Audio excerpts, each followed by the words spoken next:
start of the Project Gutenberg ebook Cleopatra.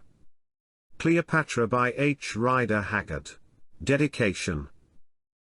My dear mother, I have for a long while hoped to be allowed to dedicate some book of mine to you, and now I bring you this work, because whatever its shortcomings, and whatever judgment may be passed upon it by yourself and others, it is yet the one I should wish you to accept. I trust that you will receive from my romance of Cleopatra some such pleasure as lightened the labor of its building up, and that it may convey to your mind a picture, however imperfect, of the old and mysterious Egypt in whose lost glories you are so deeply interested. Your affectionate and dutiful son, H. Rider Haggard. January 21, 1889. Author's note. The history of the ruin of Antony and Cleopatra must have struck many students of the records of their age as one of the most inexplicable of tragic tales. What malign influence and secret hates were at work, continually sapping their prosperity and blinding their judgment? Why did Cleopatra fly at Actium, and why did Antony follow her, leaving his fleet and army to destruction? An attempt is made in this romance to suggest a possible answer to these and some other questions. The reader is asked to bear in mind, however, that the story is told, not from the modern point of view, but as from the broken heart and with the lips of an Egyptian patriot of royal blood, no mere beast worshipper, but a priest instructed in the inmost mysteries, who believed firmly in the personal existence of the gods of Chem, in the possibility of communion with them, and in the certainty of immortal life with its rewards and punishments, to whom also the bewildering and often gross symbolism of the Osirian faith was nothing but a veil woven to obscure secrets of the sanctuary. Whatever proportion of truth there may have been in their spiritual claims and imaginings, if indeed there was any, such men as the Prince Harmachis have been told of in the annals of every great religion, and, as is shown by the testimony of monumental and sacred inscriptions, they were not unknown among the worshippers of the Egyptian gods, and more especially of Isis. Unfortunately, it is scarcely possible to write a book of this nature and period without introducing a certain amount of illustrative matter, for by no other means can the long-dead past be made to live again, before the reader's eyes with all its accessories of faded pomp and forgotten mystery. To such students as seek a story only, and are not interested in the faith, ceremonies, or customs of the mother of religion and civilization, ancient Egypt, it is, however, respectfully suggested that they should exercise the art of skipping, and open this tale at its second book. That version of the death of Cleopatra has been preferred which attributes her end to poison. According to Plutarch, its actual manner is very uncertain, though popular rumor ascribed it to the bite of an asp. She seems, however, to have carried out her design under the advice of that shadowy personage, her physician, Olympus, and it is more than doubtful if he would have resorted to such a fantastic and uncertain method of destroying life. It may be mentioned that so late as the reign of Ptolemy Epiphanes, pretenders of native blood, one of whom was named Harmachis, are known to have advanced their claims to the throne of Egypt. Moreover, there was a book of prophecy current among the priesthood which declared that after the nations of the Greeks the god Harzaphi would create the chief who is to come. It will therefore be seen that, although it lacks historical confirmation, the story of the great plot formed to stamp out the dynasty of the Macedonian Lagidae and place Harmachis on the throne is not in itself improbable. Indeed, it is possible that many such plots were entered into by Egyptian patriots during the long ages of their country's bondage. But ancient history tells us little of the abortive struggles of a fallen race. The chant of Isis and the song of Cleopatra, which appear in these pages, are done into verse from the writer's prose by Mr. Andrew Lang, and the dirge sung by Charmian translated by the same hand from the Greek of the Syrian Meleager. Cleopatra. Introduction. In the recesses of the desolate Libyan mountains that lie behind the temple and city of Abydos, the supposed burying place of the holy Osiris, a tomb was recently discovered, among the contents of which were the papyrus rolls whereupon this history is written. The tomb itself is spacious, but otherwise remarkable only for the depth of the shaft which descends vertically from the rock-hewn cave, that once served as the mortuary chapel for the friends and relatives of the departed, to the coffin chamber beneath. This shaft is no less than 89 feet in depth. The chamber at its foot was found to contain 3 coffins only, though it is large enough for many more. 2 of these, which in all probability enclosed the bodies of the high priest, Amenemhat, and of his wife, father and mother of Harmachis, the hero of this history, the shameless Arabs who discovered them there and then broke up. The Arabs broke the bodies up. With unhallowed hands they tore the holy Amenemhat and the frame of her who had, as it is written, been filled with the spirit of the Hathors, tore them limb from limb, searching for treasure amidst their bones perhaps, as is their custom, selling the very bones for a few piastres to the last ignorant tourist who came their way, seeking what he might destroy. For in Egypt the unhappy, the living find their bread in the tombs of the great men who were before them. But as it chanced, some little while afterwards, one who is known to this writer, and a doctor by profession, passed up the Nile to Abydos, and became acquainted with the men who had done this thing. They revealed to him the secret of the place, telling him that one coffin yet remained entombed. It seemed to be the coffin of a poor person, they said, and therefore, being pressed for time, they had left it unviolated. Moved by curiosity to explore the recesses of a tomb as yet unprofaned by tourists, my friend bribed the Arabs to show it to him. What ensued I will give in his own words, exactly as he wrote it to me. I slept that night near the temple of Seti, and started before daybreak on the following morning. With me were a cross-eyed rascal named Ali Baba I named him, the man from whom I got the ring which I am sending you, and a small but choice assortment of his fellow thieves. Within an hour after sunrise we reached the valley where the tomb is. It is a desolate place, into which the sun pours his scorching heat all the long day through, till the huge brown rocks which are strewn about become so hot that one can scarcely bear to touch them, and the sand scorches the feet.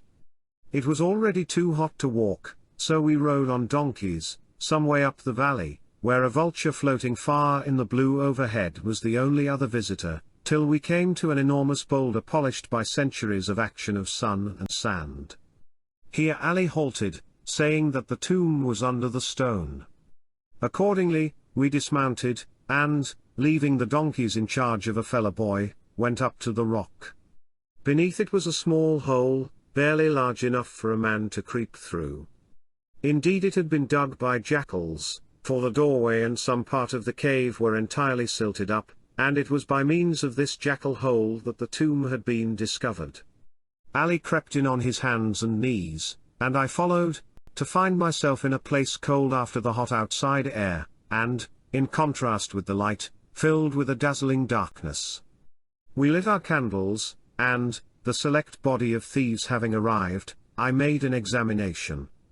We were in a cave the size of a large room, and hollowed by hand, the further part of the cave being almost free from drift dust. On the walls are religious paintings of the usual Ptolemaic character, and among them one of a majestic old man with a long white beard, who is seated in a carved chair holding a wand in his hand. Before him passes a procession of priests bearing sacred images. In the right-hand corner of the tomb is the shaft of the mummy pit, a square-mouthed well cut in the black rock. We had brought a beam of thorn wood, and this was now laid across the pit, and a rope made fast to it. Then Ali, who, to do him justice, is a courageous thief, took hold of the rope, and, putting some candles into the breast of his robe, placed his bare feet against the smooth sides of the well and began to descend with great rapidity. Very soon he had vanished into blackness, and the agitation of the cord alone told us that anything was going on below. At last the rope ceased shaking and a faint shout came rumbling up the well, announcing Ali's safe arrival. Then, far below, a tiny star of light appeared. He had lit the candle, thereby disturbing hundreds of bats that flitted up in an endless stream and as silently as spirits. The rope was hauled up again, and now it was my turn, but, as I declined to trust my neck to the hand-over-hand method of descent, the end of the cord was made fast round my middle and I was lowered bodily into those sacred depths.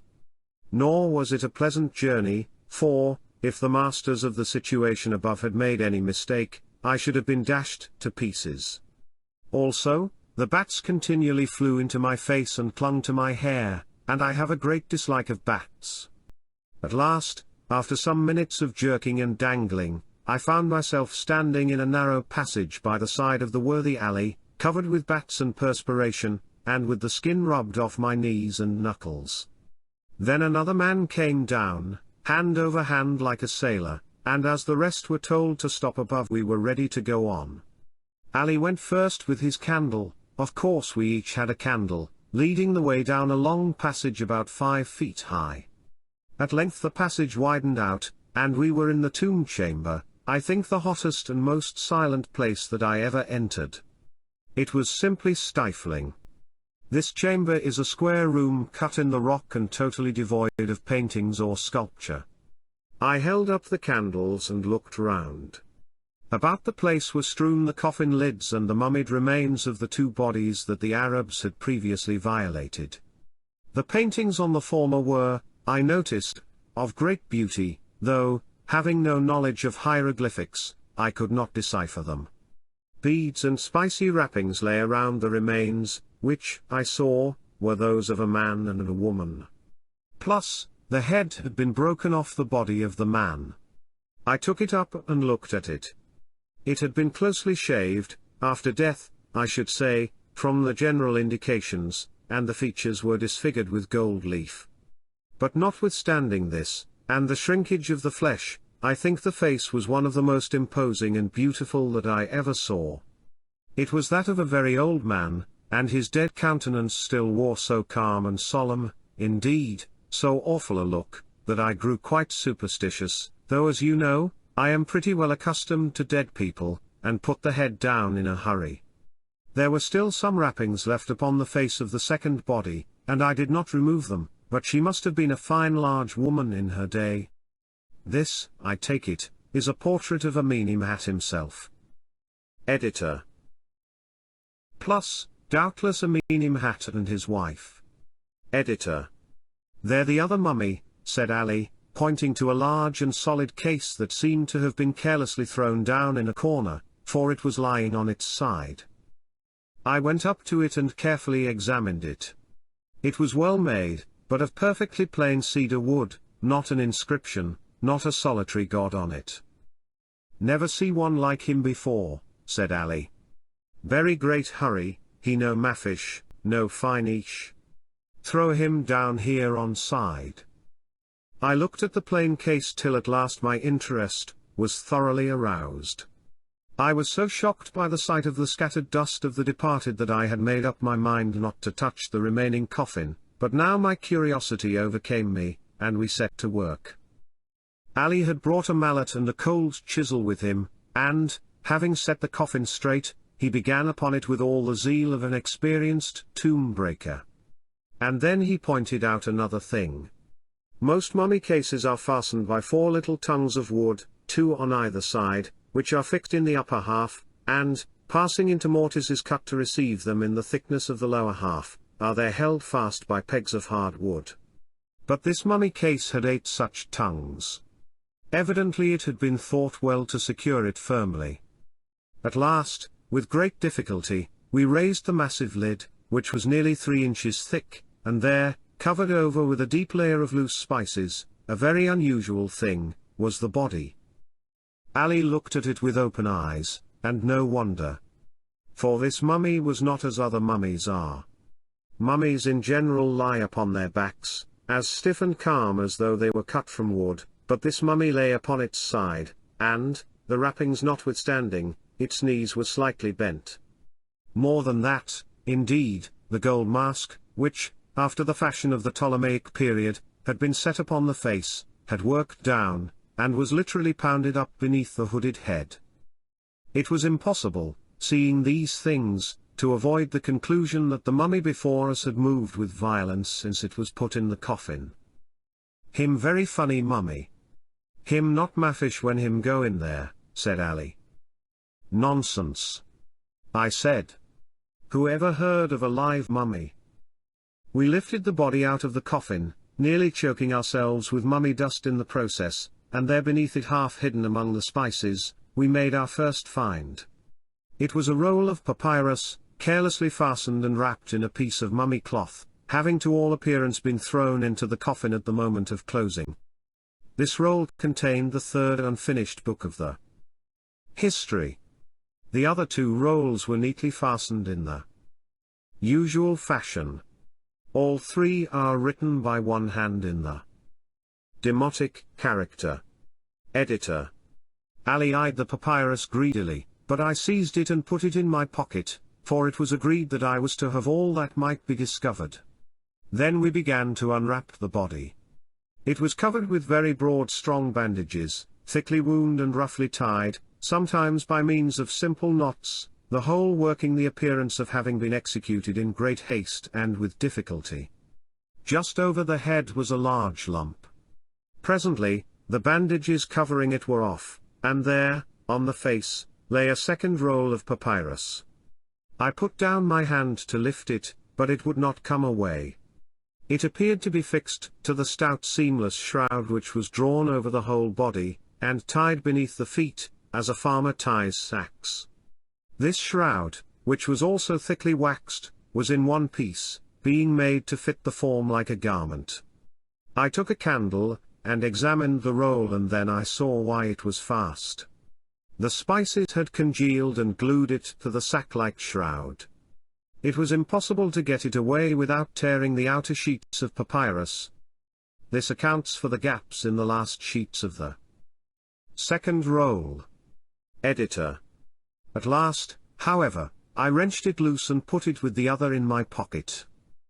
Then we went on with our dreadful task in silence. With much care we ripped loose the sack-like garment, and at last the body of a man lay before us.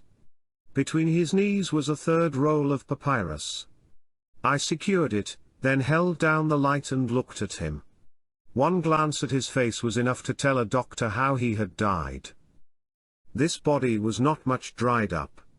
Evidently it had not passed the allotted 70 days in natron, and therefore the expression and likeness were better preserved than is usual. Without entering into particulars, I will only say that I hope I shall never see such another look as that which was frozen on this dead man's face. Even the Arabs recoiled from it in horror and began to mutter prayers. For the rest, the usual opening on the left side through which the embalmers did their work was absent. The finely cut features were those of a person of middle age, although the hair was already grey, and the frame was that of a very powerful man, the shoulders being of an extraordinary width. I had not time to examine very closely, however, for within a few seconds from its uncovering, the unembalmed body began to crumble now that it was exposed to the action of the air. In 5 or 6 minutes there was literally nothing left of it but a wisp of hair, the skull, and a few of the larger bones. I noticed that one of the tibiae, I forget if it was the right or the left, had been fractured and very badly set. It must have been quite an inch shorter than the other. Well, there was nothing more to find, and now that the excitement was over, what between the heat, the exertion, and the smell of mummy dust and spices, I felt more dead than alive. I am tired of writing, and this ship rolls. This letter, of course, goes overland, and I am coming by long sea, but I hope to be in London within 10 days after you get it. Then I will tell you of my pleasing experiences in the course of the ascent from the tomb chamber, and of how that prince of rascals, Ali Baba, and his thieves tried to frighten me into handing over the papyri, and how I worsted them. Then, too, we will get the rolls deciphered. I expect that they only contain the usual thing, copies of the Book of the Dead, but there may be something else in them. Needless to say, I did not narrate this little adventure in Egypt, or I should have had the Bulak Museum people on my track. Goodbye, Mafish Finish, as Ali Baba always said. In due course, my friend, the writer of the letter from which I have quoted, arrived in London, and on the very next day we paid a visit to a learned acquaintance well versed in hieroglyphics and demotic writing.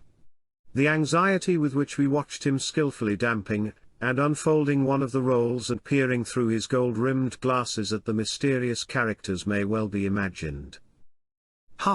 He said, whatever it is, This is not a copy of the Book of the Dead. By George, what's this? Cleopatra, why, my dear sirs, as I am a living man, this is the history of somebody who lived in the days of Cleopatra, the Cleopatra, for here's Antony's name with hers. Well, there's 6 months' work before me here, 6 months, at the very least. And in that joyful prospect he fairly lost control of himself, and skipped about the room, shaking hands with us at intervals, and saying I'll translate it if it kills me, and we will publish it, and, by the living Osiris, it shall drive every Egyptologist in Europe mad with envy. Oh, what a find! What a most glorious find! And O you whose eyes fall upon these pages, see, they have been translated, and they have been printed, and here they lie before you, an undiscovered land wherein you are free to travel. Harmachis speaks to you from his forgotten tomb.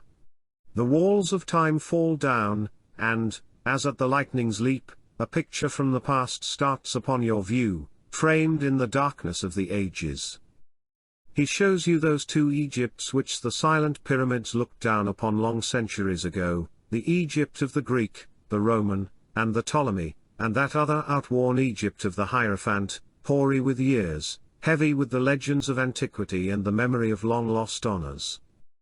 He tells you how the smouldering loyalty of the land of Chem blazed up before it died, and how fiercely the old-time consecrated faith struggled against the conquering tide of change that rose, like Nile at flood, and drowned the ancient gods of Egypt. Here, in his pages, you shall learn the glory of Isis the many-shaped, the executrix of decrees. Here you shall make acquaintance with the shade of Cleopatra, that thing of flame, whose passion-breathing beauty shaped the destiny of empires. Here you shall read how the soul of Charmian was slain of the sword her vengeance smithied. Here Harmachis, the doomed Egyptian, being about to die, salutes you who follow on the path he trod. In the story of his broken years he shows to you what may in its degree be the story of your own. Crying aloud from that dim amenti, where today he wears out his long atoning time, he tells, in the history of his fall, the fate of him who, however sorely tried, forgets his God, his honor, and his country. Book I, The Preparation of Harmachis. Chapter I of the Birth of Harmachis, the Prophecy of the Hathors, and the Slaying of the Innocent Child. By Osiris who sleeps at Abouthes I write the truth. I, Harmachis, hereditary priest of the temple, reared by the divine Sethi, aforetime a pharaoh of Egypt, and now justified in Osiris and ruling in Amenti. I, Harmachis, by right divine and by true descent of blood king of the double crown, and pharaoh of the upper and lower land. I, Harmachis, who cast aside the opening flower of our hope, who turned from the glorious path, who forgot the voice of God in hearkening to the voice of woman. I, Harmachis, the fallen, in whom are gathered up all woes as waters are gathered in a desert well, who have tasted of every shame, who through betrayal have betrayed, who in losing the glory that is here have lost the glory which is to be, who am utterly undone, I write, and, by him who sleeps at Abouthes I write the truth. O Egypt! Dear land of Chem, whose black soil nourished up my mortal part, land that I have betrayed, O Osiris! Isis! Horus! Ye gods of Egypt whom I have betrayed! O ye temples whose pylons strike the sky, whose faith I have betrayed! O royal blood of the pharaohs of Eld, that yet runs within these withered veins, whose virtue I have betrayed! O invisible essence of all good! And O fate, whose balance rested on my hand, hear me, and, to the day of utter doom, bear me witness that I write the truth. Even while I write, beyond the fertile fields, the Nile is running red, as though with blood. Before me the sunlight beats upon the far Arabian hills, and falls upon the piles of Abouthes. Still the priests make orison within the temples at Abouthes that know me no more, still the sacrifice is offered, and the stony roofs echo back the people's prayers. Still from this lone cell within my prison tower, I, the word of shame, watch thy fluttering banners, above these, flaunting from thy pylon walls, and hear the chants as the long procession winds from sanctuary to sanctuary. Above these, lost above these. My heart goes out toward thee. For the day comes when the desert sands shall fill thy secret places. Thy gods are doomed, O above these. New faiths shall make a mock of all thy holies, and centurion shall call upon centurion across thy fortress walls. I weep tears of blood, for mine is the sin that brought about these evils, and mine forever is their shame. Behold, it is written hereafter.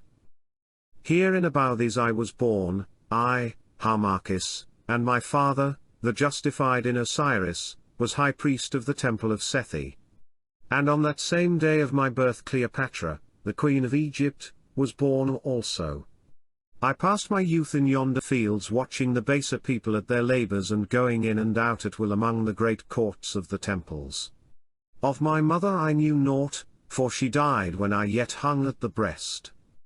But before she died in the reign of Ptolemy Auletes, who is named the Piper, so did the old wife, Atwa, told me, my mother took a golden uraeus, the snake symbol of our royalty of Egypt, from a coffer of ivory and laid it on my brow. And those who saw her do this believed that she was distraught of the divinity, and in her madness foreshadowed that the day of the Macedonian tragedy was ended, and that Egypt's scepter should pass again to the hand of Egypt's true and royal race. But when my father, the old high priest Amenemhat, whose only child I was, she who was his wife before my mother having been, for what crime I know not, cursed with barrenness by Sekhet, I say when my father came in and saw what the dying woman had done, he lifted up his hands towards the vault of heaven and adored the invisible, because of the sign that had been sent. And as he adored, the Hathors filled my dying mother with the spirit of prophecy, and she rose in strength from the couch and prostrated herself thrice before the cradle where I lay asleep, the royal asp upon my brow, crying aloud. The Egyptian Parquet or Fates. Editor. Hail to thee, fruit of my womb. Hail to thee, royal child. Hail to thee, Pharaoh that shalt be. Hail to thee, God that shalt purge the land, divine seed of Necht-Nebh, the descended from Isis. Keep thee pure, and thou shalt rule and deliver Egypt and not be broken. But if thou dost fail in thy hour of trial, then may the curse of all the gods of Egypt rest upon thee, and the curse of thy royal forefathers, the justified, who ruled the land before thee from the age of Horus. Then in life mayst thou be wretched, and after death may Osiris refuse thee, and the judges of Amenti give judgment against thee, and Set and Sekhet torment thee, till such time as thy sin is purged, and the gods of Egypt, called by strange names, are once more worshipped in the temples of Egypt, and the staff of the oppressor is broken, and the footsteps of the foreigner are swept clean, and the thing is accomplished as thou in thy weakness shalt cause it to be done. When she had spoken thus, the spirit of prophecy went out of her, and she fell dead across the cradle where I slept, so that I awoke with a cry. But my father, Amenemhat, the high priest, trembled, and was very fearful, both because of the words which had been said by the spirit of the Hathors through the mouth of my mother, and because what had been uttered was treason against Ptolemy. For he knew that, if the matter should come to the ears of Ptolemy, Pharaoh would send his guards to destroy the life of the child concerning whom such things were prophesied. Therefore, my father shut the doors, and caused all those who stood by to swear upon the holy symbol of his office, and by the name of the divine three, and by the soul of her who lay dead upon the stones beside them, that nothing of what they had seen and heard should pass their lips. Now among the company was the old wife, Atwa, who had been the nurse of my mother, and loved her well, and in these days, though I know not how it had been in the past, nor how it shall be in the future, there is no oath that can bind a woman's tongue. And so it came about that by and by, when the matter had become homely in her mind, and her fear had fallen from her, she spoke of the prophecy to her daughter, who nursed me at the breast now that my mother was dead. She did this as they walked together in the desert carrying food to the husband of the daughter, who was a sculptor, and shaped effigies of the holy gods in the tombs that are fashioned in the rock, telling the daughter, my nurse, How great must be her care and love toward the child that should one day be Pharaoh, and drive the Ptolemies from Egypt. But the daughter, my nurse, was so filled with wonder at what she heard that she could not keep the tale locked within her breast, and in the night she awoke her husband, and, in her turn, whispered it to him, and thereby compassed her own destruction, and the destruction of her child, my foster brother. For the man told his friend, and the friend was a spy of Ptolemy's, and thus the tale came to Pharaoh's ears. Now, Pharaoh was much troubled thereat, for though when he was full of wine he would make a mock of the God of the Egyptians, and swear that the Roman Senate was the only God to whom he bowed the knee, yet in his heart he was terribly afraid, as I have learned from one who was his physician. For when he was alone at night he would scream and cry aloud to the great Serapis, who indeed is no true God, and to other gods, fearing lest he should be murdered and his soul handed over to the tormentors. Also, when he felt his throne tremble under him, he would send large presents to the temples, asking a message from the oracles, and more especially from the oracle that is at Phile.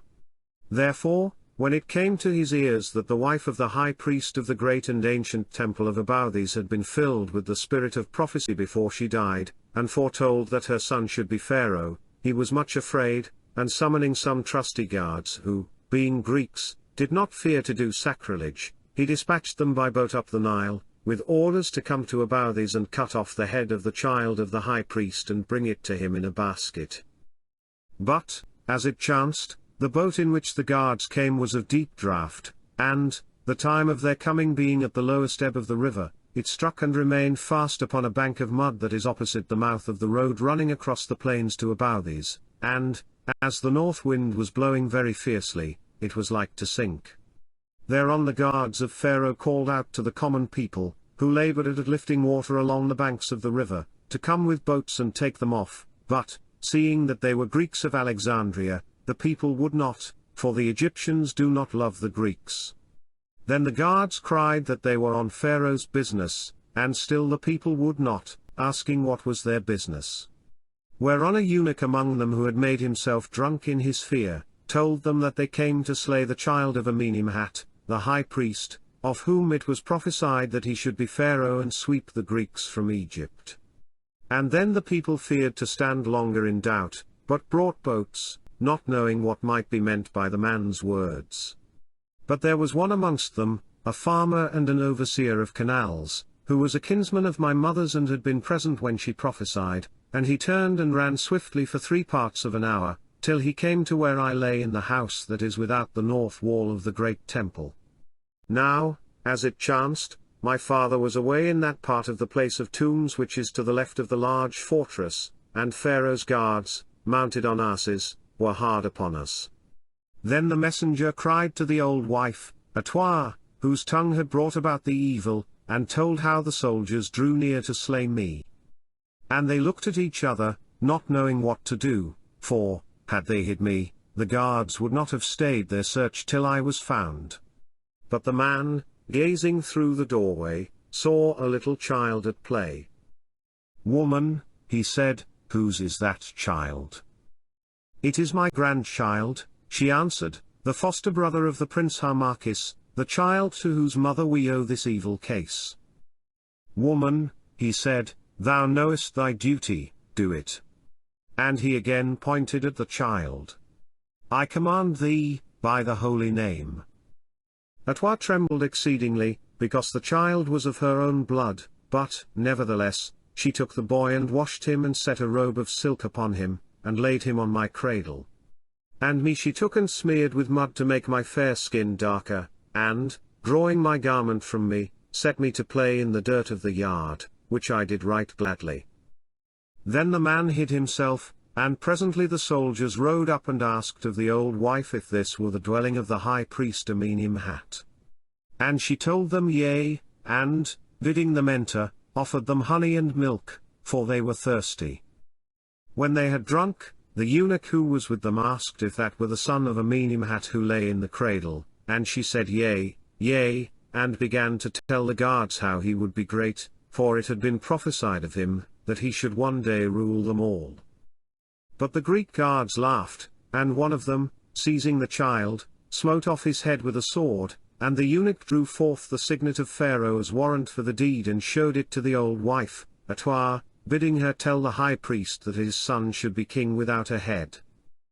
And as they went, one of their number saw me playing in the dirt and called out that there was more breeding in yonder brat than in the prince Harmachis, and for a moment they wavered, thinking to slay me also, but in the end they passed on, bearing the head of my foster brother, for they loved not to murder little children.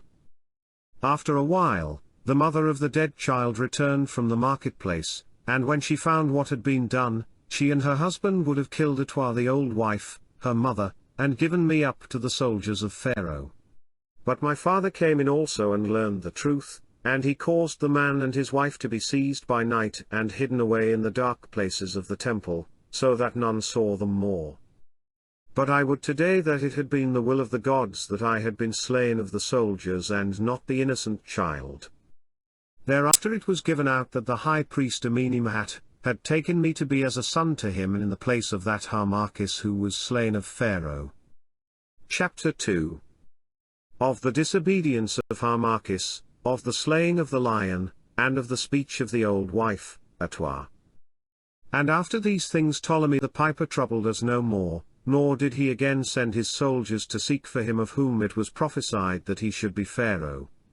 For the head of the child, my foster brother, was brought to him by the eunuch as he sat in his palace of marble at Alexandria, flushed with Cyprian wine, and played upon the flute before his women.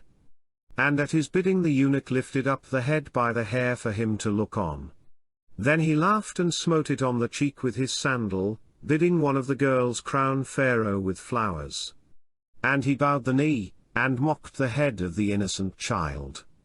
But the girl, who was sharp of tongue, for all of this I heard in after years, said to him that he did well to bow the knee, for this child was indeed Pharaoh, the greatest of pharaohs, and his name was the Osiris and his throne was Death. Auletes was much troubled at these words, and trembled, for, being a wicked man, he greatly feared entering into Amenti. So he caused the girl to be slain because of the evil omen of her saying, crying that he would send her to worship that Pharaoh whom she had named.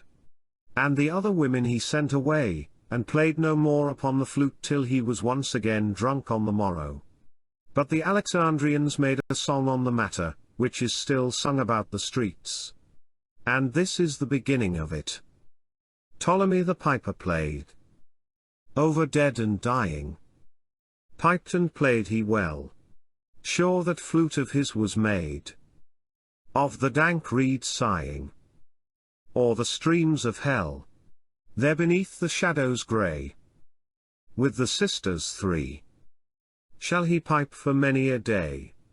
May the frog his butler be, and his wine the water of that country. Ptolemy the piper. After this the years passed on, nor did I, being very little, know anything of the great things that came to pass in Egypt, nor is it my purpose to set them out here.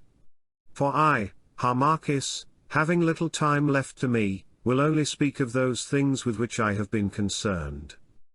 And as the time went on, my father and the teachers instructed me in the ancient learning of our people, and in such matters appertaining to the gods as it is meet that children should know.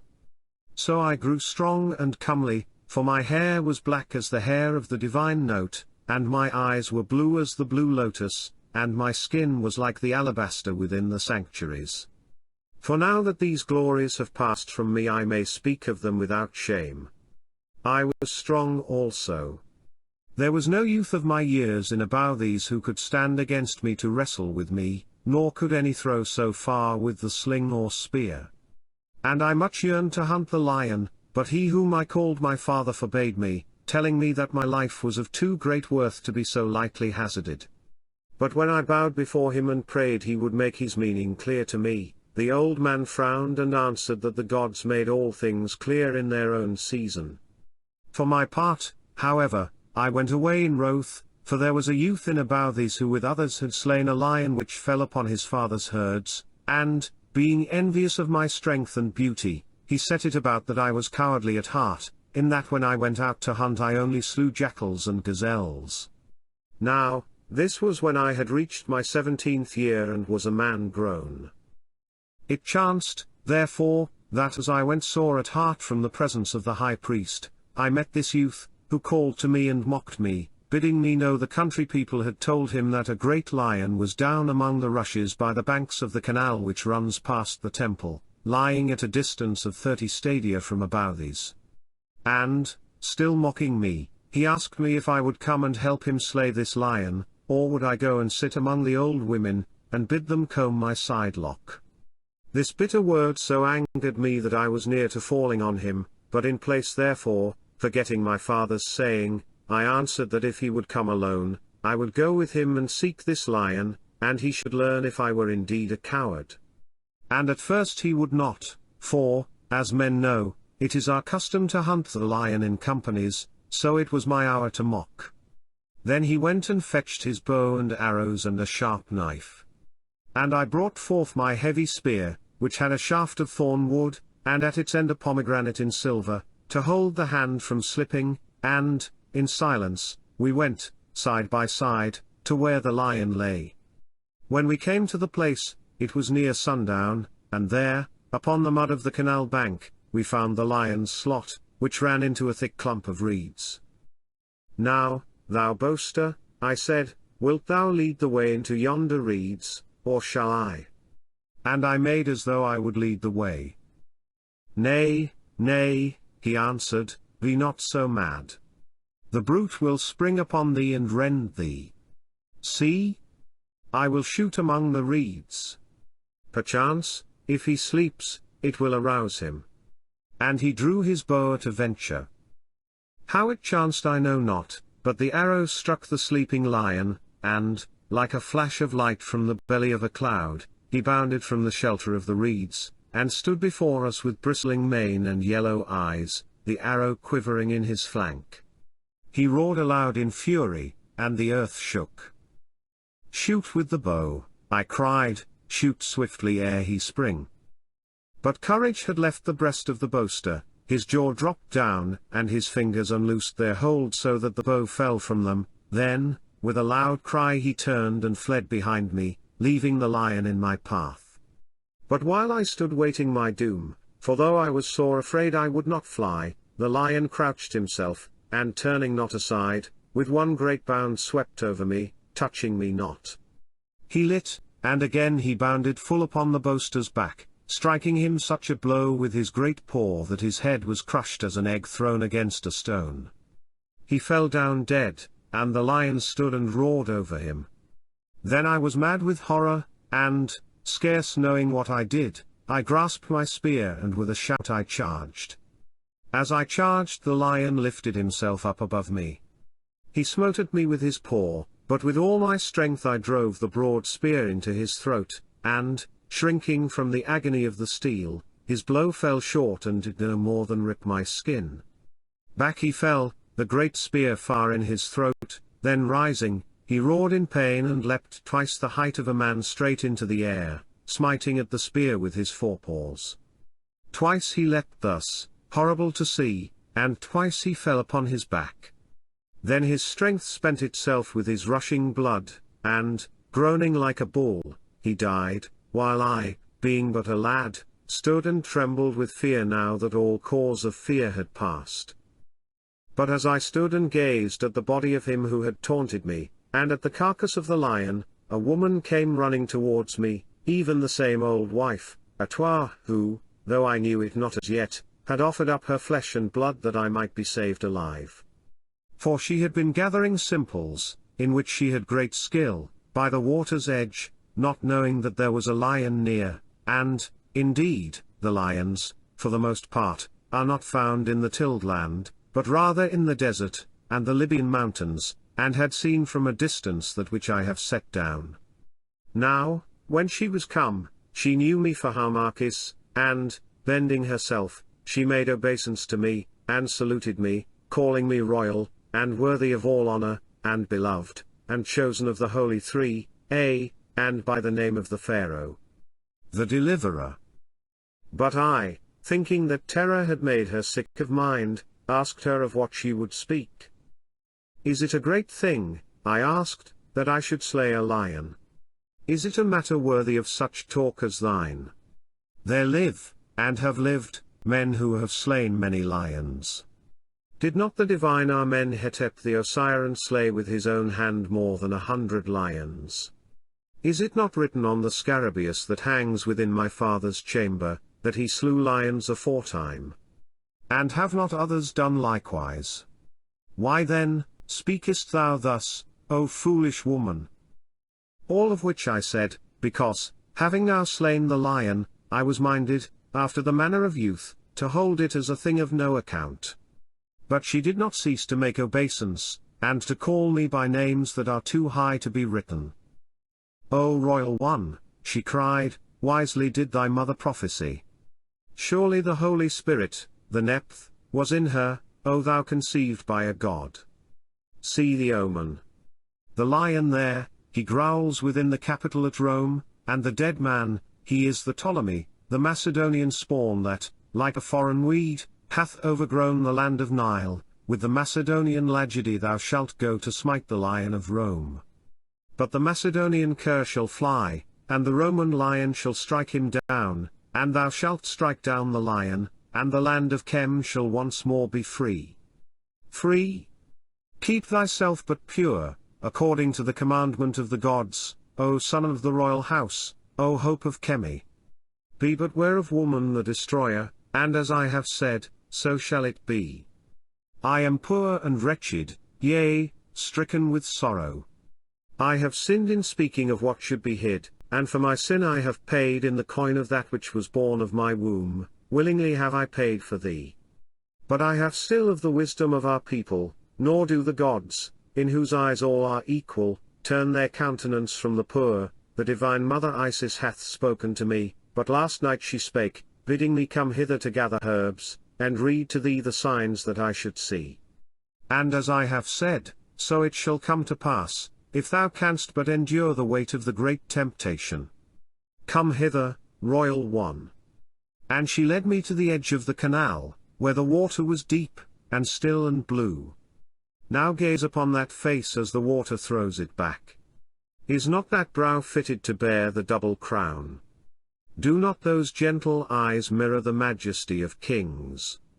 Hath not the Papa, the Creator, fashioned that form to fit the imperial garb, and all the glance of multitudes looking through thee to God? Nay, nay.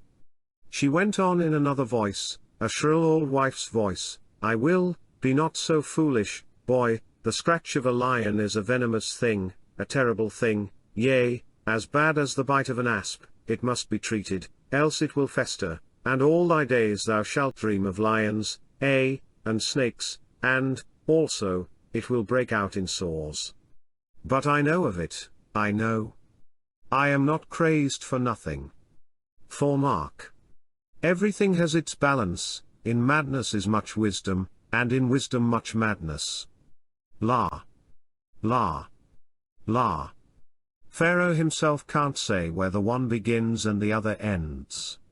Now, don't stand gazing there, looking as silly as a cat in a crocus-colored robe, as they say in Alexandria, but just let me stick these green things on the place, and in 6 days you'll heal up as white as a 3-year child.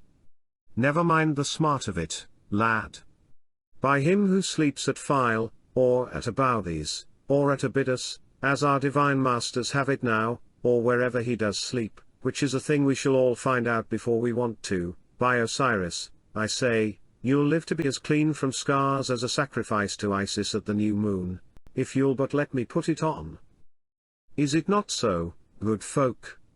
And she turned to address some people who, while she prophesied, had assembled unseen by me. I've been speaking a spell over him, just to make a way for the virtue of my medicine, la. La. There's nothing like a spell. If you don't believe it, just you come to me next time your wives are barren. It's better than scraping every pillar in the temple of Osiris, I'll warrant. I'll make 'em bare like a 20-year-old palm. But then, you see, you must know what to say, that's the point, everything comes to a point at last. La. La. Now, when I heard all this, I, Harmachis, put my hand to my head, not knowing if I dreamed. But presently looking up, I saw a grey-haired man among those who were gathered together, who watched us sharply, and afterwards I learned that this man was the spy of Ptolemy, the very man, indeed, who had well-nigh caused me to be slain of Pharaoh, when I was in my cradle. Then I understood why Atwa spoke so foolishly. "Thy are strange spells, old wife," the spy said. "Thou didst speak of Pharaoh and the double crown and of the form fashioned by Papa to bear it, is it not so?" "Yea, yea, part of the spell, thou fool, and what can one swear by better nowadays than by the divine Pharaoh the piper, whom, and whose music, may the gods preserve to charm this happy land? What better than by the double crown he wears, grace to great Alexander of Macedonia? By the way, you know about everything, have they got back his chlamys yet, which Mithridates took to Kos? Pompey wore it last, didn't he? In his triumph, too, just fancy Pompey in the cloak of Alexander. A puppy dog in a lion's skin.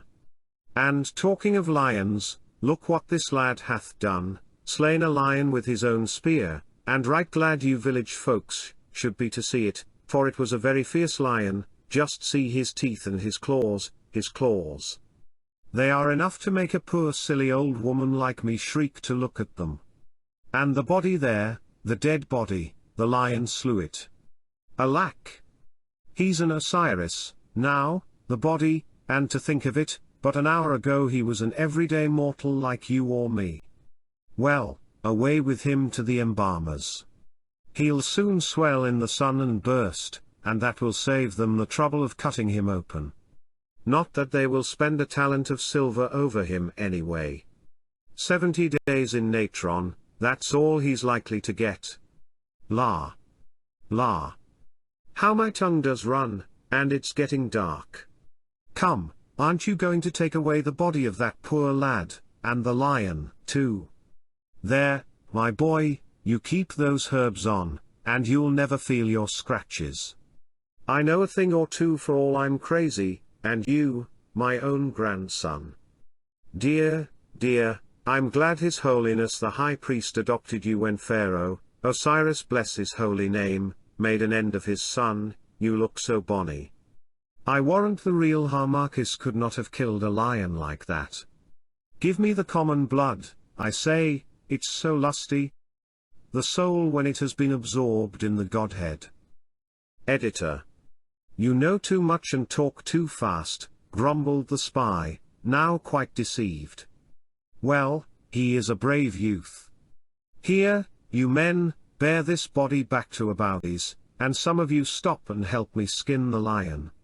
We'll send the skin to you, young man, he went on, not that you deserve it, to attack a lion like that was the act of a fool, and a fool deserves what he gets, destruction. Never attack the strong until you are stronger. But for my part I went home wondering. Chapter 3. Of the rebuke of Amenemhat, of the prayer of Harmachis, and of the sign given by the holy gods. For a while as I, Harmachis, went, the juice of the green herbs which the old wife, Atwa, had placed upon my wounds caused me much smart, but presently the pain ceased. And, of a truth, I believe that there was virtue in them, for within 2 days my flesh healed up, so that after a time no marks remained. But I bethought me that I had disobeyed the word of the old high priest, Amenemhat, who was called my father. For till this day I knew not that he was in truth my father according to the flesh, having been taught that his own son was slain as I have written, and that he had been pleased, with the sanction of the divine ones, to take me as an adopted son and rear me up, that I might in due season fulfill an office about the temple. Therefore I was much troubled, for I feared the old man, who was very terrible in his anger, and ever spoke with the cold voice of wisdom. Nevertheless, I determined to go in to him and confess my fault and bear such punishment as he should be pleased to put upon me. So with the red spear in my hand, and the red wounds on my breast, I passed through the outer court of the great temple and came to the door of the place where the high priest dwelt. It is a great chamber, sculptured round about with the images of the solemn gods, and the sunlight comes to it in the daytime by an opening cut through the stones of the massy roof. But at night it was lit by a swinging lamp of bronze. I passed in without noise, for the door was not altogether shut, and, pushing my way through the heavy curtains that were beyond, I stood with a beating heart within the chamber. The lamp was lit, for the darkness had fallen, and by its light I saw the old man seated in a chair of ivory and ebony at a table of stone on which were spread mystic writings of the words of life and death. But he read no more, for he slept, and his long white beard rested upon the table like the beard of a dead man. The soft light from the lamp fell on him, on the papyri, and the gold ring upon his hand, where were graven the symbols of the Invisible One, but all around was shadow. It fell on the shaven head, on the white robe, on the cedar staff of priesthood at his side, and on the ivory of the lion-footed chair. It showed the mighty brow of power, the features cut in kingly mold, the white eyebrows, and the dark hollows of the deep-set eyes. I looked and trembled, for there was about him that which was more than the dignity of man. He had lived so long with the gods, and so long kept company with them and with thoughts divine. He was so deeply versed in all those mysteries which we do but faintly discern, here in this upper air, that even now, before his time, he partook of the nature of the Osiris, and was a thing to shake humanity with fear. I stood and gazed, and as I stood he opened his dark eyes, but looked not on me, nor turned his head, and yet he saw me and spoke. "Why hast thou been disobedient to me, my son?" he said. "How came it that thou wentest forth against the lion when I bade thee not? How knowest thou, my father, that I went forth?" I asked in fear. "How know I? Are there, then, no other ways of knowledge than by the senses? Ah, ignorant child! Was not my spirit with thee when the lion sprang upon thy companion? Did I not pray those set about thee to protect thee, to make sure thy thrust when thou didst drive the spear into the lion's throat? How came it that thou wentest forth, my son?" "The boaster taunted me," I answered, "and I went." "Yes, I know it, and, because of the hot blood of youth, I forgive thee, Harmachis. But now listen to me, and let my words sink into thy heart like the waters of Seir into the thirsty sand at the rising of Sirius. Listen to me. The boaster was sent to thee as a temptation, he was sent as a trial of thy strength, and see, it has not been equal to the burden. Therefore thy hour is put back. Hadst thou been strong in this matter, the path had been made plain to thee even now. But thou hast failed, and therefore thy hour is put back. The dog star, whose appearance marked the commencement of the overflow of the Nile. Editor. I understand thee not, my father, I answered. What was it, then, my son, that the old wife, Atwa, said to thee down by the bank of the canal? Then I told him all that the old wife had said. And thou believest, Harmachis, my son? Nay, I answered, how should I believe such tales? Surely she is mad. All the people know her for mad. Now for the first time he looked towards me, who was standing in the shadow. My son? My son? He cried, thou art wrong. She is not mad. The woman spoke the truth, she spoke not of herself, but of the voice within her that cannot lie. For this Atwa is a prophetess and holy. Now learn thou the destiny that the gods of Egypt have given to thee to fulfill, and woe be unto thee if by any weakness thou dost fail therein. Listen, thou art no stranger adopted into my house and the worship of the temple, thou art my very son, saved to me by this same woman. But, Harmachis, thou art more than this, for in thee and me alone yet flows the imperial blood of Egypt. Thou and I alone of men alive are descended, without break or flaw, from that Pharaoh-necked Neb whom Ochus the Persian drove from Egypt. The Persian came and the Persian went, and after the Persian came the Macedonian, and now for nigh upon 300 years the Lagidi have usurped the double crown, defiling the land of Chem and corrupting the worship of its gods. And mark thou this, but now, 2 weeks since, Ptolemy Dionysus, Ptolemy Aulits the piper, who would have slain thee, is dead, and but now hath the eunuch Pothinus, that very eunuch who came hither, years ago, to cut thee off, set at naught the will of his master, the dead Aulits, and placed the boy Ptolemy upon the throne. And therefore his sister Cleopatra, that fierce and beautiful girl, has fled into Syria, and there, if I err not, she will gather her armies and make war upon her brother Ptolemy, for by her father's will she was left joint sovereign with him. And, meanwhile, mark thou this, my son, the Roman eagle hangs on high, waiting with ready talons till such time as he may fall upon the fat weather Egypt and rend him. And mark again, the people of Egypt are weary of the foreign yoke, they hate the memory of the Persians, and they are sick at heart of being named men of Macedonia in the markets of Alexandria. The whole land mutters and murmurs beneath the yoke of the Greek and the shadow of the Roman. Have we not been oppressed? Have not our children been butchered and our gains wrung from us to fill the bottomless greed and lust of the Lagidi? Have not the temples been forsaken? Have not the majesties of the eternal gods been set at naught by these Grecian babblers, who have dared to meddle with the immortal truths, and name the Most High by another name, by the name of Serapis, confounding the substance of the invisible? Does not Egypt cry aloud for freedom? And shall she cry in vain? Nay, nay, for thou, my son, art the appointed way of deliverance. To thee, being sunk in eld, I have decreed my rights. Already thy name is whispered in many a sanctuary, from Abu to Artu, already priests and people swear allegiance, even by the sacred symbols, unto him who shall be declared to them. Still, the time is not yet, thou art too green a sapling to bear the weight of such a storm. But today thou wast tried and found wanting. He who would serve the gods, Harmachis, must put aside the failings of the flesh. Taunts must not move him, nor any lusts of man. Thine is a high mission, but this thou must learn. If thou learn it not, thou shalt fail therein, and then, my curse be on thee.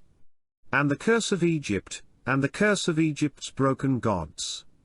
For know thou this, that even the gods, who are immortal, may, in the interwoven scheme of things, lean upon the man who is their instrument, as a warrior on his sword. And woe be to the sword that snaps in the hour of battle, for it shall be thrown aside to rust or perchance be melted with fire. Therefore, make thy heart pure and high and strong, for thine is no common lot, and thine no mortal meed. Triumph, Harmachis, and in glory thou shalt go, in glory here and hereafter. Fail, and woe be on thee. He paused and bowed his head, and then went on. Of these matters thou shalt hear more hereafter. Meanwhile, thou hast much to learn. Tomorrow I will give thee letters, and thou shalt journey down the Nile, past white-walled Memphis to Anu. There thou shalt sojourn certain years, and learn more of our ancient wisdom beneath the shadow of those secret pyramids of which thou, too, art the hereditary high priest that is to be. And meanwhile, I will sit here and watch, for my hour is not yet, and, by the help of the gods, spin the web of death wherein thou shalt catch and hold the wasp of Macedonia. Come hither, my son, come hither and kiss me on the brow, for thou art my hope, and all the hope of Egypt. Be but true, soar to the eagle crest of destiny, and thou shalt be glorious here and hereafter.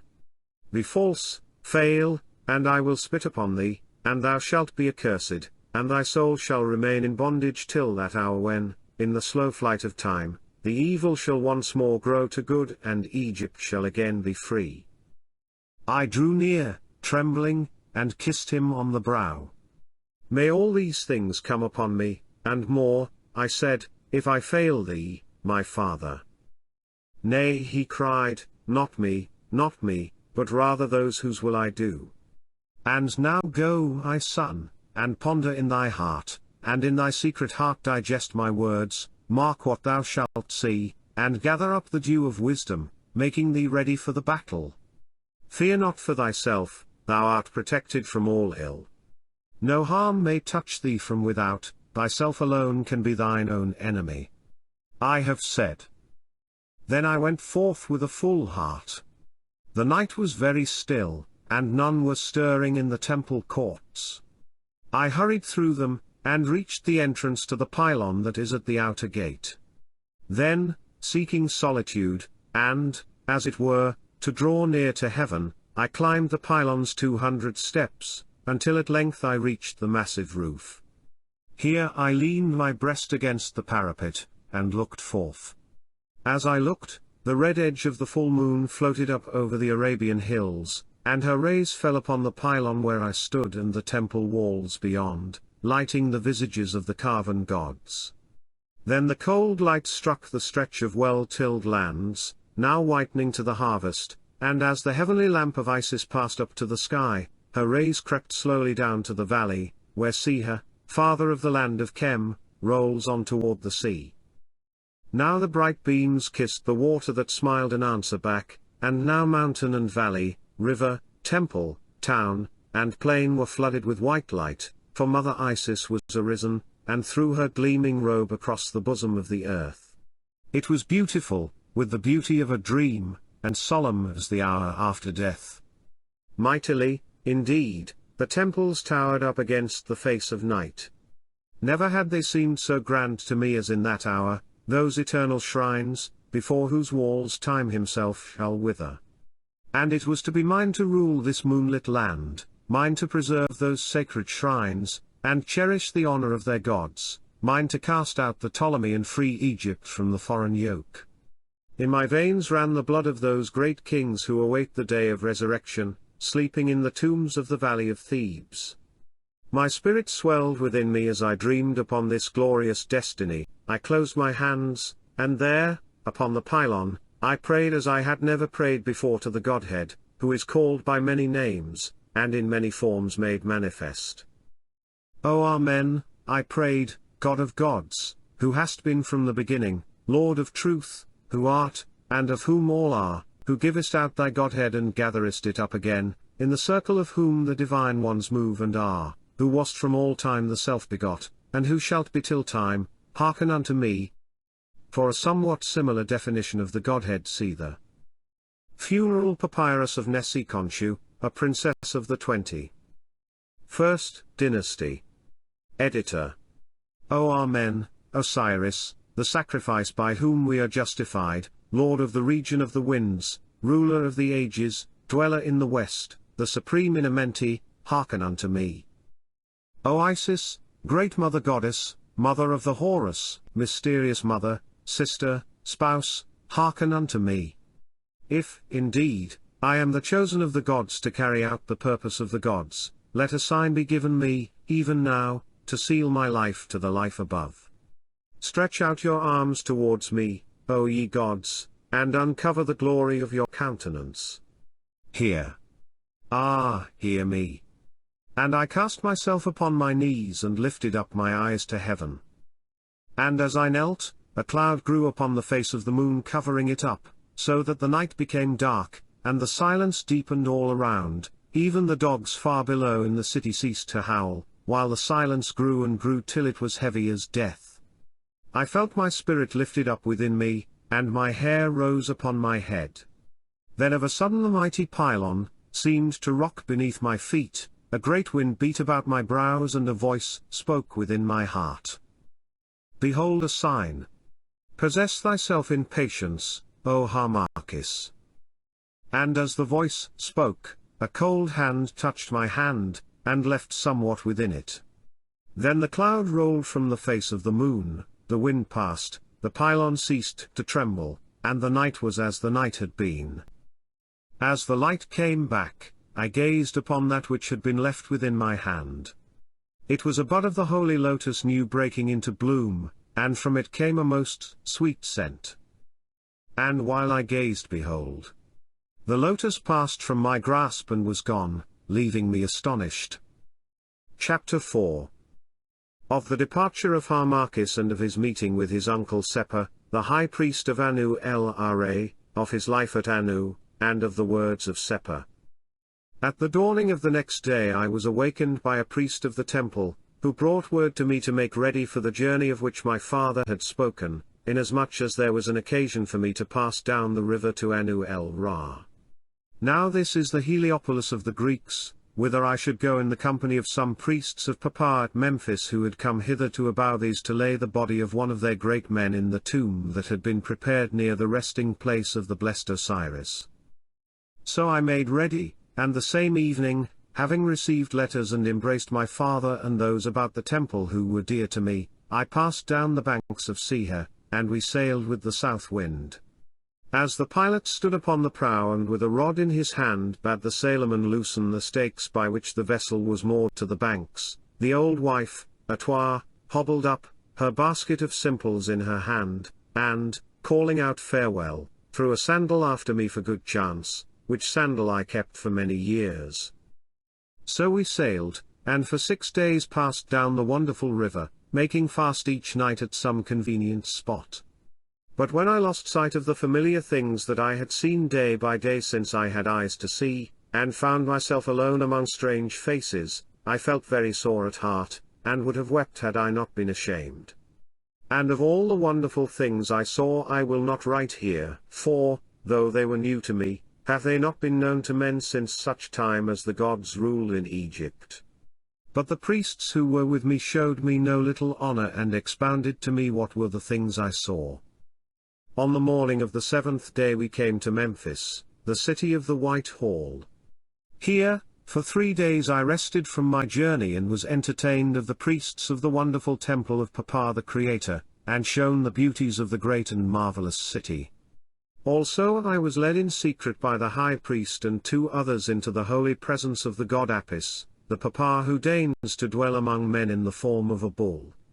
The god was black, and on his forehead there was a white square, on his back was a white mark shaped like an eagle, beneath his tongue was the likeness of a scarabaeus, in his tail were double hairs, and a plate of pure gold hung between his horns.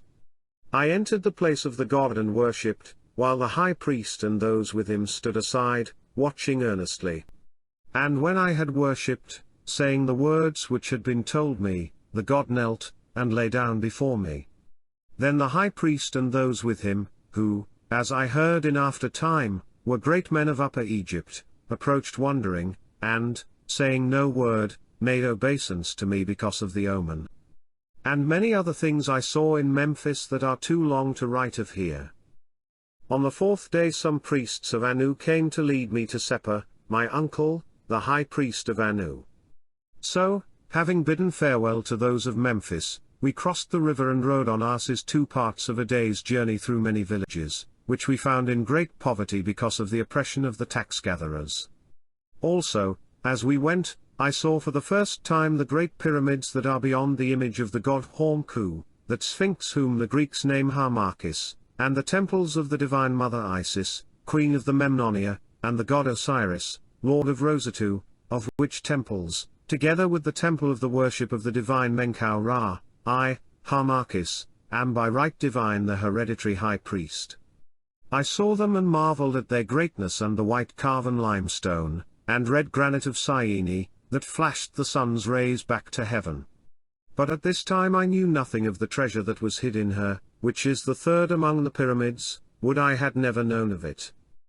And so at last we came within sight of Anu, which after Memphis has been seen is no large town, but stands on raised ground, before which are lakes fed by a canal. Behind the town is the enclosed field of the temple of the god Ra.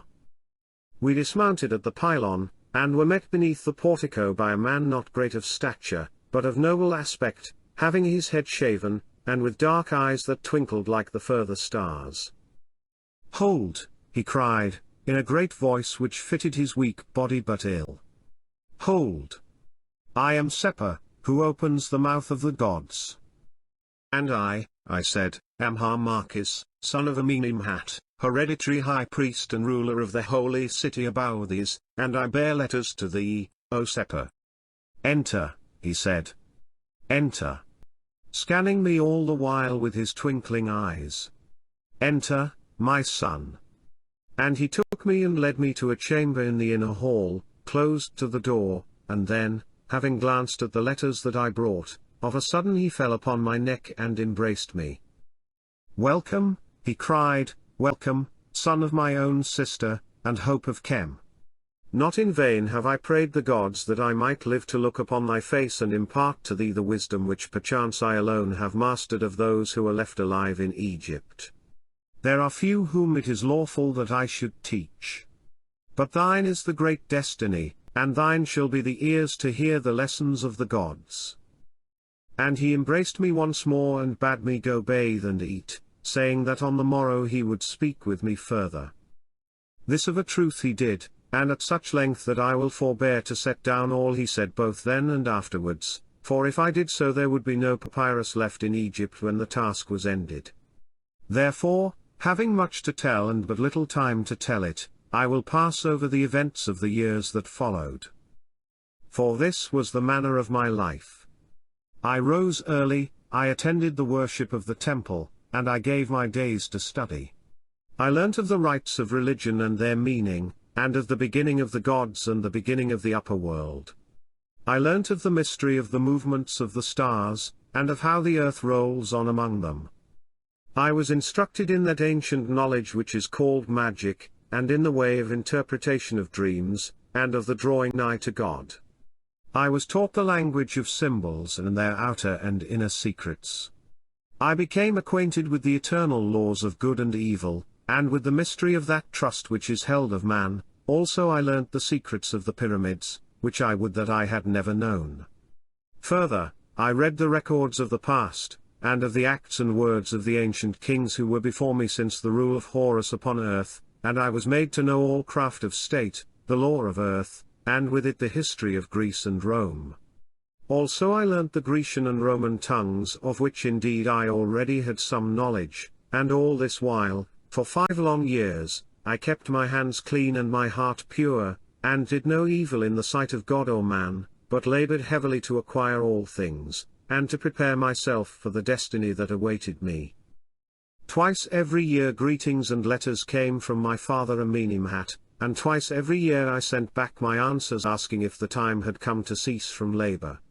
And so the days of my probation sped away till I grew faint and weary at heart, for being now a man, and learned, I longed to make a beginning of the life of men. And often I wondered if this talk and prophecy of the things that were to be was but a dream born of the brains of men whose wish ran before their thought. I was, indeed, of the royal blood, that I knew, for my uncle, Seppa the priest, showed me a secret record of the descent, traced without break from father to son, and graven in mystic symbols on a tablet of the stone of Syene. But of what avail was it to be royal by right when Egypt, my heritage, was a slave to do the pleasure and minister to the luxury of the Macedonian Lagide, and when she had been so long a serf that, perchance, she had forgotten how to put off the servile smile of bondage and once more to look across the world with freedom's happy eyes. Then I bethought me of my prayer upon the pylon tower of Abouthes and of the answer given to my prayer, and wondered if that, too, were a dream. And one night, as, weary with study, I walked within the sacred grove that is in the garden of the temple, and mused thus, I met my uncle Seppa, who also was walking and thinking. "Hold," he cried in his great voice, "why is thy face so sad, Harmachis? Has the last problem that we studied overwhelmed thee?" "Nay, my uncle," I answered, "I am overwhelmed indeed, but not of the problem, it was a light one. My heart is heavy, for I am weary of life within these cloisters, and the piled-up weight of knowledge crushes me. It is of no avail to store up force which cannot be used." "Ah, thou art impatient, Harmachis," he answered, "it is ever the way of foolish youth. Thou wouldst taste of the battle, thou dost tire of watching the breakers fall upon the beach, thou wouldst plunge into them and venture the desperate hazard of the war. And so thou wouldst be going, Harmachis. The bird would fly the nest as, when they are grown, the swallows fly from the eaves of the temple. Well, it shall be as thou desirest, the hour is at hand. I have taught thee all that I have learned, and methinks that the pupil has outrun his master." And he paused and wiped his bright black eyes, for he was very sad at the thought of my departure. "And whither shall I go, my uncle?" I asked rejoicing. "Back to Abouthies to be initiated into the mysteries of the gods." "Back to Abouthies, and from Abouthies to Alexandria, and from Alexandria to the throne of thy fathers, Harmachis.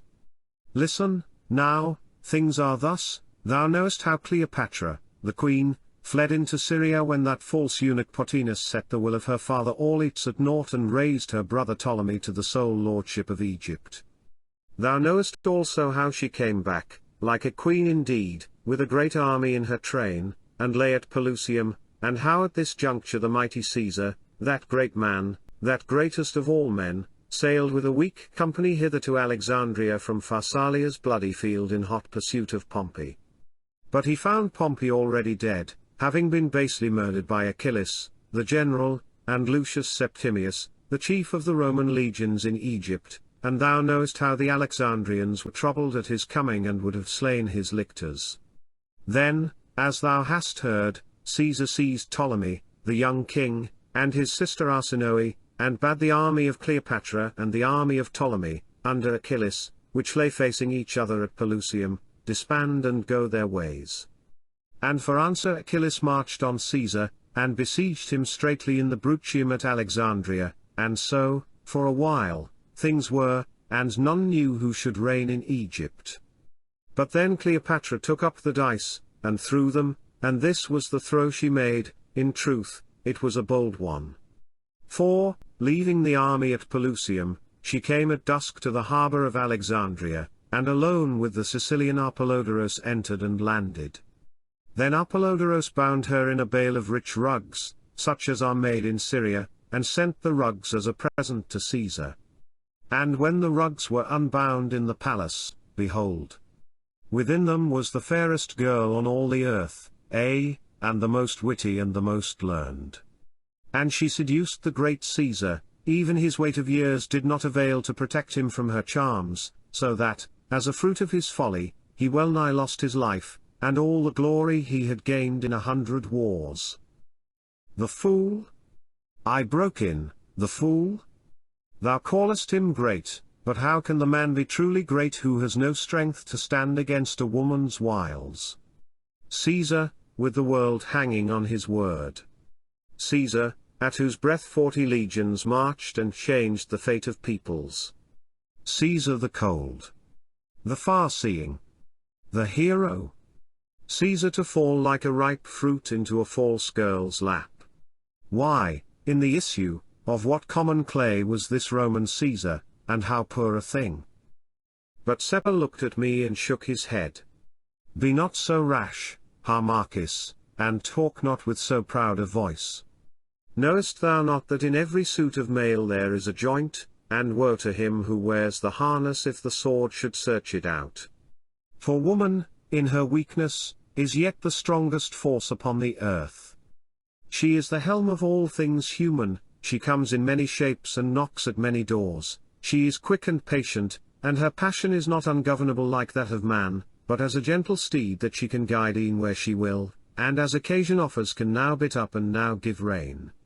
She has a captain's eye, and stout must be that fortress of the heart in which she finds no place of vantage. Does thy blood beat fast in youth? She will outrun it, nor will her kisses tire. Art thou set toward ambition? She will unlock thy inner heart, and show thee roads that lead to glory. Art thou worn and weary? She has comfort in her breast. Art thou fallen? She can lift thee up, and to the illusion of thy sense gild defeat with triumph. Harmachis, she can do these things, for nature ever fights upon her side, and while she does them she can deceive and shape a secret end in which thou hast no part. And thus woman rules the world. For her are wars, for her men spend their strength in gathering gains, for her they do well and ill, and seek for greatness, to find oblivion. But still she sits like yonder sphinx, and smiles, and no man has ever read all the riddle of her smile, or known all the mystery of her heart. Mock not. Mock not. Harmachis, for he must be great indeed who can defy the power of woman, which, pressing round him like the invisible air, is often strongest when the senses least discover it. I laughed aloud. Thou speakest earnestly, my uncle Seppa, I said. One might almost think that thou hadst not come unscathed through this fierce fire of temptation. Well, for myself, I fear not woman and her wiles, I know naught of them, and naught do I wish to know, and I still hold that this Caesar was a fool. Had I stood where Caesar stood, to cool its wantonness, that bale of rugs should have been rolled down the palace steps, into the harbour mud. Nay, cease. Cease, he cried aloud. It is evil to speak thus, may the gods avert the omen and preserve to thee this cold strength of which thou boastest. O man, thou knowest not. Thou in thy strength and beauty that is without compare, in the power of thy learning and the sweetness of thy tongue, thou knowest not. The world where thou must mix is not a sanctuary as that of the divine Isis. But there, it may be so. Pray that thy heart's ice may never melt, so thou shalt be great and happy, and Egypt shall be delivered. And now let me take up my tale. Thou seest, Harmachis, even in so grave a story woman claims her place. The young Ptolemy, Cleopatra's brother, being loosed of Caesar, treacherously turned on him. Then Caesar and Mithridates stormed the camp of Ptolemy, who took to flight across the river. But his boat was sunk by the fugitives who pressed upon it, and such was the miserable end of Ptolemy. Thereon, the war being ended, though she had but then borne him a son, Caesarion, Caesar appointed the younger Ptolemy to rule with Cleopatra, and be her husband in name, and he himself departed for Rome, bearing with him the beautiful Princess Arsinoe to follow his triumph in her chains. But the great Caesar is no more. He died as he had lived, in blood, and right royally. And but now Cleopatra, the queen, if my tidings may be trusted, has slain Ptolemy, her brother and husband, by poison, and taken the child Caesarion to be her fellow on the throne, which she holds by the help of the Roman legions, and, as they say, of young Sextus Pompeius, who has succeeded Caesar in her love. But, Harmachis, the whole land boils and seethes against her. In every city the children of Chem talk of the deliverer who is to come, and thou art he, Harmachis. The time is almost ripe. The hour is nigh at hand. Go thou back to Abouthes and learn the last secrets of the gods, and meet those who shall direct the bursting of the storm. Then act, Harmachis, act, I say, and strike home for Chem, rid the land of the Roman and the Greek, and take thy place upon the throne of thy divine fathers and be a king of men. For to this end thou wast born, O Prince. Chapter 5. Of the return of Harmachis to Abouthes, of the celebration of the mysteries, of the chant of Isis, and of the warning of a Menim hat. On the next day I embraced my uncle Seppa, and with an eager heart departed from Anu back to Abouthes. To be short, I came thither in safety, having been absent 5 years and a month, being now no more a boy but a man full grown, and having my mind well stocked with the knowledge of men, and the ancient wisdom of Egypt. So once again I saw the old lands, and the known faces, though of these some few were wanting, having been gathered to Osiris. Now, as, riding across the fields, I came nigh to the enclosure of the temple, the priests and people issued forth to bid me welcome, and with them the old wife, Atwa, who, but for a few added wrinkles that time had cut upon her forehead, was just as she had been when she threw the sandal after me 5 long years before. La! La! La! She cried, and there thou art, my bonny lad, more bonny even than thou wert. La! What a man! What shoulders! And what a face and form! Ah, it does an old woman credit to have dandled thee. But thou art over pale, those priests down there at Anu have starved thee, surely. Starve not thyself, the gods love not a skeleton. Empty stomach makes empty head, as they say at Alexandria. But this is a glad hour, a joyous hour. Come in, come in. And as I lighted down she embraced me. But I thrust her aside. My father. Where is my father? I cried, I see him not. Nay, nay, have no fear, she answered, His Holiness is well, he waits thee in his chamber. There, pass on? O happy day! O happy Abouthies! So I went, or rather ran, and reached the chamber of which I have written, and there at the table sat my father, a Amenemhat, the same as he had been, but very old. I came to him and, kneeling before him, kissed his hand, and he blessed me. Look up, my son, he said, let my old eyes gaze upon thy face, that I may read thy heart. So I lifted up my head, and he looked upon me long and earnestly. I read thee, he said at length, thou art pure and strong in wisdom, I have not been deceived in thee. Oh, the years have been lonely, but I did well to send thee hence. Now, tell me of thy life, for thy letters have told me little, and thou canst not know, my son, how hungry is a father's heart. And so I told him, we sat far into the night and talked together. And in the end he bade me know that I must now prepare to be initiated into those last mysteries that are learned of the chosen of the gods. And so it came about that for a space of 3 months I prepared myself according to the holy customs. I ate no meat. I was constant in the sanctuaries, in the study of the secrets of the great sacrifice and of the woe of the Holy Mother. I watched and prayed before the altars.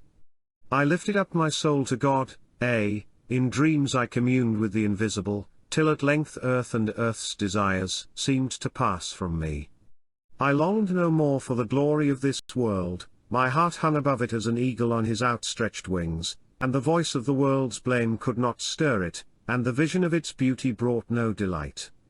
For above me was the vast vault of heaven, where in unalterable procession the stars pass on, drawing after them the destinies of men, where the holy ones sit upon their burning thrones, and watch the chariot wheels of fate as they roll from sphere to sphere. O hours of holy contemplation! Who, having once tasted of your joy, could wish again to grovel on the earth? O vile flesh to drag us down! I would that thou hadst then altogether fallen from me, and left my spirit free to seek Osiris. The months of probation passed but too swiftly, and now the holy day drew near when I was in truth to be united to the Universal Mother. Never hath night so longed for the promise of the dawn, never hath the heart of a lover so passionately desired the sweet coming of his bride, as I longed to see thy glorious face, O Isis. Even now that I have been faithless to thee, and thou art far from me, O divine. My soul goes out to thee, and once more I know, but as it is bidden that I should draw the veil, and speak of things which have not been told since the beginning of this world, let me pass on and reverently set down the history of that holy morn. For 7 days the great festival had been celebrated, the suffering of the Lord Osiris had been commemorated, the grief of the mother Isis had been sung, and glory had been done to the memory of the coming of the divine child Horus, the Son, the Avenger, the God begot.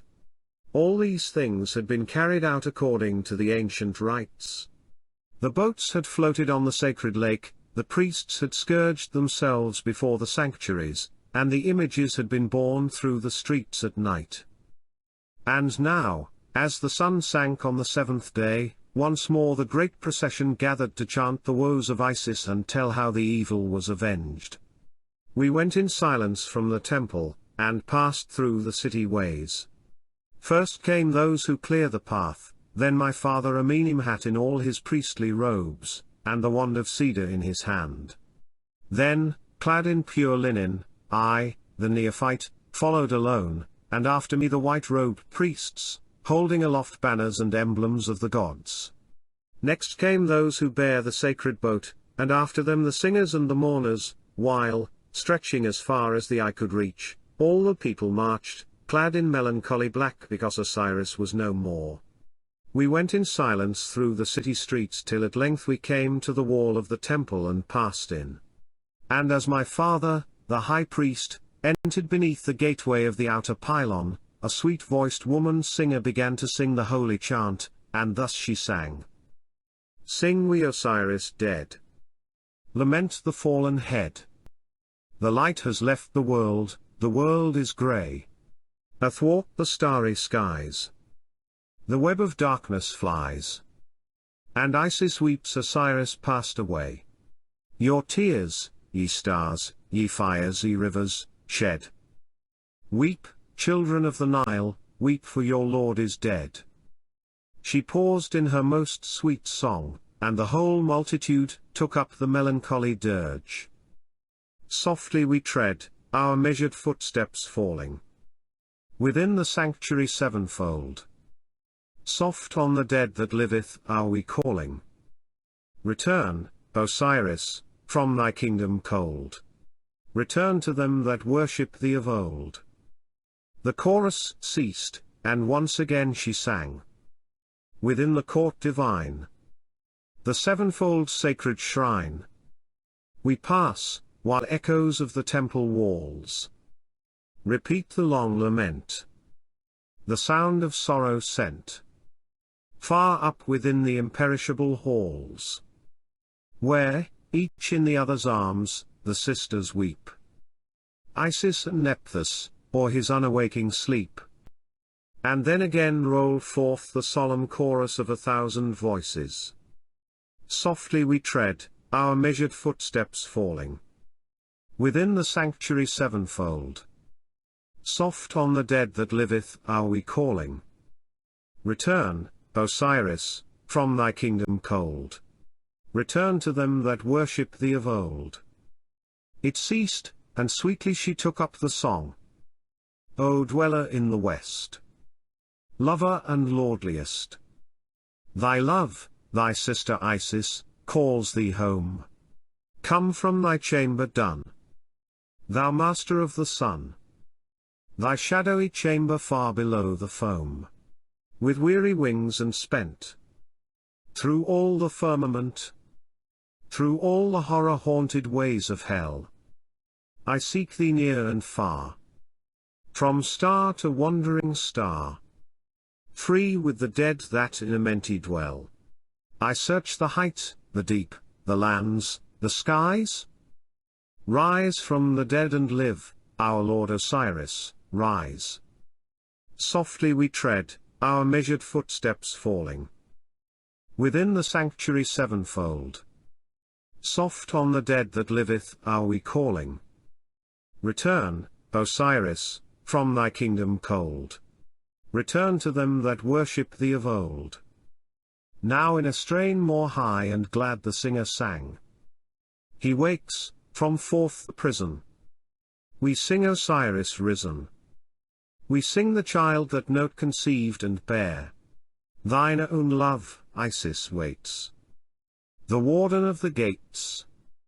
She breathes the breath of life on breast and hair, and in her breast and breath, behold, he waketh. Behold, at length he riseth out of rest, touched with her holy hands, the Lord of all the lands. He stirs, he rises from her breath, her breast. But thou, fell Typhon, fly? The judgment day drawn nigh. Fleet on thy track as flame speeds Horus from the sky. Softly we tread, our measured footsteps falling within the sanctuary sevenfold. Soft on the dead that liveth are we calling. Return, Osiris, from thy kingdom cold. Return to them that worship thee of old. Once more, as we bowed before the holy, she sang, and sent the full breath of her glad music ringing up the everlasting walls till the silence quivered with her round notes of melody, and the hearts of those who hearkened stirred strangely in the breast. And thus, as we walked, she sang the song of Osiris risen, the song of hope, the song of victory. Sing we the Trinity. Sing we the Holy Three. Sing we, and praise we and worship the throne. Throne that our Lord hath set.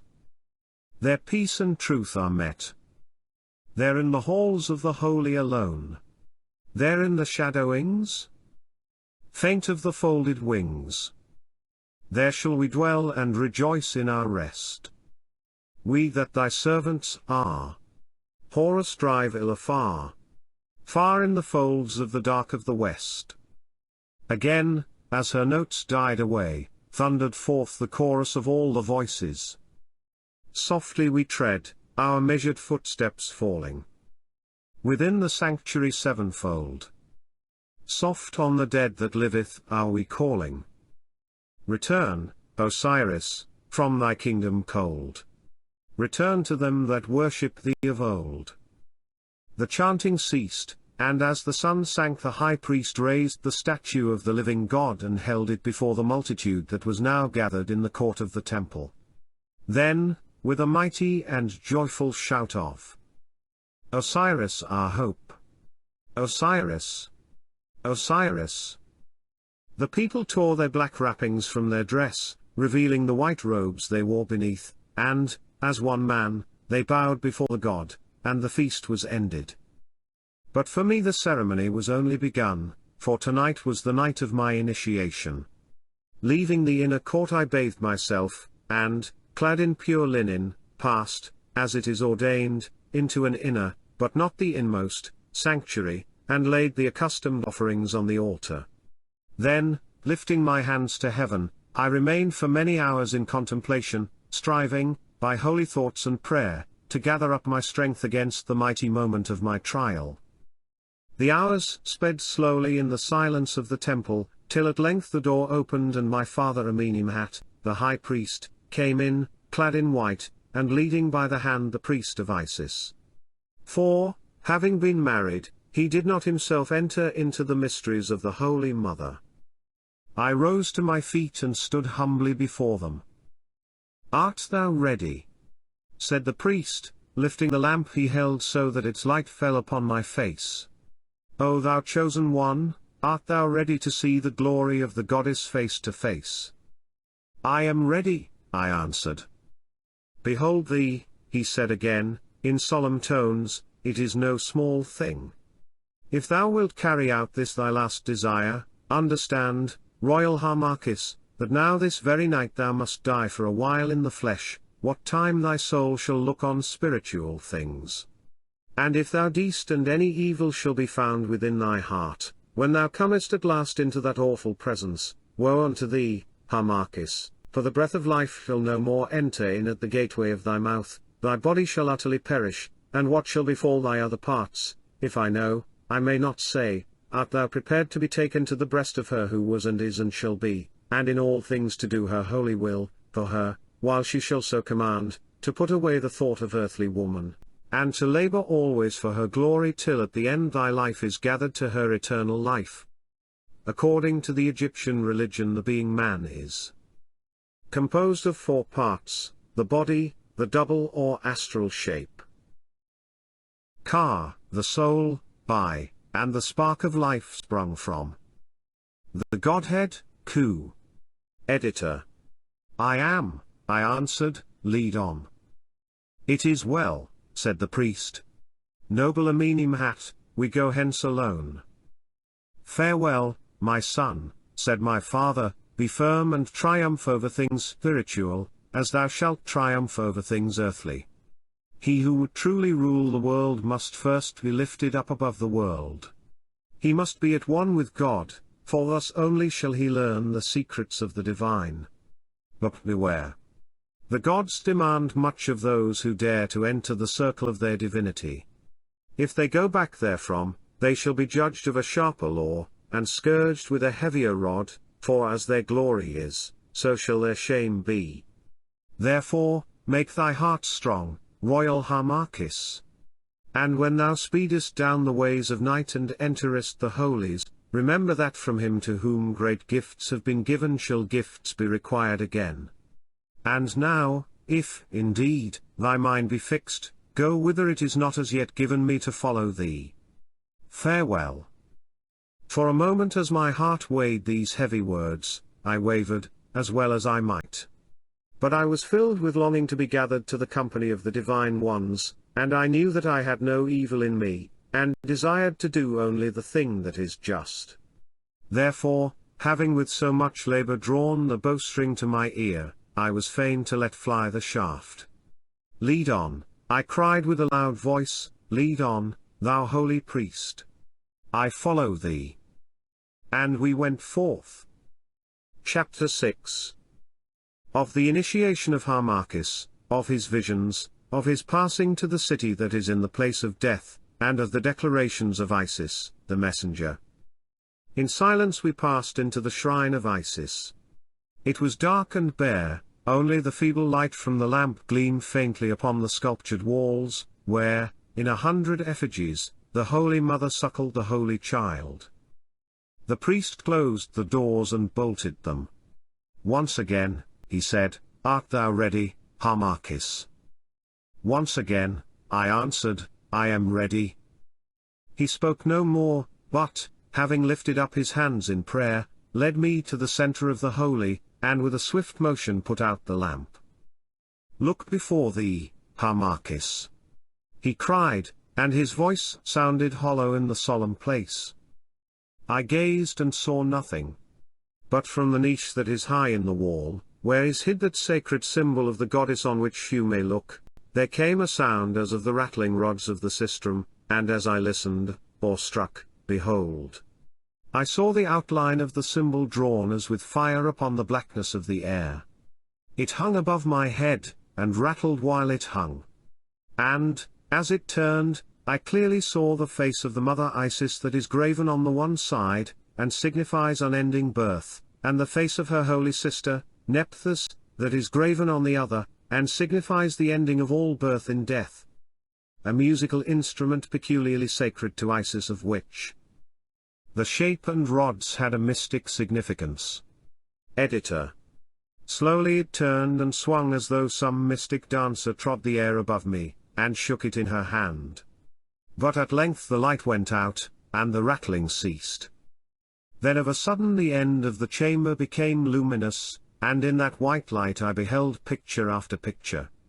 I saw the ancient Nile rolling through deserts to the sea. There were no men upon its banks, nor any signs of man, nor any temples to the gods. Only wild birds moved on Sia's lonely face, and monstrous brutes plunged and wallowed in his waters.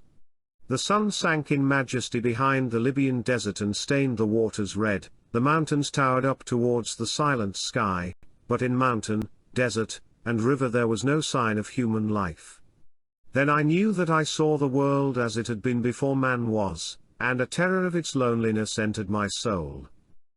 The picture passed and another rose up in its place. Once again I saw the banks of Sia, and on them crowded wild-faced creatures, partaking of the nature of the ape more than of the nature of mankind. They fought and slew each other. The wild birds sprang up in affright as the fire leapt from reed huts given by Feman's hands to flame and pillage. They stole and rent and murdered, dashing out the brains of children with axes of stone. And, though no voice told me, I knew that I saw man as he was tens of thousands of years ago, when first he marched across the earth. Yet another picture. Again I beheld the banks of Sia, but on them fair cities bloomed like flowers. In and out their gates went men and women, passing to and fro from wide, well-tilled lands. But I saw no guards or armies, and no weapons of war. All was wisdom, prosperity, and peace. And while I wondered, a glorious figure, clad in raiment that shone as flame, came from the gates of a shrine, and the sound of music went before and followed after him. He mounted an ivory throne which was set in a marketplace facing the water, and as the sun sank, called in all the multitudes to prayer. With one voice they prayed, bending in adoration. And I understood that herein was shown the reign of the gods on earth, which was long before the days of Menes. A change came over the dream. Still the same fair city, but other men with greed and evil on their faces, who hated the bonds of righteous doing, and set their hearts on sin. The evening came, the glorious figure mounted the throne and called to prayer, but none bowed themselves in adoration. "We are aweary of thee," they cried. "Make evil king. Slay him. Slay him. And loose the bonds of evil. Make evil king." The glorious shape rose up, gazing with mild eyes upon those wicked men. "Ye know not what ye ask," he cried, "but as ye will, so be it. For if I die, by me, after much travail, shall ye once again find a path to the kingdom of good." Even as he spoke, a form, foul and hideous to behold, leapt upon him, cursing, slew him, tore him limb from limb, and amidst the clamour of the people sat himself upon the throne and ruled. But a shape whose face was veiled passed down from heaven on shadowy wings, and with lamentations gathered up the rent fragments of the being. A moment she bent herself upon them, then lifted up her hands and wept. And as she wept, behold, from her side there sprang a warrior armed, and with a face like the face of Ra at noon. He, the Avenger, hurled himself with a shout upon the monster who had usurped the throne, and they closed in battle, and, struggling ever in a straight embrace, passed upward to the skies. Then came picture after picture. I saw powers and peoples clad in various robes and speaking many tongues. I saw them pass and pass in millions, loving, hating, struggling, dying. Some few were happy and some had woe stamped upon their faces, but most bore not the seal of happiness nor of woe, but rather that of patience. And ever as they passed from age to age, high above in the heavens the Avenger fought on with the evil thing, while the scale of victory swung now here now there. But neither conquered, nor was it given to me to know how the battle ended. And I understood that what I had beheld was the holy vision of the struggle between the good and the evil powers. I saw that man was created vile, but those who are above took pity on him, and came down to him to make him good and happy, for the two things are one thing. But man returned to his wicked way, and then the bright spirit of good, who is of us called Osiris, but who has many names, offered himself up for the evil doing of the race that had dethroned him. And from him and the divine mother, of whom all nature is, sprang another spirit, who is the protector of us on earth, as Osiris is our justifier in Amenti. For this is the mystery of the Osiris. Of a sudden, as I saw the visions, these things became clear to me. The mummy cloths of symbol and of ceremony that wrap Osiris round fell from him, and I understood the secret of religion, which is sacrifice. The pictures passed, and again the priest, my guide, spoke to me. Hast thou understood, Harmachis, those things which it has been granted thee to see? I have, I said. Are the rites ended? Nay, they are but begun. That which follows thou must endure alone. Behold, I leave thee, to return at the morning light. Once more I warn thee. That which thou shalt see, few may look upon and live. In all my days I have known but 3 who dared to face this dread hour, and of those 3 at dawn but 1 was found alive. Myself, I have not trod this path. It is too high for me. Depart, I said, my soul is athirst for knowledge.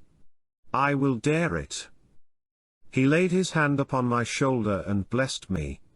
He went. I heard the door shut to behind him, the echoes of his footsteps slowly died away. Then I felt that I was alone, alone in the holy place with things which are not of the earth. Silence fell, silence deep and black as the darkness which was around me. The silence fell, it gathered as the cloud gathered on the face of the moon that night when, a lad, I prayed upon the pylon towers. It gathered denser and yet more dense till it seemed to creep into my heart and call aloud therein, for utter silence has a voice that is more terrible than any cry. I spoke, the echoes of my words came back upon me from the walls and seemed to beat me down. The stillness was lighter to endure than an echo such as this.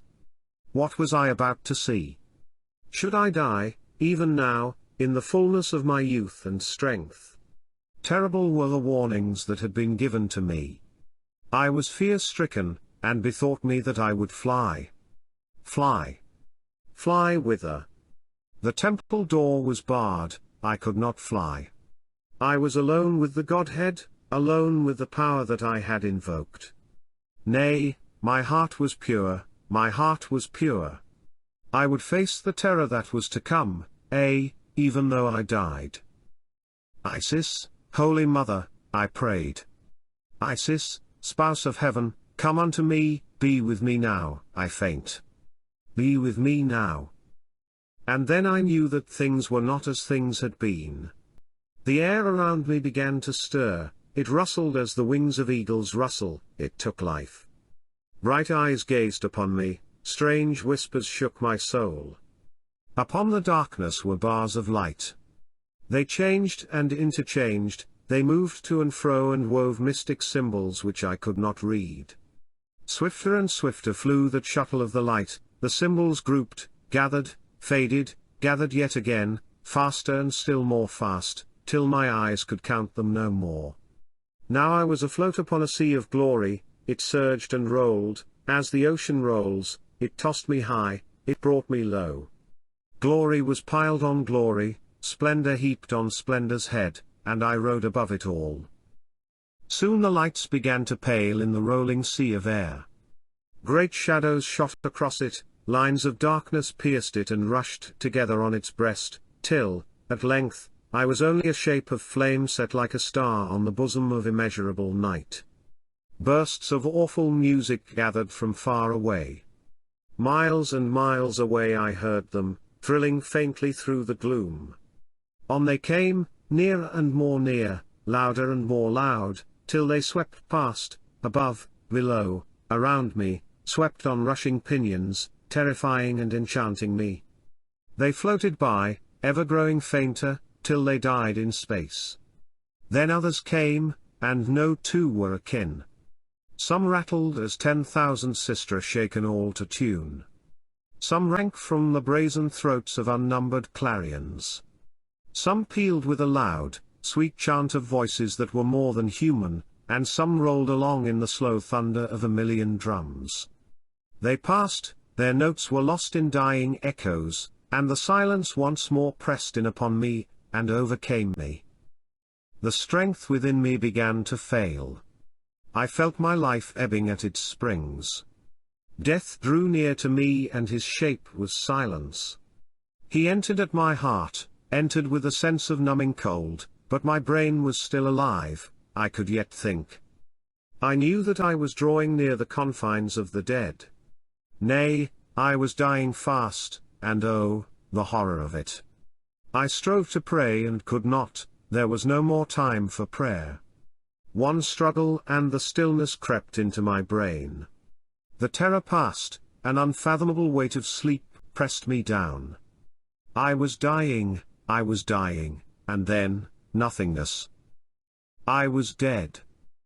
A change, life came back to me, but between the new life and the life that had been was a gulf and difference. Once again I stood in the darkness of the shrine, but it blinded me no more. It was clear as the light of day, although it still was black. I stood, and yet it was not I who stood, but rather my spiritual part, for at my feet lay my dead self. There it lay, rigid and still, a stamp of awful calm sealed upon its face, while I gazed on it. And as I gazed, filled with wonder, I was caught up on the wings of flame and whirled away. Away. Faster than the lightning's flash. Down I fell, through depths of empty space, set here and there with glittering crowns of stars. Down for 10 million miles and 10 times 10 million, till at length I hovered over a place of soft, unchanging light, wherein were temples, palaces, and abodes, such as no man ever saw in the visions of his sleep. They were built of flame, and they were built of blackness. Their spires pierced up and up, their great courts stretched around.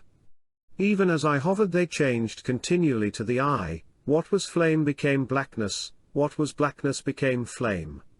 Here was the flash of crystal, and there the blaze of gems shone even through the glory that rolls around the city which is in the place of death. There were trees, and their voice as they rustled was the voice of music, there was air, and, as it blew, its breath was the sobbing notes of song. Shapes, changing, mysterious, wonderful, rushed up to meet me, and bore me down till I seemed to stand upon another earth. "Who comes?" cried a great voice. "Harmachis," answered the shapes, that changed continually. "Harmachis, who hath been summoned from the earth to look upon the face of her that was and is and shall be. Harmachis, child of earth. Throw back the gates and open wide the doors." Pealed the awful voice. "Throw back the gates and open wide the doors, seal up his lips in silence, lest his voice jar upon the harmonies of heaven, take away his sight lest he see that which may not be seen, and let Harmachis, who hath been summoned, pass down the path that leads to the place of the unchanging. Pass on, child of earth, but before thou goest, look up that thou mayest learn how far thou art removed from earth." I looked up. Beyond the glory that shone about the city was black night, and high on its bosom twinkled one tiny star. "Behold the world that thou hast left," said the voice, "behold and tremble." Then my lips and eyes were sealed with silence and with darkness, so that I was dumb and blind. The gates rolled back, the doors swung wide, and I was swept into the city that is in the place of death. I was swept swiftly I know not whither, till at length I stood upon my feet. Again the great voice pealed. "Draw the veil of blackness from his eyes, unseal the silence on his lips, that Harmachis, child of earth, may see, hear, and understand, and make adoration at the shrine of her that was and is and shall be." And my lips and eyes were touched once more, so that my sight and speech came back. Behold! I stood within a hall of blackest marble, so lofty that even in the rosy light scarce could my vision reach the great groins of the roof. Music wailed about its spaces, and all adown its length stood winged spirits fashioned in living fire, and such was the brightness of their forms that I could not look on them. In its center was an altar, small and square, and I stood before the empty altar. Then again the voice cried, "O thou that hast been, art, and shalt be, thou who, having many names, art yet without a name, measurer of time, messenger of God, guardian of the worlds and the races that dwell thereon, universal mother born of nothingness, creatix uncreated, living splendor without form, living form without substance, servant of the invisible, child of law, holder of the scales and sword of fate, vessel of life, through whom all life flows, to whom it again is gathered, recorder of things done, executrix of decrees, hear. Harmachis the Egyptian, who by thy will hath been summoned from the earth, waits before thine altar, with ears unstopped, with eyes unsealed, and with an open heart. Hear and descend. Descend, O many-shaped. Descend in flame. Descend in sound. Descend in spirit. Hear and descend. The voice ceased, and there was silence. Then through the silence came a sound like the booming of the sea. It passed and presently, moved thereto by I know not what, I raised my eyes from my hands with which I had covered them, and saw a small dark cloud hanging over the altar in and out of which a fiery serpent climbed. Then all the spirits clad in light fell upon the marble floor, and with a loud voice adored, but what they said I could not understand. Behold! The dark cloud came down and rested on the altar, the serpent of fire stretched itself towards me, touched me on the forehead with its forky tongue and was gone. From within the cloud a voice, sweet and low and clear, spoke in heavenly accents. "Depart, ye ministers, leave me with my son whom I have summoned." Then like arrows rushing from a bow the flame-clad spirits leapt from the ground and sped away. "O Harmachis," said the voice, "be not afraid, I am she whom thou dost know as Isis of the Egyptians, but what else I am strive not thou to learn, it is beyond thy strength. For I am all things, life is my spirit, and nature is my raiment. I am the laughter of the babe, I am the maiden's love, I am the mother's kiss. I am the child and servant of the invisible that is God, that is law, that is fate, though myself I be not God and fate and law. When winds blow and oceans roar upon the face of the earth thou hearest my voice, when thou gazest on the starry firmament thou seest my countenance, when the spring blooms out in flowers, that is my smile, Harmachis. For I am nature's self, and all her shapes are shapes of me. I breathe in all that breathes. I wax and wane in the changeful moon, I grow and gather in the tides, I rise with the suns, I flash with the lightning and thunder in the storms. Nothing is too great for the measure of my majesty, nothing is so small that I cannot find a home therein. I am in thee and thou art in me, O Harmachis. That which bade thee be bade me also be. Therefore, though I am great and thou art little, have no fear. For we are bound together by the common bond of life, that life which flows through suns and stars and spaces, through spirits and the souls of men, welding all nature to a whole that, changing ever, is yet eternally the same. I bowed my head, I could not speak, for I was afraid. Faithfully hast thou served me, O my son, went on the low sweet voice, greatly thou hast longed to be brought face to face with me here in Amenti, and greatly hast thou dared to accomplish thy desire.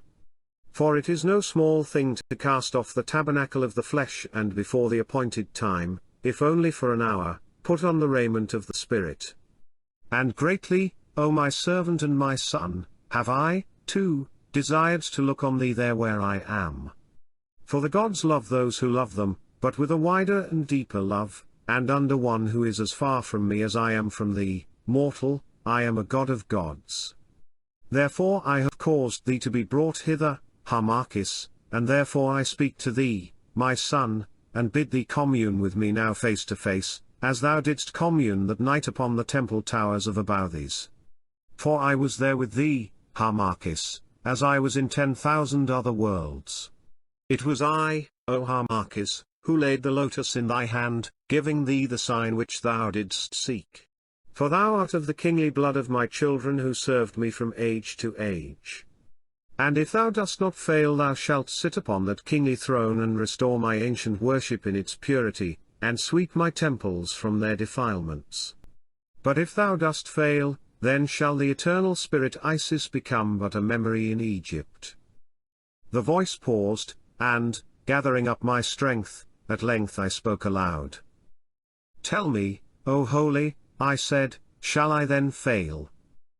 Ask me not, answered the voice, that which it is not lawful that I should answer thee. Perchance I can read that which shall befall thee, perchance it doth not please me so to read. What can it profit the divine, that hath all time wherein to await the issues, to be eager to look upon the blossom that is not blown, but which, lying a seed in the bosom of the earth, shall blow in its season? Know, Harmachis, that I do not shape the future is to thee and not to me, for it is born of law and of the rule ordained of the invisible. Yet thou art free to act therein, and thou shalt win or thou shalt fail according to thy strength and the measure of thy heart's purity. Thine be the burden, Harmachis, as thine in the event shall be the glory or the shame. Little do I reck of the issue, I who am but the minister of what is written. Now hear me, I will always be with thee, my son, for my love once given can never be taken away, though by sin it may seem lost to thee. Remember then this, if thou dost triumph, thy guerdon shall be great, if thou dost fail, heavy indeed shall be thy punishment both in the flesh and in the land that thou callest Amenti. Yet this for thy comfort, shame and agony shall not be eternal. For however deep the fall from righteousness, if but repentance holds the heart, there is a path, a stony and a cruel path, whereby the height may be climbed again. Let it not be thy lot to follow it, Harmachis. And now, because thou hast loved me, my son, and, wandering through the maze of fable, wherein men lose themselves upon the earth, mistaking the substance for the spirit, and the altar for the god, hast yet grasped a clue of truth the many-faced, and because I love thee and look on to the day that, perchance, shall come when thou shalt dwell blessed in my light and in the doing of my tasks, because of this, I say, it shall be given to thee, O Harmachis, to hear the word whereby I may be summoned from the uttermost, by one who hath communed with me, and to look upon the face of Isis, even into the eyes of the messenger, and not die the death. Behold! The sweet voice ceased, the dark cloud upon the altar changed and changed, it grew white, it shone, and seemed at length to take the shrouded shape of a woman. Then the golden snake crept from its heart once more, and, like a living diadem, twined itself about the cloudy brows. Now suddenly a voice called aloud the awful word, then the vapors burst and melted, and with my eyes I saw that glory, at the very thought of which my spirit faints. But what I saw it is not lawful to utter. For, though I have been bidden to write what I have written of this matter, perchance that a record may remain, thereon I have been warned, even now, after these many years. I saw, and what I saw cannot be imagined, for there are glories and there are shapes which are beyond the reach of man's imagination. I saw, then, with the echo of that word, and the memory of that sight stamped for ever on my heart, my spirit failed me, and I sank down before the glory. And, as I fell, it seemed that the great hall burst open and crumbled into flakes of fire round me. Then a great wind blew, there was a sound as the sound of worlds rushing down the flood of time, and I knew no more. Chapter 7. Of the awaking of Harmachis, of the ceremony of his crowning as Pharaoh of the upper and the lower land, and of the offerings made to Pharaoh. Once again I woke, to find myself stretched at length upon the stone flooring of the holy place of Isis that is at Audiobook. By me stood the old priest of the mysteries, and in his hand was a lamp. He bent over me, and gazed earnestly upon my face. It is day, the day of thy new birth, and thou hast lived to see it, Harmachis, he said at length. I give thanks. Arise, royal Harmachis, nay, tell me naught of that which has befallen thee. Arise, beloved of the Holy Mother. Come forth, thou who hast passed the fire and learned what lies behind the darkness, come forth, O newly born. I rose and, walking faintly, went with him, and, passing out of the darkness of the shrines filled with thought and wonder, came once more into the pure light of the morning. And then I went to my own chamber and slept, nor did any dreams come to trouble me. But no man, not even my father, asked me aught of what I saw upon that dread night, or after what fashion I had communed with the goddess. After these things which have been written, I applied myself for a space to the worship of the mother Isis, and to the further study of the outward forms of those mysteries to which I now held the key. Moreover, I was instructed in matters politic, for many great men of our following came secretly to see me from all quarters of Egypt, and told me much of the hatred of the people towards Cleopatra, the queen, and of other things. At last the hour drew nigh, it was 3 months and 10 days from the night when, for a while, I left the flesh, and yet living with our life, was gathered to the breast of Isis, on which it was agreed that with due and customary rites, although in utter secrecy, I should be called to the throne of the upper and the lower land.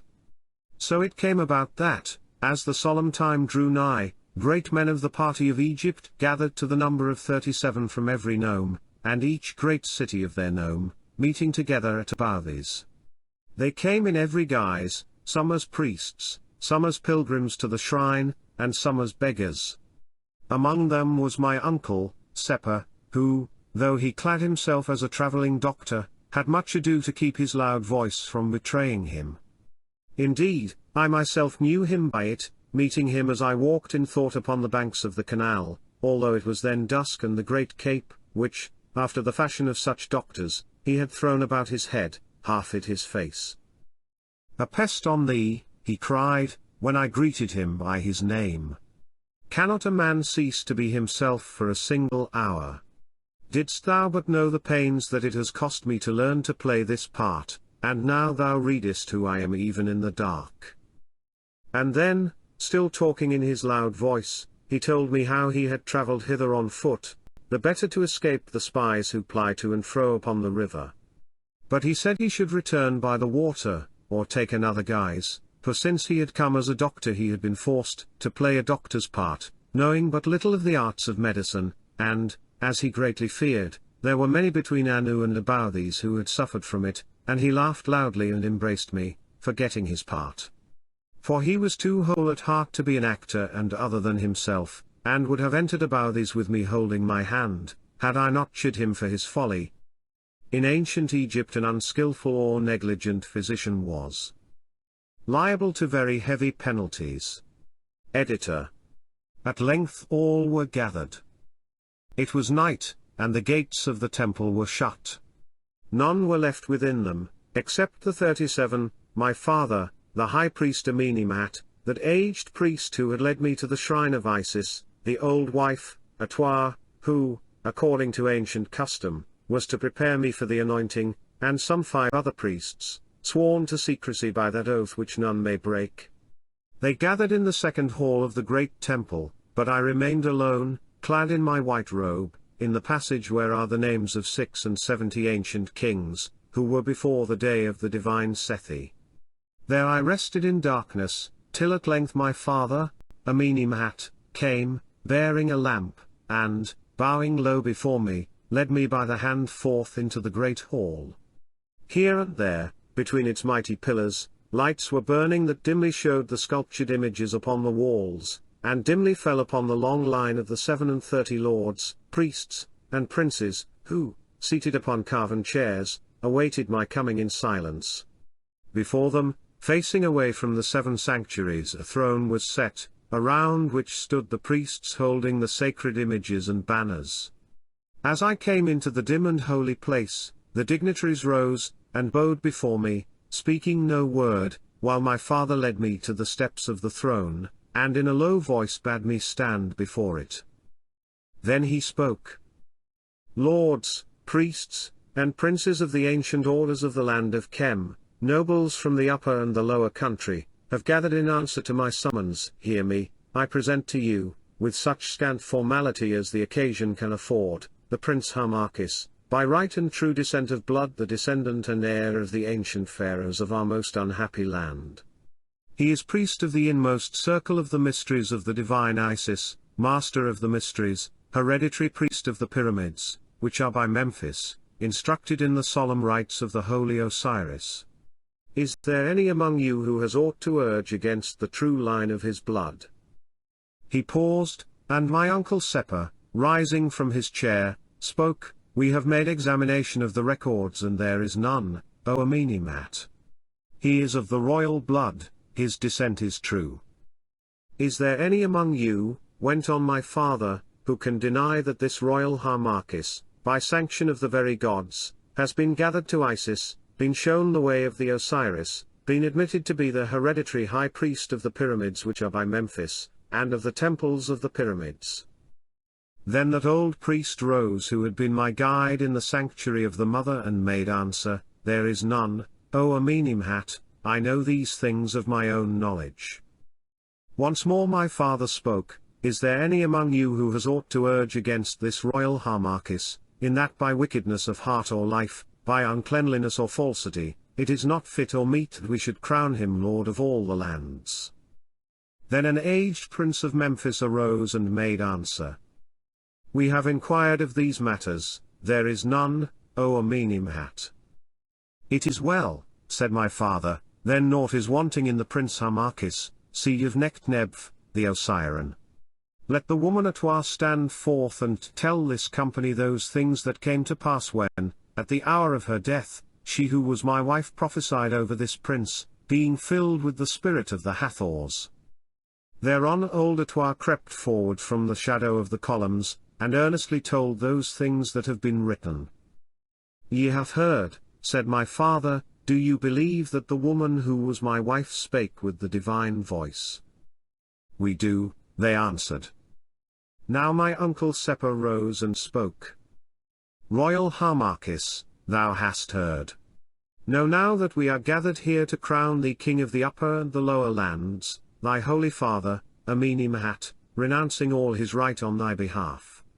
We are met, not, indeed, in that pomp and ceremony which is due to the occasion, for what we do must be done in secret, lest our lives, and the cause that is more dear to us than life, should pay the forfeit, but yet with such dignity and observance of the ancient rites as our circumstance may command. Learn, now, how this matter hangs, and if, after learning, thy mind consents thereto, then mount thy throne, O Pharaoh, and swear the oath. Long has Chemi groaned beneath the mailed heel of the Greek, and trembled at the shadow of the Roman's spear. Long has the ancient worship of its gods been desecrated, and its people crushed with oppression. But we believe that the hour of deliverance is at hand, and with the solemn voice of Egypt and by the ancient gods of Egypt, to whose cause thou art of all men bound, we call upon thee, Prince, to be the sword of our deliverance. Hearken. 20,000 good and leal men are sworn to wait upon thy word, and at thy signal to rise as one, to put the Grecian to the sword, and with their blood and substance to build thee a throne set more surely on the soil of Chem than are its ancient pyramids, such a throne as shall even roll the Roman legions back. And for the signal, it shall be the death of that bold harlot, Cleopatra. Thou must compass her death, Harmachis, in such fashion as shall be shown to thee, and with her blood anoint the royal throne of Egypt. Canst thou refuse, O our hope? Doth not the holy love of country swell within thy heart? Canst thou dash the cup of freedom from thy lips and bear to drink the bitter draught of slaves? The emprise is great, maybe it shall fail, and thou with thy life, as we with ours, shalt pay the price of our endeavor. But what of it, Harmachis? Is life, then, so sweet? Are we so softly cushioned on the stony bed of earth? Is bitterness and sorrow in its sum so small and scant a thing? Do we here breathe so divine an air that we should fear to face the passage of our breath? What have we here but hope and memory? What see we here but shadows? Shall we then fear to pass pure-handed where fulfillment is and memory is lost in its own source, and shadows die in the light which cast them? O Harmachis, that man alone is truly blessed who crowns his life with fame's most splendid wreath. For, since to all the brood of earth death hands his poppy flowers, he indeed is happy to whom there is occasion given to weave them in a crown of glory. And how can a man die better than in a great endeavor to strike the gyves from his country's limbs so that she again may stand in the face of heaven and raise the shrill shout of freedom, and, clad once more in a panoply of strength, trample underfoot the fetters of her servitude, defying the tyrant nations of the earth to set their seal upon her brow? Chem calls thee, Harmachis.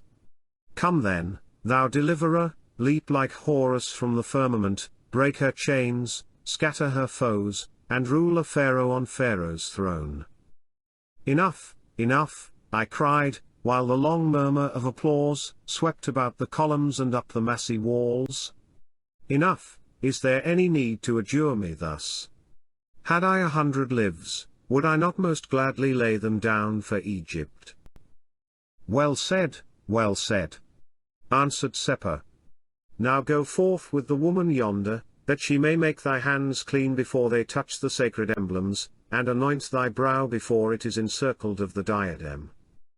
And so I went into a chamber apart with the old wife, Atwa. There, muttering prayers, she poured pure water over my hands into a ewer of gold, and having dipped a fine cloth into oil wiped my brow with it. O happy Egypt! She said, O happy prince, that art come to rule in Egypt! O royal youth!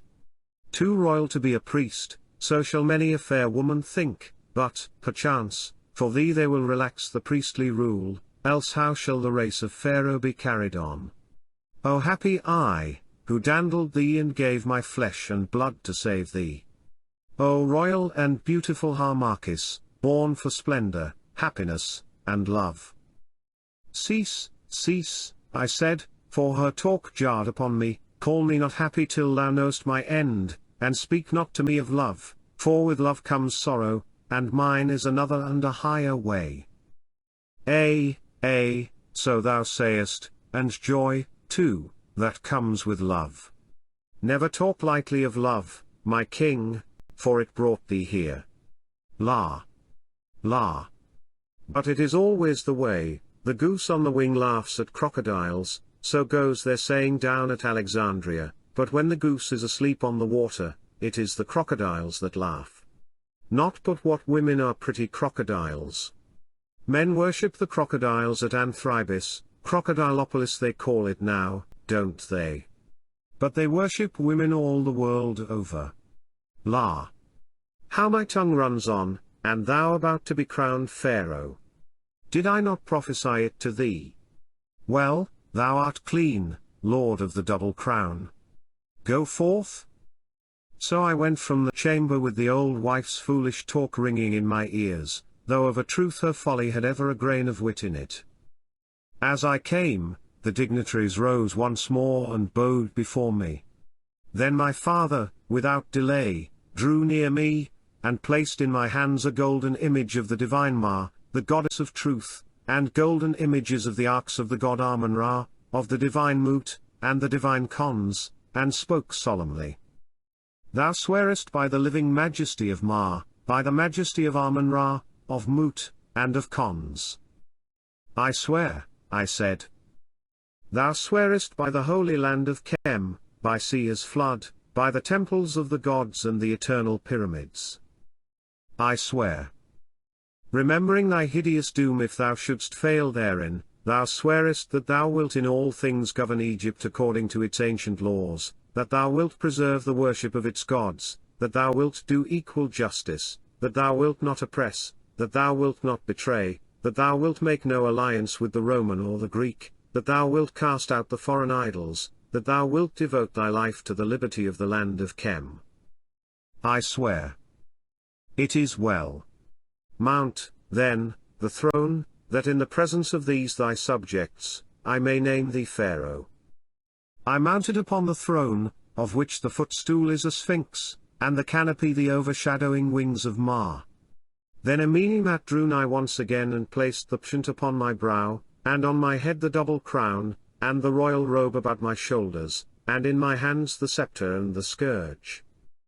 Royal Harmachis, he cried, by these outward signs and tokens, I, the high priest of the temple of Ra-Men-Ma to bow these, crown thee Pharaoh of the upper and lower land. Reign and prosper, O hope of Kemi. Reign and prosper, Pharaoh. Echoed the dignitaries, bowing down before me. Then, one by one, they swore allegiance, till all had sworn. And, having sworn, my father took me by the hand, he led me in solemn procession into each of the 7 sanctuaries that are in this temple of Ra-Men-Ma, and in each I made offerings, swung incense, and officiated as priest. Clad in the royal robes I made offerings in the shrine of Horus, in the shrine of Isis, in the shrine of Osiris, in the shrine of Amun-Ra, in the shrine of Hormku, in the shrine of Papa, till at length I reached the shrine of the king's chamber. Here they made their offering to me, as the divine Pharaoh, and left me very weary, but a king. Here the first and smallest of the papyrus rolls comes to an end. Book 2, The Fall of Harmachis. Chapter 1. Of the farewell of Amenemhat to Harmachis, of the coming of Harmachis to Alexandria, of the exhortation of Sepa, of the passing of Cleopatra robed as Isis, and of the overthrow of the gladiator by Harmachis. Now the long days of preparation had passed, and the time was at hand.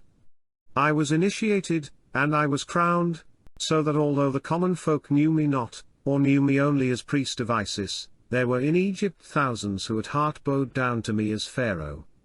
The hour was at hand, and my soul went forth to meet it. For I longed to overthrow the foreigner, to set Egypt free, to mount the throne that was my heritage, and cleanse the temples of my gods. I was fain for the struggle, and I never doubted of its end. I looked into the mirror, and saw triumph written on my brows. The future stretched a path of glory from my feet, glittering with glory like seer in the sun. I communed with my mother Isis, I sat within my chamber and took counsel with my heart, I planned new temples, I revolved great laws that I would put forth for my people's weal, and in my ears rang the shouts of exultation which should greet victorious Pharaoh on his throne. But still I tarried a little while at Abouthis, and, having been commanded to do so, let my hair, that had been shorn, grow again long and black as the raven's wing, instructing myself meanwhile in all manly exercises and feats of arms. Also, for a purpose which shall be seen, I perfected myself in the magic art of the Egyptians, and in the reading of the stars, in which things, indeed, I already have great skill. Now, this was the plan that had been built up. My uncle Sepa had, for a while, left the temple of Anu, giving out that his health had failed him. Thence he had moved down to a house in Alexandria, to gather strength, as he said, from the breath of the sea, and also to learn for himself the wonders of the great museum, and the glory of Cleopatra's court. There it was planned that I should join him, for there, at Alexandria, the egg of the plot was hatching. Accordingly, when at last the summons came, all things being prepared, I made ready for the journey, and passed into my father's chamber to receive his blessing before I went. There sat the old man, as once before he sat when he had rebuked me because I went out to slay the lion, his long white beard resting on the table of stone and sacred writings in his hand. When I came in he rose from his seat and would have knelt before me, crying, "Hail, Pharaoh!" But I caught him by the hand. "It is not meet, my father," I said. "It is meet," he answered, "it is meet that I should bow before my king, but be it as thou wilt. And so thou goest, Harmachis, my blessings go with thee, O my son. And may those whom I serve grant to me that my old eyes may, indeed, behold thee on the throne.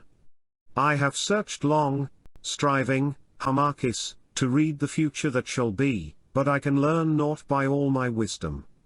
It is hid from me, and at times my heart fails.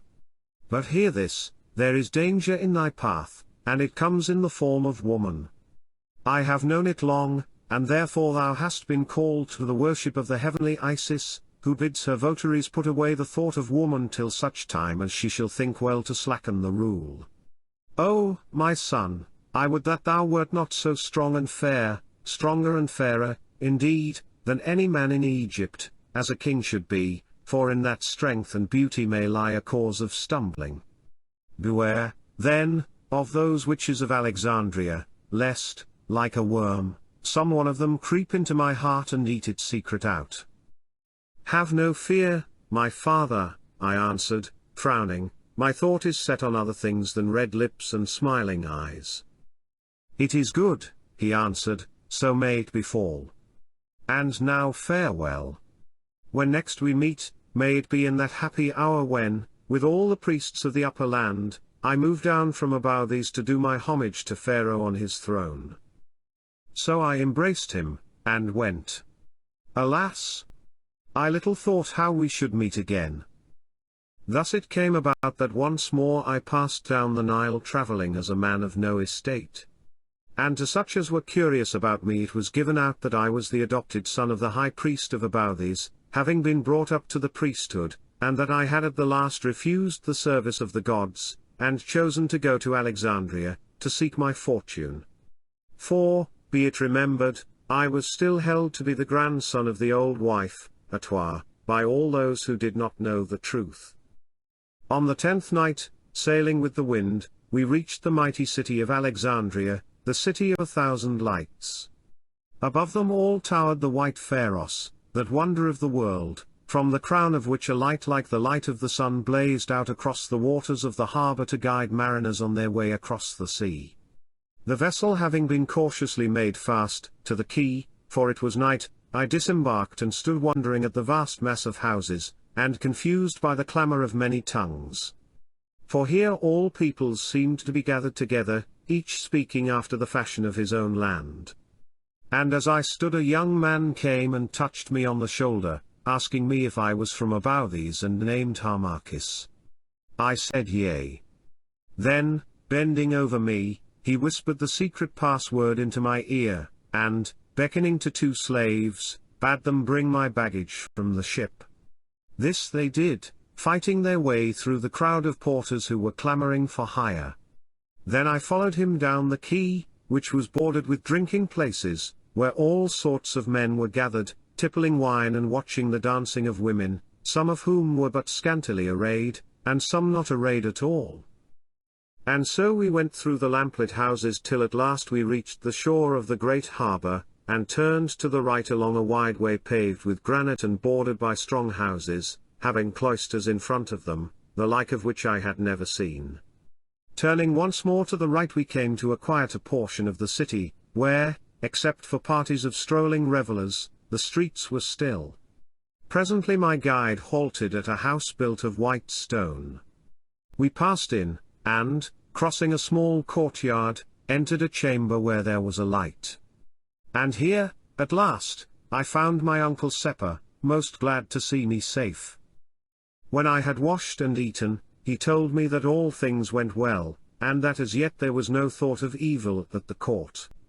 Further, he said, it having come to the ears of the queen that the priest of Anu was sojourning at Alexandria, she sent for him and closely questioned him, not as to any plot, for of that she never thought, but as to the rumour which had reached her, that there was treasure hid in the great pyramid which is by Anu. For, being ever wasteful, she was ever in want of money, and had bethought her of opening the pyramid. But he laughed at her, telling her the pyramid was the burying place of the divine Khufu, and that he knew nothing of its secrets. Then she was angered, and swore that so surely as she ruled in Egypt she would tear it down, stone by stone, and discover the secret at its heart. Again he laughed, and, in the words of the proverb which they have at Alexandria, told her that mountains live longer than kings. Thereon she smiled at his ready answer, and let him go. Also my uncle Seppa told me that on the morrow I should see this Cleopatra. For it was her birthday, as indeed, it was also mine, and, dressed in the robes of the holy Isis, she would pass in state from her palace on the Lochias to the Serapeium to offer a sacrifice at the shrine of the false god who sits in the temple. And he said that thereafter the fashion by which I should gain entrance to the household of the queen should be contrived. Then, being very weary, I went to rest, but could sleep little for the strangeness of the place, the noises in the streets, and the thought of the morrow. While it was yet dark, I rose, climbed the stair to the roof of the house, and waited. Presently, the sun's rays shot out like arrows, and lit upon the white wonder of the marble Pharaohs, whose light instantly sank and died, as though, indeed, the sun had killed it. Now the rays fell upon the palaces of the Lochias where Cleopatra lay, and lit them up till they flamed like a jewel set on the dark, cool bosom of the sea. Away the light flew, kissing the Soma's sacred dome, beneath which Alexander sleeps, touching the high tops of 1,000 palaces and temples, past the porticos of the great museum that loomed near at hand, striking the lofty shrine, where, carved of ivory, is the image of the false god Serapis, and at last seeming to lose itself in the vast and gloomy necropolis. Then, as the dawn gathered into day, the flood of brightness, overbrimming the bowl of night, flowed into the lower lands and streets, and showed Alexandria red in the sunrise as the mantle of a king, and shaped as a mantle.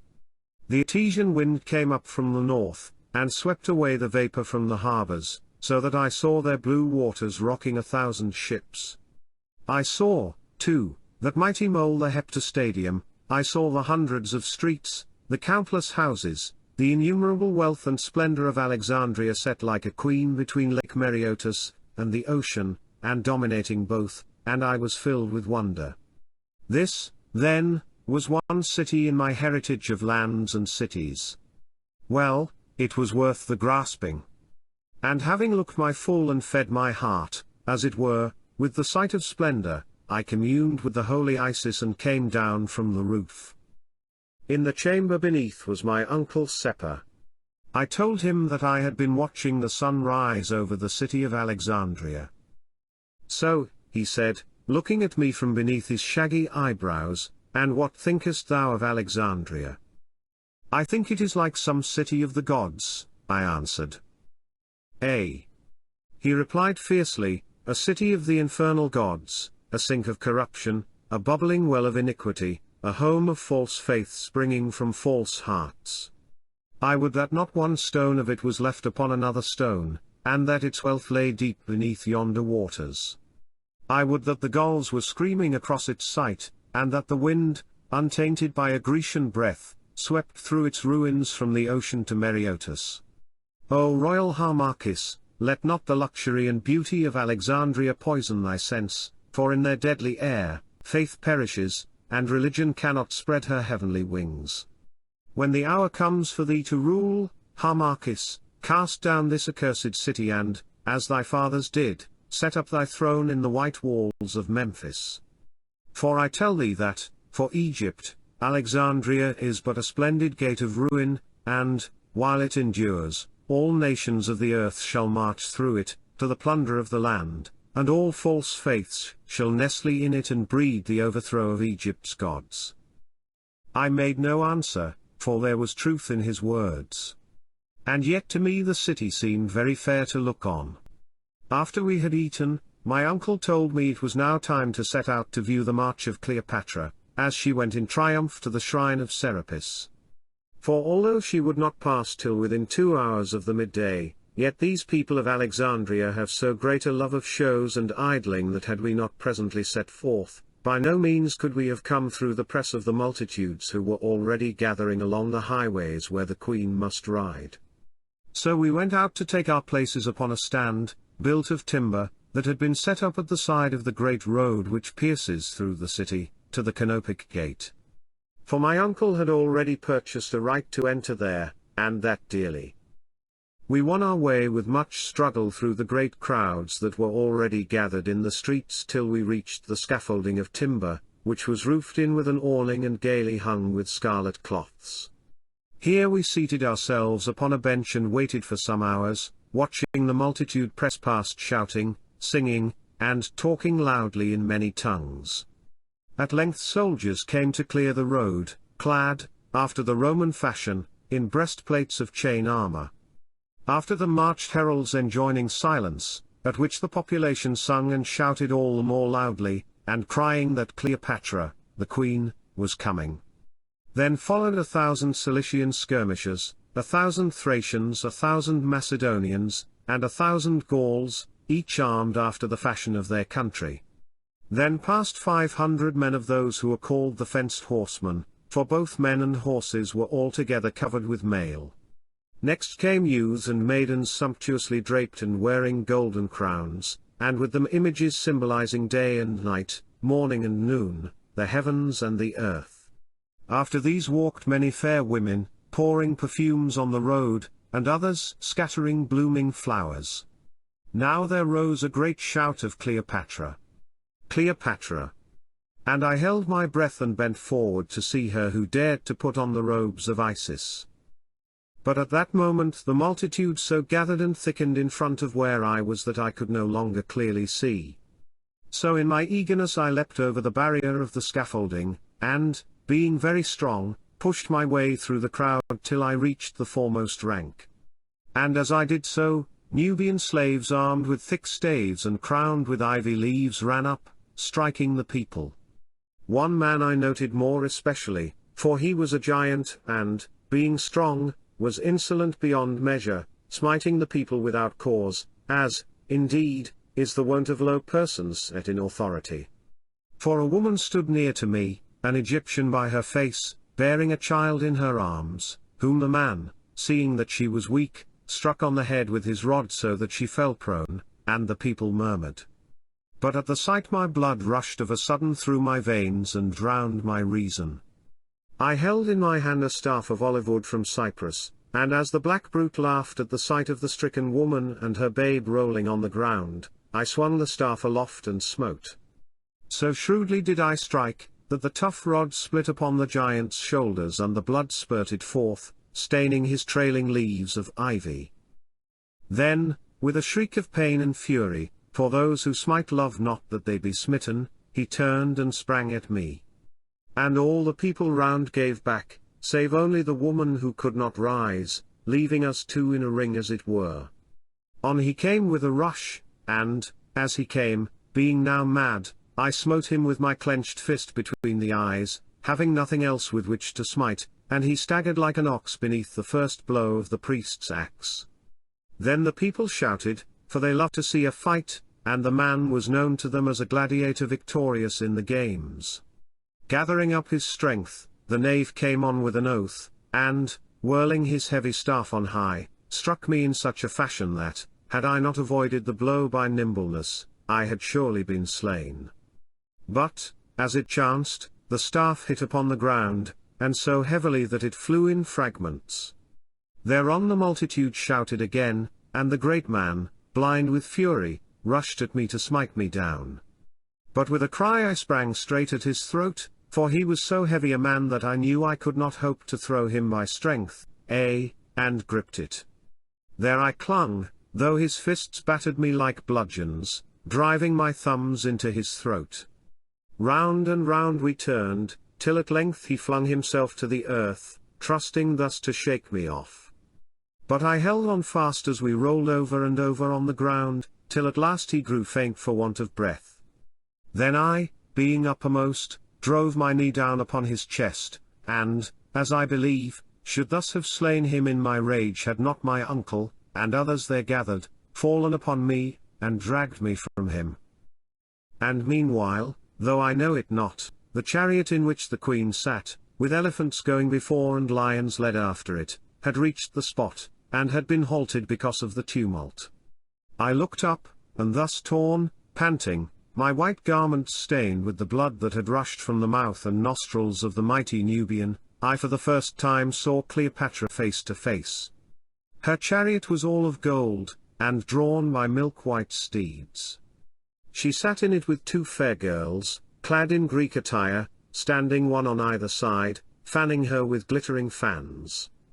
On her head was the covering of Isis, the golden horns between which rested the moon's round disk and the emblem of Osiris' throne, with the uraeus twined around. Beneath this covering was the vulture cap of gold, the blue enamelled wings and the vulture head with gemmy eyes, under which her long dark tresses flowed towards her feet. About her rounded neck was a broad collar of gold studded with emeralds and coral. Round her arms and wrists were bracelets of gold studded with emeralds and coral, and in one hand she held the holy cross of life fashioned of crystal, and in the other the golden rod of royalty. Her breast was bare, but under it was a garment that glistened like the scaly covering of a snake, everywhere sewn with gems. Beneath this robe was a skirt of golden cloth, half hidden by a scarf of the broidered silk of Kos, falling in folds to the sandals that, fastened with great pearls, adorned her white and tiny feet. All this I discerned at a glance, as it were. Then I looked upon the face, that face which seduced Caesar, ruined Egypt, and was doomed to give Octavian the sceptre of the world.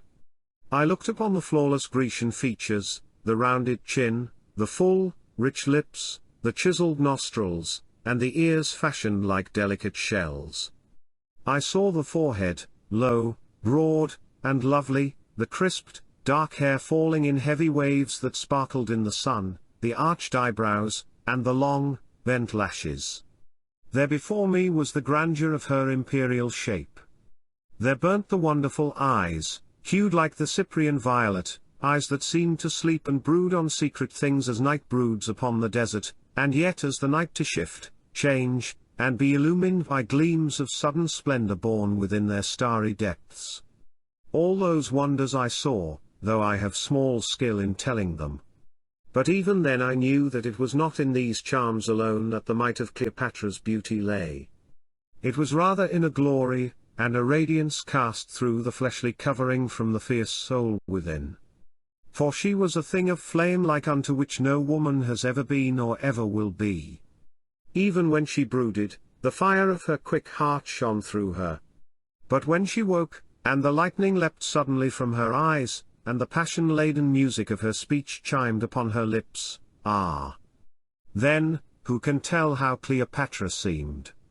For in her met all the splendors that have been given to woman for her glory, and all the genius which man has won from heaven. And with them dwelt every evil of that greater sort, which fearing nothing, and making a mock of laws, has taken empires for its place of play, and, smiling, watered the growth of its desires with the rich blood of men.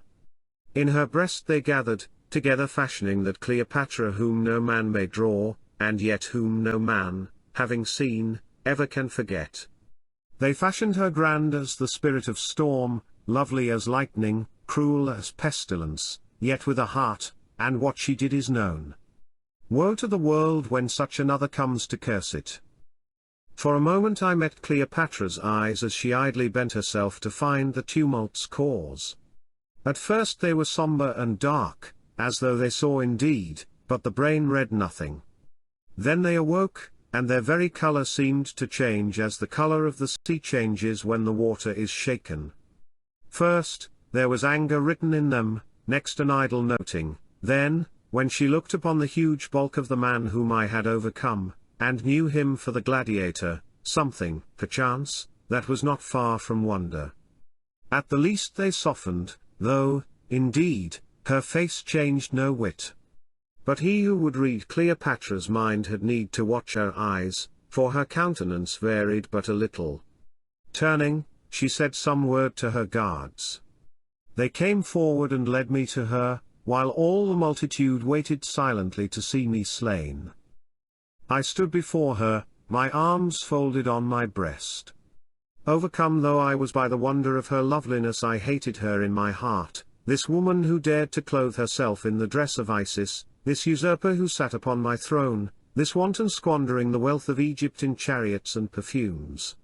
When she had looked me over from head to the feet, she spake in a low full voice and in the tongue of Chemi which she alone had learned of all the Lagidi. And who and what art thou, Egyptian, for Egyptian I see thou art, who darest to smite my slave when I make progress through my city? I am Harmachis, I answered boldly. Harmachis, the astrologer, adopted son of the high priest and governor of Abouthes, who am come hither to seek my fortune. I smote thy slave, O queen, because for no fault he struck down the woman yonder. Ask of those who saw, royal Egypt. Harmachis, she said, the name has a high sound, and thou hast a high look, and then, speaking to a soldier who had seen all, she bade him tell her what had come to pass.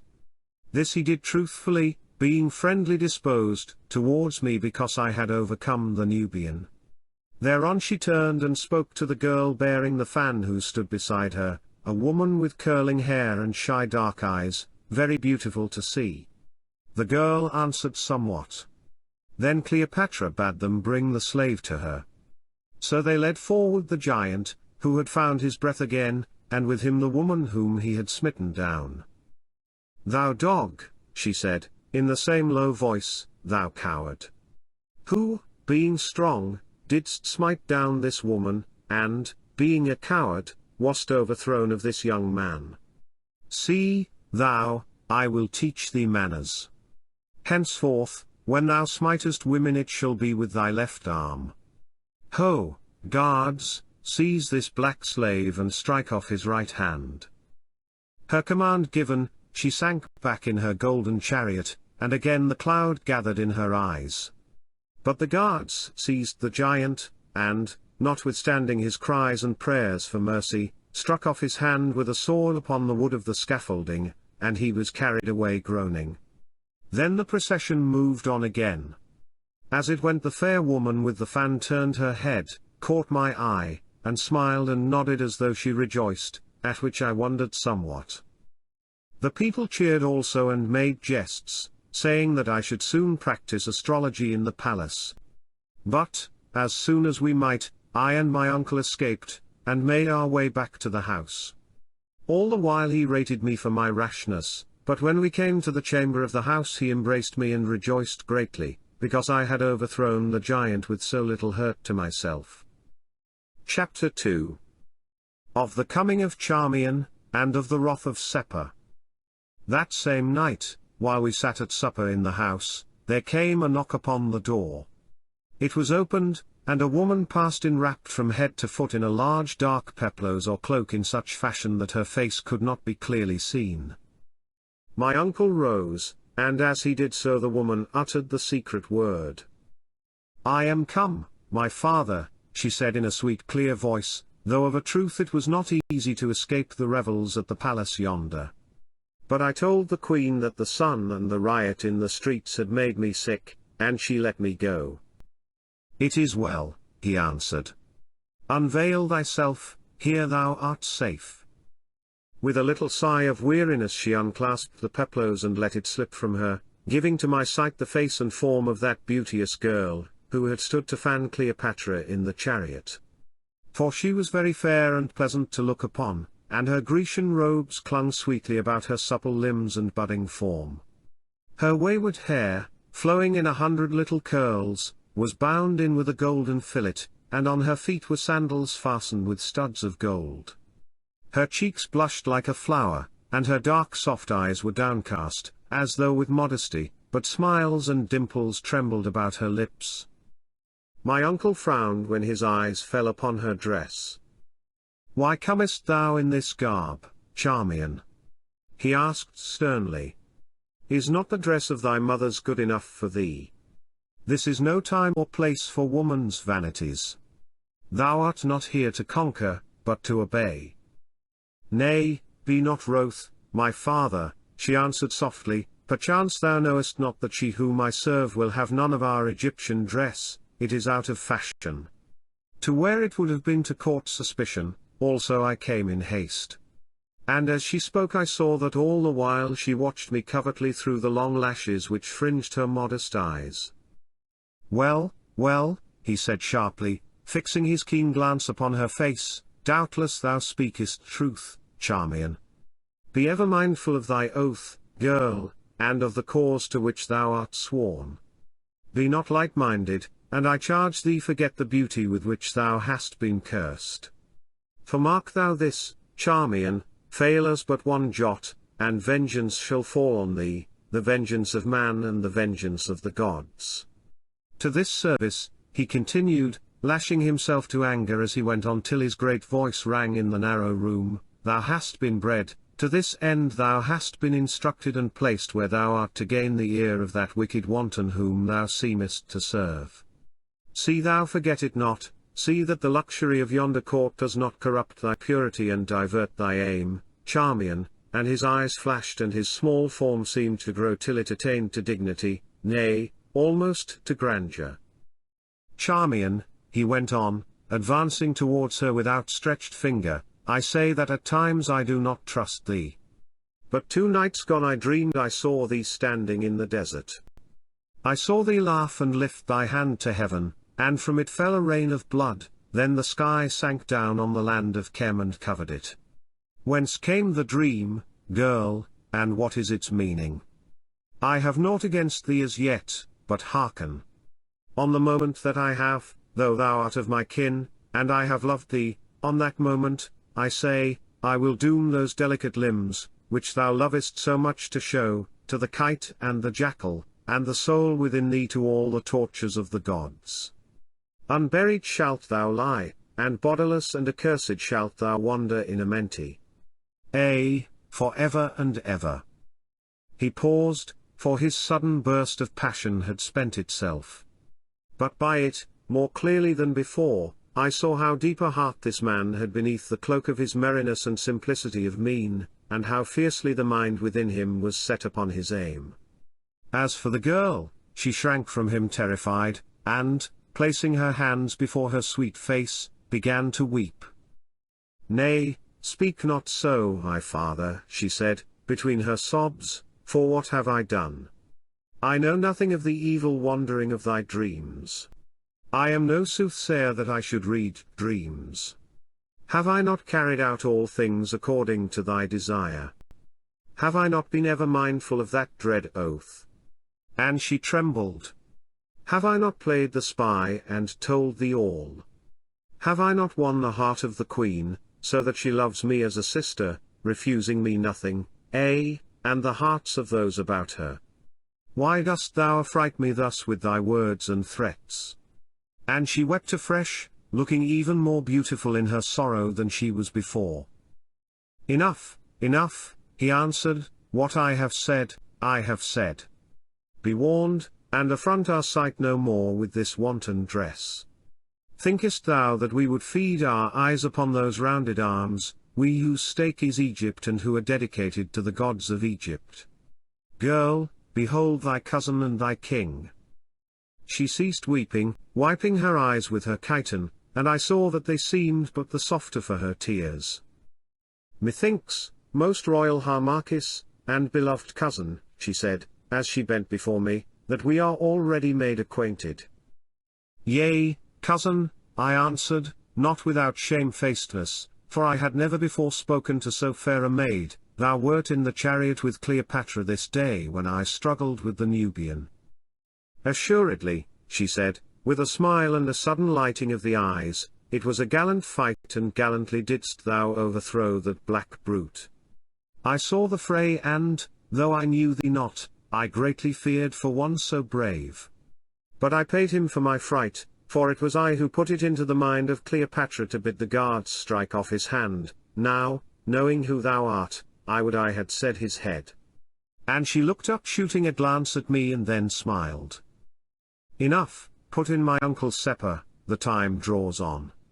Tell thou thy mission, Charmian, and be gone."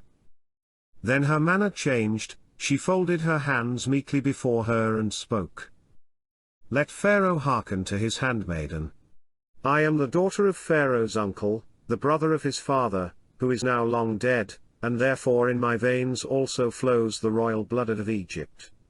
Also I am of the ancient faith, and hate these Greeks, and to see thee set upon the throne has been my dearest hope now for many years.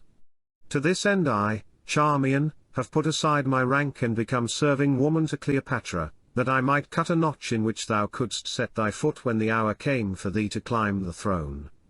And, Pharaoh, the notch is cut. This then is our plot, royal cousin. Thou must gain an entrance to the household and learn its ways and secrets, and, so far as may be, suborn the eunuchs and captains, some of whom I have already tempted. This done, and all things being prepared without, thou must slay Cleopatra, and, aided by me with those whom I control, in the confusion that shall ensue, throw wide the gates, and, admitting those of our party who are in waiting, put such of the troops as remain faithful to the sword and seize the Bruchium. Which being finished, within 2 days thou shalt hold this fickle Alexandria. At the same time those who are sworn to thee in every city of Egypt shall rise in arms, and in 10 days from the death of Cleopatra thou shalt indeed be Pharaoh. This is the counsel which has been taken, and thou seest, royal cousin, that, though our uncle yonder thinks so ill of me, I have learned my part, and played it." "I hear thee, cousin," I answered, marveling that so young a woman, she had but 20 years, could weave so bold a plot, for in its origin the scheme was hers. But in those days I little knew Charmian. Go on, how then shall I gain entrance to the palace of Cleopatra?" "Nay, cousin, as things are it is easy. Thus, Cleopatra loves to look upon a man, and, give me pardon, thy face and form are fair. Today she noted them, and twice she said she had asked where that astrologer might be found, for she held that an astrologer who could well nigh slay a Nubian gladiator with his bare hands, must indeed be a master of the fortunate stars. I answered her that I would cause inquiry to be made. So hearken, royal Harmachis. At midday Cleopatra sleeps in her inner hall which looks over the gardens to the harbour. At that hour tomorrow, then, I will meet thee at the gates of the palace, whither thou shalt come boldly asking for the Lady Charmian. I will make appointment for thee with Cleopatra, so that she shall see thee alone when she wakes, and the rest shall be for thee, Harmachis. For much she loves to play with the mysteries of magic, and I have known her stand whole nights watching the stars and making a pretence to read them. And but lately she has sent away Dioscorides the physician, because, poor fool, he ventured on a prophecy from the conjunction of the stars, that Cassius would defeat Mark Antony.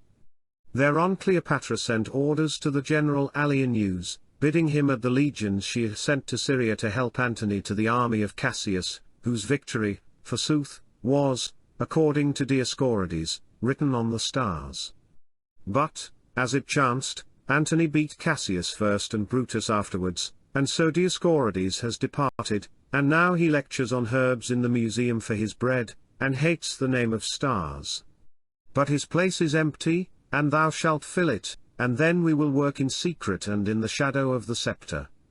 We will work like the worm at the heart of a fruit, till the time of plucking comes, and at thy dagger's touch, royal cousin, the fabric of this Grecian throne crumbles to nothingness, and the worm that rotted it bursts his servile covering, and, in the sight of empires, spreads his royal wings o'er Egypt. I gazed at this strange girl once more astonished, and saw that her face was lit up with such a light as I had never seen in the eyes of woman. "Ah," broke in my uncle, who was watching her, "ah, I love to see thee so, girl. There is the Charmian that I knew and I bred up, not the court girl whom I like not, draped in silks of cos and fragrant with essences. Let thy heart harden in this mould, stamp it with the fervid zeal of patriot faith, and thy reward shall find thee. And now cover up that shameless dress of thine and leave us, for it grows late. Tomorrow Harmachis shall come, as thou hast said, and so farewell." Charmian bowed her head, and, turning, wrapped her dark-hued peplos round her. Then, taking my hand, she touched it with her lips and went without any further word. "A strange woman," said Seppa, when she had gone, "a most strange woman, and an uncertain." "Methought, my uncle," I said, "that thou wast somewhat harsh with her." He answered, "but not without a cause. Look thou, Harmachis, beware of this Charmian. She is too wayward, and, I fear me, may be led away. In truth, she is a very woman, and, like a restive horse, will take the path that pleases her.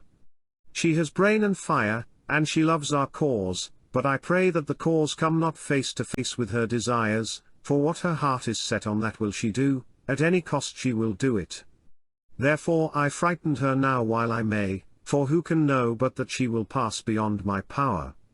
I tell thee, that in this one girl's hand lie all our lives, and if she play us false, what then? Alas! And alas! That we must use such tools as these? But it was needful, there was no other way, and yet I misdoubted me. I pray that it may be well, still, at times, I fear my niece Charmian, she is too fair, and the blood of youth runs too warm in those blue veins of hers. Ah, woe to the cause that builds its strength upon a woman's faith, for women are faithful only where they love, and when they love their faithlessness becomes their faith. They are not fixed as men are fixed, they rise more high and sink more low, they are strong and changeful as the sea. Harmachis, beware of this Charmian, for, like the ocean, she may float thee home, or, like the ocean, she may wreck thee, and, with thee, the hope of Egypt. Chapter 3. Of the coming of Harmachis to the palace, of how he drew Paulus through the gates, of Cleopatra sleeping, and of the magic of Harmachis which he showed her. Thus it came to pass that on the next day I arrayed myself in a long and flowing robe, after the fashion of a magician or astrologer. I placed a cap on my head, about which were broidered images of the stars, and in my belt a scribe's palette and a roll of papyrus written over with magic spells and signs. In my hand I held a wand of ebony, tipped with ivory, such as is used by priests and masters of magic. Among these, indeed, I took high rank, filling my knowledge of their secrets which I had learned at Anu what I lacked in that skill which comes from use. And so with no small shame, for I love not such play and hold this common magic in contempt, I set forth through the Bruchium to the palace on the Lochias, being guided on my way by my uncle Seppa. At length, passing up the avenue of sphinxes, we came to the great marble gateway, and the gates of bronze, within which is the guard-house. Here my uncle left me, breathing many prayers for my safety and success. But I advanced with an easy air to the gate, where I was roughly challenged by the Gallic sentries, and asked of my name, following, and business. I gave my name, Harmachis, the astrologer, saying that my business was with the Lady Charmian, the Queen's lady. Thereon the man made as though to let me pass in, when a captain of the guard, a Roman named Paulus, came forward and forbade it. Now, this Paulus was a large-limbed man, with a woman's face, and a hand that shook from wine-bibbing. Still he knew me again. "Why," he cried, in the Latin tongue, to one who came with him, "this is the fellow who wrestled yesterday with the Nubian gladiator, that same who now howls for his lost hand underneath my window. Curses on the black brute. I had a bet upon him for the games. I have backed him against keys, and now he'll never fight again, and I must lose my money, all through this astrologer. What is it thou sayest? Thou hast business with the Lady Charmian. Nay, then, that settles it. I will not let thee through. Fellow, I worship the Lady Charmian, we all worship her, though she gives us more slaps than sighs. And dost thou think that we will suffer an astrologer with such eyes and such a chest as thine to cut in the game? By Bacchus, no. She must come out to keep the tryst, for in thou shalt not go." "Sir," I said humbly and yet with dignity, "I pray that a message may be sent to the Lady Charmian, for my business will not brook delay." "Ye gods!" answered the fool, "whom have we here that he cannot wait? A Caesar in disguise. Nay, be off, be off. If thou wouldst not learn how a spear prick feels behind." "Nay," put in the other officer, "he is an astrologer, make him prophesy, make him play tricks." Cried the others who had sauntered up, "let the fellow show his art. If he's a magician he can pass the gates, Paulus or no Paulus." "Right willingly, good sirs," I answered, for I saw no other means of entering. "Wilt thou, my young and noble lord," and I addressed him who was with Paulus, "suffer that I look thee in the eyes, perhaps I may read what is written there." "Right," answered the youth, "but I wish that the Lady Charmian was the sorceress. I would stare her out of countenance, I warrant." I took him by the hand and gazed deep into his eyes. "I see," I said, "a field of battle at night, and about it bodies stretched, among them is thy body, and a hyena tears its throat. Most noble sir, thou shalt die by sword thrusts within a year." "By Bacchus," said the youth, turning white to the gills, "thou art an ill-omened sorcerer." And he slunk off, shortly afterwards, as it chanced, to meet this very fate. For he was sent on service and slain in Cyprus. "Now for thee, great captain," I said, speaking to Paulus. "I will show thee how I will pass those gates without thy leave, and draw thee through them after me. Be pleased to fix thy princely gaze upon the point of this wand in my hand." Being urged by his comrades he did this, unwillingly, and I let him gaze till I saw his eyes grow empty as an owl's eyes in the sun. Then I suddenly withdrew the wand, and, shifting my countenance into the place of it, I seized him with my will and stare, and, beginning to turn round and round, drew him after me, his fierce face drawn fixed, as it were, almost to my own. Then I moved slowly backwards till I had passed the gates, still drawing him after me, and suddenly jerked my head away. He fell to the ground, to rise wiping his brow and looking very foolish.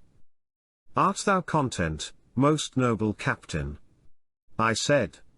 "Thou seest we have passed the gates. Would any other noble sir wish that I should show more of my skill?"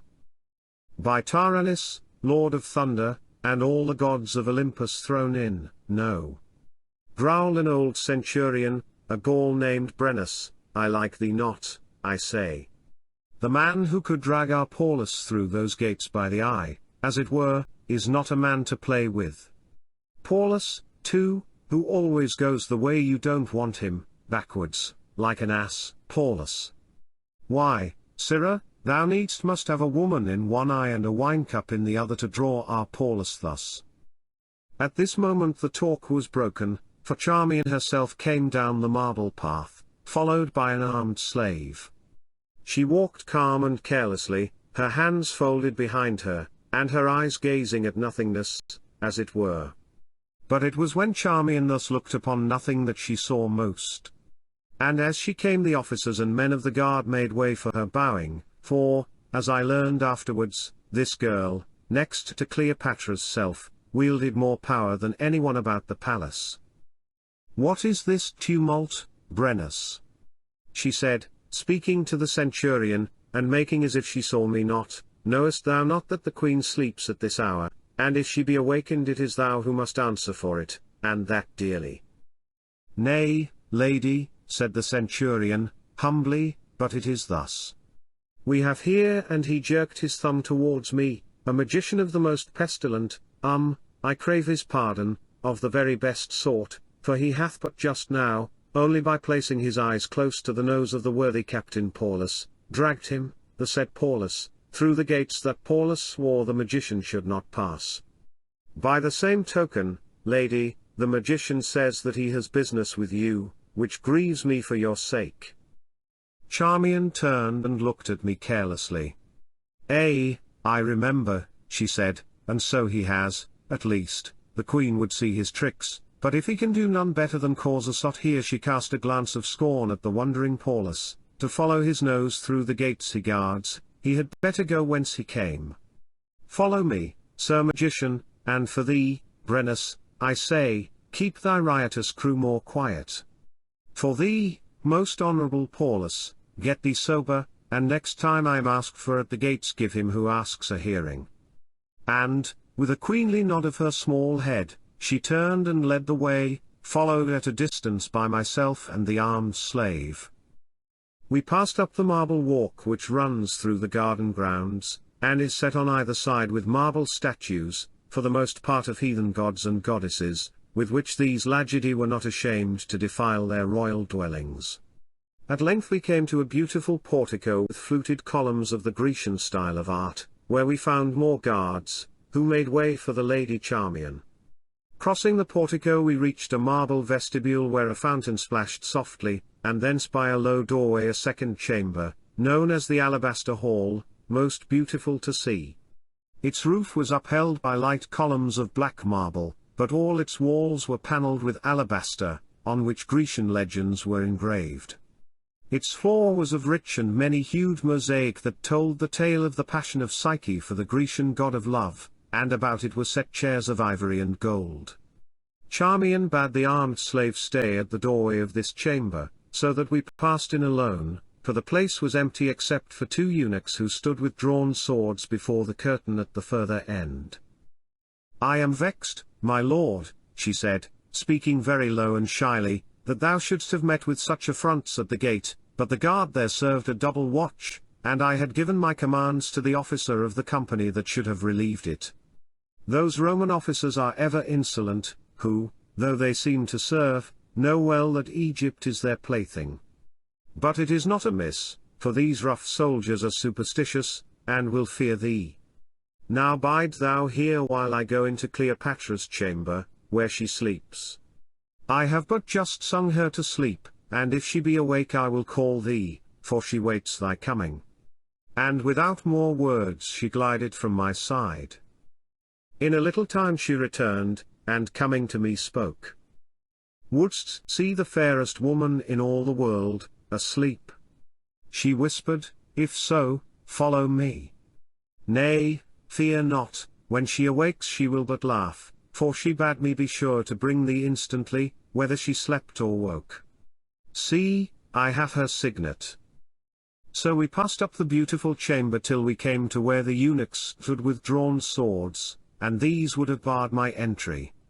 But Charmian frowned, and drawing the signet from her bosom held it before their eyes. Having examined the writing that was on the ring, they bowed, dropping their sword points, and we passed through the heavy curtains broidered with gold into the resting place of Cleopatra. It was beautiful beyond imagining, beautiful with many-coloured marbles, with gold and ivory, gems and flowers, all art can furnish and all luxury can dream of were here. Here were pictures so real that birds might have pecked the painted fruits, here were statues of woman's loveliness frozen into stone, here were draperies fine as softest silk, but woven of a web of gold, here were couches and carpets such as I never saw. The air, too, was sweet with perfume, while through the open window places came the far murmur of the sea. And at the further end of the chamber, on a couch of gleaming silk and sheltered by a net of finest gauze, Cleopatra lay asleep. There she lay, the fairest thing that man ever saw, fairer than a dream, and the web of her dark hair flowed all about her. One white, rounded arm made a pillow for her head, and one hung down towards the ground.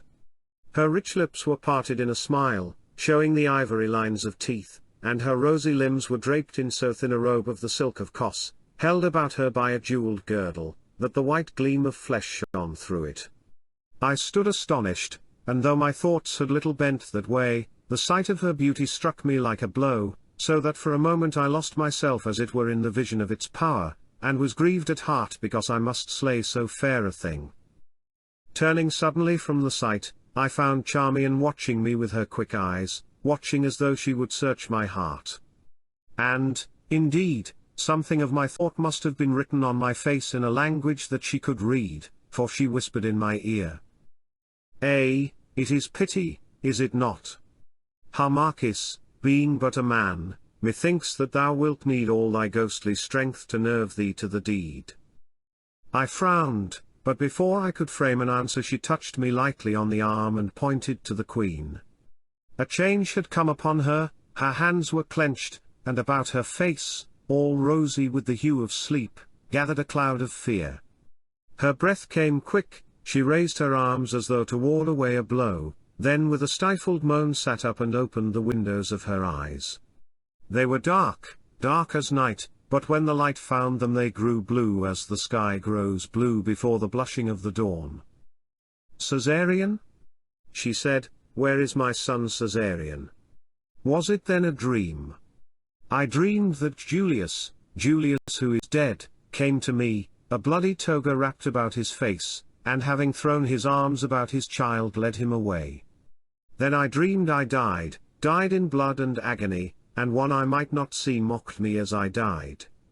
Ah! Who is that man?" "Peace, madam. Peace," said Charmian.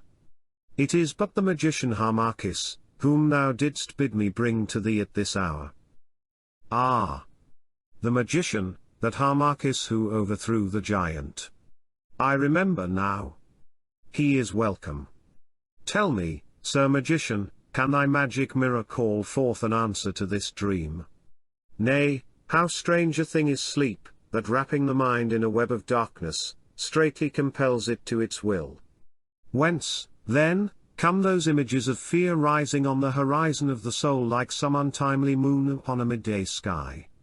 Who grants them power to stalk so lifelike from memory's halls, and, pointing to their wounds, thus confront the present with the past? Are they, then, messengers? Does the half-death of sleep give them foothold in our brains, and thus upknit the cut thread of human kinship? That was Caesar's self, I tell thee, who but now stood at my side and murmured through his muffled robe warning words of which the memory is lost to me. Read me this riddle, thou Egyptian Sphinx, and I'll show thee a rosier path to fortune than all thy stars can point. Thou hast brought the omen, solve thou its problem. Alluding to his name.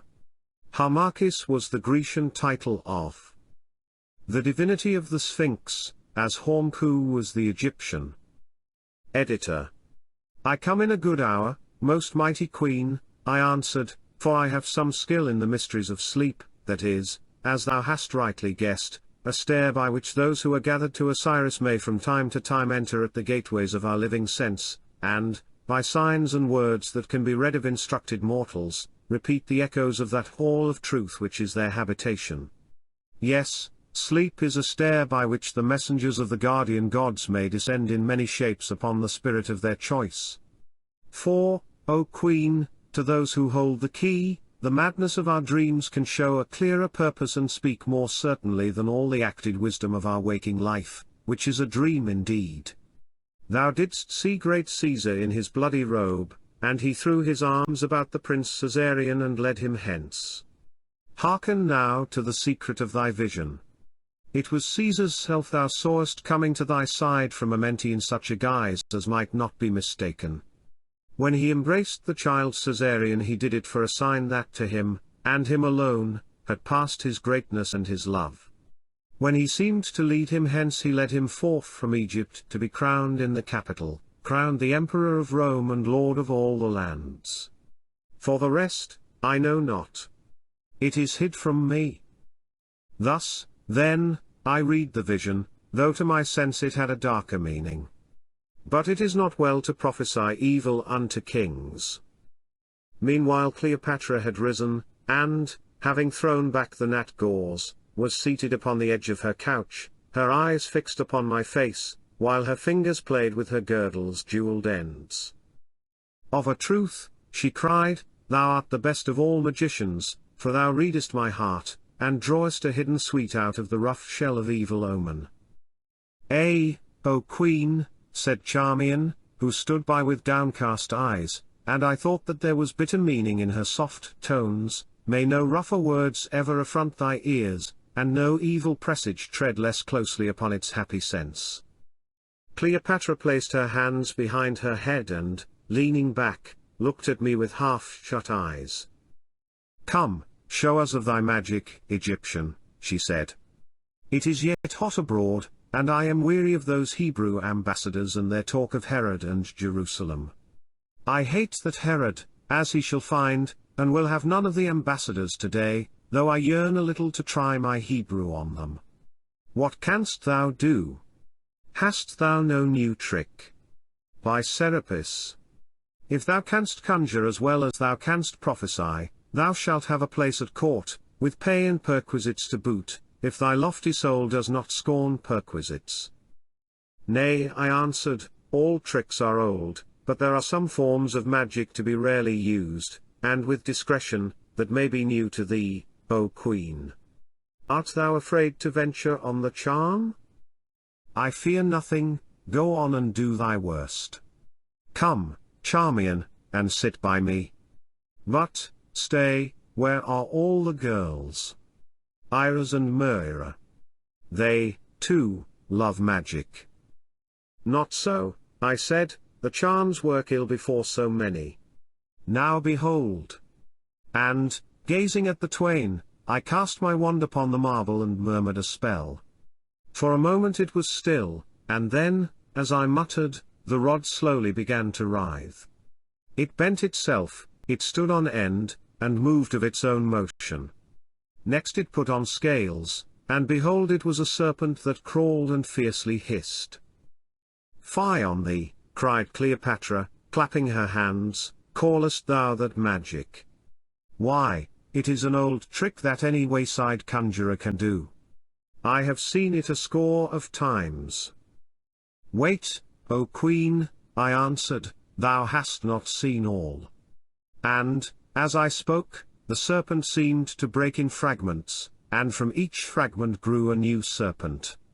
And these, too, broke in fragments and bred others, till in a little while the place, to their glamoured sight, was a seething sea of snakes, that crawled, hissed, and knotted themselves in knots.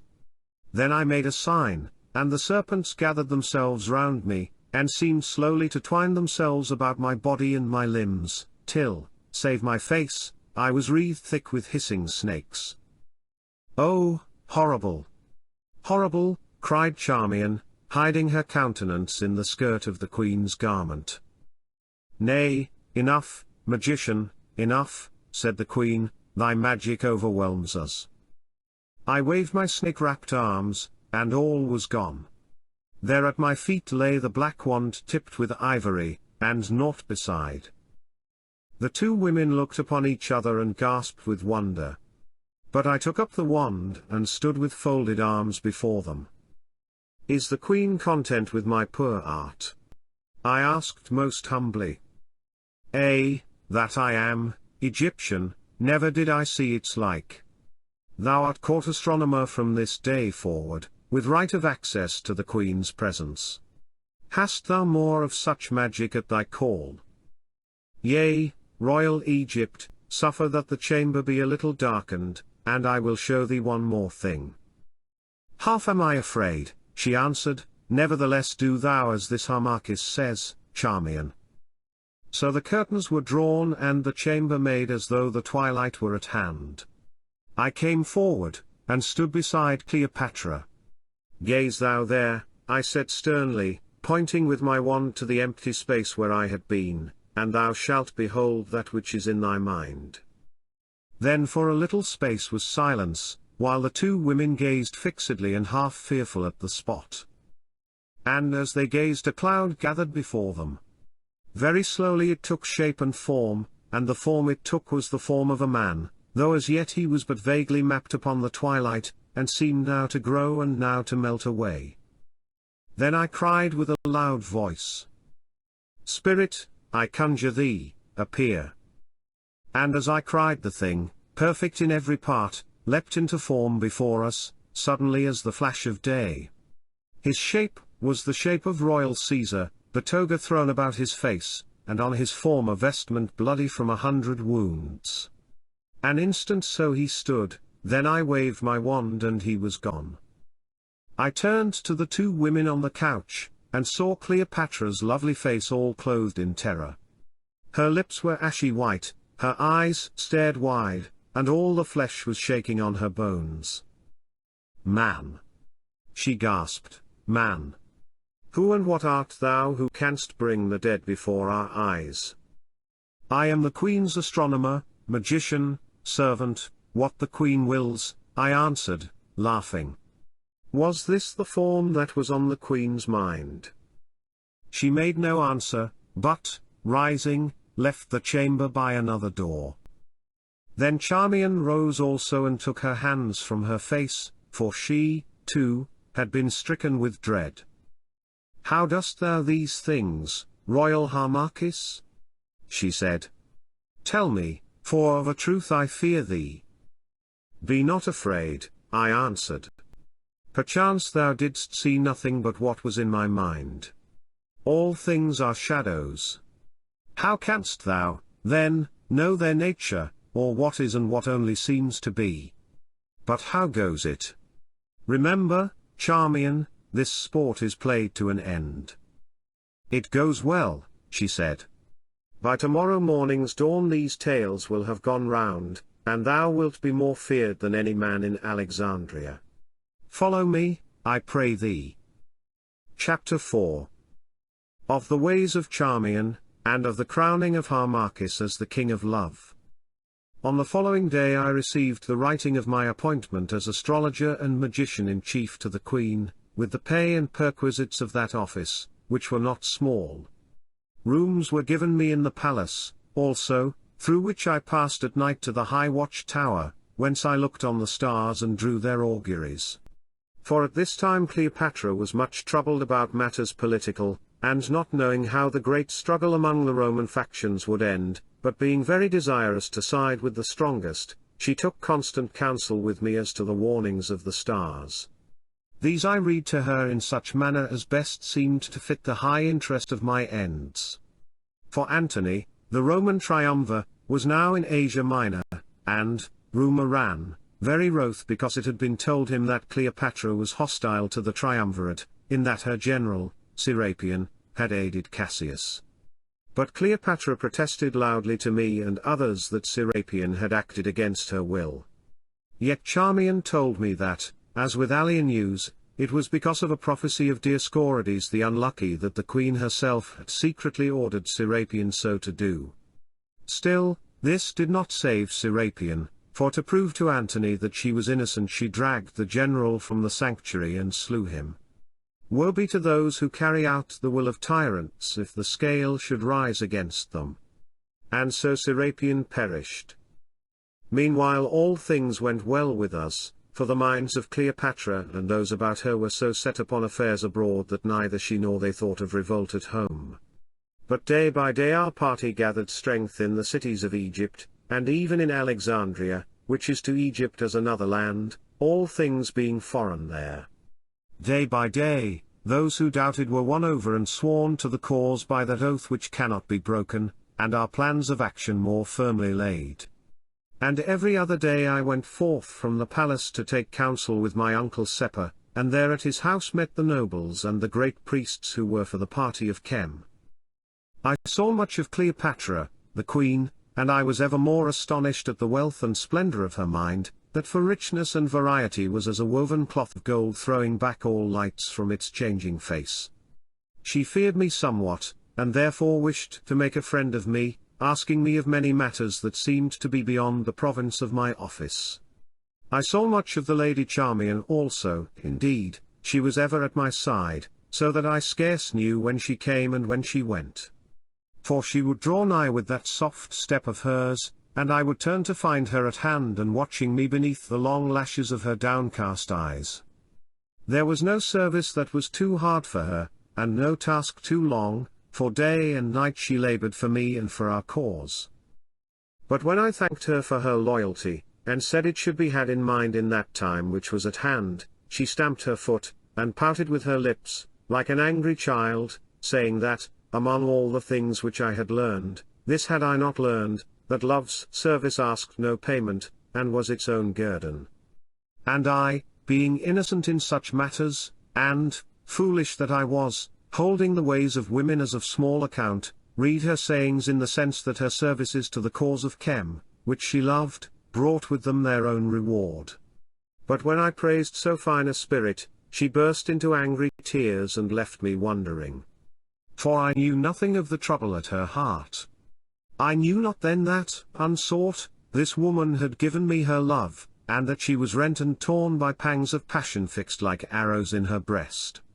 I did not know, how should I know it, who never looked upon her otherwise than as an instrument of our joint and holy cause.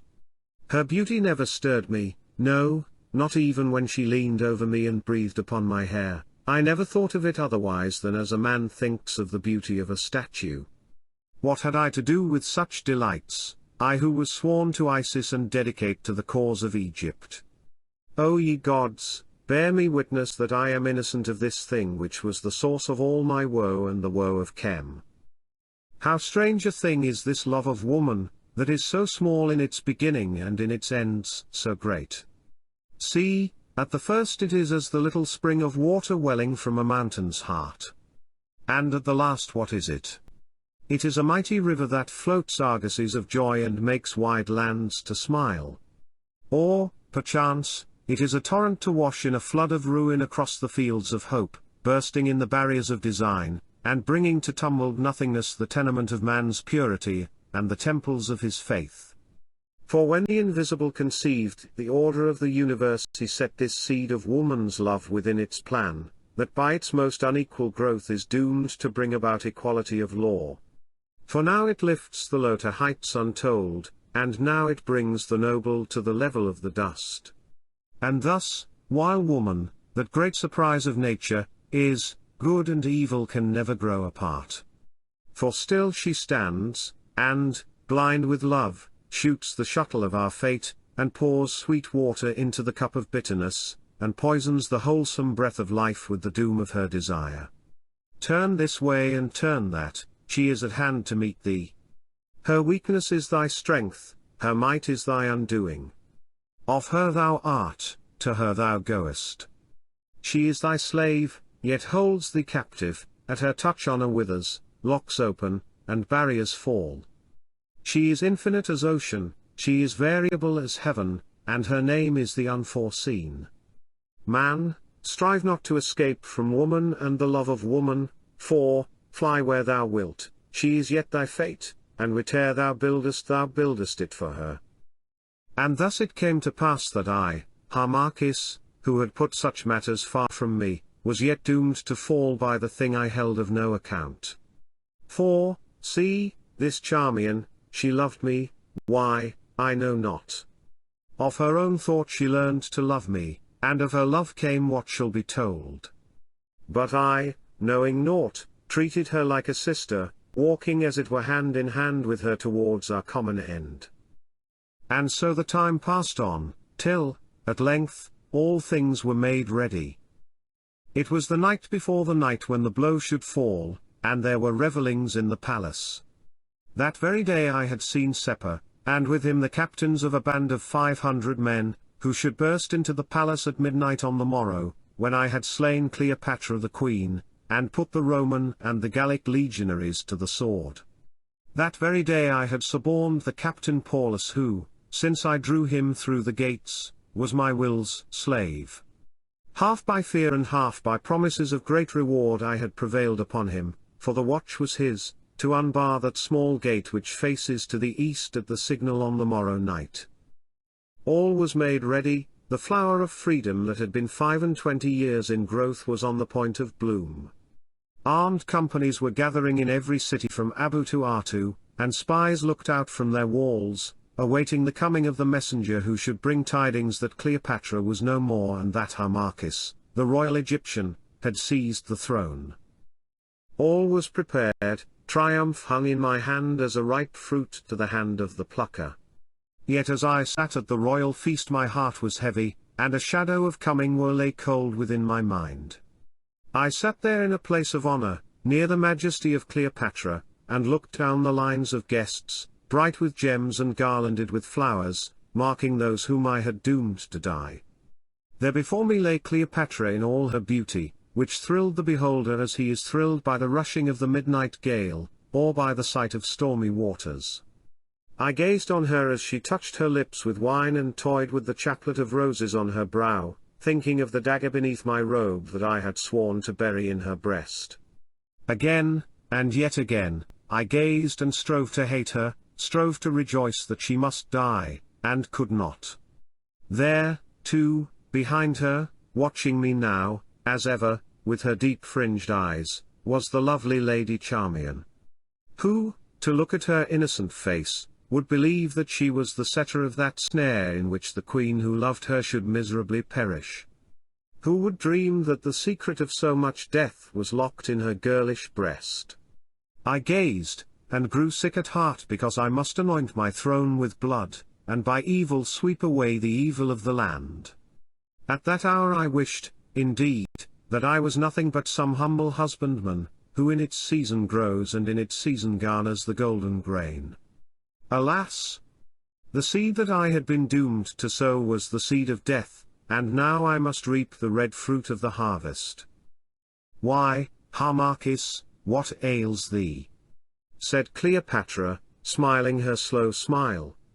"Has the golden skein of stars got tangled, my astronomer? Or dost thou plan some new feat of magic? Say, what is it that thou dost so poorly grace our feast? Nay, now, did I not know, having made inquiry, that things so low as we poor women are far beneath thy gaze? Why, I should swear that Eros had found thee out, Harmachis." "Nay, that I am spared, O queen," I answered. "The servant of the stars marks not the smaller light of woman's eyes, and therein is he happy." Cleopatra leaned herself towards me, looking on me long and steadily in such fashion that, despite my will, the blood fluttered at my heart. "Boast not, thou proud Egyptian," she said in a low voice which none but I and Charmian could hear, "lest perchance thou dost tempt me to match my magic against thine. What woman can forgive that a man should push us by as things of no account? It is an insult to our sex which nature's self abhors," and she leaned back again and laughed most musically. But, glancing up, I saw Charmian, her teeth on her lip and an angry frown upon her brow. "Pardon, royal Egypt," I answered coldly, but with such wit as I could summon, "before the Queen of Heaven even stars grow pale." This I said of the moon, which is the sign of the Holy Mother whom Cleopatra dared to rival, naming herself Isis come to earth. "Happily said," she answered, clapping her white hands. "Why, here's an astronomer who has wit and can shape a compliment. Nay, such a wonder must not pass unnoted, lest the gods resent it. Charmian, take this rose chaplet from my hair and set it upon the learned brow of our Harmachis. He shall be crowned king of love, whether he will it or not."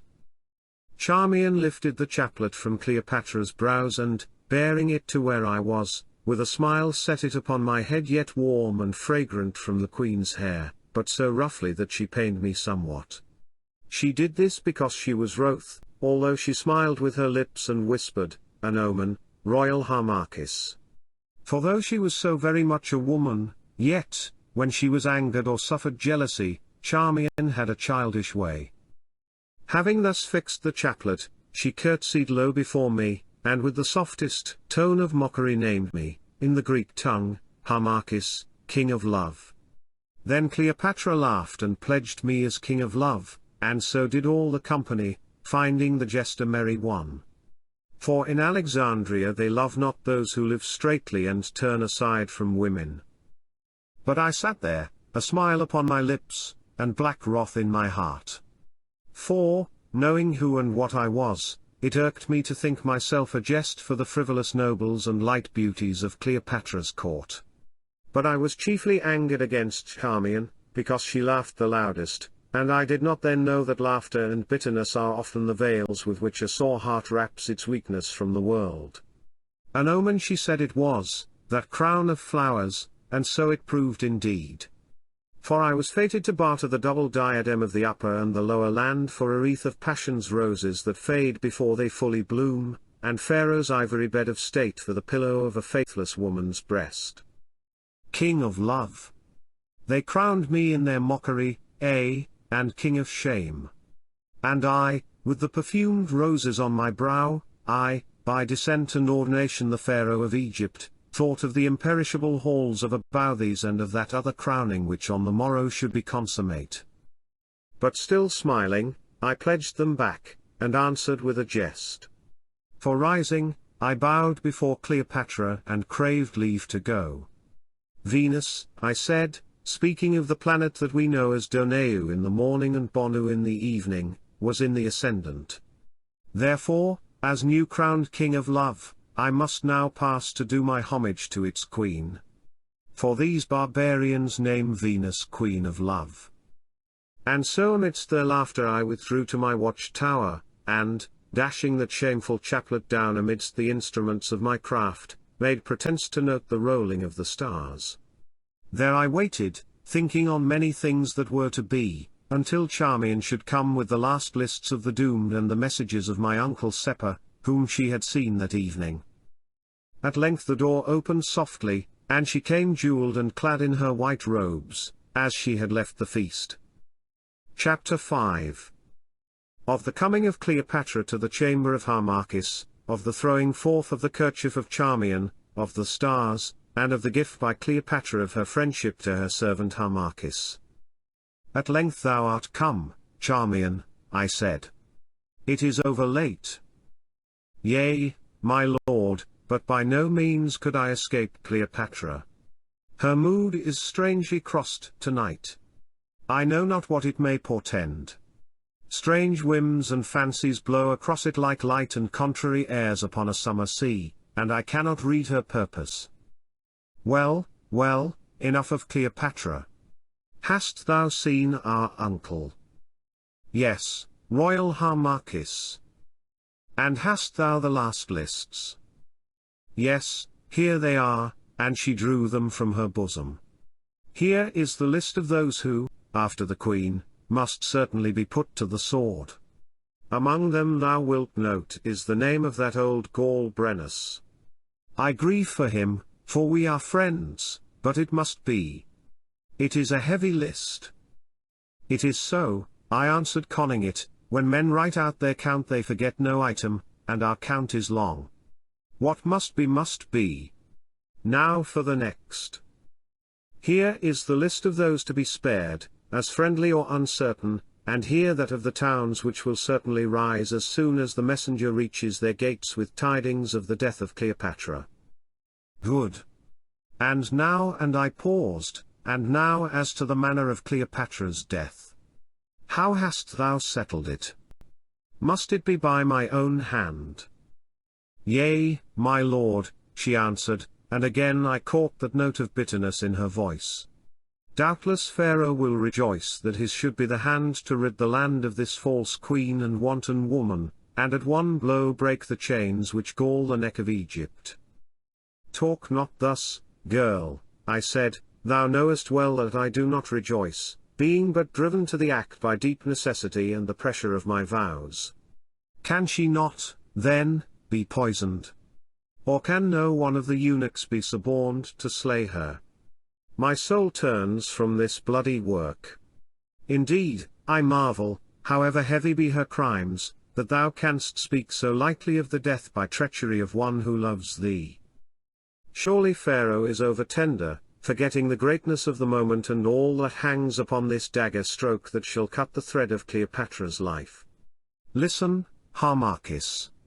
Thou must do the deed, and thou alone. Myself I would do it, had my arm the strength, but it has not.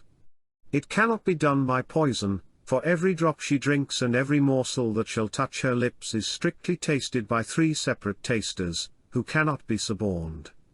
Nor may the eunuchs of the guard be trusted. 2, indeed, are sworn to us, but the 3rd cannot be come at.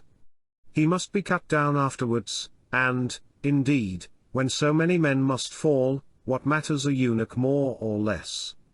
Thus it shall be, then. Tomorrow night, at 3 hours before midnight thou dost cast the final augury of the issue of the war. And then thou wilt, as is agreed, descend alone with me, having the signet, to the outer chamber of the queen's apartment.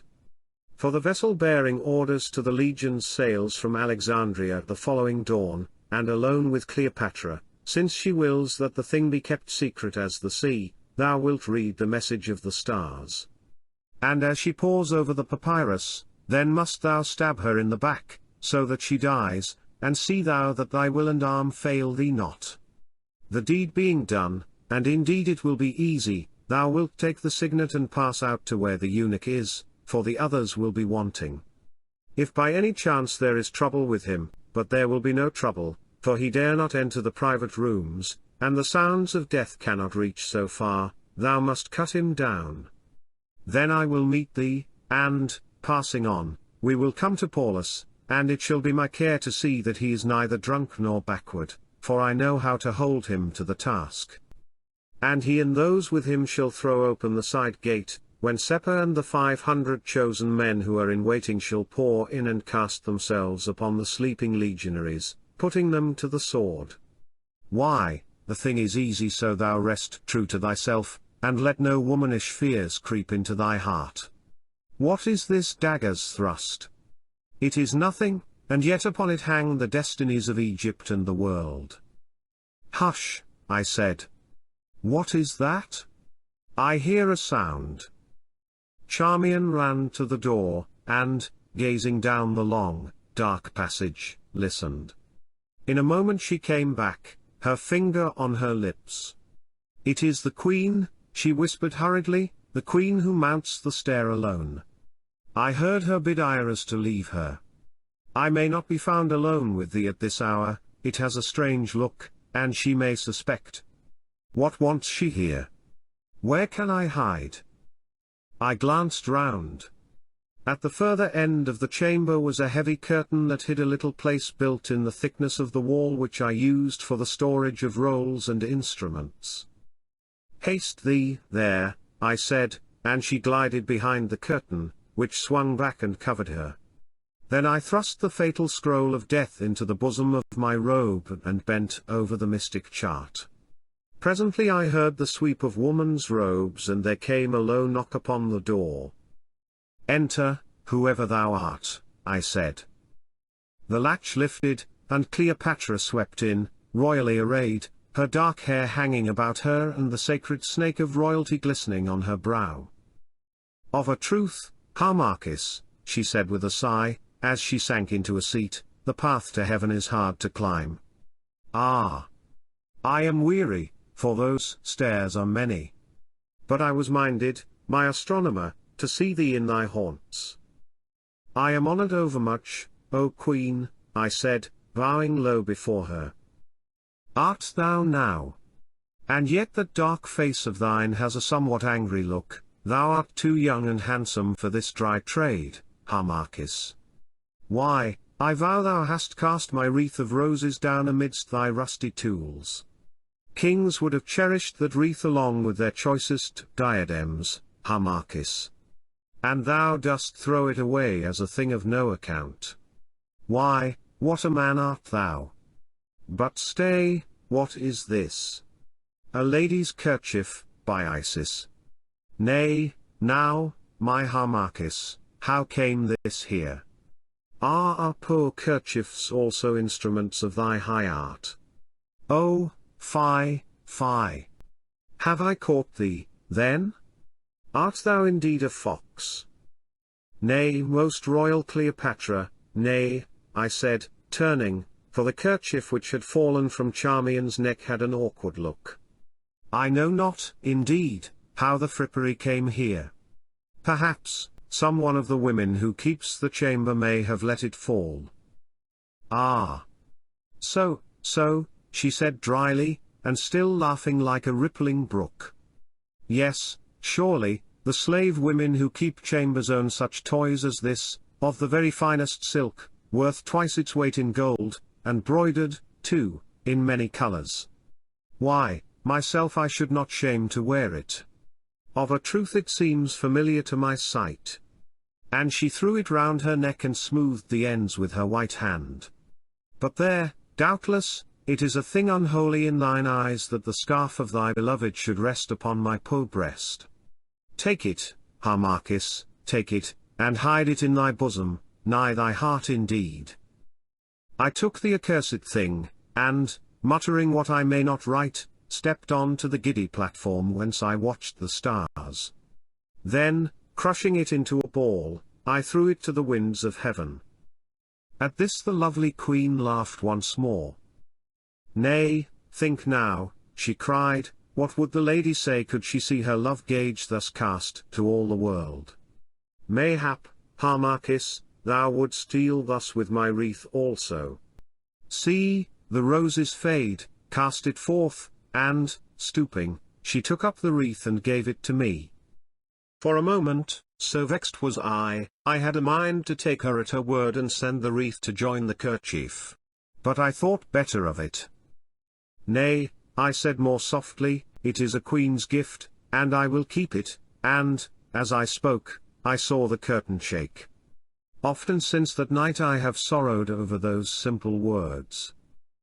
Gracious thanks be to the King of Love for this small mercy, she answered, looking at me strangely. Now, enough of wit, come forth upon this balcony, tell me of the mystery of those stars of thine. For I always loved the stars, that are so pure and bright and cold, and so far away from our fevered troubling. There I would wish to dwell, rocked on the dark bosom of the night, and losing the little sense of self as I gazed for ever on the countenance of yon sweet-eyed space. Nay, who can tell, Harmachis? Perhaps those stars partake of our very substance, and, linked to us by nature's invisible chain, do, indeed, draw our destiny with them as they roll. What says the Greek fable of him who became a star? Perchance it has truth, for yonder tiny sparks may be the souls of men, but grown more purely bright and placed in happy rest to illume the turmoil of their mother earth. Or are they lamps hung high in the heavenly vault that night by night some godhead, whose wings are darkness, touches with his immortal fire so that they leap out in answering flame? Give me of thy wisdom and open these wonders to me, my servant, for I have little knowledge. Yet my heart is large, and I would fill it, for I have the wit, could I but find the teacher. Thereon, being glad to find footing on a safer shore, and marveling somewhat to learn that Cleopatra had a place for lofty thoughts, I spoke and willingly told her such things as are lawful. I told her how the sky is a liquid mass pressing round the earth and resting on the elastic pillars of the air, and how above is the heavenly ocean note, in which the planets float like ships as they rush upon their radiant way. I told her many things, and amongst them how, through the certain never-ceasing movement of the orbs of light, the planet Venus, that was called Doneu when she showed as the morning star, became the planet Bonu when she came as the sweet star of Eve. And while I stood and spoke watching the stars, she sat, her hands clasped upon her knee, and watched my face. Ah! She broke in at length, and so Venus is to be seen both in the morning and the evening sky. Well, of a truth, she is everywhere, though she best loves the night. But thou lovest not that I should use these Latin names to thee. Come, we will talk in the ancient tongue of Chem, which I know well. I am the first, mark thou, of all the Lagidi who know it. And now, she went on, speaking in my own tongue, but with a little foreign accent that did but make her talk more sweet, enough of stars, for, when all is said, they are but fickle things, and perhaps may even now be storing up an evil hour for thee or me, or for both of us together. Not but what I love to hear thee speak of them, for then thy face loses that gloomy cloud of thought which mars it and grows quick and human. Harmachis, thou art too young for such a solemn trade, methinks that I must find thee a better. Youth comes but once, why waste it in these musings? It is time to think when we can no longer act. Tell me, how old art thou, Harmachis? I have 26 years, O Queen, I answered, for I was born in the first month of Shomu, in the summer season, and on the 3rd day of the month. Why, then, we are of an age even to a day, she cried, for I too have 26 years, and I too was born on the 3rd day of the first month of Shomu. Well, this may we say, those who begot us need have no shame. For if I be the fairest woman in Egypt, methinks, Harmachis, that there is in Egypt no man more fair and strong than thou, or more learned.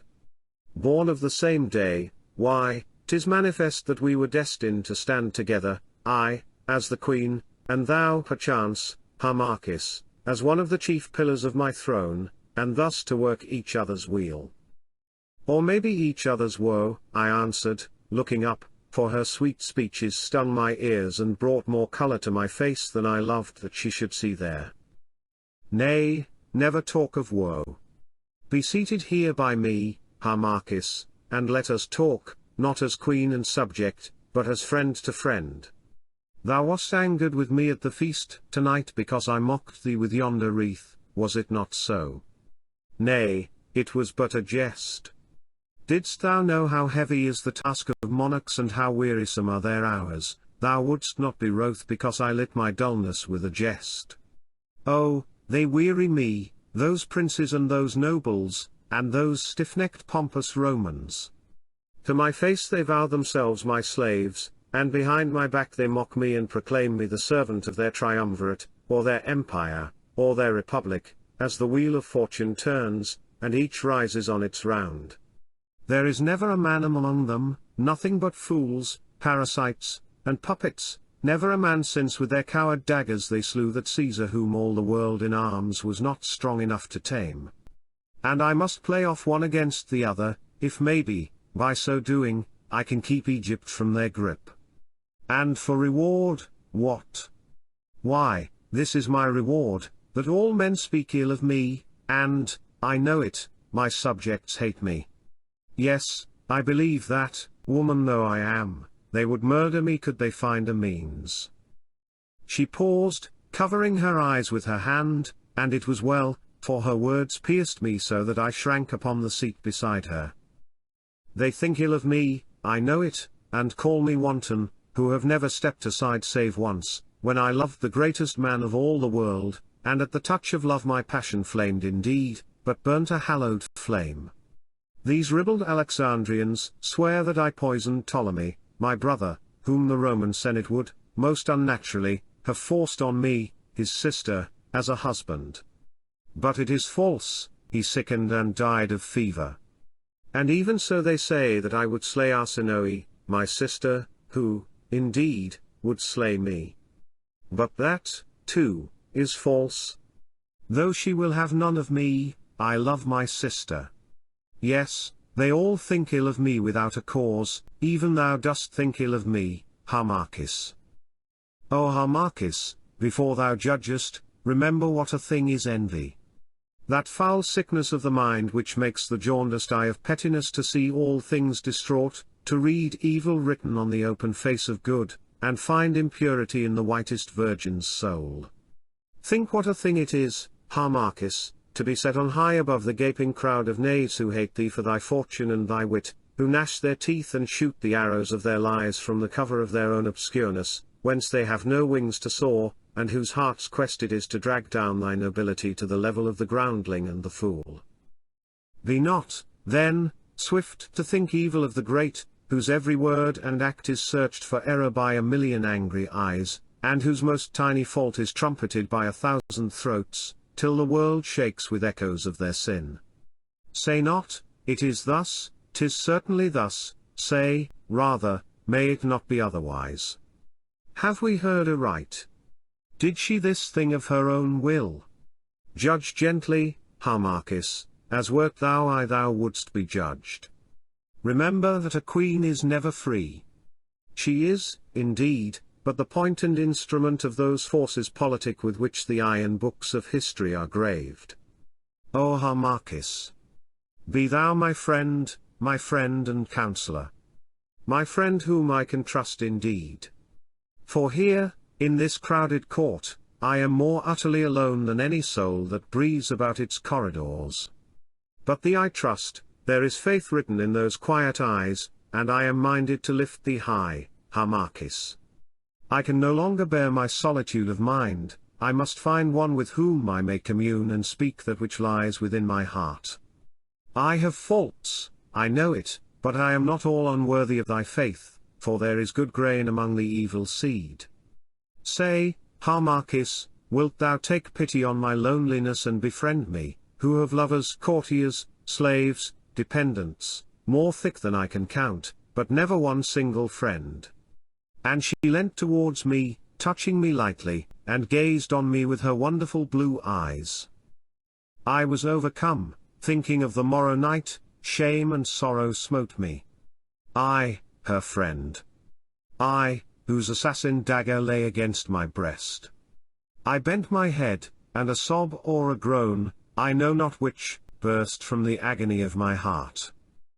But Cleopatra, thinking only that I was moved beyond myself by the surprise of her graciousness, smiled sweetly, and said, It grows late, tomorrow night when thou bringest the auguries we will speak again, O my friend Harmachis, and thou shalt answer me. And she gave me her hand to kiss. Scarce knowing what I did, I kissed it, and in another moment she was gone. But I stood in the chamber, gazing after her like one asleep. Chapter 6. Of the words and jealousy of Charmian, of the laughter of Harmachis, of the making ready for the deed of blood, and of the message of the old wife, Atwa. I stood still, plunged in thought. Then by hazard as it were I took up the wreath of roses and looked on it. How long I stood so I know not, but when next I lifted up my eyes they fell upon the form of Charmian, whom, indeed, I had altogether forgotten. And though at the moment I thought but little of it, I noted vaguely that she was flushed as though with anger, and beat her foot upon the floor. Oh, it is thou, Charmian, I said. What ails thee? Art thou cramped with standing so long in thy hiding place? Why didst not thou slip hence when Cleopatra led me to the balcony? Where is my kerchief? She asked, shooting an angry glance at me. I let fall my broidered kerchief. Thy kerchief? Why, didst thou not see? Cleopatra twitted me about it, and I flung it from the balcony. Yes, I saw, answered the girl, I saw but too well. Thou didst fling away my kerchief, but the wreath of roses, that thou wouldst not fling away. It was a queen's gift, forsooth, and therefore the royal Harmachis, the priest of Isis, the chosen of the gods, the crowned pharaoh wed to the wheel of Chem, cherished it and saved it. But my kerchief, stung by the laughter of that light queen, he cast away. What meanest thou? I asked, astonished at her bitter tone. I cannot read thy riddles. What mean I? She answered, tossing up her head and showing the white curves of her throat. Nay, I mean naught, or all, take it as thou wilt. Wouldst know what I mean, Harmachis, my cousin and my lord? She went on in a hard, low voice. Then I will tell thee, thou art in danger of the great offense. This Cleopatra has cast her fatal wiles about thee, and thou goest near to loving her, Harmachis, to loving her whom tomorrow thou must slay. Stand and stare at that wreath in thy hand, the wreath thou couldst not send to join my kerchief, sure Cleopatra wore it but tonight. The perfume of the hair of Caesar's mistress, Caesar's and others, yet mingles with the odor of its roses. Now, prithee, Harmachis, how far didst thou carry the matter on yonder balcony? For in that hole where I lay hid I could not hear or see. 'Tis a sweet spot for lovers, is it not? And a sweet hour, too. Venus surely rules the stars tonight. All of this she said so quietly and in so soft and modest a way, though her words were not modest, and yet so bitterly, that every syllable cut me to the heart, and angered me till I could find no speech. Of a truth thou hast a wise economy, she went on, seeing her advantage, tonight thou dost kiss the lips that tomorrow thou shalt still for ever. It is frugal dealing with the occasion of the moment, worthy and honorable dealing. Then at last I broke forth. Girl, I cried, how darest thou speak thus to me? Mindest thou who and what I am that thou loosest thy peevish gibes upon me? I mind what it behoves thee to be, she answered quick. What thou art, that I mind not now. Surely thou knowest alone, thou and Cleopatra. What meanest thou? I said. Am I to blame if the Queen? The Queen? What have we here? Pharaoh owns a queen. If Cleopatra wills to come hither of a night and talk of stars, Harmachis, surely of stars and roses, and naught beside. After that I know not what I said, for, troubled as I was, the girl's bitter tongue and quiet way drove me well nigh to madness. But this I know, I spoke so fiercely that she cowered before me as she had cowered before my uncle Seppo when he rated her because of her Grecian garb. And as she wept then, so she wept now, only more passionately and with great sobs. At length I ceased, half shamed but still angry and smarting sorely. For even while she wept she could find a tongue to answer with, and a woman's shafts are sharp. Thou shouldst not speak to me thus. She sobbed, it is cruel, it is unmanly. But I forget thou art but a priest, not a man, except, mayhap, for Cleopatra. What right hast thou? I said. What canst thou mean? What right have I? She asked, looking up, her dark eyes all aflood with tears that ran down her sweet face like the dew of morning down a lily's heart. What right have I? O Harmachis! Art thou blind? Didst thou not know by what right I speak thus to thee? Then I must tell thee. Well, it is the fashion in Alexandria. By that first and holy right of woman, by the right of the great love I bear thee, and which, it seems, thou hast no eyes to see, by the right of my glory and my shame. Oh, be not wroth with me, Harmachis, nor set me down as light, because the truth at last has burst from me, for I am not so. I am what thou wilt make me. I am the wax within the moulder's hands, and as thou dost fashion me so I shall be.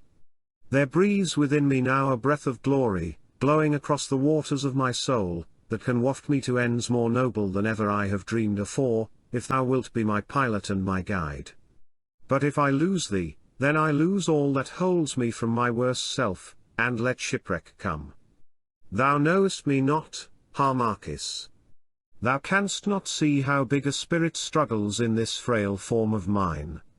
To thee I am a girl, clever, wayward, shallow. But I am more. Show me thy loftiest thought and I will match it, the deepest puzzle of thy mind and I will make it clear. Of one blood we are, and love can ravel up our little difference and make us grow one indeed. One end we have, one land we love, one vow binds us both. Take me to thy heart, Harmachis, set me by thee on the double throne, and I swear that I will lift thee higher than ever man has climbed. Reject me, and beware lest I pull thee down. And now, putting aside the cold delicacy of custom, stung to it by what I saw of the arts of that lovely living falsehood, Cleopatra, which for pastime she practices on thy folly, I have spoken out my heart, and answer thou. And she clasped her hands and, drawing one pace nearer, gazed, all white and trembling, on my face. For a moment I stood struck dumb, for the magic of her voice and the power of her speech, despite myself, stirred me like the rush of music. Had I loved the woman, doubtless she might have fired me with her flame, but I loved her not, and I could not play at passion. And so thought came, and with thought that laughing mood, which is ever apt to fashion upon nerves strained to the point of breaking. In a flash, as it were, I bethought me of the way in which she had that very night forced the wreath of roses on my head, I thought of the kerchief and how I had flung it forth. I thought of Charmian in the little chamber watching what she held to be the arts of Cleopatra, and of her bitter speeches. Lastly, I thought of what my uncle Seppo would say of her could he see her now, and of the strange and tangled skein in which I was enmeshed. And I laughed aloud, the fool's laughter that was my knell of ruin. She turned whiter yet, white as the dead, and a look grew upon her face that checked my foolish mirth. Thou findest, then, Harmachis, she said in a low, choked voice, and dropping the level of her eyes, thou findest cause of merriment in what I have said. Nay, I answered, nay, Charmian, forgive me if I laughed. It was rather a laugh of despair, for what am I to say to thee? Thou hast spoken high words of all thou mightest be, is it left for me to tell thee what thou art? She shrank, and I paused. Speak, she said. Thou knowest, none so well. Who I am and what my mission is, thou knowest, none so well. That I am sworn to Isis, and may, by law divine, have naught to do with thee.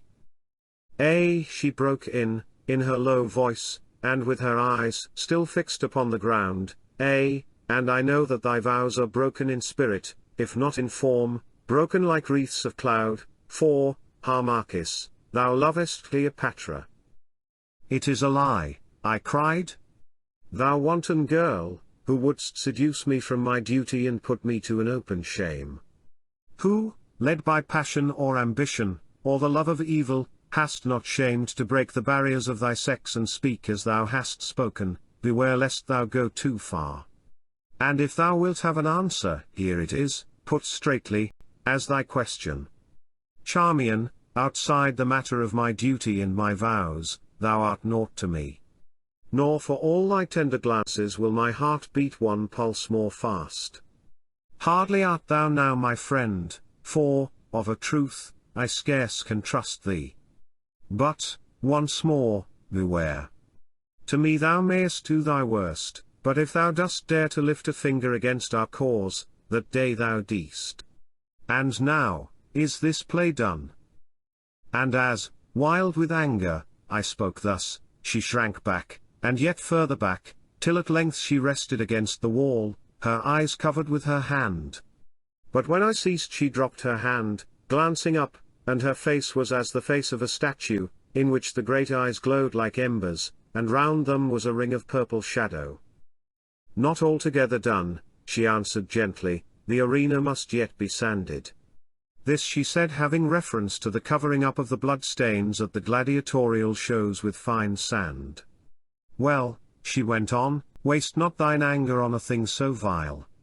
I have thrown my throw and I have lost.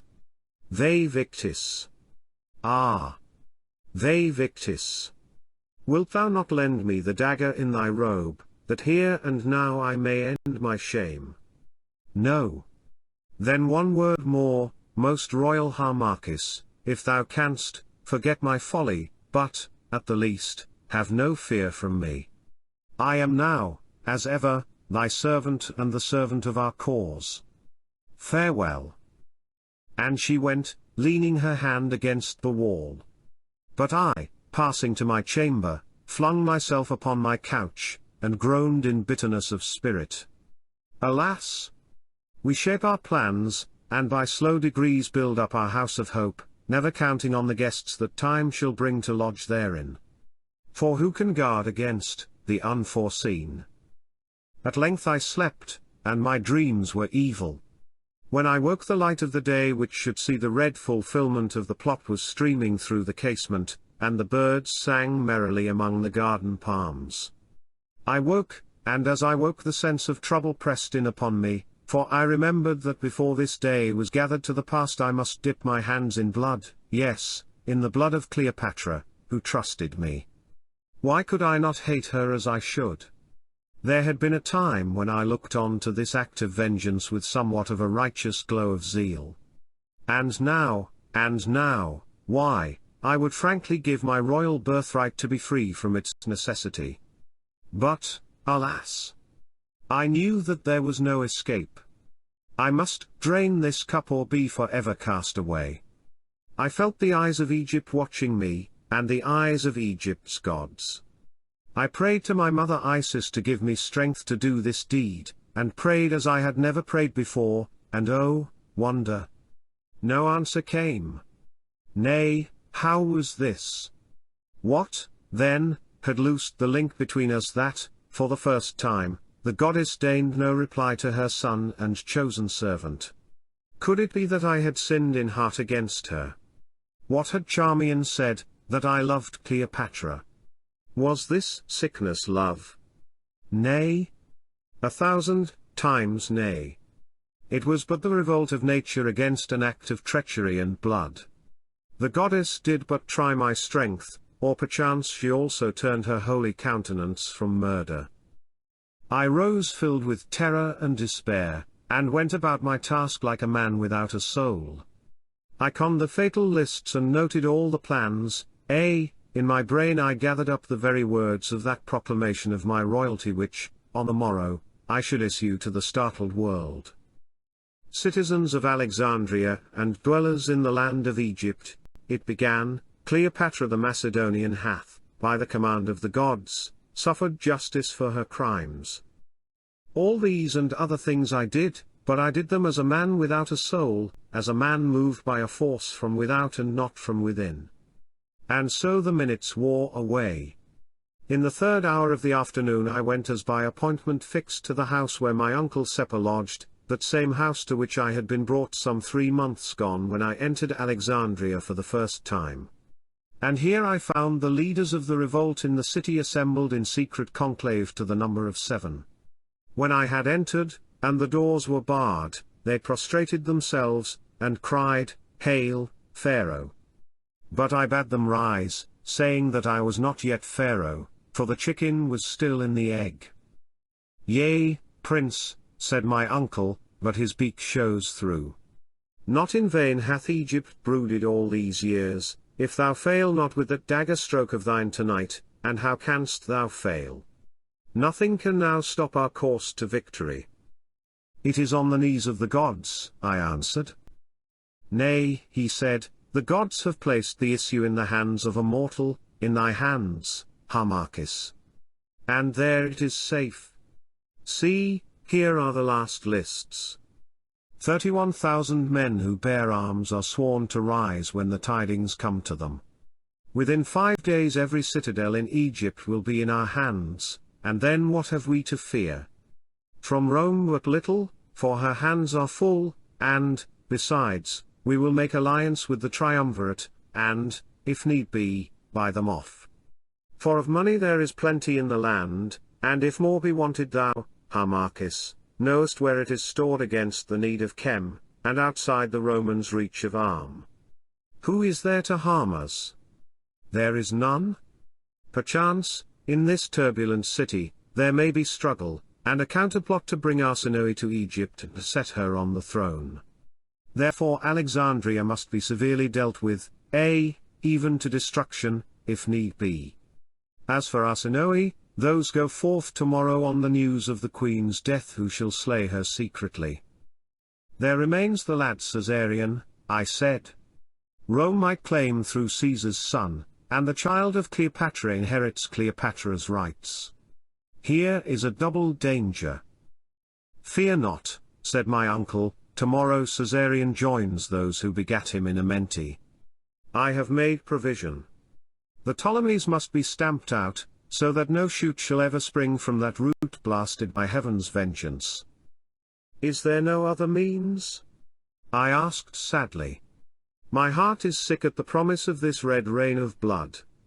I know the child well, he has Cleopatra's fire and beauty, and great Caesar's wit. It were shame to murder him. Nay, be not so chicken-hearted, Harmachis, said my uncle, sternly. What ails thee, then? If the lad is thus, the more reason that he should die. Wouldst thou nurse up a young lion to tear thee from the throne? Be it so, I answered, sighing.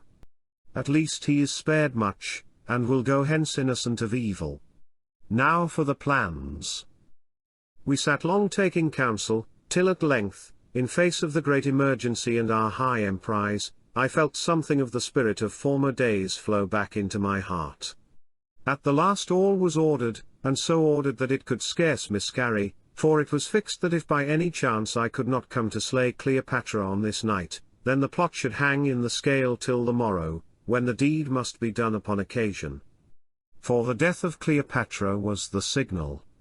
These matters being finished, once more we stood and, our hands upon the sacred symbol, swore the oath that may not be written. And then my uncle kissed me with tears of hope and joy standing in his keen black eyes. He blessed me, saying that he would gladly give his life, and 100 lives, if they were his, if he might but live to see Egypt once more a nation, and me, Harmachis, the descendant of its royal and ancient blood, seated on the throne. For he was a patriot indeed, asking nothing for himself, and giving all things to his cause. And I kissed him in turn, and thus we parted. Nor did I ever see him more in the flesh who has earned the rest that as yet is denied to me. So I went, and, there being yet time, walked swiftly from place to place in the great city, taking note of the positions of the gates and of the places where our forces must be gathered. At length I came to that quay where I had landed, and saw a vessel sailing for the open sea. I looked, and in my heaviness of heart longed that I were aboard of her, to be borne by her white wings to some far shore where I might live obscure and die forgotten. Also I saw another vessel that had dropped down the Nile, from whose deck the passengers were streaming. For a moment I stood watching them, idly wondering if they were from Abouthies, when suddenly I heard a familiar voice beside me. La! La! Said the voice. Why, what a city is this for an old woman to seek her fortune in? And how shall I find those to whom I am known? As well look for the rush in the papyrus roll, begone. Thou knave! And let my basket of simples lie, or, by the gods, I'll doctor thee with them. Papyrus was manufactured from the pith of rushes. Hence. Atwas saying. Editor. I turned, wondering, and found myself face to face with my foster nurse, Atwa. She knew me instantly, for I saw her start, but in the presence of the people she checked her surprise. Good sir, she whined, lifting her withered countenance towards me, and at the same time making the secret sign. By thy dress thou shouldst be an astronomer, and I was specially told to avoid astronomers as a pack of lying tricksters who worship their own star only, and, therefore, I speak to thee, acting on the principle of contraries, which is law to us women. For surely in this Alexandria, where all things are upside down, the astronomers may be the honest men, since the rest are clearly knaves. And then, being by now out of earshot of the press, Royal Harmachis, I am come charged with a message to thee from thy father Amenemhat. Is he well? I asked.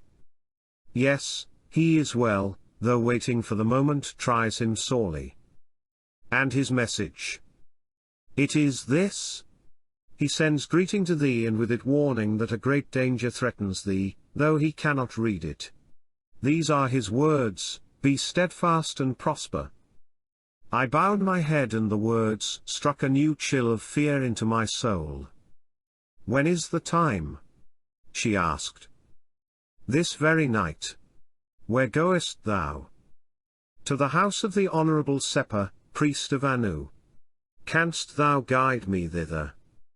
Nay, I may not stay, nor is it wise that I should be seen with thee. Hold. And I called the porter who was idling on the quay, and, giving him a piece of money, bade him guide the old wife to the house. Farewell, she whispered, farewell till tomorrow. Be steadfast and prosper. Then I turned and went my way through the crowded streets, where the people made place for me, the astronomer of Cleopatra, for my fame had spread abroad. And even as I went my footsteps seemed to beat be steadfast, be steadfast, be steadfast, till at last it was as though the very ground cried out its warning to me. Chapter 7. Of the veiled words of Charmian, of the passing of Harmachis into the presence of Cleopatra, and of the overthrow of Harmachis. It was night, and I sat alone in my chamber, waiting the moment when, as it was agreed, Charmian should summon me to pass down to Cleopatra. I sat alone, and there before me lay the dagger that was to pierce her. It was long and keen, and the handle was formed of a sphinx of solid gold. I sat alone, questioning the future, but no answer came.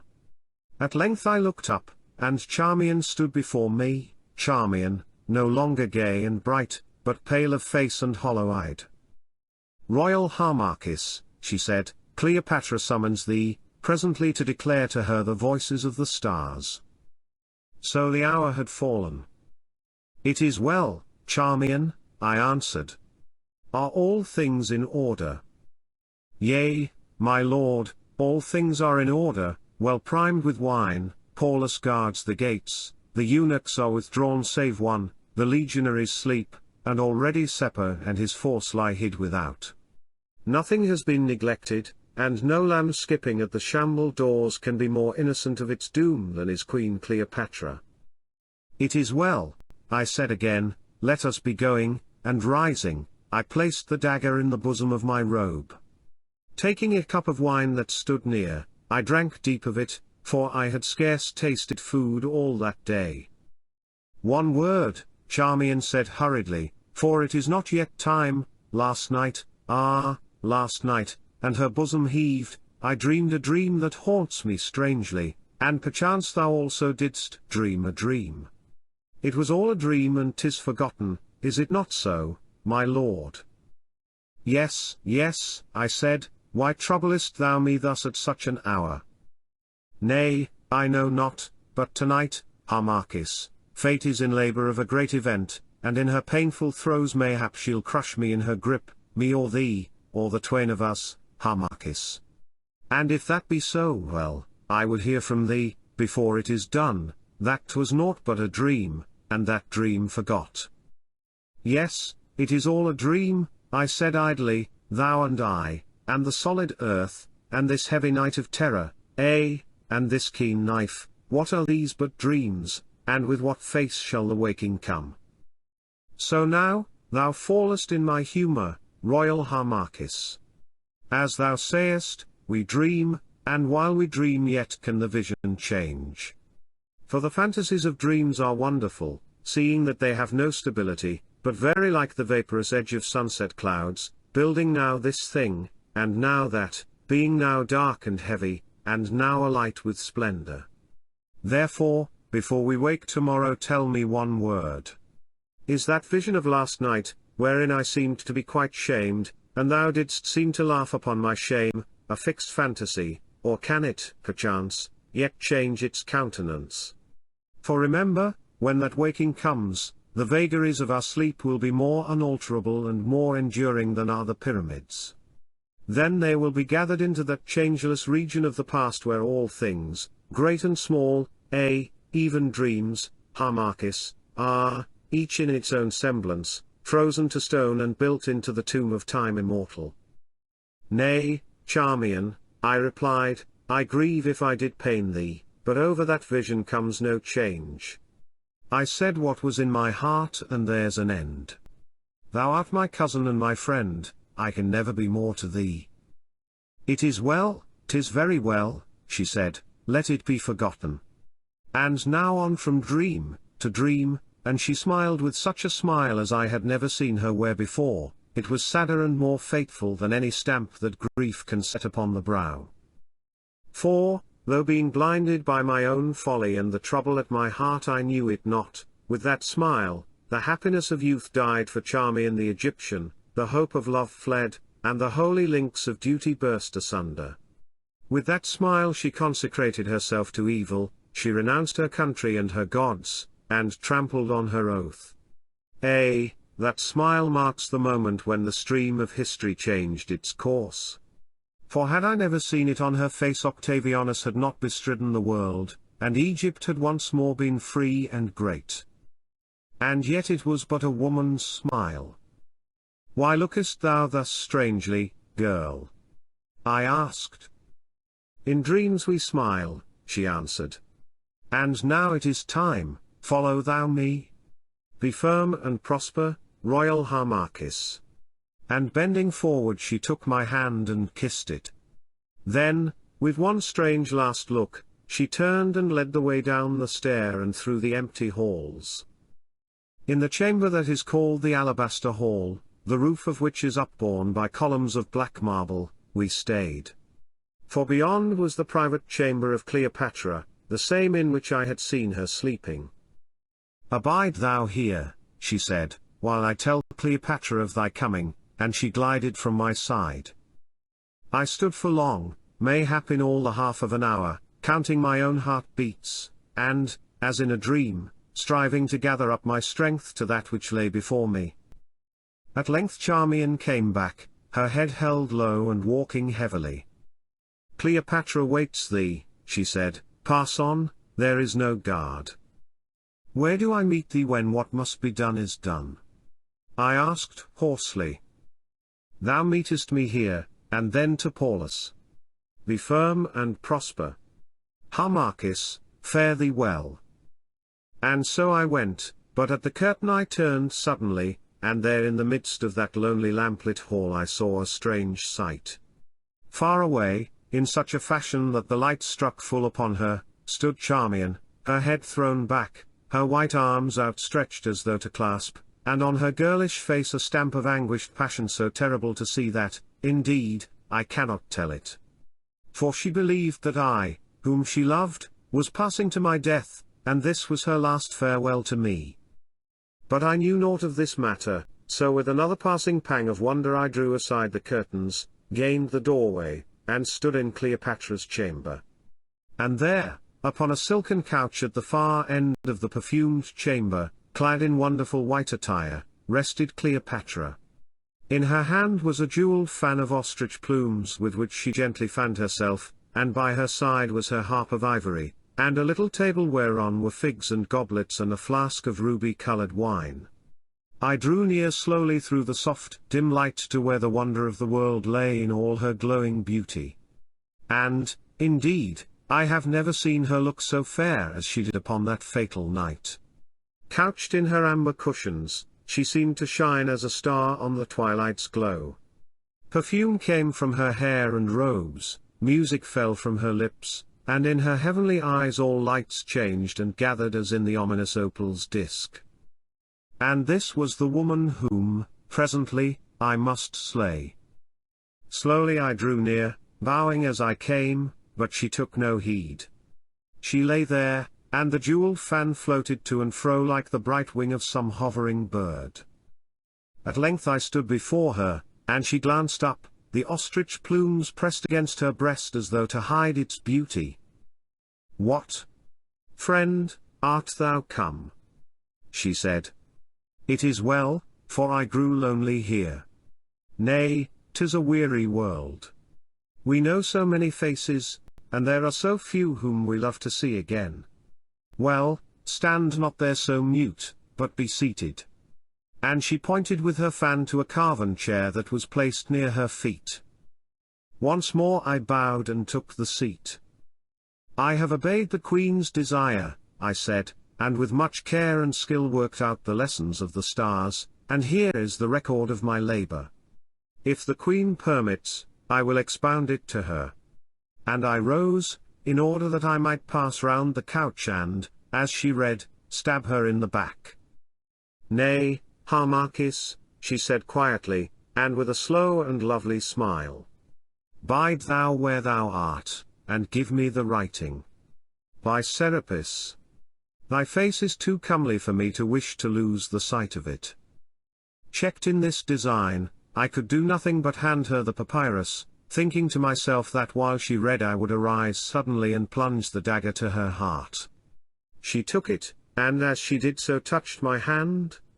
Then she made pretense to read.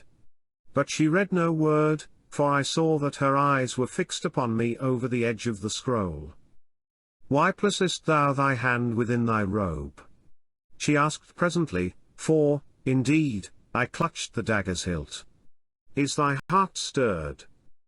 Yea, O Queen, I said, it beats high. She gave no answer, but once more made pretense to read, and the while she watched me. I took counsel with myself. How should I do the hateful deed? If I flung myself upon her now she would see me and scream and struggle. Nay, I must wait a chance. The auguries are favorable, then, Harmachis. She said at length, though this she must have guessed. Yes, O Queen, I answered. It is well, and she cast the writing on the marble. The ships shall sail. For, good or bad, I am weary of weighing chances. This is a heavy matter, O Queen, I said. I had wished to show upon what circumstance I base my forecast. Nay, not so, Harmachis, I have wearied of the ways of stars. Thou hast prophesied, that is enough for me, for, doubtless, being honest, thou hast written honestly. Therefore, save thou thy reasons and we'll be merry. What shall we do? I could dance to thee, there are none who can dance so well. But it would scarce be queenly. Nay, I have it. I will sing. And, leaning forward, she raised herself, and, bending the harp towards her, struck some wandering chords. Then her low voice broke out in perfect and most sweet song. And thus she sang. Night on the sea, and night upon the sky. And music in our hearts, we floated there. Lulled by the low sea voices, thou and I. And the wind's kisses in my cloudy hair. And thou didst gaze on me and call me fair. Enfolded by the starry robe of night. And then thy singing thrilled upon the air. Voice of the heart's desire and love's delight. Adrift, with starlit skies above. With starlit seas below. We move with all the suns that move. With all the seas that flow. For bond or free, earth, sky, and sea. Wheel with one circling will. And thy heart drifteth unto me. And only time stands still. Between two shores of death we drift. Behind are things forgot. Before the tide is driving swift. To lands beholden not. Above, the sky is far and cold. Below, the moaning sea sweeps o'er the loves that were of old. But, O, love, kiss thou me. Ah, lonely are the ocean ways. And dangerous the deep. And frail the fairy bark that strays. Above the seas asleep. Ah, toil no more at sail nor oar. We drift, or bond or free. On yon far shore the breakers roar. But, O, love, kiss thou me. And ever as thou sangest I drew near. Then sudden silence heard our hearts that beat. For now there was an end of doubt and fear. Now passion filled my soul and led my feet. Then silent didst thou rise thy love to meet. Who, sinking on thy breast, knew naught but thee. And in the happy night I kissed thee, sweet. Ah, sweet. Between the starlight and the sea. The last echoes of her rich notes floated down the chamber, and slowly died away, but in my heart they rolled on and on. I have heard among the women singers at Aboudi's voices more perfect than the voice of Cleopatra, but never have I heard one so thrilling or so sweet with passion's honey notes. And indeed it was not the voice alone, it was the perfumed chamber in which was set all that could move the sense, it was the passion of the thought and words, and the surpassing grace and loveliness of that most royal woman who sang them.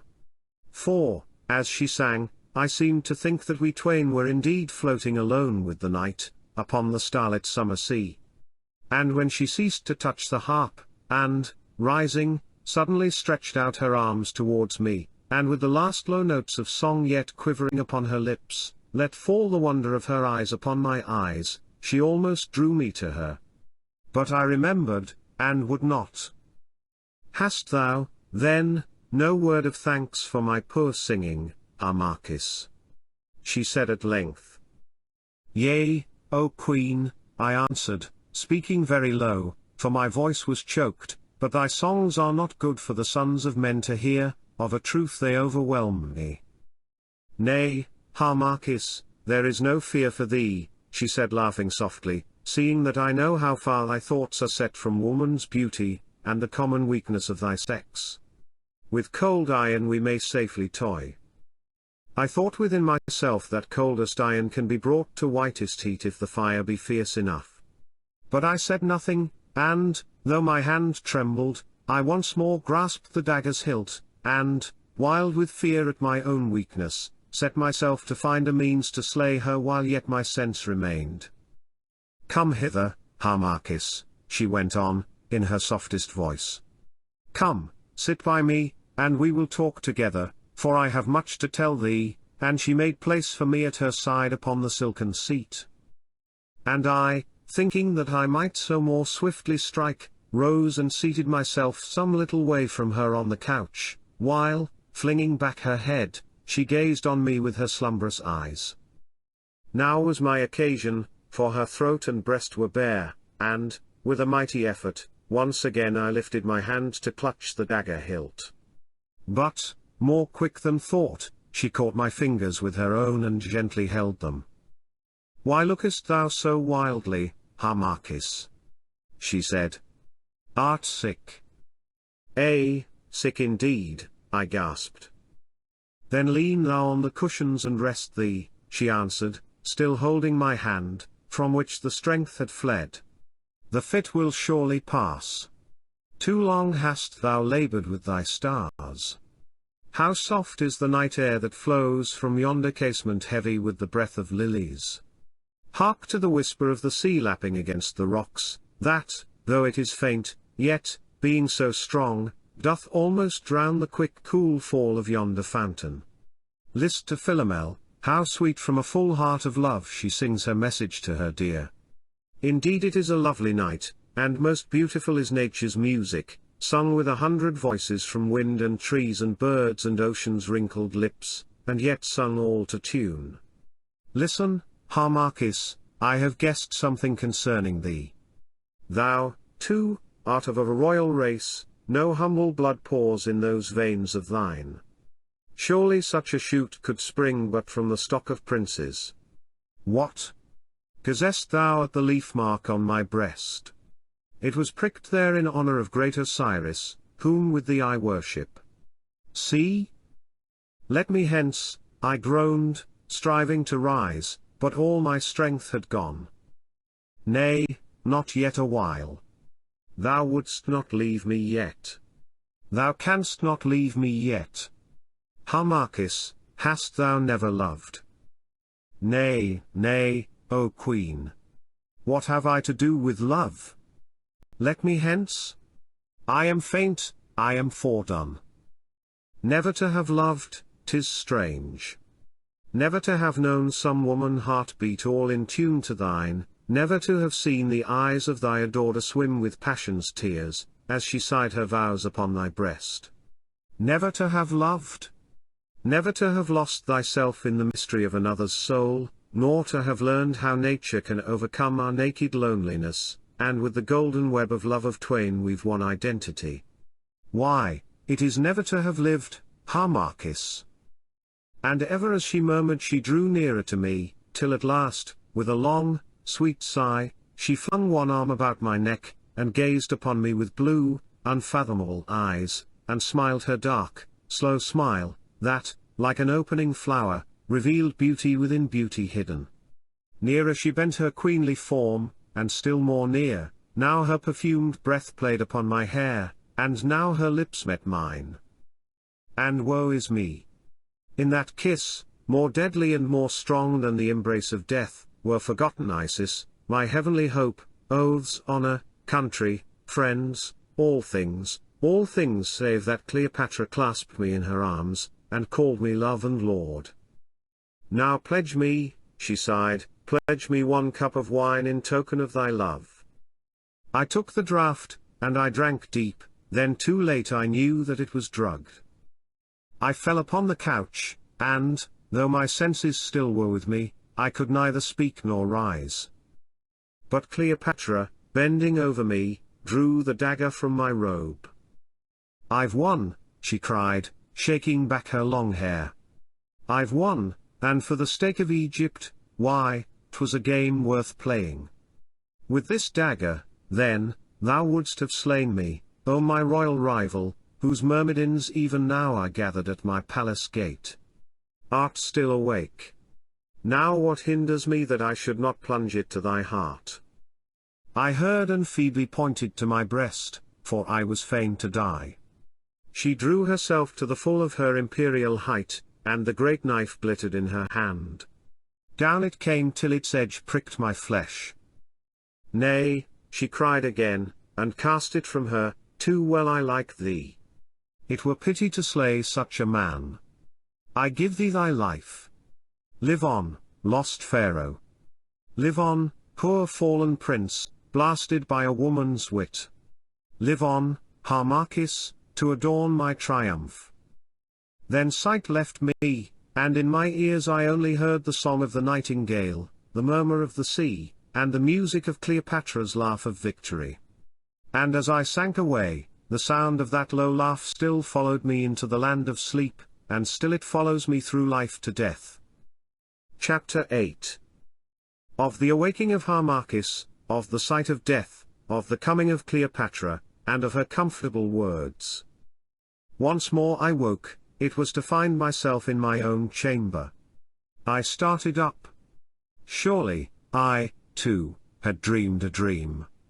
It could be nothing but a dream. It could not be that I woke to know myself a traitor.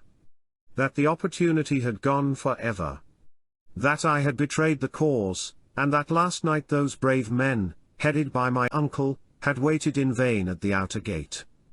That Egypt from Abu to Artu was even now waiting in vain. Nay, whatever else might be, this could not be. Oh, it was an awful dream which I had dreamed. A second such would slay a man. It were better to die than face such another vision sent from hell. But, though the thing was naught but a hateful fantasy of a mind o'erstrained, where was I now? Where was I now? I should be in the alabaster hall, waiting till Charmian came forth. Where was I? And O ye gods! What was that dreadful thing, whose shape was the shape of a man? That thing draped in bloodstain white and huddled in a hideous heap at the foot of the couch on which I seemed to lie. I sprang at it with a shriek, as a lion springs, and struck with all my strength. The blow fell heavily, and beneath its weight the thing rolled over upon its side. Half mad with terror, I rent away the white covering, and there, his knees bound beneath his hanging jaw, was the naked body of a man, and that man the Roman captain Paulus. There he lay, through his heart a dagger, my dagger, handled with the sphinx of gold. And pinned by its blade to his broad breast a scroll, and on the scroll, writing in the Roman character. I drew near and read, and this was the writing. Harmachidi.salver.ego.sum.k.subdia.noras paulus.romanus.dishe.hinc.quid.prodia.prosit. Greeting, Harmachis. I was that Roman Paulus whom thou didst suborn. Learn now how blessed are traitors. Sick and faint I staggered back from the sight of that white corpse, stained with its own blood. Sick and faint I staggered back, till the wall stayed me, while without the birds sang a merry greeting to the day. So it was no dream, and I was lost. Lost. I thought of my aged father, Amenemhat. Yes, the vision of him flashed into my mind, as he would be, when they came to tell him his son's shame and the ruin of all his hopes. I thought of that patriot priest, my uncle Seppa, waiting the long night through for the signal which never came. Ah, and another thought followed swift. How would it go with them? I was not the only traitor. I, too, had been betrayed. By whom? By yonder Paulus, perchance. If it were Paulus, he knew but little of those who conspired with me. But the secret lists had been in my robe. O Osiris! They were gone. And the fate of Paulus would be the fate of all the patriots in Egypt. And at this thought my mind gave way. I sank and swooned even where I stood. My sense came back to me, and the lengthening shadows told me that it was afternoon. I staggered to my feet. The corpse of Paulus was still there, keeping its awful watch above me. I ran desperately to the door. It was barred, and without I heard the tramp of sentinels. As I stood they challenged and grounded their spears. Then the bolts were shot back, the door opened, and radiant, clad in royal attire, came the conquering Cleopatra. She came alone, and the door was shut behind her. I stood like one distraught, but she swept on till she was face to face with me. "Greeting, Harmachis," she said, smiling sweetly. "So, my messenger has found thee." And she pointed to the corpse of Paulus. "Pa! He has an ugly look. Ho! Guards!" The door was opened, and 2 armed Gauls stepped across the threshold. "Take away this carrion," said Cleopatra, "and fling it to the kites. Stay, draw that dagger from his traitor breast." The men bowed low, and the knife, rusted red with blood, was dragged from the heart of Paulus and laid upon the table. Then they seized him by the head and body and staggered thence, and I heard their heavy footfalls as they bore him down the stairs. "Methinks, Harmachis, thou art in an evil case," she said, when the sound of the footfalls had died away. "How strangely the wheel of fortune turns! But for that traitor," and she nodded towards the door through which the corpse of Paulus had been carried, "I should now be as ill a thing to look on as he is, and the red rust on yonder knife would have been gathered from my heart." So it was Paulus who had betrayed me. "Ay," she went on, "and when thou camest to me last night, I knew that thou camest to slay. When, time upon time, thou didst place thy hand within thy robe, I knew that it grasped a dagger hilt, and that thou wast gathering thy courage to the deed which thou didst little love to do. Oh! It was a strange wild hour, well worth the living, and I wondered greatly, from moment to moment, which of us twain would conquer, as we matched guile with guile and force to force. Yea, Harmachis, the guards tramp before thy door, but be not deceived. Did I not know that I hold thee to me by bonds more strong than prison chains? Did I not know that I am hedged from ill at thy hands by a fence of honour harder for thee to pass than all the spears of all my legions? Thou hadst been dead ere now, Harmachis. See, here is thy knife, and she handed me the dagger. Now slay me if thou canst. And she drew near, tore open the bosom of her robe, and stood waiting with calm eyes. "Thou canst not slay me," she went on, "for there are things, as I know well, that no man such as thou art, may do and live, and this is the chief of them, to slay the woman who is all his own. Nay, stay thy hand. Turn not that dagger against thy breast, for if thou mayst not slay me, by how much more mayst thou not slay thyself, O thou forsworn priest of Isis? Art thou, then, so eager to face that outraged majesty in Amenti. With what eyes, thinkest thou, will the Heavenly Mother look upon her Son, who, shamed in all things and false to his most sacred vow, comes to greet her, his life blood on his hands? Where, then, will be the space for thy atonement? If, indeed, thou mayest atone. Then I could bear no more, for my heart was broken. Alas! It was too true, I dared not die. I was come to such a pass that I did not even dare to die. I flung myself upon the couch and wept tears of blood and anguish. But Cleopatra came to me, and, seating herself beside me, she strove to comfort me, throwing her arms about my neck. "Nay, love, look up," she said, "all is not lost for thee, nor am I angered against thee. We did play a mighty game, but, as I warned thee, I matched my woman's magic against thine, and I have conquered. But I will be open with thee. Both as queen and woman thou hast my pity, and more, nor do I love to see thee plunged in sorrow. It was well and right that thou shouldst strive to win back that throne my fathers seized, and the ancient liberty of Egypt. Myself as lawful queen had done the same, nor shrunk from the deed of darkness to which I was sworn. Therein, then, thou hast my sympathy, that ever goes out to what is great and bold. It is well also that thou shouldst grieve over the greatness of thy fall. Therein, then, as woman, as loving woman, thou hast my sympathy. Nor is all lost.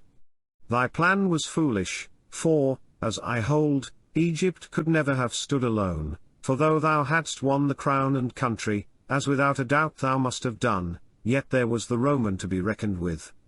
And for thy hope learn this, I am little known. There is no heart in this wide land that beats with a truer love for ancient Chem than does this heart of mine, nay, not thine own, Harmachis. Yet I have been heavily shackled heretofore, for wars, rebellions, envies, plots, have hemmed me in on every side, so that I might not serve my people as I would. But thou, Harmachis, shalt show me how. Thou shalt be my counselor and my love. Is it a little thing, Harmachis, to have won the heart of Cleopatra, that heart, fie on thee, that thou wouldst have stilled? Yes, thou shalt unite me to my people and we will reign together, thus linking in one the new kingdom and the old and the new thought and the old. So do all things work for good, for the very best, and thus, by another and a gentler road, thou shalt climb to Pharaoh's throne. See thou this, Harmachis, thy treachery shall be cloaked about as much as may be. Was it, then, thy fault that a Roman knave betrayed thy plans? That, thereon, thou wast drugged, thy secret papers stolen and their key guessed? Will it, then, be a blame to thee, the great plot being broken and those who built it scattered, that thou, still faithful to thy trust, didst serve thee of such means as nature gave thee, and win the heart of Egypt's queen, that, through her gentle love, thou mightest yet attain thy ends and spread thy wings of power across the land of Nile? Am I an ill counselor, thinkest thou, Harmachis? I lifted my head, and a ray of hope crept into the darkness of my heart, for when men fall they grasp at feathers. Then, I spoke for the first time. And those with me, those who trusted me, what of them? She answered, Amenemhat, thy father, the aged priest of Abouthes, and Sepper, thy uncle, that fiery patriot, whose great heart is hid beneath so common a shell of form, and I thought she would have said Charmian, but she named her not. And many others, oh, I know them all. I said, what of them? Hear now, Harmachis, she answered, rising and placing her hand upon my arm, for thy sake I will show mercy to them. I will do no more than must be done. I swear by my throne and by all the gods of Egypt that not one hair of thy aged father's head shall be harmed by me, and, if it be not too late, I will also spare thy uncle Sepper, and the others. I will not do as did my forefather, Epiphanes, who, when the Egyptians rose against him, dragged Athenes, Pausaras, Cheswas, and Irabastius, bound to his chariot, not as Achilles dragged Hector, but yet living, round the city walls. I will spare them all, save the Hebrews, if there be any Hebrews, for the Jews I hate. There are no Hebrews, I said. It is well, she said, for no Hebrew will I ever spare. Am I then, indeed, so cruel a woman as they say? In thy list, Harmachis, were many doomed to die, and I have but taken the life of one Roman knave, a double traitor, for he betrayed both me and thee. Art thou not overwhelmed, Harmachis, with the weight of mercy which I give thee, because, such are a woman's reasons, thou pleasest me, Harmachis? Nay, by Serapis. She added with a little laugh, I'll change my mind, I will not give thee so much for nothing. Thou shalt buy it from me, and the price shall be a heavy one, it shall be a kiss, Harmachis. Nay, I said, turning from that fair temptress, the price is too heavy, I kiss no more. Bethink thee, she answered, with a heavy frown. Bethink thee and choose. I am but a woman, Harmachis, and one who is not wont to sue to men. Do as thou wilt, but this I say to thee, if thou dost put me away, I will gather up the mercy I have meted out. Therefore, most virtuous priest, choose thou between the heavy burden of my love and the swift death of thy aged father and of all those who plotted with him. I glanced at her and saw that she was angered, for her eyes shone and her bosom heaved. So, I sighed and kissed her, thereby setting the seal upon my shame and bondage. Then, smiling like the triumphant Aphrodite of the Greeks, she went thence, bearing the dagger with her. I knew not yet how deeply I was betrayed, or why I was still left to draw the breath of life, or why Cleopatra, the tiger-hearted, had grown merciful. I did not know that she feared to slay me, lest, so strong was the plot and so feeble her hold upon the double crown, the tumult that might tread hard upon the tidings of my murder should shake her from the throne, even when I was no more. I did not know that because of fear and the weight of policy only she showed scant mercy to those whom I had betrayed, or that because of cunning and not for the holy sake of woman's love, though, in truth, she liked me well enough, she chose rather to bind me to her by the fibres of my heart. And yet I will say this in her behalf, even when the danger cloud had melted from her sky she kept faith, nor, save Paulus and one other, did any suffer the utmost penalty of death for their part in the great plot against Cleopatra's crown and dynasty. But they suffered many other things. And so she went, leaving the vision of her glory to strive with the shame and sorrow in my heart. Oh, bitter were the hours that could not now be made light with prayer. For the link between me and the divine was snapped, and Isis communed with her priest no more. Bitter were the hours and dark, but ever through their darkness shone the starry eyes of Cleopatra, and came the echo of her whispered love. For not yet was the cup of sorrow full. Hope still lingered in my heart, and I could almost think that I had failed to some higher end, and that in the depths of ruin I should find another and more flowery path to triumph. For thus those who sin deceive themselves, striving to lay the burden of their evil deeds upon the back of fate, striving to believe their wickedness may compass good, and to murder conscience with the sharp plea of necessity. But it can avail nothing, for hand in hand down the path of sin rush remorse and ruin, and woe to him they follow. And woe to me who of all sinners am the chief. Chapter 9? Of the imprisonment of Harmachis, of the scorn of Charmian, of the setting free of Harmachis, and of the coming of Quintus Dellius. For a space of 11 days I was thus kept prisoned in my chamber, nor did I see anyone except the sentries at my doors, the slaves who in silence brought me food and drink, and Cleopatra's self, who came continually. But, though her words of love were many, she would tell me nothing of how things went without. She came in many moods, now gay and laughing, now full of wise thoughts and speech, and now passionate only, and to every mood she gave some new-found charm. She was full of talk as to how I should help her make Egypt great, and lessen the burdens on the people, and fright the Roman eagles back. And, though at first I listened heavily when she spoke thus, by slow advances she wrapped me closer and yet more close in her magic web, from which there was no escape, my mind fell in time with hers. Then I, too, opened something of my heart, and somewhat also of the plans that I had formed for Egypt. She seemed to listen gladly, weighing them all, and spoke of means and methods, telling me how she would purify the faith and repair the ancient temples, and build new ones to the gods. And ever she crept deeper into my heart, till at length, now that every other thing had gone from me, I learned to love her with all the unspent passion of my aching soul. I had naught left to me but Cleopatra's love, and I twined my life about it, and brooded on it as a widow over her only babe. And thus the very author of my shame became my all, my dearest dear, and I loved her with a strong love that grew and grew, till it seemed to swallow up the past and make the present a dream.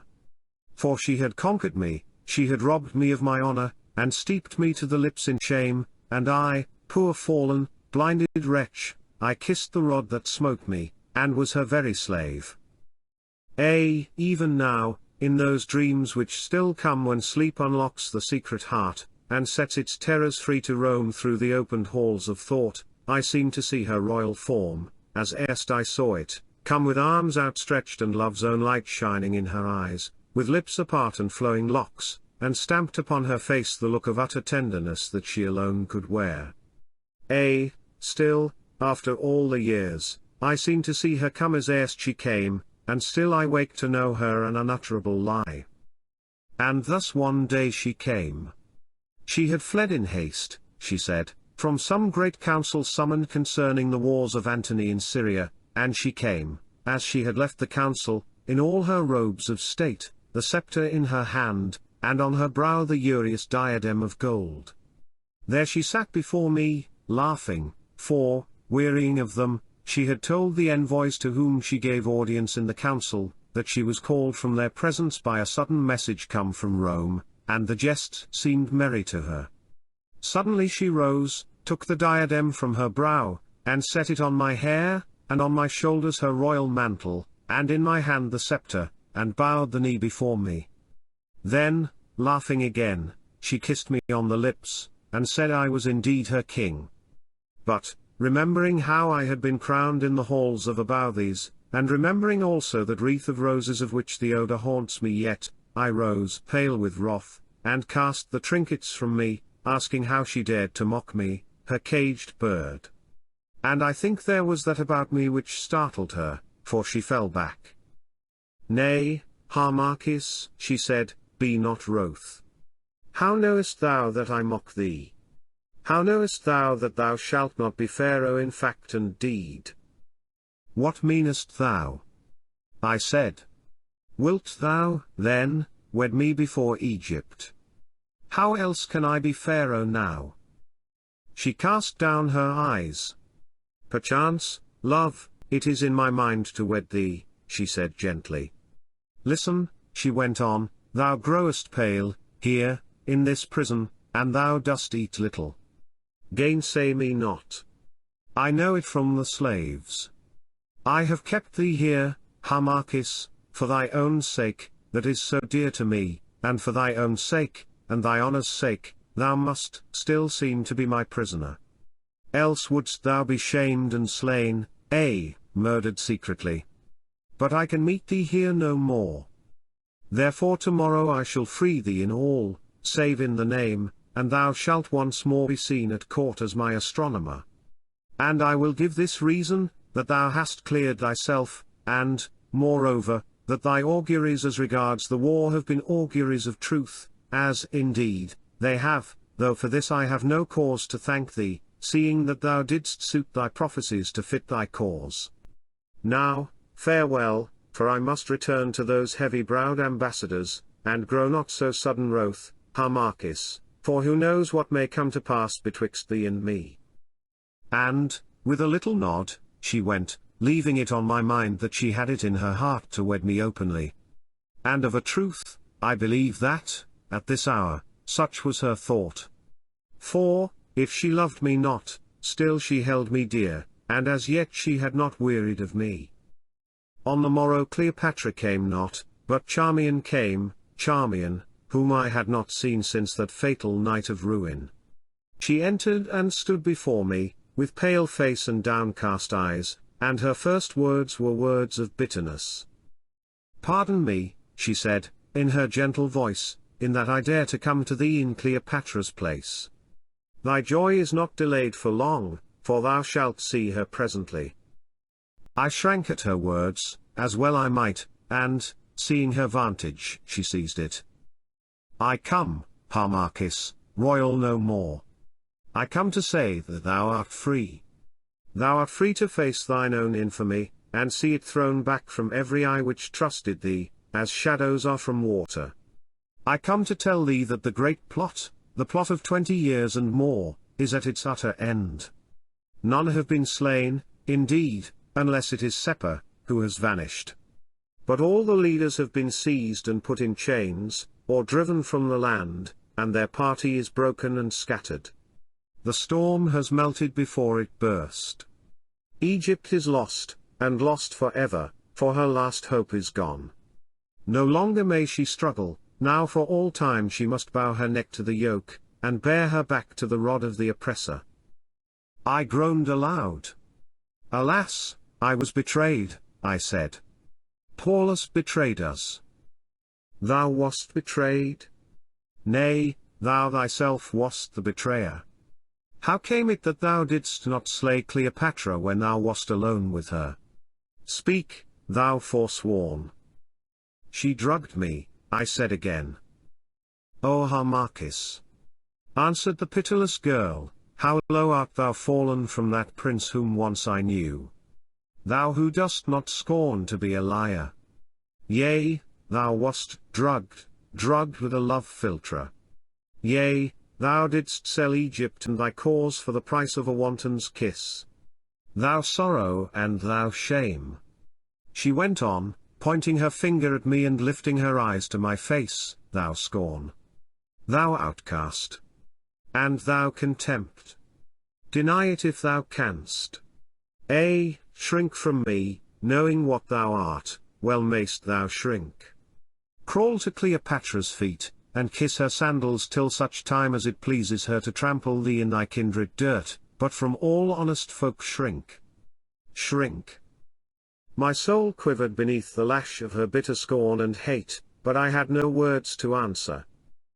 "How comes it," I said at last in a heavy voice, "that thou, too, art not betrayed, but art still here to taunt me, thou who once didst swear that thou didst love me? Being a woman, hast thou no pity for the frailty of man?" "My name was not on the lists," she said, dropping her dark eyes. "Here is an opportunity, betray me also, Harmachis. It is because I once loved thee, dost thou, indeed, remember it, that I feel thy fall the more. The shame of one whom we have loved must in some sort become our shame, and must ever cling to us, because we blindly held a thing so base close to our inmost heart. Art thou also, then, a fool? Wouldst thou, fresh from thy royal wanton's arms, come to me for comfort, to me of all the world?" "How know I said, "that it was not thou who, in thy jealous anger, didst betray our plans? Charmian, long ago Seppa warned me against thee, and of a truth now that I recall." "It is like a traitor," she broke in, reddening to her brow, "to think that all are of his family, and hold a common mind. Nay, I betrayed thee not, it was that poor knave Paulus, whose heart failed him at the last, and who is rightly served. Nor will I stay to hear thoughts so base. Harmachis, royal no more. Cleopatra, queen of Egypt, bids me say that thou art free, and that she waits thee in the alabaster hall." And shooting one swift glance through her long lashes she curtsied and was gone. So once more I came and went about the court, though but sparingly, for my heart was full of shame and terror, and on every face I feared to see the scorn of those who knew me for what I was. But I saw nothing, for all those who had knowledge of the plot had fled, and Charmian had spoken no word, for her own sake. Also, Cleopatra had put it about that I was innocent. But my guilt lay heavy on me, and made me thin and wore away the beauty of my countenance. And though I was free in name, yet I was ever watched, nor might I stir beyond the palace grounds. And at length came the day which brought with it Quintus Dellius, that false Roman knight who ever served the rising star. He bore letters to Cleopatra from Marcus Antonius, the triumvir, who, fresh from the victory of Philippi, was now in Asia wringing gold from the subject kings with which to satisfy the greed of his legionaries. Well I mind me of the day. Cleopatra, clad in her robes of state, attended by the officers of her court, among whom I stood, sat in the great hall on her throne of gold, and bade the heralds admit the ambassador of Antony, the triumvir. The great doors were thrown wide, and amidst the blare of trumpets and salutes of the Gallic guards the Roman came in, clad in glittering golden armor and a scarlet cloak of silk, and followed by his suite of officers. He was smooth-faced and fair to look upon, and with a supple form, but his mouth was cold, and false were his shifting eyes. And while the heralds called out his name, titles, and offices, he fixed his gaze on Cleopatra, who sat idly on her throne all radiant with beauty, as a man who is amazed. Then when the heralds had made an end, and he still stood thus, not stirring, Cleopatra spoke in the Latin tongue. Greeting to thee, noble Dellius, envoy of the most mighty Antony, whose shadow lies across the world as though Mars himself now towered up above us petty princes, greeting and welcome to our poor city of Alexandria. Unfold, we pray thee, the purpose of thy coming. Still the crafty Dellius made no answer, but stood as a man amazed. What ails thee, noble Dellius, that thou dost not speak? Asked Cleopatra. Hast thou, then, wandered so long in Asia that the doors of Roman speech are shut to thee? What tongue hast thou? Name it, and we will speak in it, for all tongues are known to us. Then at last he spoke in a soft full voice, Oh, pardon me, most lovely Egypt, if I have thus been stricken dumb before thee, but too great beauty, like death himself, doth paralyze the tongue and steal our sense away.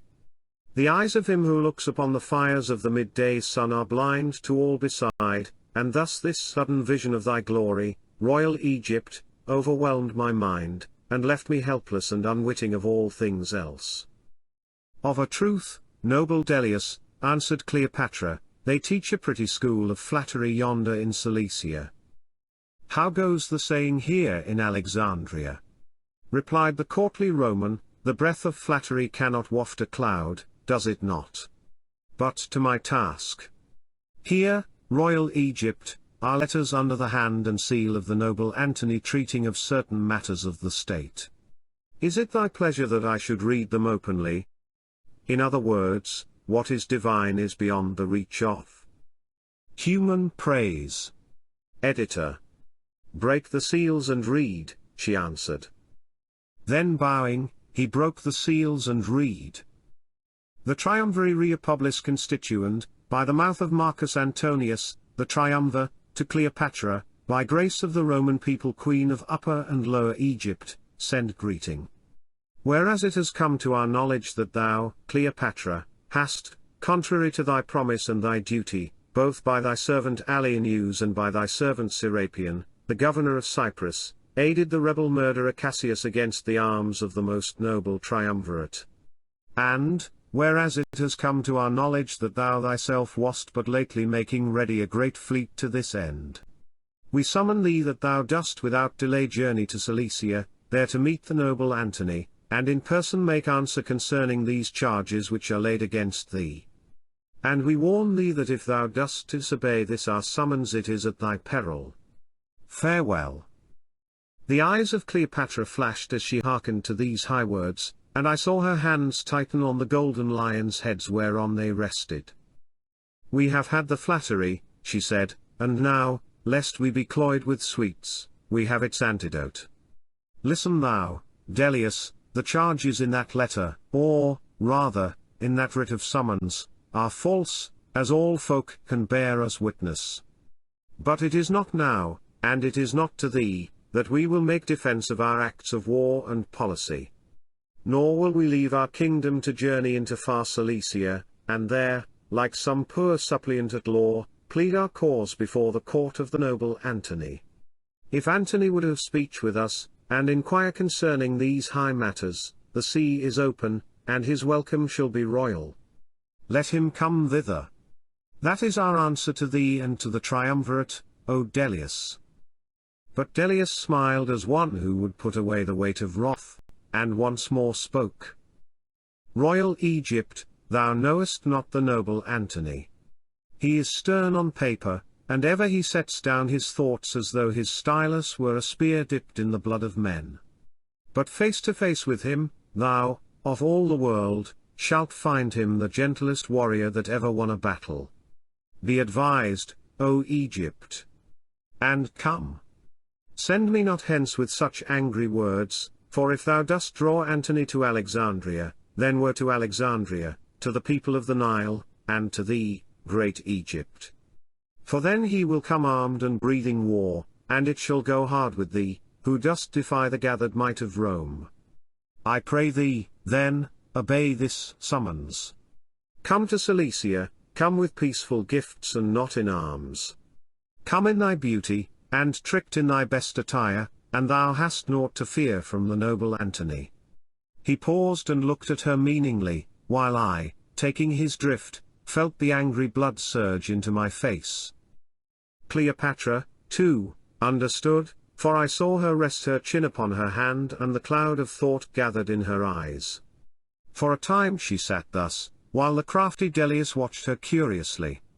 And Charmian, standing with the other ladies by the throne, she also read his meaning, for her face lit up, as a summer cloud lights in the evening when the broad lightning flares behind it. Then once more it grew pale and quiet. At length Cleopatra spoke. "This is a heavy matter," she said, "and therefore, noble Dellius, we must have time to let our judgment ripen. Rest thou here, and make thee as merry as our poor circumstances allow. Thou shalt have thy answer within 10 days. The envoy thought a while, then replied smiling, "It is well, O Egypt, on the 10th day from now I will attend for my answer, and on the 11th I sail hence to join Antony my lord." Once more, at a sign from Cleopatra, the trumpets blared, and he withdrew bowing. Chapter 10. Of the trouble of Cleopatra, of her oath to Harmachis, and of the telling by Harmachis to Cleopatra of the secret of the treasure that lay beneath the mass of her. That same night Cleopatra summoned me to her private chamber.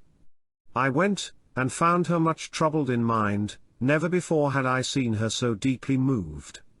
She was alone, and, like some trapped lioness, walked to and fro across the marble floor, while thought chased thought across her mind, each, as clouds scudding over the sea, for a moment casting its shadow in her deep eyes.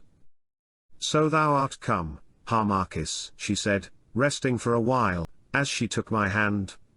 "Counsel me, for never did I need counsel more. Oh, what days have the gods measured out to me, days restless as the ocean. I have known no peace from childhood up, and it seems none shall I know. Scarce by a very little have I escaped thy dagger's point, Harmachis, when this new trouble, that, like a storm, has gathered beneath the horizon's rim, suddenly bursts over me. Didst mark that tigerish fop? Well should I love to trap him. How soft he spoke! He purred like a cat, and all the time he stretched his claws. Didst hear the letter, too? It has an ugly sound. I know this Antony. When I was but a child, budding into womanhood, I saw him, but my eyes were ever quick, and I took his measure. Half Hercules and half a fool, with a dash of genius veining his folly through. Easily led by those who enter at the gates of his voluptuous sense, but if crossed, an iron foe. True to his friends, if, indeed, he loves them, and ofttimes false to his own interest. Generous, hardy, and in adversity a man of virtue, in prosperity a sot and a slave to woman. That is Antony. How deal with such a man, whom fate and opportunity, despite himself, have set on the crest of fortune's wave? One day it will overwhelm him, but till that day he sweeps across the world and laughs at those who drown. Antony is but a man, I answered, and a man with many foes, and, being but a man, he can be overthrown. He can be overthrown, but he is one of three, Harmachis.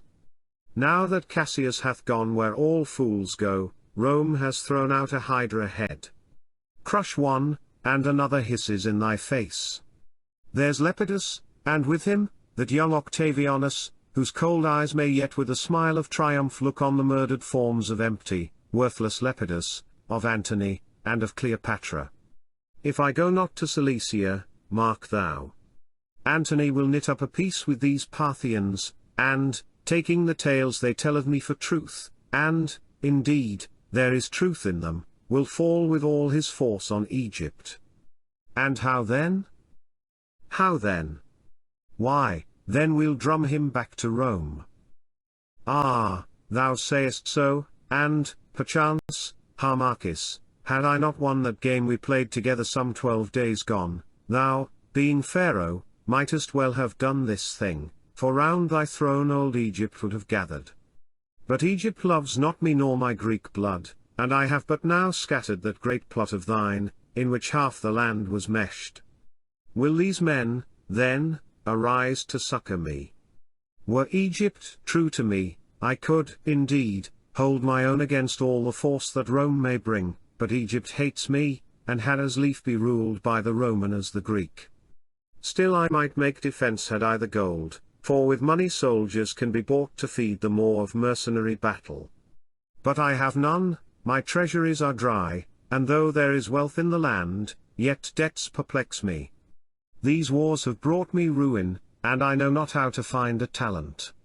Perchance, Harmachis, thou who art, by hereditary right, priest of the pyramids, and she drew near and looked me in the eyes, perchance, if long-descended rumour does not lie, thou canst tell me where I can touch the gold to save thy land from ruin, and thy love from the grasp of Antony. Say, is it so? I thought a while, and then I answered. And if such a tale were true, and if I could show thee treasure stored by the mighty pharaohs of the most far-off age against the needs of Chem, how can I know that thou wouldst indeed make use of that wealth to those good ends? Is there, then, a treasure? She asked, curiously. Nay, fret me not, Harmachis, for of a truth the very name of gold at this time of want is like the sight of water in the desert.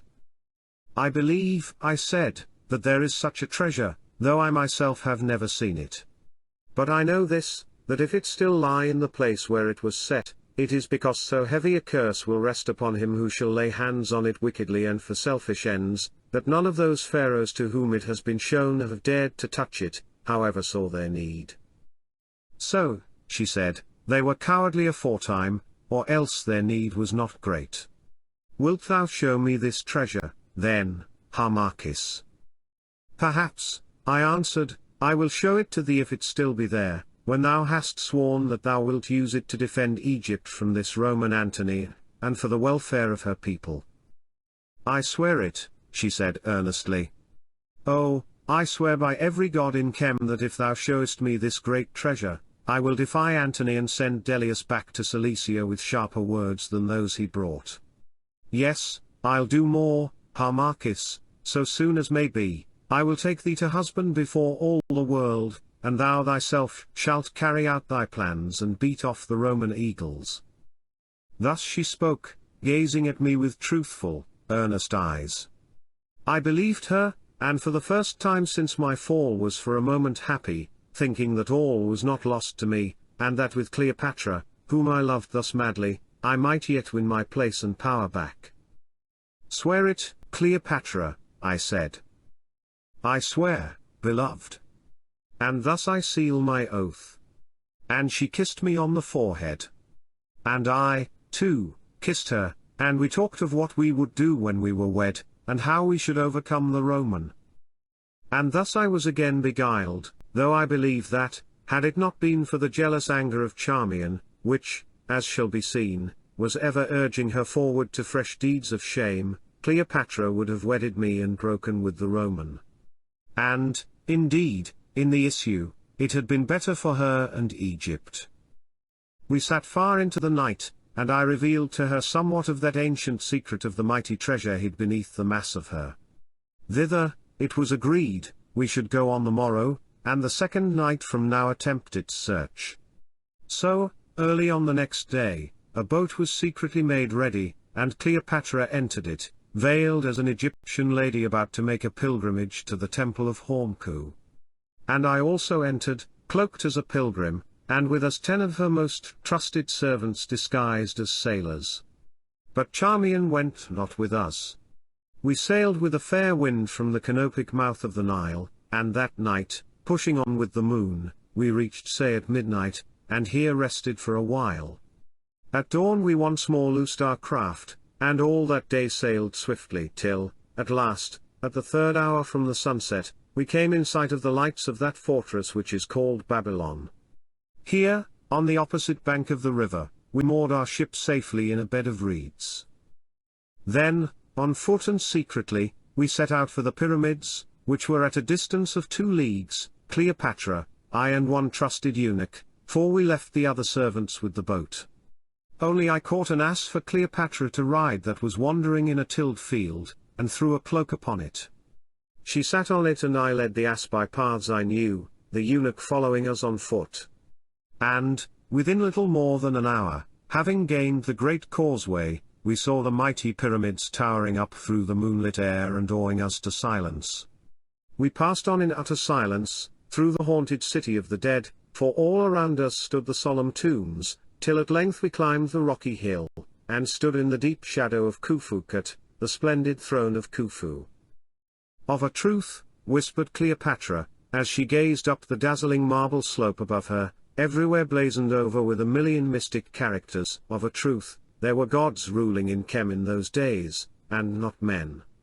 This place is sad as death, and as mighty in far from man. Is it here that we must enter? Nay, I answered, it is not here. Pass on. I led the way through 1,000 ancient tombs, till we stood in the shadow of the Great, and gazed at his red heaven-piercing mass. Is it here that we must enter? She whispered once again. Nay, I answered, it is not here. Pass on. We passed on through many more tombs, till we stood in the shadow of her, and Cleopatra gazed astonished at its polished beauty, which for thousands of years, night by night, had mirrored back the moon, and at the black girdle of Ethiopian stone that circled its base about. For this is the most beautiful of all pyramids, the upper, now known as the 3rd pyramid. Editor. Is it here that we must enter? She said. I answered, it is here. We passed round between the temple of the worship of His Divine Majesty, Menkau-Ra, the Osiran, and in the base of the pyramid till we came to the north side. Here in the center is graved the name of Pharaoh Menkau-Ra, who built the pyramid to be his tomb, and stored his treasure in it against the need of Kem. If the treasure still remains, I said to Cleopatra, as it remained in the days of my great-great-grandfather, who was priest of this pyramid before me, it is hid deep in the womb of the mass before thee, Cleopatra, nor can it be come by without toil, danger, and terror of mind. Art thou prepared to enter, for thou thyself must enter and must judge? Canst thou not go in with the eunuch, Harmachis, and bring the treasure forth? She said, for a little her courage began to fail her. Nay, Cleopatra, I answered, not even for thee and for the weal of Egypt can I do this thing, for of all sins it would be the greatest sin. But it is lawful for me to do this.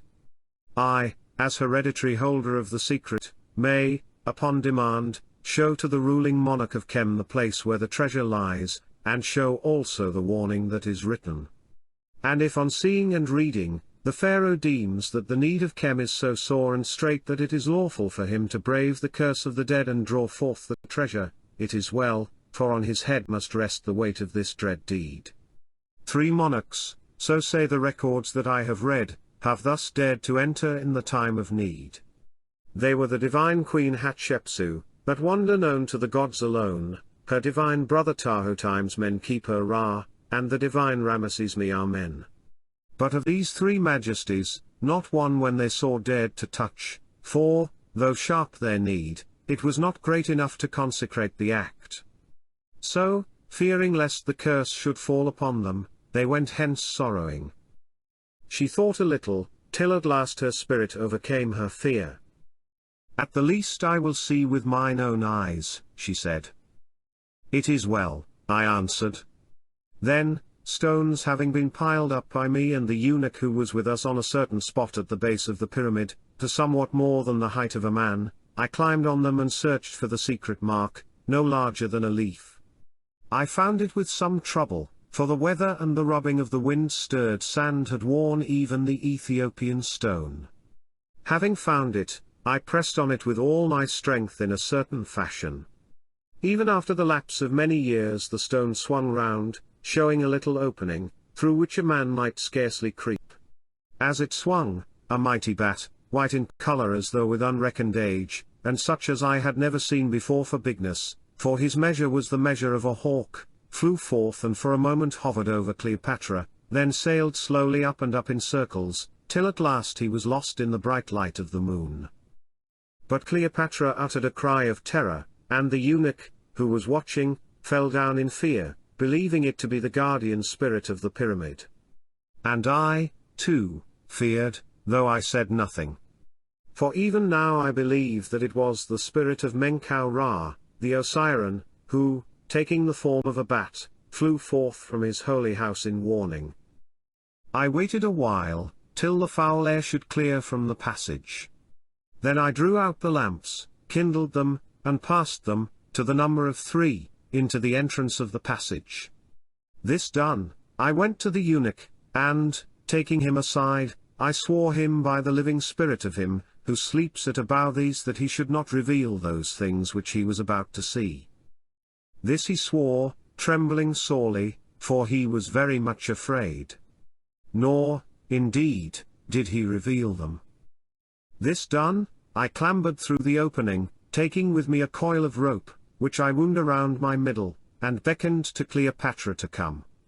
Making fast the skirt of her robe, she came, and I drew her through the opening, so that at length she stood behind me in the passage which is lined with slabs of granite. After her came the eunuch, and he also stood in the passage.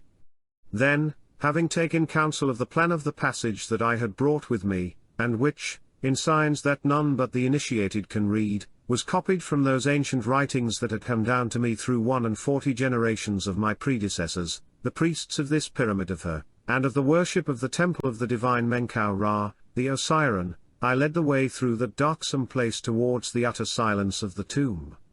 Guided by the feeble light of our lamps, we passed down the steep incline, gasping in the heat and the thick, stagnated air. Presently we had left the region of the masonry, and was slipping down a gallery hewn in the living rock. For 20 paces or more it ran steeply. Then its slope lessened and shortly we found ourselves in a chamber painted white, so low that I, being tall, had scarcely room to stand, but in length 4 paces, and in breadth 3, and cased throughout with sculptured panels.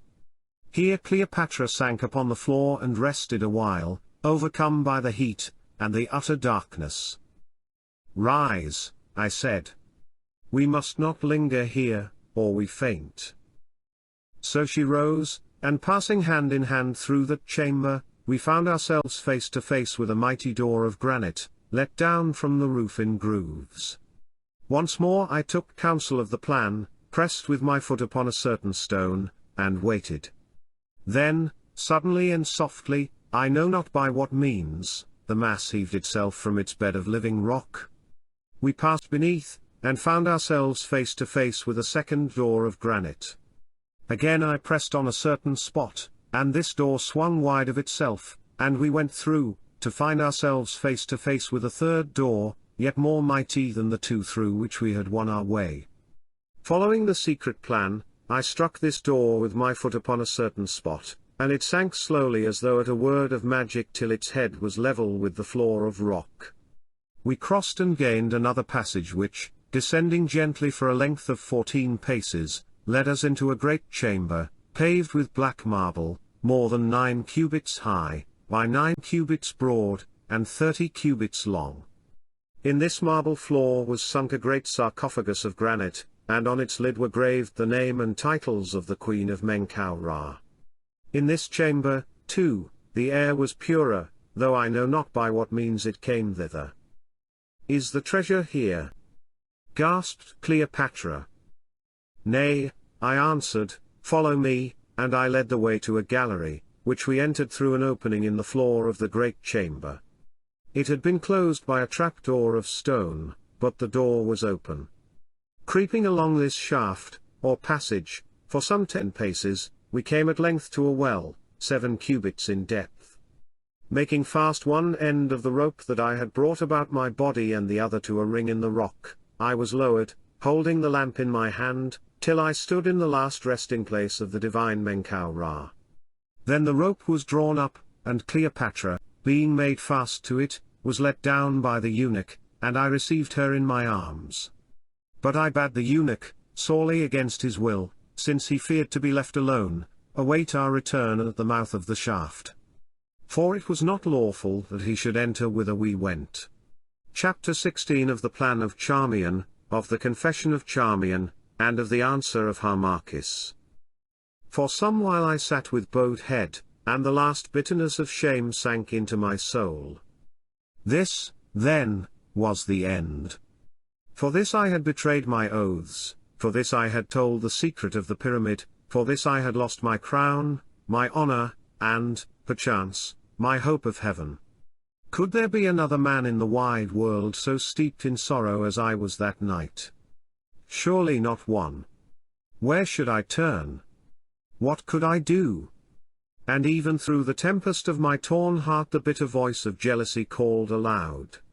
For I loved this woman, to whom I had given all, and she at this moment, she was, I could not bear to think of it, and in my utter agony, my heart burst in a river of tears, such as are terrible to weep. Then Charmian drew near me, and I saw that she, too, was weeping. "Weep not, Harmachis," she sobbed, kneeling at my side. "I cannot endure to see thee weep. Oh!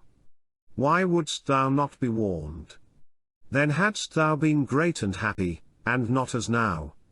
Listen, Harmachis. Thou didst hear what that false and tigerish woman said, tomorrow she hands thee over to the murderers." "It is well," I gasped. "Nay, it is not well. Harmachis, give her not this last triumph over thee. Thou hast lost all save life, but while life remains, hope remains also, and with hope the chance of vengeance." "Ah," I said, starting from my seat. "I had not thought of that. The chance of vengeance. It would be sweet to be avenged. It would be sweet, Harmachis, and yet this, vengeance is an arrow that in falling oft pierces him who shot it. Myself, I know it," and she sighed. "But a truce to talk and grief. There will be time for us twain to grieve, if not to talk, in all the heavy coming years. Thou must fly, before the coming of the light must thou fly. Here is a plan. Tomorrow, ere the dawn, a galley that but yesterday came from Alexandria, bearing fruit and stores, sails thither again, and its captain is known to me, but to thee he is not known. Now, I will find thee the garb of a Syrian merchant, and cloak thee, as I know how, and furnish thee with a letter to the captain of the galley. He shall give thee passage to Alexandria, for to him thou wilt seem but as a merchant going on the business of thy trade. Brennus is officer of the guard tonight, and Brennus is a friend to me and thee. Perhaps he will guess somewhat, or, perhaps, he will not guess. At the least, the Syrian merchant shall safely pass the lines. What sayest thou? It is well, I answered wearily, little do I reck the issue. Rest thou, then, here, Harmachis, while I make these matters ready, and, Harmachis, grieve not overmuch, there are others who should grieve more heavily than thou. And she went, leaving me alone with my agony which rent me like a torture bed. Had it not been for that fierce desire of vengeance which from time to time flashed across my tormented mind as the lightning over a midnight sea, methinks my reason had left me in that dark hour. At length I heard her footstep at the door, and she entered, breathing heavily, for she bore a sack of clothing in her arms. It is well, she said, here is the garb with spare linen, and writing tablets, and all things needful. I have seen Brennus also, and told him that a Syrian merchant would pass the guard an hour before the dawn. And though he made pretence of sleep, I think he understood, for he answered, yawning, that if they but had the password, Antony, 50 Syrian merchants might go through about their lawful business. And here is the letter to the captain, thou canst not mistake the galley, for she is moored along to the right, a small galley, painted black, as thou dost enter on the great quay, and, moreover, the sailors make ready for sailing. Now I will wait here without, while thou dost put off the livery of thy service and array thyself. When she was gone I tore off my gorgeous garments and spat upon them and trod them on the ground. Then I put on the modest robe of a merchant, and bound the tablets round me, on my feet the sandals of untanned hide, and at my waist the knife. When it was done Charmian entered once again and looked on me. Too much art thou still the royal Harmachis, she said, see, it must be changed. Then she took scissors from her tiring table, and, bidding me be seated, she cut off my locks, clipping the hair close to the head. Next she found stains of such sort as women used to make dark the eyes, and mixed them cunningly, rubbing the stuff on my face and hands and on the white mark in my hair where the sword of Brennus had bitten to the bone. Now thou art changed, somewhat for the worse, Harmachis, she said, with a dreary laugh, scarce myself should I know thee.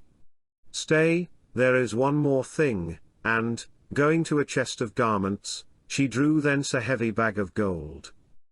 Take thou this, she said, thou wilt have need of money. I cannot take thy gold, Charmian. Yes, take it. It was Seppa who gave it to me for the furtherance of our cause, and therefore it is fitting that thou shouldst spend it. Moreover, if I want money, doubtless Antony, who is henceforth my master, will give me more, he is much beholden to me, and this he knows well. There, waste not the precious time in haggling or the pelf, not yet art thou all a merchant, Harmachis, and, without more words, she thrust the pieces into the leather bag that hung across my shoulders. Then she made fast the sack containing the spare garments, and, so womanly thoughtful was she, placed in it an alabaster jar of pigment, with which I might stain my countenance afresh, and, taking the broidered robes of my office that I had cast off, hid them in the secret passage. And so at last all was made ready. Is it time that I should go? I asked. Not yet a while. Be patient, Harmachis, for but one little hour more must thou endure my presence, and then, perchance, farewell for ever. I made a gesture signifying that this was no time for sharp words. Forgive me my quick tongue, she said, but from a salt spring bitter waters well. Be seated, Harmachis, I have heavier words to speak to thee before thou goest. Say on, I answered, words, however heavy, can move me no more. She stood before me with folded hands, and the lamplight shone upon her beauteous face. I noticed idly how great was its pallor and how wide and dark were the rings about the deep, black eyes. Twice she lifted her white face and strove to speak, twice her voice failed her, and when at last it came it was in a hoarse whisper. I cannot let thee go, she said, I cannot let thee go unwitting of the truth. Harmachis, 'twas I who did betray thee. I sprang to my feet, an oath upon my lips, but she caught me by the hand. Oh, be seated, she said, be seated and hear me, then, when thou hast heard, do to me as thou wilt. Listen. From that evil moment when, in the presence of thy uncle Seppa, for the second time I set eyes upon thy face, I loved thee, how much, thou canst little guess. Think upon thine own love for Cleopatra, and double it again, and perchance thou mayst come near to my love's mighty sum. I loved thee, day by day I loved thee more, till in thee and for thee alone I seemed to live. But thou wast cold, thou wast worse than cold. Thou didst deal with me not as a breathing woman, but rather as the instrument to an end, as a tool with which to grave thy fortunes. And then I saw, yes, long before thou knewest it thyself, thy heart's tide was setting strong towards that ruinous shore whereon today thy life is broken.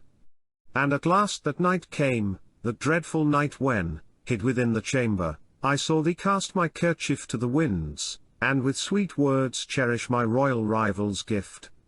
Then, oh, thou knowest, in my pain I betrayed the secret that thou wouldst not see, and thou didst make a mock of me, Harmachis. Oh!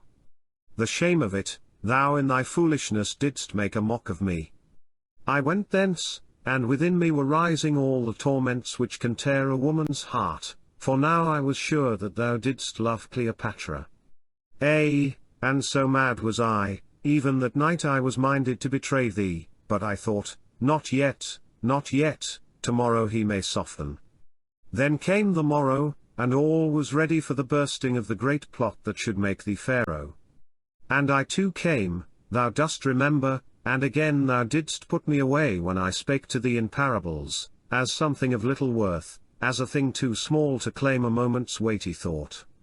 And, knowing that this was because, though thou knewest it not, thou didst love Cleopatra, whom now thou must straightway slay, I grew mad, and a wicked spirit entered into me, possessing me utterly, so that I was myself no longer, nor could control myself. And because thou hadst scorned me, I did this, to my everlasting shame and sorrow. I passed into Cleopatra's presence and betrayed thee and those with thee, and our holy cause, saying that I had found a writing which thou hadst let fall and read all this therein. I gasped and sat silent, and gazing sadly at me she went on. When she understood how great was the plot, and how deep its roots, Cleopatra was much troubled, and, at first, she would have fled to say or taken ship and run for Cyprus, but I showed her that the ways were barred. Then she said she would cause thee to be slain, there, in the chamber, and I left her so believing, for, at that hour, I was glad that thou shouldst be slain, even if I wept out my heart upon thy grave, Harmachis. But what said I just now? Vengeance is an arrow that oft falls on him who looses it. So it was with me, for between my going and thy coming Cleopatra hatched a deeper plan. She feared that to slay thee would only be to light a fiercer fire of revolt, but she saw that to bind thee to her, and, having left men a while in doubt, to show thee faithless, would strike the imminent danger at its roots and wither it. This plot once formed, being great, she dared its doubtful issue, and, need I go on? Thou knowest, Harmachis, how she won, and thus the shaft of vengeance that I loosed fell upon my own head. For on the morrow I knew that I had sinned for naught, that the burden of my betrayal had been laid on the wretched Paulus, and that I had but ruined the cause to which I was sworn and given the man I loved, to the arms of wanton Egypt. She bowed her head a while, and then, as I spoke not, once more went on. Let all my sin be told, Harmachis, and then let justice come. See now, this thing happened. Half did Cleopatra learn to love thee, and deep in her heart she bethought her of taking thee to wedded husband. For the sake of this half-love of hers she spared the lives of those in the plot whom she had meshed, bethinking her that if she wedded thee she might use them and thee to draw the heart of Egypt, which loves not her nor any Ptolemy. And then, once again she entrapped thee, and in thy folly thou didst betray to her the secret of the hidden wealth of Egypt, which today she squanders to delight the luxurious Antony, and, of a truth, at that time she purposed to make good her oath and marry thee. But on the very morn when Delius came for answer she sent for me, and telling me all, for my wit, above any, she holds at price, demanded of me my judgment whether she should defy Antony and wed thee, or whether she should put the thought away and come to Antony. And I, now mark thou all my sin, I, in my bitter jealousy, rather than I would see her thy wedded wife and thou her loving lord, counselled her most strictly that she should come to Antony, well knowing, for I had had speech with Delius, that if she came, this weak Antony would fall like a ripe fruit at her feet, as, indeed, he has fallen. And but now I have shown thee the issue of the scheme. Antony loves Cleopatra and Cleopatra loves Antony, and thou art robbed, and matters have gone well for me, who of all women on the earth tonight am the wretchedest by far. For when I saw how thy heart broke but now, my heart seemed to break with thine, and I could no longer bear the burden of my evil deeds, but knew that I must tell them and take my punishment. And now, Harmachis, I have no more to say, save that I thank thee for thy courtesy in hearkening, and this one thing I add. Driven by my great love I have sinned against thee unto death. I have ruined thee, I have ruined Chem, and myself also I have ruined.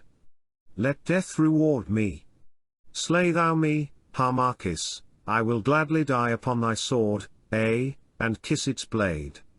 Slay thou me and go, for if thou slayest me not, myself I will surely slay. And she threw herself upon her knees, lifting her fair breast toward me, that I might smite her with my dagger. And, in my bitter fury, I was minded to strike, for, above all, I thought how, when I was fallen, this woman, who herself was my cause of shame, had scourged me with her whip of scorn. But it is hard to slay a fair woman, and, even as I lifted my hand to strike, I remembered that she had now twice saved my life. Woman? Thou shameless woman, I said, arise. I slay thee not. Who am I, that I should judge thy crime, that, with mine own, doth overtop all earthly judgment?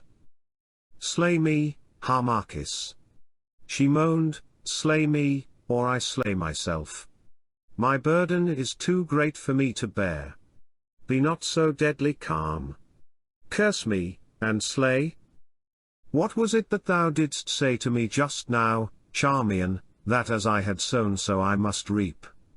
It is not lawful that thou shouldst slay thyself, it is not lawful that I, thine equal in sin, should slay thee because through thee I sinned.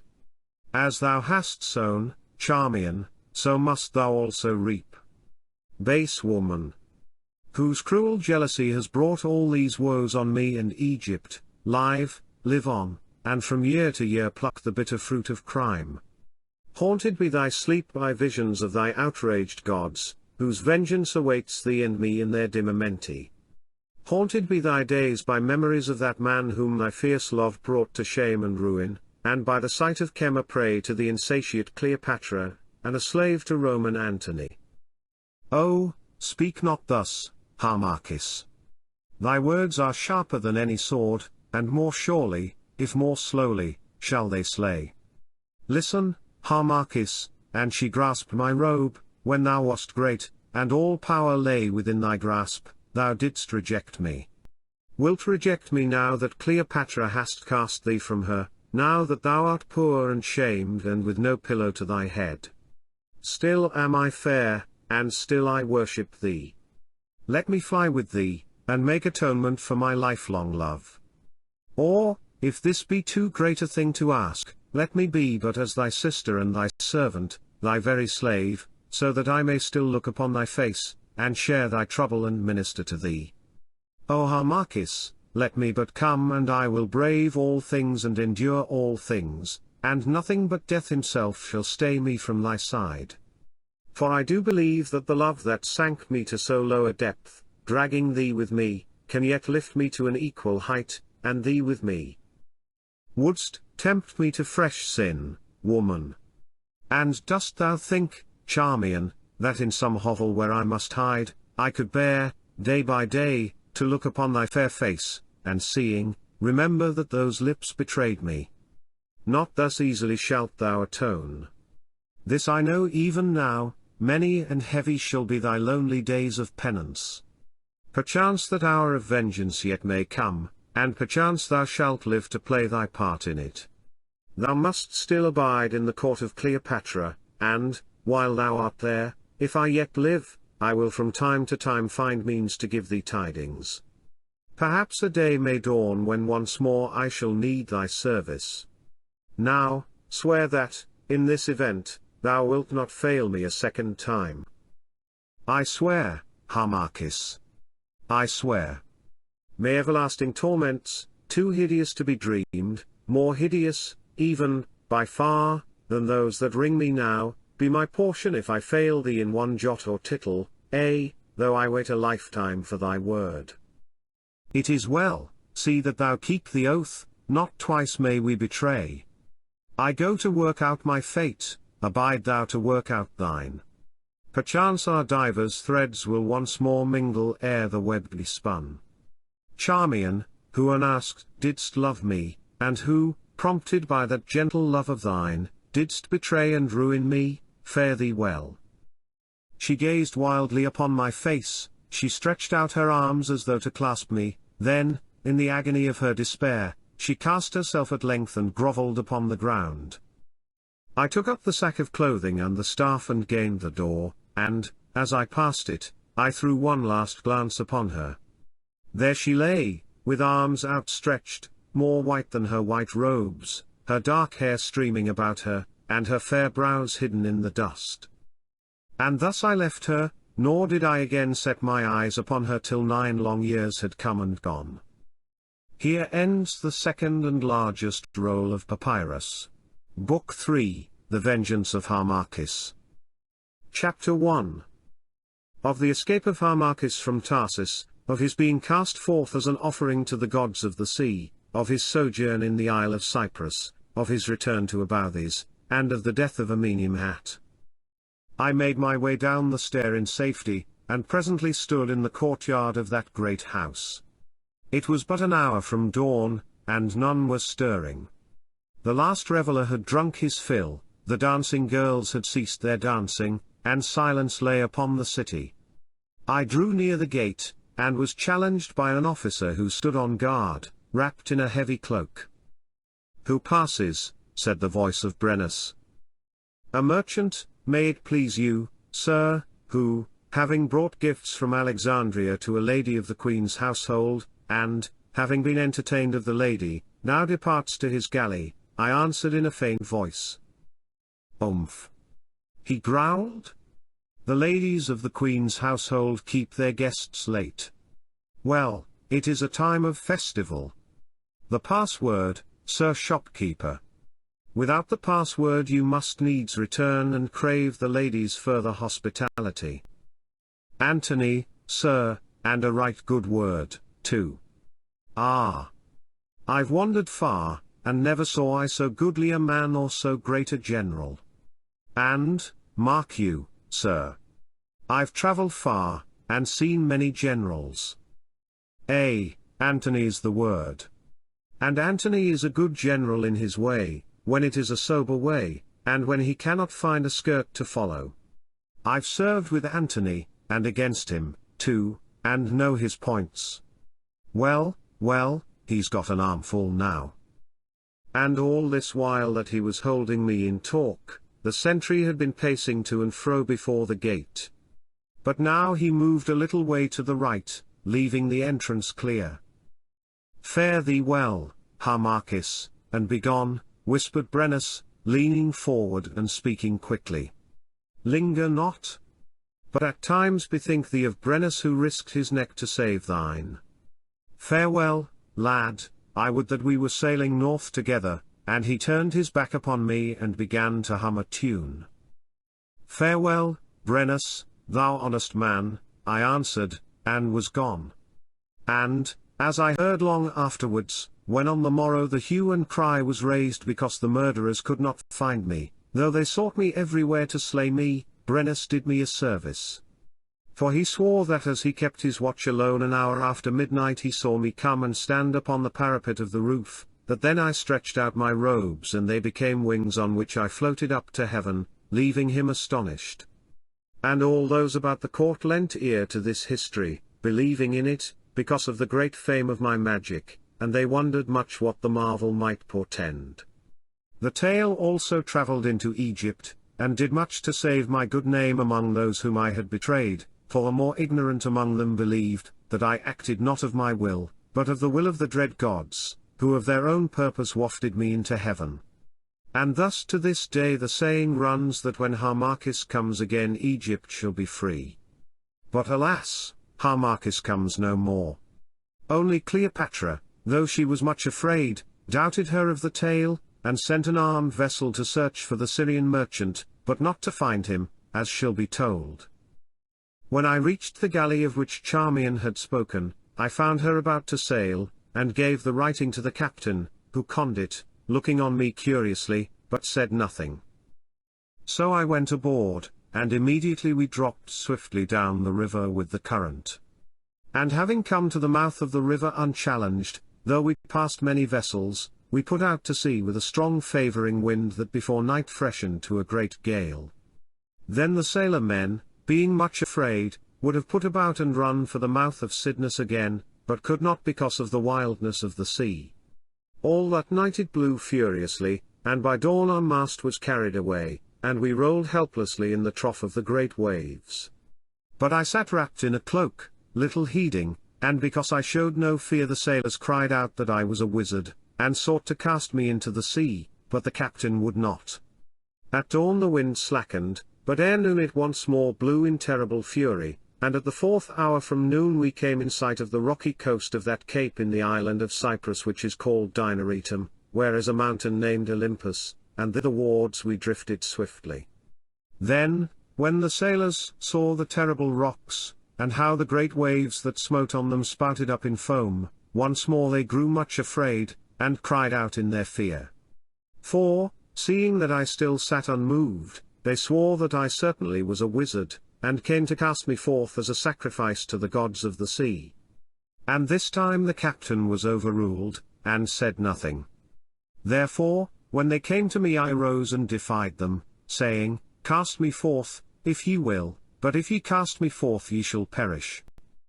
For in my heart I cared little, having no more any love of life, but rather a desire to die, though I greatly feared to pass into the presence of my holy mother Isis. But my weariness and sorrow at the bitterness of my lot overcame even this heavy fear, so that when, being mad as brute beasts, they seized me and, lifting me, hurled me into the raging waters, I did but utter one prayer to Isis and made ready for death.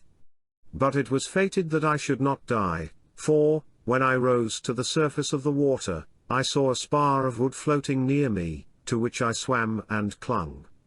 And a great wave came and swept me, riding, as it were, upon the spar, as when a boy I had learned to do in the waters of the Nile, past the bulwarks of the galley where the fierce-faced sailors clustered to see me drown. And when they saw me come mounted on the wave, cursing them as I came, and saw, too, that the colour of my face had changed, for the salt water had washed away the pigment, they shrieked with fear and threw themselves down upon the deck. And within a very little while, as I rowed toward the rocky coast, a great wave poured into the vessel, that rolled broadside on, and pressed her down into the deep, whence she rose no more. So she sank with all her crew. And in that same storm also sank the galley which Cleopatra had sent to search for the Syrian merchant. Thus all traces of me were lost, and of a surety she believed that I was dead. But I rowed on toward the shore. The wind shrieked and the salt waves lashed my face as, alone with the tempest, I rushed upon my way, while the sea-birds screamed about my head. I felt no fear, but rather a wild uplifting of the heart, and in the stress of my imminent peril the love of life seemed to waken again. And so I plunged and drifted, now tossed high toward the lowering clouds, now cast into the deep valleys of the sea, till at length the rocky headland loomed before me, and I saw the breakers smite upon the stubborn rocks, and through the screaming of the wind heard the sullen thunder of their fall and the groan of stones sucked seaward from the beach. On high throned upon the main of a mighty billow, 50 cubits beneath me the level of the hissing waters, above me the inky sky. It was done. The spar was torn from me, and, dragged downwards by the weight of the bag of gold and the clinging of my garments, I sank struggling furiously. Now I was under, the green light for a moment streamed through the waters, and then came darkness, and on the darkness pictures of the past. Picture after picture, all the long scene of life was written here. Then in my ears I only heard the song of the nightingale, the murmur of the summer sea, and the music of Cleopatra's laugh of victory, following me softly and yet more soft as I sank away to sleep. Once more my life came back, and with it a sense of deadly sickness and of aching pain. I opened my eyes and saw a kind face bending over me, and knew that I was in the room of a builded house. How came I hither? I asked faintly. Of a truth, Poseidon brought thee, stranger, answered a rough voice in barbarous Greek. We found thee cast high upon the beach like a dead dolphin, and brought thee to our house, for we are fisher folk. And here, methinks, thou must lie a while, for thy left leg is broken by the force of the waves. I strove to move my foot and could not. It was true, the bone was broken above the knee. Who art thou, and how art thou named? Asked the rough-bearded sailor. I am an Egyptian traveller whose ship has sunk in the fury of the gale, and I am named Olympus, I answered, for these people call a mountain that we had sighted Olympus, and therefore I took the name at hazard. And as Olympus I was henceforth known. Here with these rough fisher folk I abode for the half of a year, paying them a little out of the sum of gold that had come safely ashore upon me.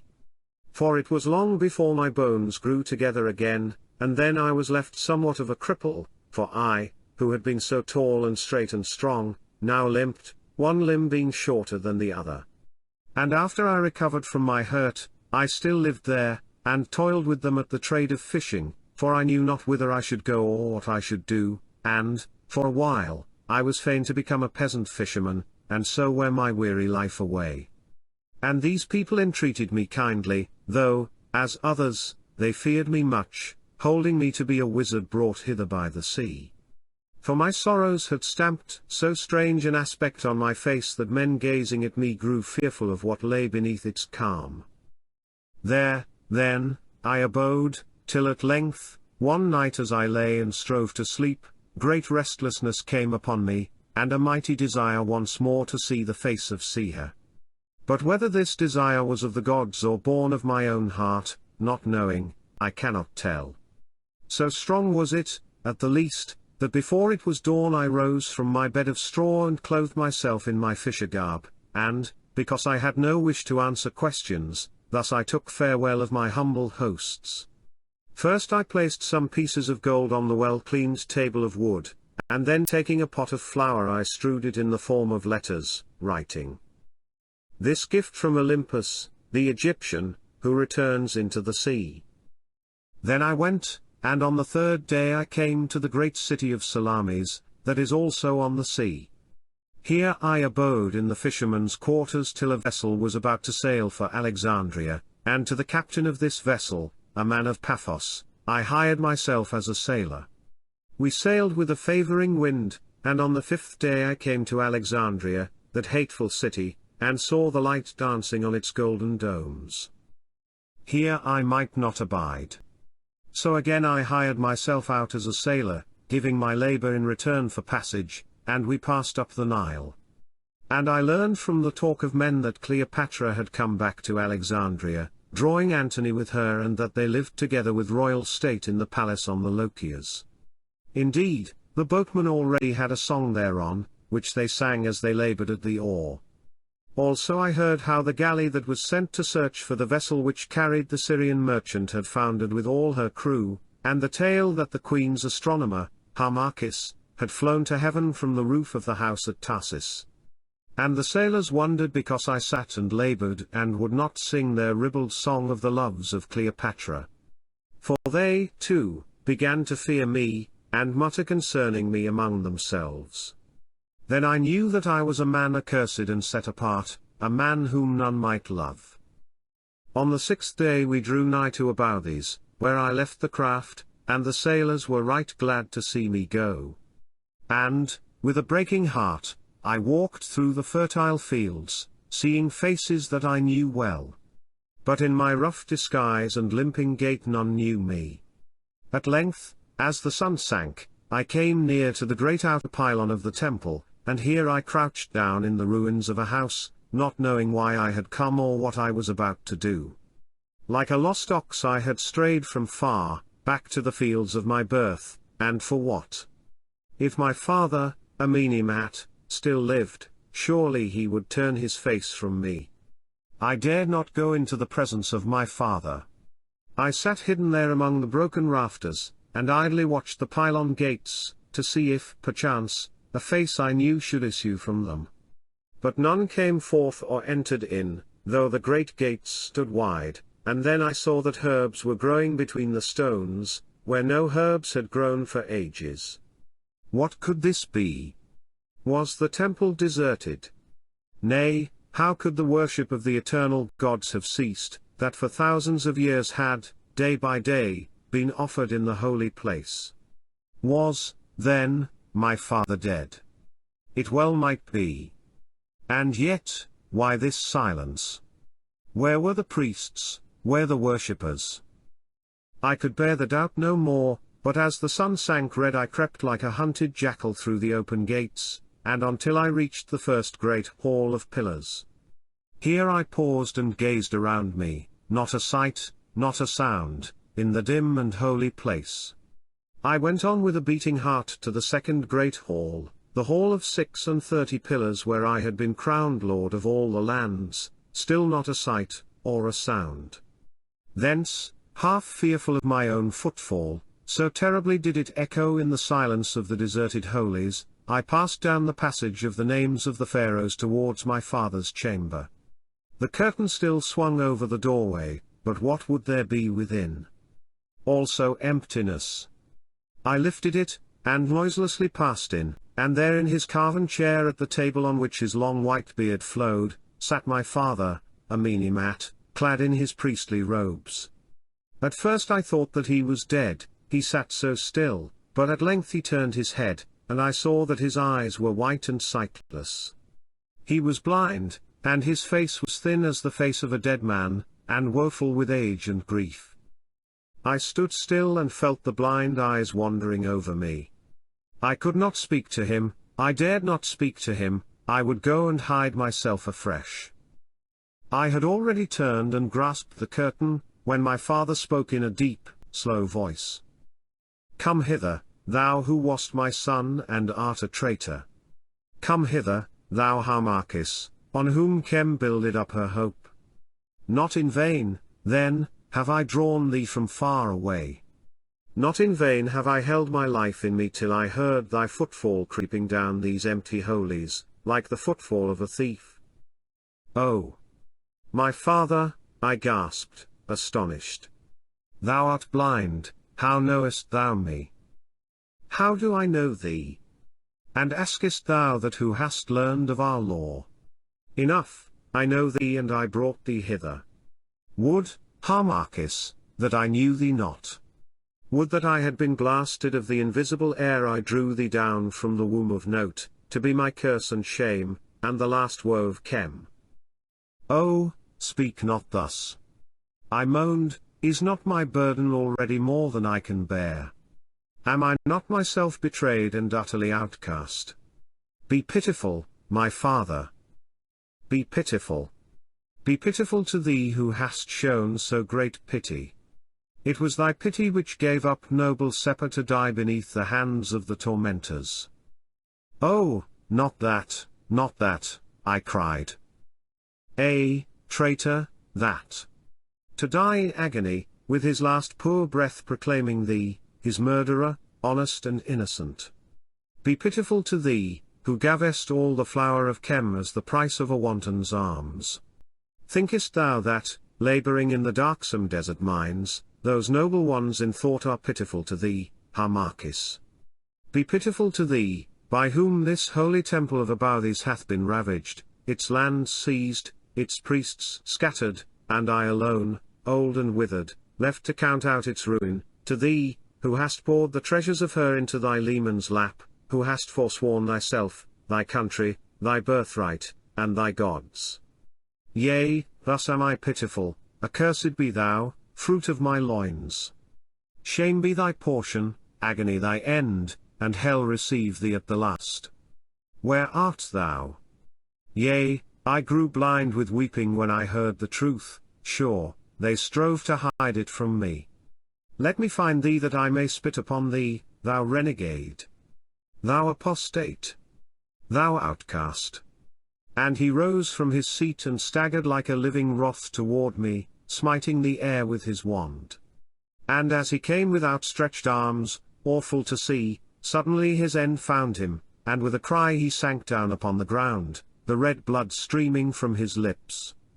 I ran to him and lifted him, and as he died, he babbled. He was my son, a bright-eyed lovely boy, and full of promise as the spring, and now, oh, would that he were dead. Then came a pause and the breath rattled in his throat. Harmachis, he gasped, art there? Yea, father. Harmachis, atone. Atone. Vengeance can still be wreaked, forgiveness may still be won. There's gold, I've hidden it, à toi, she can tell thee, this pain? Farewell. And he struggled faintly in my arms and was dead. Thus, then, did I and my holy father, the Prince Amenemhat, meet together for the last time in the flesh, and for the last time part. Chapter 2. Of the last misery of Harmachis, of the calling down of the holy Isis by the word of fear, of the promise of Isis, of the coming of Atoir, and of the words of Atoir. I crouched upon the floor gazing at the dead body of my father, who had lived to curse me, the utterly accursed, while the darkness crept and gathered round us, till at length the dead and I were alone in the black silence. Oh, how tell the misery of that hour? Imagination cannot dream it, nor words paint it forth. Once more in my wretchedness I bethought me of death. A knife was at my girdle, with which I might cut the thread of sorrow and set my spirit free. Free? Free to fly and face the last vengeance of the holy gods. Alas! And alas! I did not dare to die. Better the earth with all its woes than the quick approach of those unimagined terrors that, hovering in dim amenti, wait the advent of the fallen. I grovelled on the ground and wept tears of agony for the lost unchanging past, wept till I could weep no more, but no answer came from the silence, no answer but the echoes of my grief. Not a ray of hope. My soul wandered in a darkness more utter than that which was about me, I was forsaken of the gods and cast out of men. Terror took hold upon me crouching in that lonely place hard by the majesty of the awful dead. I rose to fly. How could I fly in this gloom? And where should I fly who had no place of refuge? Once more I crouched down, and the great fear grew on me till the cold sweat ran from my brow and my soul was faint within me. Then, in my last despair, I prayed aloud to Isis, to whom I had not dared to pray for many days. O Isis! Holy Mother! I cried, put away thy wrath, and of thine infinite pity, O thou all-pitiful, hearken to the voice of the anguish of him, who was thy son and servant, but who by sin hath fallen from the vision of thy love. O throned glory, who, being in all things, hast of all things understanding and of all griefs knowledge, cast the weight of thy mercy against the scale of my evil doing, and make the balance equal. Look down upon my woe, and measure it, count up the sum of my repentance and take thou note of the flood of sorrow that sweeps my soul away.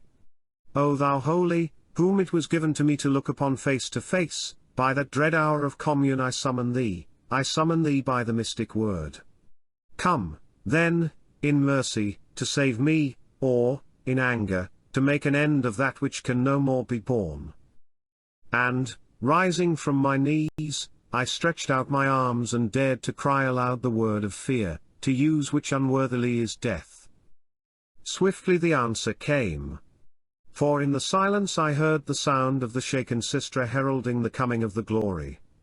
Then, at the far end of the chamber, grew the semblance of the horned moon, gleaming faintly in the darkness, and betwixt the golden horns rested a small dark cloud, in and out of which the fiery serpent climbed. My knees waxed loose in the presence of the glory, and I sank down before it. Then spake the small, sweet voice within the cloud. Harmachis, who wast my servant and my son, I have heard thy prayer, and the summons that thou hast dared to utter, which on the lips of one with whom I have communed, hath power to draw me from the uttermost. No more, Harmachis, may we be one in the bond of love divine, for thou hast put me away of thine own act. Therefore, after this long silence I come, Harmachis, clothed in terrors and, perchance, ready for vengeance, for not lightly can Isis be drawn from the halls of her divinity. Smite, goddess. I answered. Smite, and give me over to those who wreak thy vengeance, for I can no longer bear the burden of my woe. And if thou canst not bear thy burden here, upon this upper earth, came the soft reply, how then shalt thou bear the greater burden that shall be laid upon thee there, coming defiled and yet unpurified into my dim realm of death, that is life and change unending? Nay, Harmachis, I smite thee not, for not all am I wroth that thou hast dared to utter the awful word which calls me down to thee. Hearken, Harmachis, I praise not, and I reproach not, for I am the minister of reward and punishment and the executrix of decrees, and if I give in silence, and if I smite, in silence do I smite. Therefore, I will add naught to thy burden by the weight of heavy words, though through thee it has come to pass that soon shall Isis, the mother mystery, be but a memory in Egypt. Thou hast sinned, and heavy shall be thy punishment, as I did warn thee, both in the flesh and in my kingdom of Amenti. But I told thee that there is a road of repentance, and surely thy feet are set thereon, and therein must thou walk with a humble heart, eating of the bread of bitterness, till such time as thy doom be measured. Have I, then, no hope, O holy?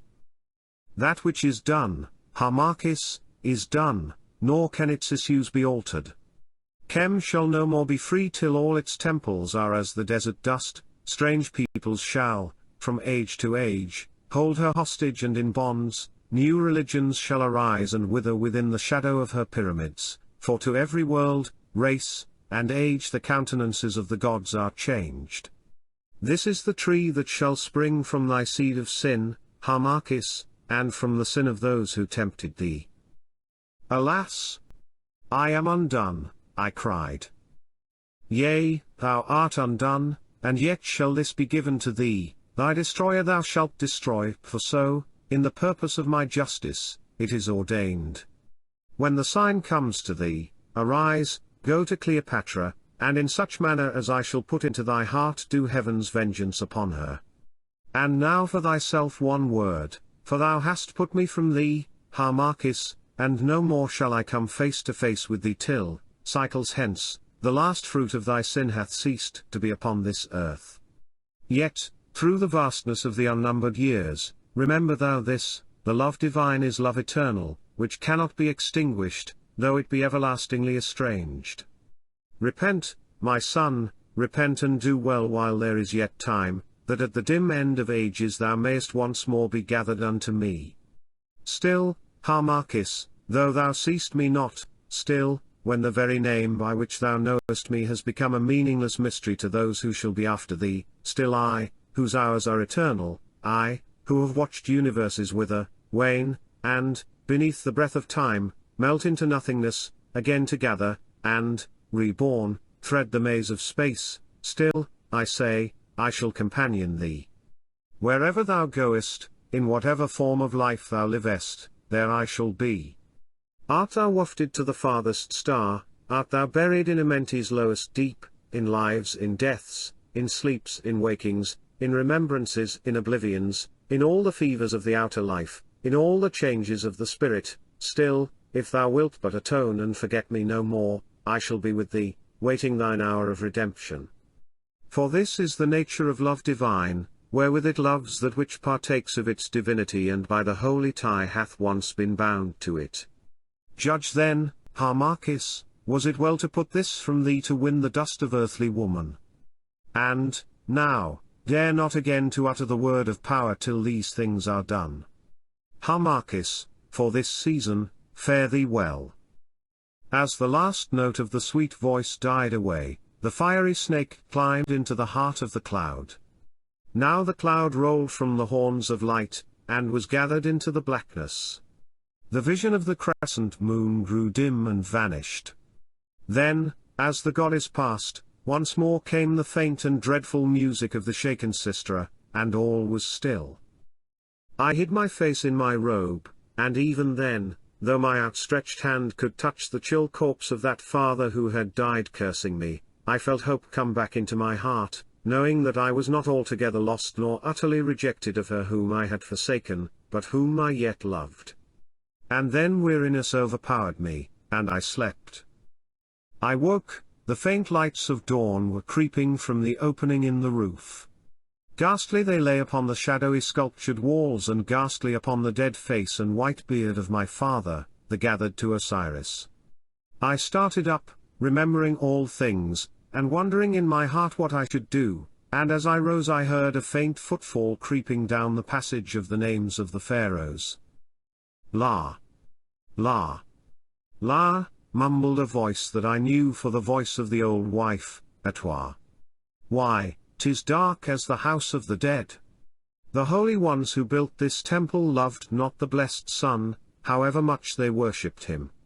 Now, where's the curtain? Presently it was drawn, and Atwa entered, a stick in one hand and a basket in the other.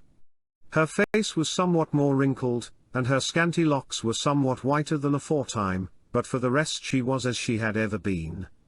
She stood and peered around with her sharp, black eyes, for as yet she could see nothing because of the shadows. Now where is he? She muttered.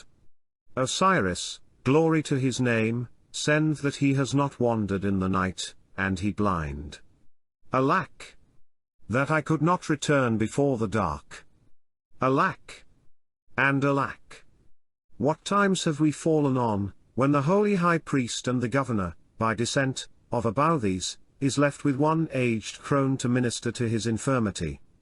O Harmachis, my poor boy, thou hast laid trouble at our doors. Why, what's this? Surely he sleeps not, there upon the ground. 'Twill be his death. Prince! Holy Father! Amenemhat! Awake, arise!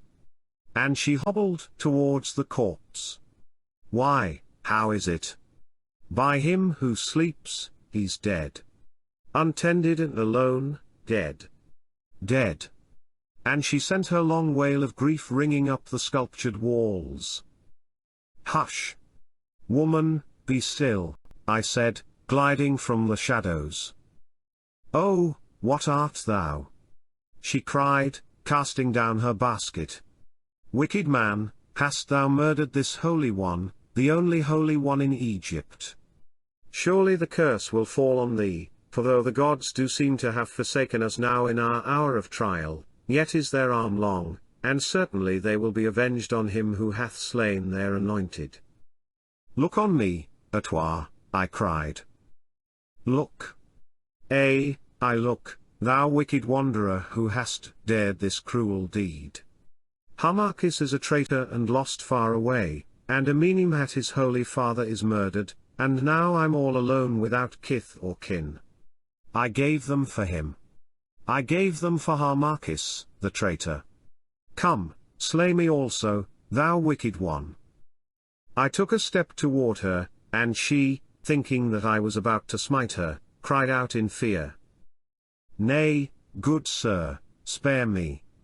86, by the holy ones, 86, come next flood of Nile, and yet I would not die, though Osiris is merciful to the old who served him. Come no nearer, help. Help. Thou fool, be silent, I said, knowest thou me not? Know thee. Can I know every wandering boatman to whom Sebek grants to earn a livelihood till Typhon claims his own? And yet, why, 'tis strange, that changed countenance, that scar, that stumbling gait. It is thou, Harmachis. 'Tis thou, O my boy. Art come back to glad mine old eyes. I hoped thee dead. Let me kiss thee. Nay, I forget. Harmachis is a traitor, and a murderer. Here lies the holy Amenemhat, murdered by the traitor, Harmachis. Get thee gone. I'll have none of traitors and of parricides. Get thee to thy wanton. It is not thou whom I did nurse. Peace. Woman, peace. I slew not my father, he died, alas. He died even in my arms. Surely, and cursing thee, Harmachis. Thou hast given death to him who gave thee life. La. La. I am old, and I've seen many a trouble, but this is the heaviest of them all. I never liked the looks of mummies, but I would I were one this hour. Get thee gone, I pray thee. Old nurse, reproach me not. Have I not enough to bear? Ah. Yes, yes. I did forget. Well, and what is thy sin? A woman was thy bane, as women have been to those before thee, and shall be to those after thee. And what a woman! La! La! I saw her, a beauty such as never was, an arrow pointed by the evil gods for destruction. And thou, a young man bred as a priest, an ill training, a very ill training. 'Twas no fair match. Who can wonder that she mastered thee? Come, Harmachis, let me kiss thee. It is not for a woman to be hard on a man because he loved our sex too much. Why, that is but nature, and nature knows her business, else she had made us otherwise. But here is an evil case. Knowest thou that this Macedonian queen of thine hath seized the temple lands and revenues, and driven away the priests, all, save the holy Amenemhat, who lies here, and whom she left I know not why, and caused the worship of the gods to cease within these walls. Well, he's gone. He's gone. And indeed he is better with Osiris, for his life was a sore burden to him. And hark thou, Harmachis, he hath not left thee empty-handed, for, so soon as the plot failed, he gathered all his wealth, and it is large and hid it, where, I can show thee, and it is thine by right of descent. Talk not to me of wealth, Atoir. Where shall I go and how shall I hide my shame? Ah! True, true, here mayst thou not abide, for if they found thee, surely they would put thee to the dreadful death, to the death by the waxen cloth. Nay, I will hide thee, and, when the funeral rites of the holy Amenemhat have been performed, we will fly hence, and cover us from the eyes of men till these sorrows are forgotten. La! La! It is a sad world, and full of trouble as the Nile mud is full of beetles. Come, Harmachis, come.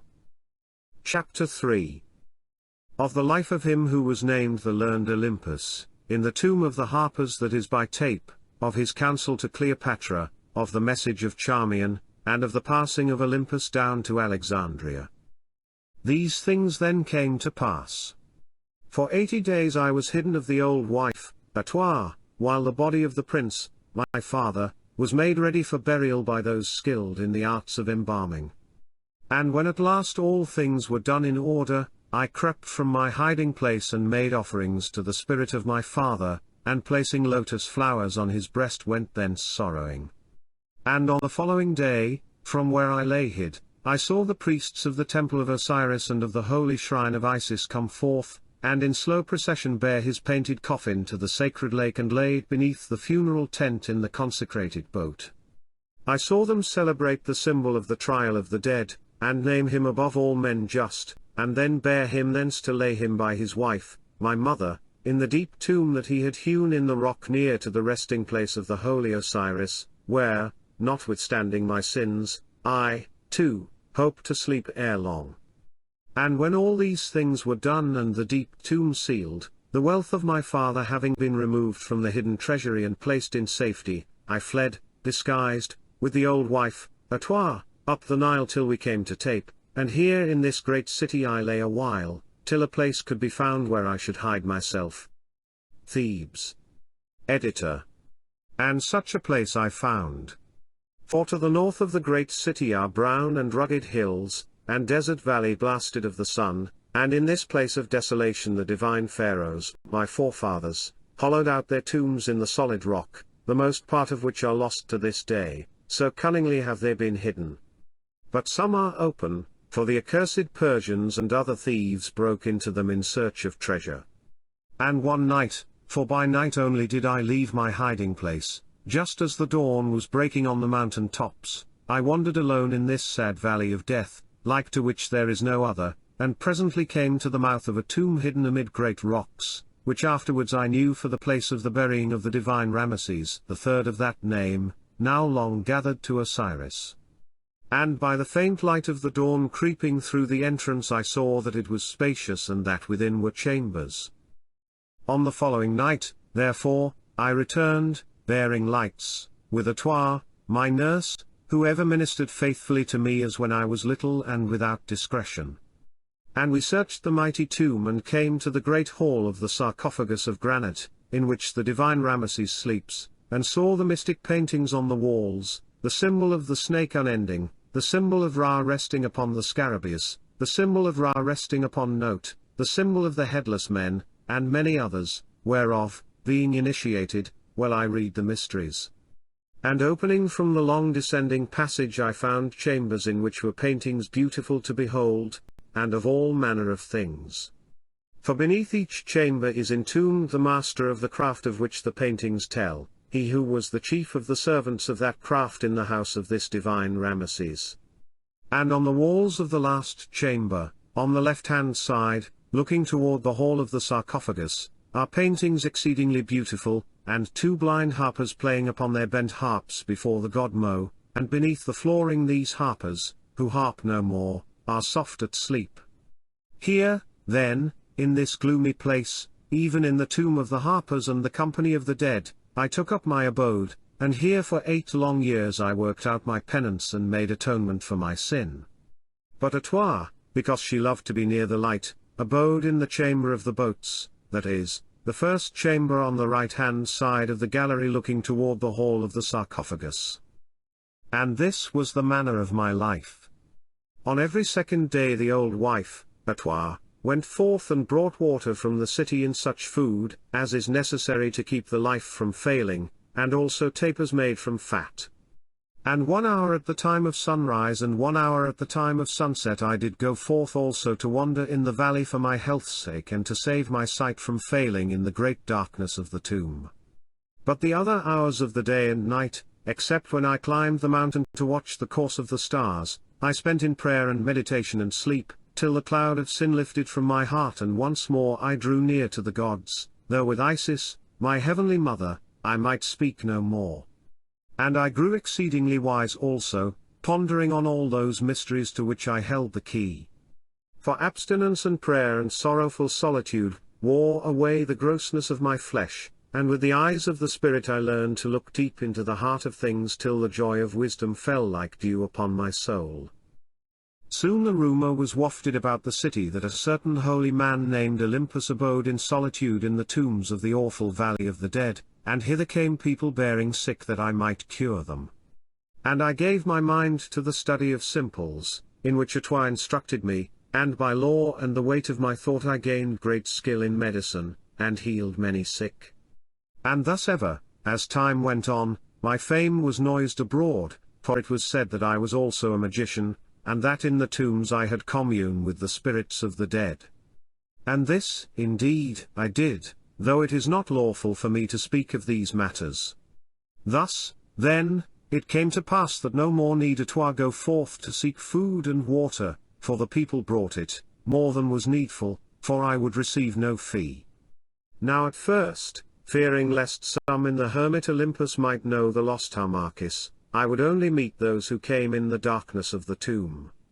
But afterwards, when I learned how it was held through all the land that Harmachis was certainly no more, I came forth and sat in the mouth of the tomb, and ministered to the sick, and at times calculated nativities for the great.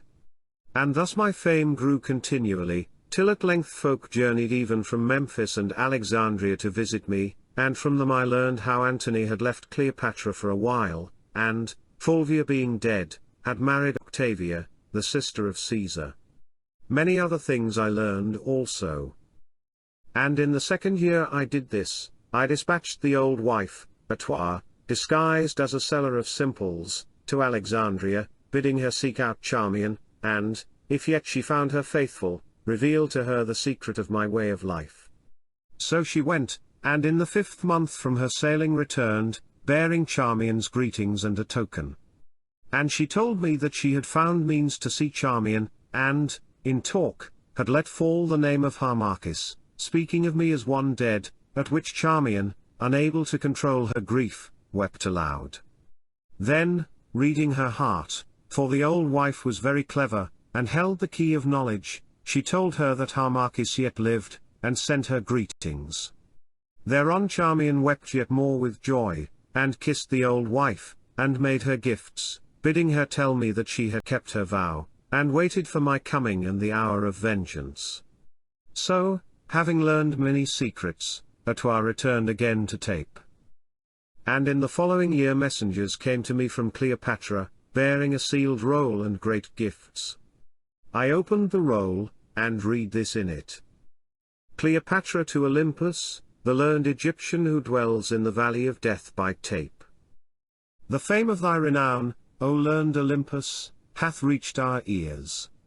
Tell thou, then, this to us, and if thou tellest aright greater honor and wealth shalt thou have than any in Egypt, how shall we win back the love of noble Antony, who is bewitched of cunning Octavia, and tarries long from us? Now, in this I saw the hand of Charmian, who had made my renown known to Cleopatra. All that night I took counsel with my wisdom, and on the morrow wrote my answer as it was put into my heart to the destruction of Cleopatra, and Antony. And thus I wrote. Olympus the Egyptian to Cleopatra the Queen. Go forth into Syria with one who shall be sent to lead thee, thus shalt thou win Antony to thy arms again, and with him gifts more great than thou canst dream. And with this letter I dismissed the messengers, bidding them share the presents sent by Cleopatra among their company. So they went wandering. But Cleopatra, seizing on the advice to which her passion prompted her, departed straightway with Fonteius Capito into Syria, and there the thing came about as I had foretold, for Antony was subdued of her and gave her the greater part of Cilicia, the ocean shore of Arabia Nabathea, the balm-bearing provinces of Judea, the province of Phoenicia, the province of Seal Syria, the rich isle of Cyprus, and all the library of Pergamus. And to the twin children that, with the son Ptolemy, Cleopatra had borne to Antony, he impiously gave the names of kings, the children of kings of Alexander Helios, as the Greeks name the sun, and of Cleopatra Selene, the moon, the long-winged. These things then came to pass. Now on her return to Alexandria Cleopatra sent me great gifts, of which I would have none, and prayed me, the learned Olympus, to come to her at Alexandria, but it was not yet time, and I would not. But thereafter she and Antony sent many times to me for counsel, and I ever counselled them to their ruin, nor did my prophecies fail. Thus the long years rolled away, and I, the hermit Olympus, the dweller in a tomb, the eater of bread and the drinker of water, by strength of the wisdom that was given me of the avenging power, became once more great in Chem. For I grew ever wiser as I trampled the desires of the flesh beneath my feet and turned my eyes to heaven. At length 8 full years were accomplished. The war with the Parthians had come and gone, and Artawastes, king of Armenia, had been led in triumph through the streets of Alexandria. Cleopatra had visited Samos and Athens, and, by her counselling, the noble Octavia had been driven, like some discarded concubine, from the house of Antony at Rome. And now, at the last, the measure of the folly of Antony was full even to the brim. For this master of the world had no longer the good gift of reason, he was lost in Cleopatra as I had been lost. Therefore, in the event, Octavianus declared war against him. And as I slept upon a certain day in the chamber of the harpers, in the tomb of Pharaoh that is by tape, there came to me a vision of my father, the aged Amenemhat, and he stood over me, leaning on his staff, and spoke, saying, "Look forth, my son." Then I looked forth, and with the eyes of my spirit saw the sea, and two great fleets grappling in war hard by a rocky coast. And the emblems were those of Octavian, and of the other those of Cleopatra, and Antony. The ships of Antony and Cleopatra bore down upon the ships of Caesar, and drove them on, for victory inclined to Antony. I looked again. There sat Cleopatra in a gold-decked galley watching the fight with eager eyes. Then I cast my spirit on her so that she seemed to hear the voice of dead Harmachis crying in her ear. "Fly, Cleopatra," it seemed to say, "fly or perish." She looked up wildly, and again she heard my spirit's cry. Now a mighty fear took hold of her. She called aloud to the sailors to hoist the sails and make signal to her fleet to put about. This they did wondering but little loath, and fled in haste from the battle. Then a great roar went up from friend and foe. "Cleopatra is fled! Cleopatra is fled!" And I saw wreck and red ruin fall upon the fleet of Antony, and awoke from my trance. The days passed, and again a vision of my father came to me and spoke, saying, "Arise, my son. The hour of vengeance is at hand. Thy plots have not failed, thy prayers have been heard." By the bidding of the gods, as she sat in her galley at the fight of Actium, the heart of Cleopatra was filled with fears, so that, deeming she heard thy voice bidding her fly or perish, she fled with all her fleet. Now the strength of Actium is broken on the sea. Go forth, and as it shall be put into thy mind, so do thou. In the morning I awoke, wondering, and went to the mouth of the tomb, and there, coming up the valley, I saw the messengers of Cleopatra, and with them a Roman guard. "What will ye with me now?" I asked, sternly. "This is the message of the queen and of great Antony," answered the captain, bowing low before me, for I was much feared by all men. "The queen commands thy presence at Alexandria. Many times has she sent, and thou wouldst not come, now she bids thee to come, and that swiftly, for she has need of thy counsel. And if I say nay, soldier, what then? These are my orders, most holy Olympus, that I bring thee by force." I laughed aloud. "By force, thou fool? Use not such talk to me, lest I smite thee where thou art. Know, then, that I can kill as well as cure. Pardon, I beseech thee." He answered, shrinking. "I say but those things that I am bid." "Well, I know it, Captain. Fear not, I come." So on that very day I departed, together with the aged Artois. I went as secretly as I had come, and the tomb of the divine Ramesses knew me no more.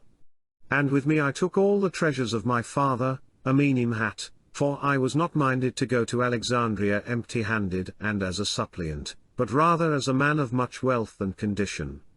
Now, as I went, I learned that Antony, following Cleopatra, had, indeed, fled from Actium, and knew that the end drew nigh. For this and many other things had I foreseen in the darkness of the tomb of tape, and planned to bring about. Thus, then, I came to Alexandria, and entered into a house which had been made ready for me at the palace gates. And that very night Charmian came to me, Charmian whom I had not seen for 9 long years. Chapter 4. Of the meeting of Charmian with the learned Olympus, of her speech with him, of the coming of Olympus into the presence of Cleopatra, and of the commands of Cleopatra. Clad in my plain black robe, I sat in the guest chamber of the house that had been made ready for me. I sat in a carven lion-footed chair, and looked upon the swinging lamps of scented oil, the pictured tapestries, the rich Syrian rugs, and, amidst all this luxury, bethought me of that tomb of the harpers which is at Tape, and of the 9 long years of dark loneliness and preparation. I sat, and crouched upon a rug near to the door, lay the aged Artois. Her hair was white as snow, and shriveled with age was the wrinkled countenance of the woman who, when all deserted me, had yet clung to me, in her great love forgetting my great sins. 9 years? 9 long years. And now, once again, I set my foot in Alexandria. Once again in the appointed circle of things I came forth from the solitude of preparation to be a fate to Cleopatra, and this second time I came not forth to fail. And yet how changed the circumstance! I was out of the story, my part now was but the part of the sword in the hands of justice, I might no more hope to make Egypt free and great and sit upon my lawful throne. Chem was lost, and lost was I, Harmachis. In the rush and turmoil of events, the great plot of which I had been the pivot was covered up and forgotten, scarce a memory of it remained. The curtain of dark night was closing in upon the history of my ancient race, its very gods were tottering to their fall, I could already, in the spirit, hear the shriek of the Roman eagles as they flapped their wings above the furthest banks of Seher. Presently I roused myself and bade Artois go seek a mirror and bring it to me, that I might look therein.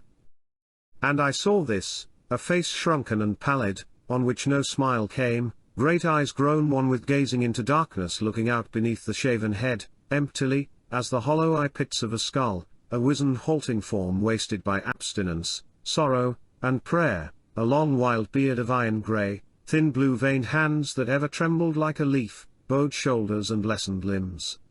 Time and grief had done their work indeed, scarce could I think myself the same as when, the royal Harmachis, in all the splendour of my strength and youthful beauty, I first had looked upon the woman's loveliness that did destroy me. And yet within me burned the same fire as of yore, yet I was not changed, for time and grief have no power to alter the immortal spirit of man. Seasons may come and go, hope, like a bird, may fly away, passion may break its wings against the iron bars of fate, illusions may crumble as the cloudy towers of sunset flame, faith, as running water, may slip from beneath our feet, solitude may stretch itself around us like the measureless desert sand, old age may creep as the gathering night over our bowed heads grown hoary in their shame, yea, bound to fortune's wheel, we may taste of every turn of chance, now rule as kings, now serve as slaves, now love, now hate, now prosper, and now perish. But still, through all, we are the same, for this is the marvel of identity. And as I sat and thought these things in bitterness of heart, there came a knocking at the door.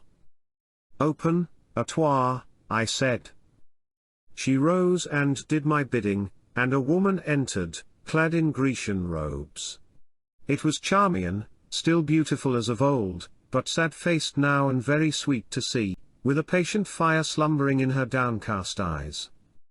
She entered unattended, and, speaking no word, the old wife pointed to where I sat, and went. "Old man," she said, addressing me, "lead me to the learned Olympus. I come upon the queen's business." I rose, and, lifting my head, looked upon her. She gazed, and gave a little cry. "Surely," she whispered, glancing round, "surely thou art not that," and she paused. "That Harmachis whom once thy foolish heart did love, O Charmian." "Yes, I am he and what thou seest, most fair lady. Yet is Harmachis dead whom thou didst love, but Olympus, the skilled Egyptian, waits upon thy words." "Cease," she said, "and of the past but one word, and then, why, let it lie. Not well, with all thy wisdom, canst thou know a true woman's heart, if thou dost believe, Harmachis, that it can change with the changes of the outer form, for then assuredly could no love follow its beloved to that last place of change, the grave. Know thou, learned physician, I am of that sort who, loving once, love always, and being not beloved again, go virgin to the death." She ceased, and having naught to say, I bowed my head in answer. Yet though I said nothing, and though this woman's passionate folly had been the cause of all our ruin, to speak truth, in secret I was thankful to her who, wooed of all and living in this shameless court, had still through the long years poured out her unreturned love upon an outcast, and who, when that poor broken slave of fortune came back in such unlovely guise, held him yet dear at heart. For what man is there who does not prize that gift most rare and beautiful, that one perfect thing which no gold can buy, a woman's unfeigned love? I thank thee that thou dost not answer, she said, for the bitter words which thou didst pour upon me in those days that long are dead, and far away in Tarsus, have not lost their poisonous sting, and in my heart is no more place for the arrows of thy scorn, you venom through thy solitary years. So let it be. Behold, I put it from me, that wild passion of my soul, and she looked up and stretched out her hands as though to press some unseen presence back. I put it from me, though forget it I may not. There, 'tis done, Harmachis, no more shall my love trouble thee. Enough for me that once more my eyes behold thee, before sleep seals thee from their sight. Dost remember how, when I would have died by thy dear hand, thou wouldst not slay, but didst bid me live to pluck the bitter fruit of crime, and be accursed by visions of the evil I had wrought and memories of thee whom I have ruined? Charmian, I remember well. Surely the cup of punishment has been filled. Oh! Couldst thou see into the record of my heart, and read in it the suffering that I have borne with a smiling face, thy justice would be satisfied indeed. And yet, if report be true, Charmian, thou art the first of all the court, and therein the most powerful and beloved. Does not Octavianus give it out that he makes war, not on Antony, nor even on his mistress, Cleopatra, but on Charmian and Iras? Yes, Harmachis, and think what it has been to me thus, because of my oath to thee, to be forced to eat the bread and do the tasks of one whom so bitterly I hate. One who robbed me of thee, and who, through the workings of my jealousy, brought me to be that which I am, brought thee to shame, and all Egypt to its ruin. Can jewels and riches and the flattery of princes and nobles bring happiness to such a one as I, who am more wretched than the meanest scullion wench? Oh, I have often wept till I was blind, and then, when the hour came, I must arise and tire me, and, with a smile, go do the bidding of the queen and that heavy Antony. May the gods grant me to see them dead, the twain of them. Then myself I shall be content to die. Thy lot has been hard, Harmachis, but at least thou have been free, and many is the time that I have envied thee the quiet of thy haunted cave. I do perceive, O Charmian, that thou art mindful of thy oaths, and it is well, for the hour of vengeance is at hand. I am mindful, and in all things I have worked for thee in secret, for thee, and for the utter ruin of Cleopatra and the Roman. I have fanned his passion and her jealousy, I have egged her on to wickedness and him to folly, and of all have I caused report to be brought to Caesar. Listen. Thus stands the matter. Thou knowest how went the fight at Actium. Thither went Cleopatra with her fleet, sorely against the will of Antony. But, as thou sentest me word, I entreated him for the queen, vowing to him, with tears, that, did he leave her, she would die of grief, and he, poor slave, believed me. And so she went, and in the thick of the fight, for what cause I know not, though perchance thou knowest, Harmachis, she made signal to her squadron, and, putting about fled from the battle, sailing for Peloponnesus. And now, mark the end. When Antony saw that she was gone, he, in his madness, took a galley, and deserting all, followed hard after her, leaving his fleet to be shattered and sunk, and his great army in Greece, of 20 legions and 12,000 horse, without a leader. And all this no man would believe, that Antony, the smitten of the gods, had fallen so deep in shame. Therefore for a while the army tarried, and but now tonight comes news brought by Canidius, the general, that, worn with doubt and being at length sure that Antony had deserted them, the whole of his great force has yielded to Caesar. And where, then, is Antony? He has built him a habitation on a little isle in the great harbour and named it Timonium, because, forsooth, like Timon, he cries out at the ingratitude of mankind that has forsaken him. And there he lies smitten by a fever of the mind, and thither thou must go at dawn, so wills the queen, to cure him of his ills and draw him to her arms, for he will not see her, nor knows he yet the full measure of his woe. But first my bidding is to lead thee instantly to Cleopatra, who would ask thy counsel. I come, I answered, rising. Lead thou on. And so we passed the palace gates and along the alabaster hall, and presently once again I stood before the door of Cleopatra's chamber, and once again Charmian left me to warn her of my coming. Presently she came back and beckoned to me. Make strong thy heart, she whispered, and see that thou dost not betray thyself, for still are the eyes of Cleopatra keen. Enter. Keen, indeed, must they be to find Harmachis in the learned Olympus. Had I not willed it, thyself thou hadst not known me, Charmian, I made answer. Then I entered that remembered place and listened once more to the plash of the fountain, the song of the nightingale, and the murmur of the summer sea. With bowed head and halting gait I came, till at length I stood before the couch of Cleopatra, that same golden couch on which she had sat the night she overcame me. Then I gathered my strength, and looked up. There before me was Cleopatra, glorious as of old, but, oh! How changed since that night when I saw Antony clasp her in his arms at Tarsus. Her beauty still clothed her like a garment, the eyes were yet deep and unfathomable as the blue sea, the face still splendid in its great loveliness. And yet all was changed. Time, that could not touch her charms, had stamped upon her presence such a look of weary grief as may not be written. Passion, beating ever in that fierce heart of hers, had written his record on her brow, and in her eyes shone the sad lights of sorrow. I bowed low before this most royal woman, who once had been my love and destruction, and yet knew me not. She looked up wearily, and spoke in her slow, well-remembered voice. So thou art come at length, physician. How callest thou thyself? Olympus. 'Tis a name of promise, for surely now that the gods of Egypt have deserted us, we do need aid from Olympus. Well, thou hast a learned air, for learning goes not with beauty. Strange, too, there is that about thee which recalls what I know not. Say, Olympus, have we met before?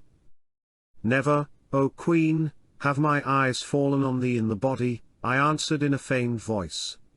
Never till this hour, when I come forth from my solitude to do thy bidding and cure thee of thy ills. Strange? And even in the voice, sure. 'Tis some memory that I cannot catch. In the body, thou sayest. Then, perchance, I knew thee in a dream. O Queen, we have met in dreams.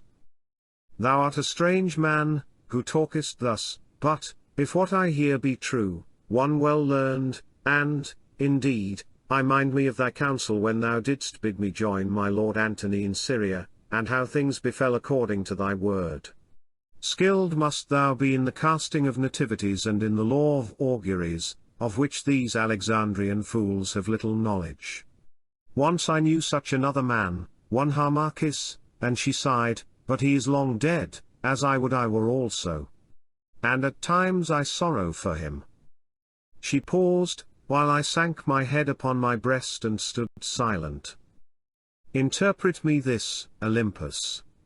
In the battle at that accursed Actium, just as the fight raged thickest and victory began to smile upon us, a great terror seized my heart, and thick darkness seemed to fall before my eyes, while in my ears a voice, the voice of that long-dead Harmachis, cried fly. Fly, or perish. And I fled. But from my heart the terror leapt at the heart of Antony, and he followed after me, and thus was the battle lost. Say, then, what god brought this evil thing about?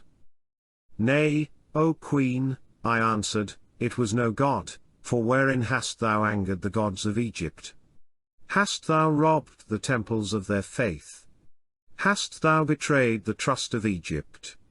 Having done none of these things, how, then, can the gods of Egypt be wroth with thee?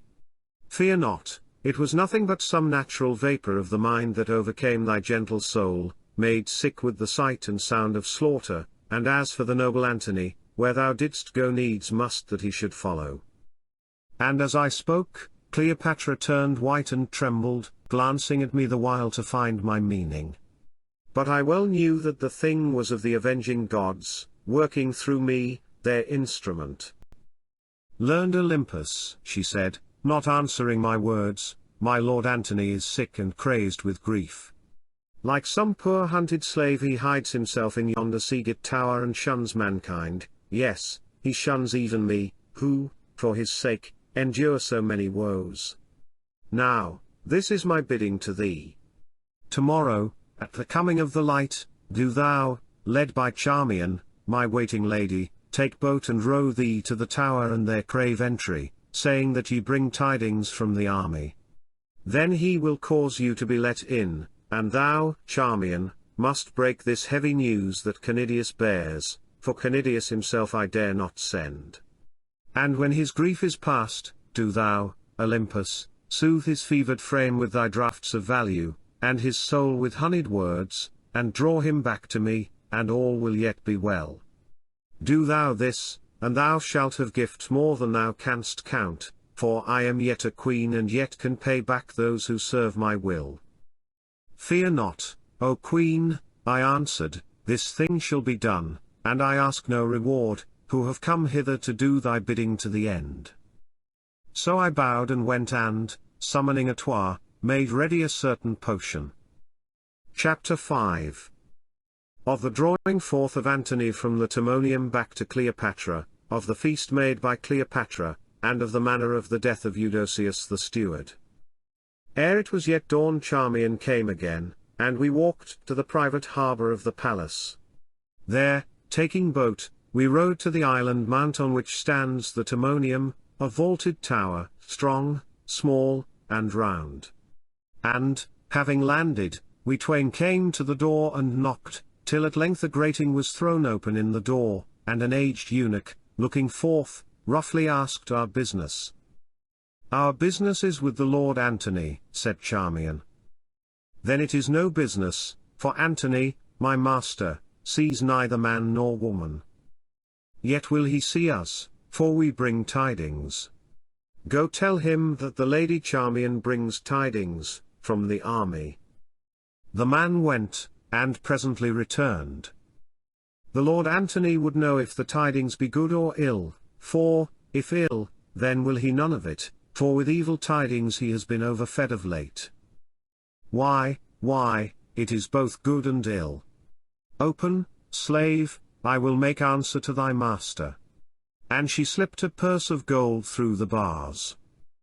Well, he grumbled, as he took the purse, the times are hard, and likely to be harder, for when the lion's down who will feed the jackal? Give thy news thyself, and if it do but draw the noble Antony out of this hall of groans, I care not what it be. Now the palace door is open, and there's the road to the banqueting chamber. We passed on, to find ourselves in a narrow passage, and, leaving the eunuch to bar the door, advanced till we came to a curtain. Through this entrance we went, and found ourselves in a vaulted chamber, ill-lighted from the roof. On the further side of this rude chamber was a bed of rugs, and on them crouched the figure of a man, his face hidden in the folds of his toga. Most noble Antony, said Charmian drawing near, unwrap thy face and hearken to me, for I bring thee tidings. Then he lifted up his head. His face was marred by sorrow, his tangled hair, grizzled with years, hung about his hollow eyes, and white on his chin was the stubble of an unshaven beard. His robe was squalid, and his aspect more wretched than that of the poorest beggar at the temple gates. To this, then, had the love of Cleopatra brought the glorious and renowned Antony, aforetime master of half the world. What will ye with me, lady? He asked, who would perish here alone? And who is this man who comes to gaze on fallen and forsaken Antony? This is Olympus, noble Antony, that wise physician, the skilled in auguries, of whom thou hast heard much, and whom Cleopatra, ever mindful of thy welfare, though but little thou dost think of hers, has sent to minister to thee. And, can thy physician minister to a grief such as my grief? Can his drugs give me back my galleys, my honor, and my peace? Nay. Away with thy physician. What are thy tidings? Quick! Out with it! Hath Canidius, perchance, conquered Caesar? Tell me but that, and thou shalt have a province for thy guerdon, eh? And if Octavianus be dead, 20,000 sestertia to fill its treasury. Speak, nay, speak not. I fear the opening of thy lips as never I feared an earthly thing. Surely the wheel of fortune has gone round and Canidius has conquered. Is it not so? Nay, out with it. I can no more. O noble Antony, she said, steel thy heart to hear that which I needs must tell thee. Canidius is in Alexandria. He has fled far and fast, and this is his report. For 7 whole days did the legions wait the coming of Antony, to lead them to victory, as aforetime, putting aside the offers of the envoys of Caesar. But Antony came not. And then it was rumored that Antony had fled to Tenarus, drawn thither by Cleopatra. The man who first brought that tale to the camp the legionaries cried shame on, and beat him to the death. But ever it grew, until at length there was no more room to doubt, and then, O Antony, thy officers slipped one by one away to Caesar, and where the officers go there the men follow. Nor is this all the story, for thy allies, Bocchus of Africa, Tarcondemotus of Cilicia, Mithridates of Commagene, Adalas of Thrace, Philadelphus of Paphlagonia, Archelaus of Cappadocia, Herod of Judea, Amyntas of Galatia, Polemon of Pontus, and Malchus of Arabia, all have fled or bid their generals fly back to whence they came, and already their ambassadors crave cold Caesar's clemency. Hast done thy croakings, thou raven in a peacock's dress, or is there more to come? Asked the smitten man, lifting his white and trembling face from the shelter of his hands. Tell me more, say that Egypt's dead in all her beauty, say that Octavianus lowers at the Canopic gate, and that, headed by dead Cicero, all the ghosts of hell do audibly shriek out the fall of Antony.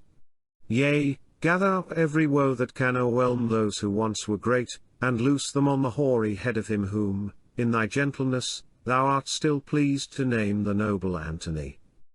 Nay, my lord, I have done. And so have I done, quite done.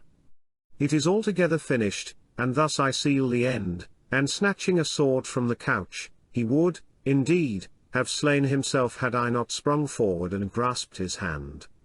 For it was not my purpose that he should die as yet, since had he died at that hour Cleopatra had made her peace with Caesar, who rather wished the death of Antony than the ruin of Egypt. Art mad, Antony? Art, indeed, a coward? Cried Charmian, that thou wouldst thus escape thy woes, and leave thy partner to face the sorrow out alone. Why not, woman? Why not? She would not be long alone. There's Caesar to keep her company. Octavianus loves a fair woman in his cold way, and still is Cleopatra fair. Come now, thou Olympus. Thou hast held my hand from dealing death upon myself, advise me of thy wisdom. Shall I, then, submit myself to Caesar, and I, Triumvir, twice consul, and aforetime absolute monarch of all the East, endure to follow in his triumph along those Roman ways where I myself have passed in triumph? Nay, sire, I answered. If thou dost yield, then art thou doomed. All last night I questioned of the fates concerning thee, and I saw this, when thy star draws near to Caesar's it pales and is swallowed up, but when it passes from his radiance, then bright and big it shines, equal in glory to his own. All is not lost, and while some part remains, everything may be regained. Egypt can yet be held, armies can still be raised. Caesar has withdrawn himself, he is not yet at the gates of Alexandria, and perchance may be appeased. Thy mind in its fever has fired thy body, thou art sick and canst not judge aright. See, here, I have a potion that shall make thee whole, for I am well skilled in the art of medicine, and I held out the phial. A potion, thou sayest, man, he cried. More like it is a poison, and thou a murderer, sent by false Egypt, who would fain be rid of me now that I may no more be of service to her. The head of Antony is the peace offering she would send to Caesar, she for whom I have lost all. Give me thy draught. By Bacchus, I will drink it, though it be the very elixir of death. Nay, noble Antony, it is no poison, and I am no murderer. See, I will taste it, if thou wilt, and I held forth the subtle drink that has the power to fire the veins of men. Give it me, physician. Desperate men are brave men. There. Why, what is this? Yours is a magic draught. My sorrows seem to roll away like thunderclouds before the southern gale, and the spring of hope blooms fresh upon the desert of my heart. Once more I am Antony, and once again I see my legions' spears a-sparkle in the sun, and hear the thunderous shout of welcome as Antony, beloved Antony, rides in pomp of war along his deep-formed lines. There's hope. There's hope. I may yet see the cold brows of Caesar, that Caesar who never errs except from policy, robbed of their victor bays and crowned with shameful dust. Ay, cried Charmian, there still is hope, if thou wilt but play the man.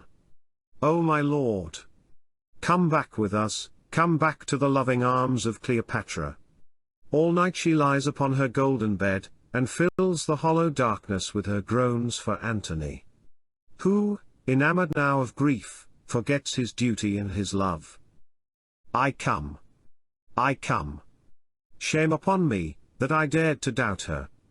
Slave, bring water, and a purple robe, not thus can I be seen of Cleopatra. Even now I come.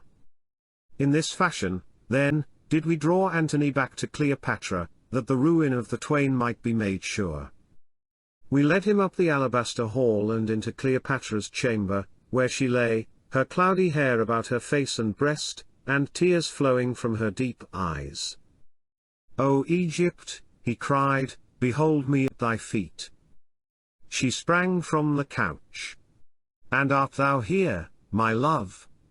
She murmured, then once again are all things well. Come near, and in these arms forget thy sorrows and turn my grief to joy. O, Antony, while love is left to us, still have we all. And she fell upon his breast and kissed him wildly.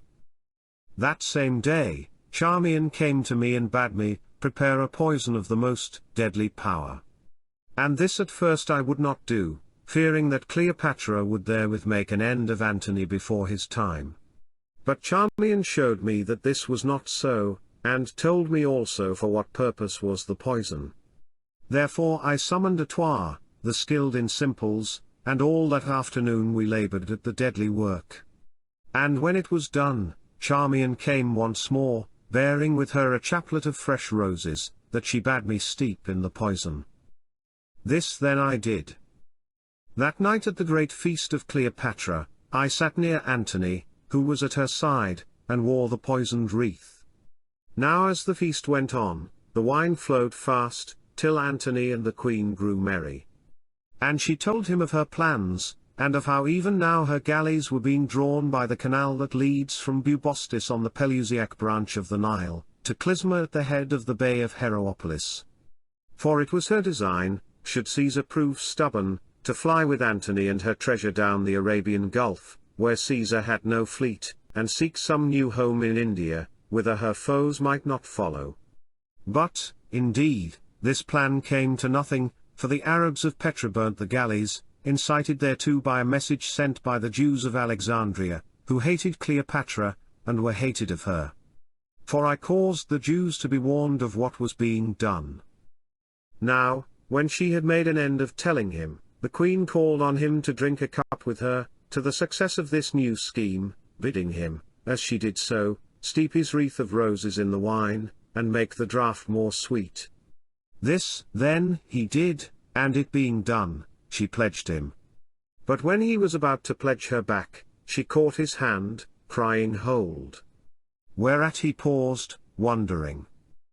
Now, among the servants of Cleopatra was one Eudoceus, a steward, and this Eudoceus, seeing that the fortunes of Cleopatra were at an end, had laid a plan to fly that very night to Caesar, as many of his betters had done, taking with him all the treasure in the palace that he could steal.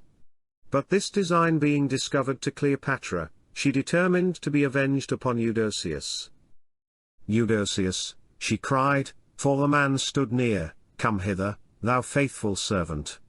Seest thou this man, most noble Antony? Through all our troubles he has clung to us and been of comfort to us.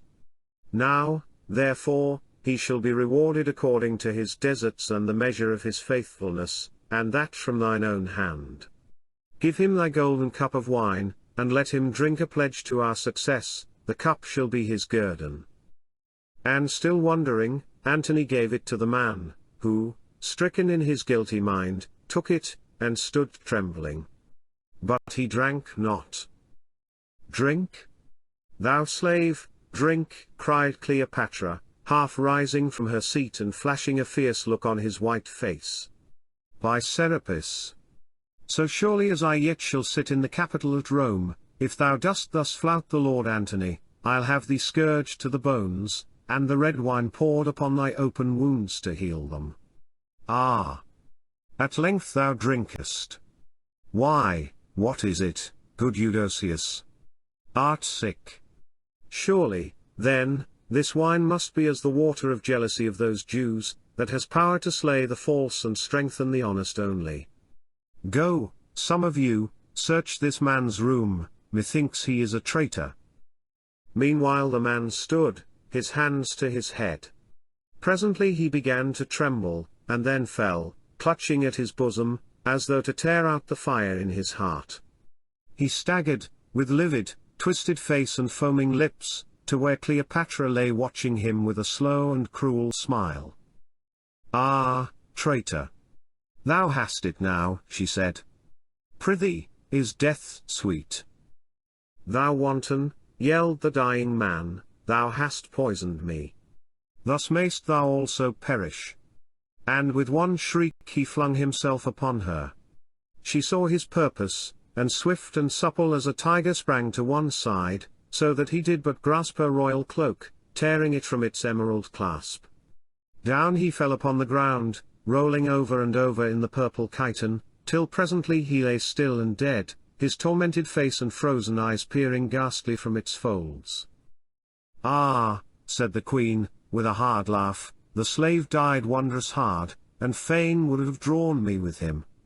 See, he has borrowed my garment for a pall. Take him away and bury him in his livery." "What means Cleopatra?" said Antony, as the guards dragged the corpse away. "The man drank of my cup.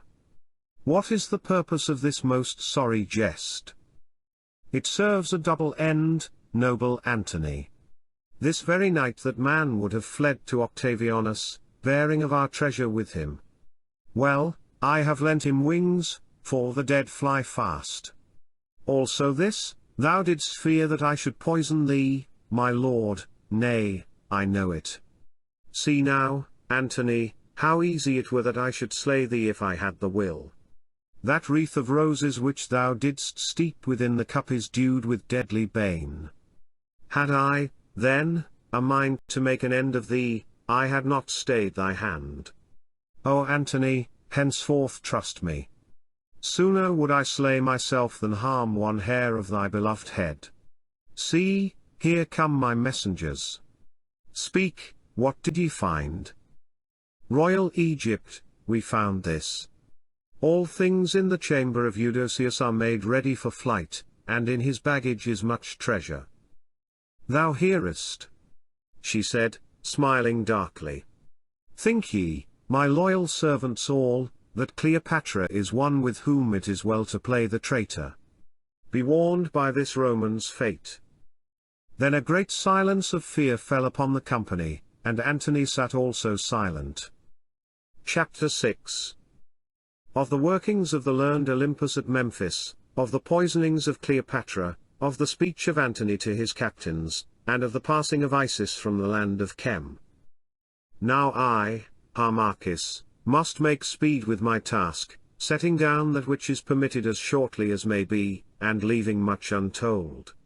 For of this I am warned, that doom draws on and my days are well nigh sped. After the drawing forth of Antony from the Timonium came that time of heavy quiet which heralds the rising of the desert wind. Antony and Cleopatra once again gave themselves up to luxury, and night by night feasted in splendor at the palace. They sent ambassadors to Caesar, but Caesar would have none of them, and, this hope being gone, they turned their minds to the defense of Alexandria. Men were gathered, ships were built, and a great force was made ready against the coming of Caesar. And now, aided by Charmian, I began my last work of hate and vengeance. I wormed myself deep into the secrets of the palace, counseling all things for evil. I bade Cleopatra keep Antony gay, lest he should brood upon his sorrows, and thus she sapped his strength and energy with luxury and wine. I gave him of my draughts that sank his soul in dreams of happiness and power, leaving him to wake to a heavier misery. Soon, without my healing medicine he could not sleep, and thus, being ever at his side, I bound his weakened will to mine, till at last he would do little if I said not it is well. Cleopatra, also grown very superstitious, leaned much upon me, for I prophesied falsely to her in secret. Moreover, I wove other webs. My fame was great throughout Egypt, for during the long years that I had dwelt in Tape it had spread through all the land. Therefore many men of note came to me, both for their health's sake and because it was known that I had the ear of Antony and the Queen, and, in these days of doubt and trouble, they were fain to learn the truth. All these men I worked upon with doubtful words, sapping their loyalty, and I caused many to fall away, and yet none could bear an evil report of what I had said. Also, Cleopatra sent me to Memphis, there to move the priests and governors that they should gather men in Upper Egypt for the defense of Alexandria. And I went and spoke to the priests with such a double meaning and with so much wisdom that they knew me to be one of the initiated in the deeper mysteries. But how I, Olympus the physician, came thus to be initiated none might say. And afterwards they sought me secretly, and I gave them the holy sign of brotherhood, and thereunder bade them not to ask who I might be, but send no aid to Cleopatra. Rather, I said, must they make peace with Caesar, for by Caesar's grace only could the worship of the gods endure in Chem. So, having taken counsel of the holy Apis, they promised in public to give help to Cleopatra, but in secret sent an embassy to Caesar. Thus, then, it came to pass that Egypt gave but little aid to its hated Macedonian queen. Thence from Memphis I came once more to Alexandria, and, having made favorable report, continued my secret work. And, indeed, the Alexandrians could not easily be stirred, for, as they say in the marketplace, the ass looks at its burden, and is blind to its master. Cleopatra had oppressed them so long that the Roman was like a welcome friend. Thus the time passed on, and every night found Cleopatra with fewer friends than that which had gone before, for in evil days friends fly like swallows before the frost. Yet she would not give up Antony, whom she loved, though to my knowledge Caesar, by his freedman, Thyreus, made promise to her of her dominions for herself and for her children if she would but slay Antony, or even betray him bound.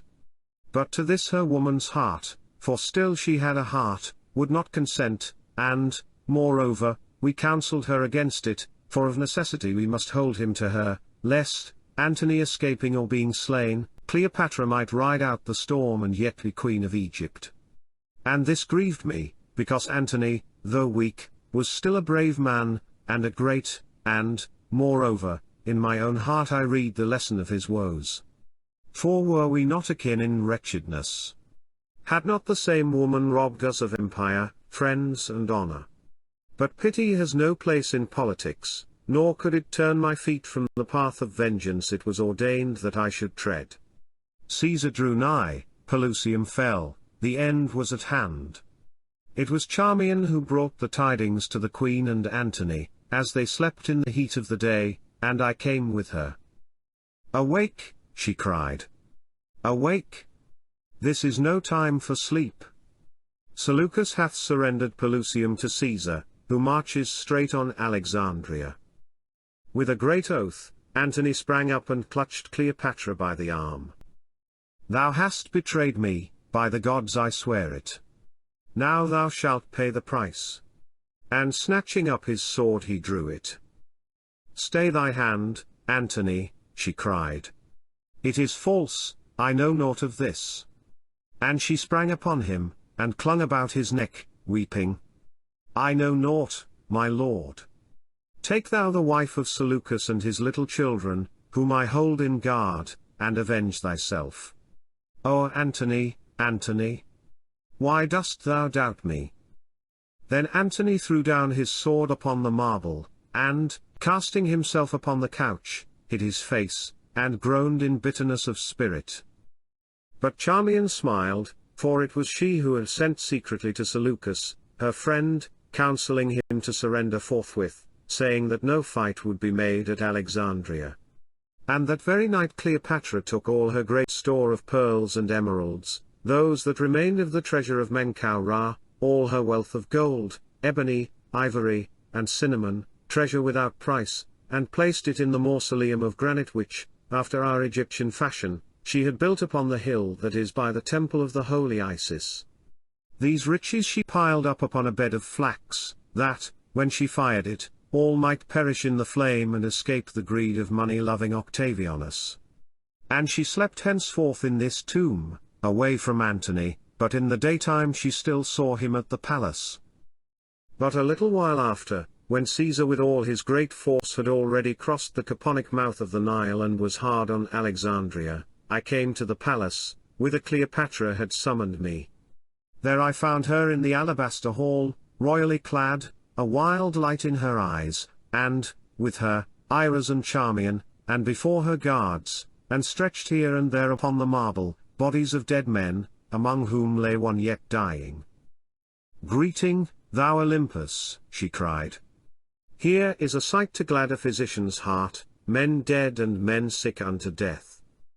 What doest thou, O Queen?" I said affrighted. "What do I? I wreak justice on these criminals and traitors, and, Olympus, I learn the ways of death. I have caused 6 different poisons to be given to these slaves, and with an attentive eye have watched their working. That man," and she pointed to a Nubian, "he went mad, and raved of his native deserts and his mother. He thought himself a child again, poor fool. And bade her hold him close to her breast and save him from the darkness which drew near.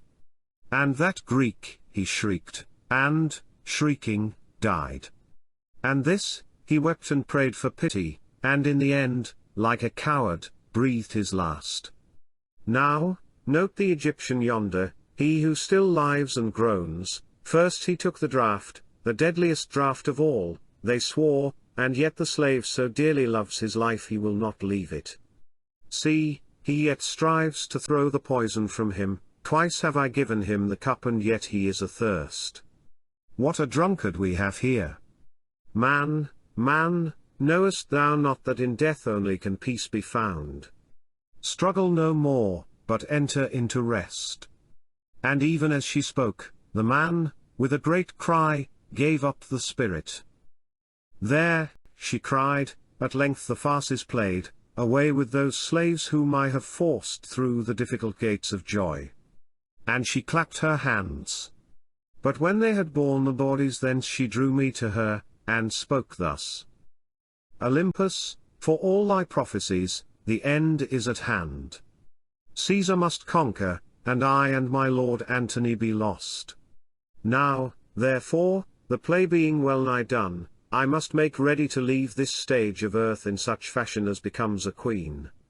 For this cause, then, I do make trial of these poisons, seeing that in my person I must soon endure those agonies of death that today I give to others.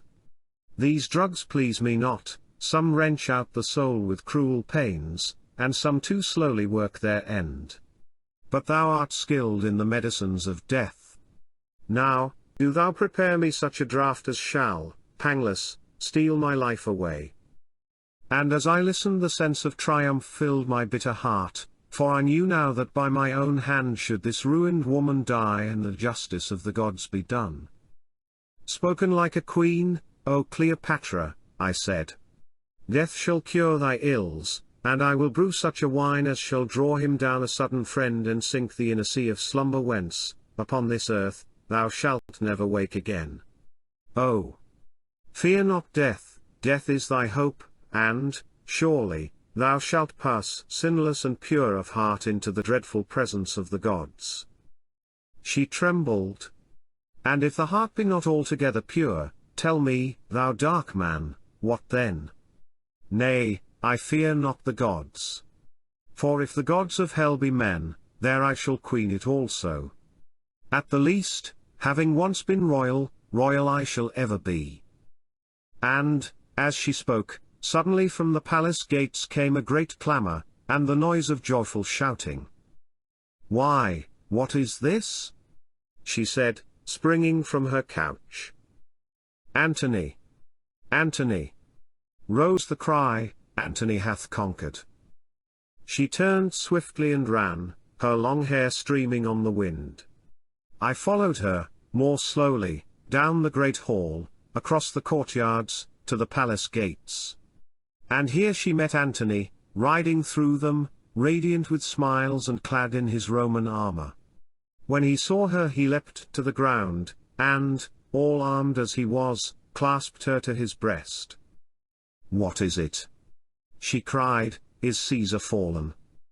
Nay, not altogether fallen, Egypt, but we have beat his horsemen back to their trenches and, like the beginning, so shall be the end, for, as they say here, where the head goes, the tail will follow. Moreover, Caesar has my challenge, and if he will but meet me hand to hand, the world shall soon see which is the better man, Antony or Octavian. And even as he spoke and the people cheered there came the cry of a messenger from Caesar. The herald entered, and, bowing low, gave a writing to Antony, bowed again, and went. Cleopatra snatched it from his hand, broke the silk and read aloud. Caesar to Antony, greeting.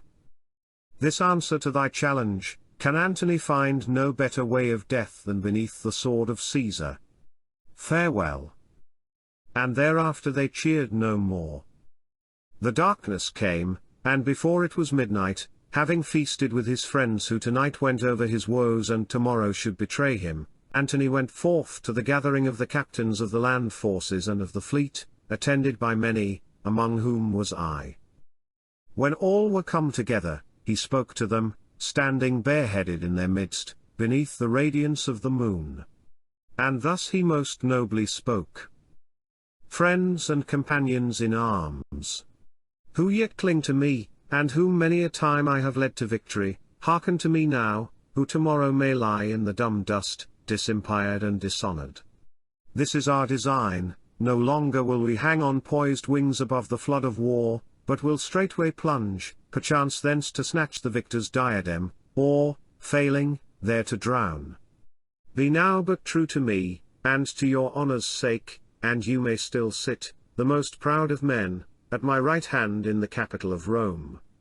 Fail me now, and the cause of Antony is lost and so are ye. Tomorrow's battle must be hazardous indeed, but we have stood many a time and faced a fiercer peril, and ere the sun had sunk, once more have driven armies like desert sands before our gale of valor and counted the spoil of hostile kings. What have we to fear? Though allies be fled, still is our array as strong as Caesar's.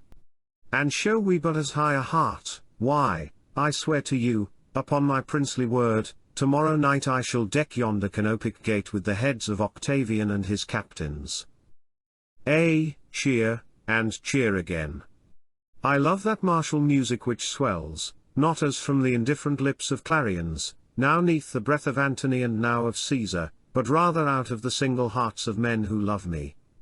Yet, and now I will speak low, as we do speak o'er the bier of some beloved dead, yet, if fortune should rise against me and if, borne down by the weight of arms, Antony, the soldier, dies a soldier's death, leaving you to mourn him who ever was your friend, this is my will, that, after our rough fashion of the camp, I here declare to you. You know where all my treasure lies. Take it, most dear friends, and, in the memory of Antony, make just division. Then go to Caesar and speak thus, Antony, the dead, to Caesar, the living, sends greeting, and, in the name of ancient fellowship and of many a peril dared, craves this boon, the safety of those who clung to him and that which he hath given them. Nay, let not my tears, for I must weep, overflow your eyes. Why, it is not manly, 'tis most womanish. All men must die, and death were welcome were it not so lone. Should I fall, I leave my children to your tender care, if, perchance, it may avail to save them from the fate of helplessness. Soldiers, enough. Tomorrow at the dawn we spring on Caesar's throat, both by land and sea. Swear that ye will cling to me, even to the last issue. We swear, they cried. Noble Antony, we swear. It is well. Once more my star grows bright, tomorrow, set in the highest heaven, it yet may shine the lamp of Caesar down. Till then, farewell. He turned to go. As he went they caught his hand and kissed it, and so deeply were they moved that many wept like children, nor could Antony master his grief, for, in the moonlight, I saw tears roll down his furrowed cheeks and fall upon that mighty breast. And, seeing all this, I was much troubled. For I well knew that if these men held firm to Antony all might yet go well for Cleopatra, and though I bore no ill will against Antony, yet he must fall, and in that fall drag down the woman who, like some poisonous plant, had twined herself about his giant strength till it choked and mouldered in her embrace. Therefore, when Antony went I went not, but stood back in the shadow watching the faces of the lords and captains as they spoke together. Then it is agreed, said he who should lead the fleet. And this we swear too, one and all, that we will cling to noble Antony to the last extremity of fortune. Ay. They answered. Ay, I said, speaking from the shadow, cling, and die. They turned fiercely and seized me. Who is he? Quoth one. 'Tis that dark-faced dog, Olympus, cried another. Olympus, the magician. Olympus, the traitor. Growled another, put an end to him and his magic. And he drew his sword. Slay him, he would betray the Lord Antony, whom he is paid to doctor. Hold a while, I said in a slow and solemn voice, and beware how ye try to murder the servant of the gods. I am no traitor.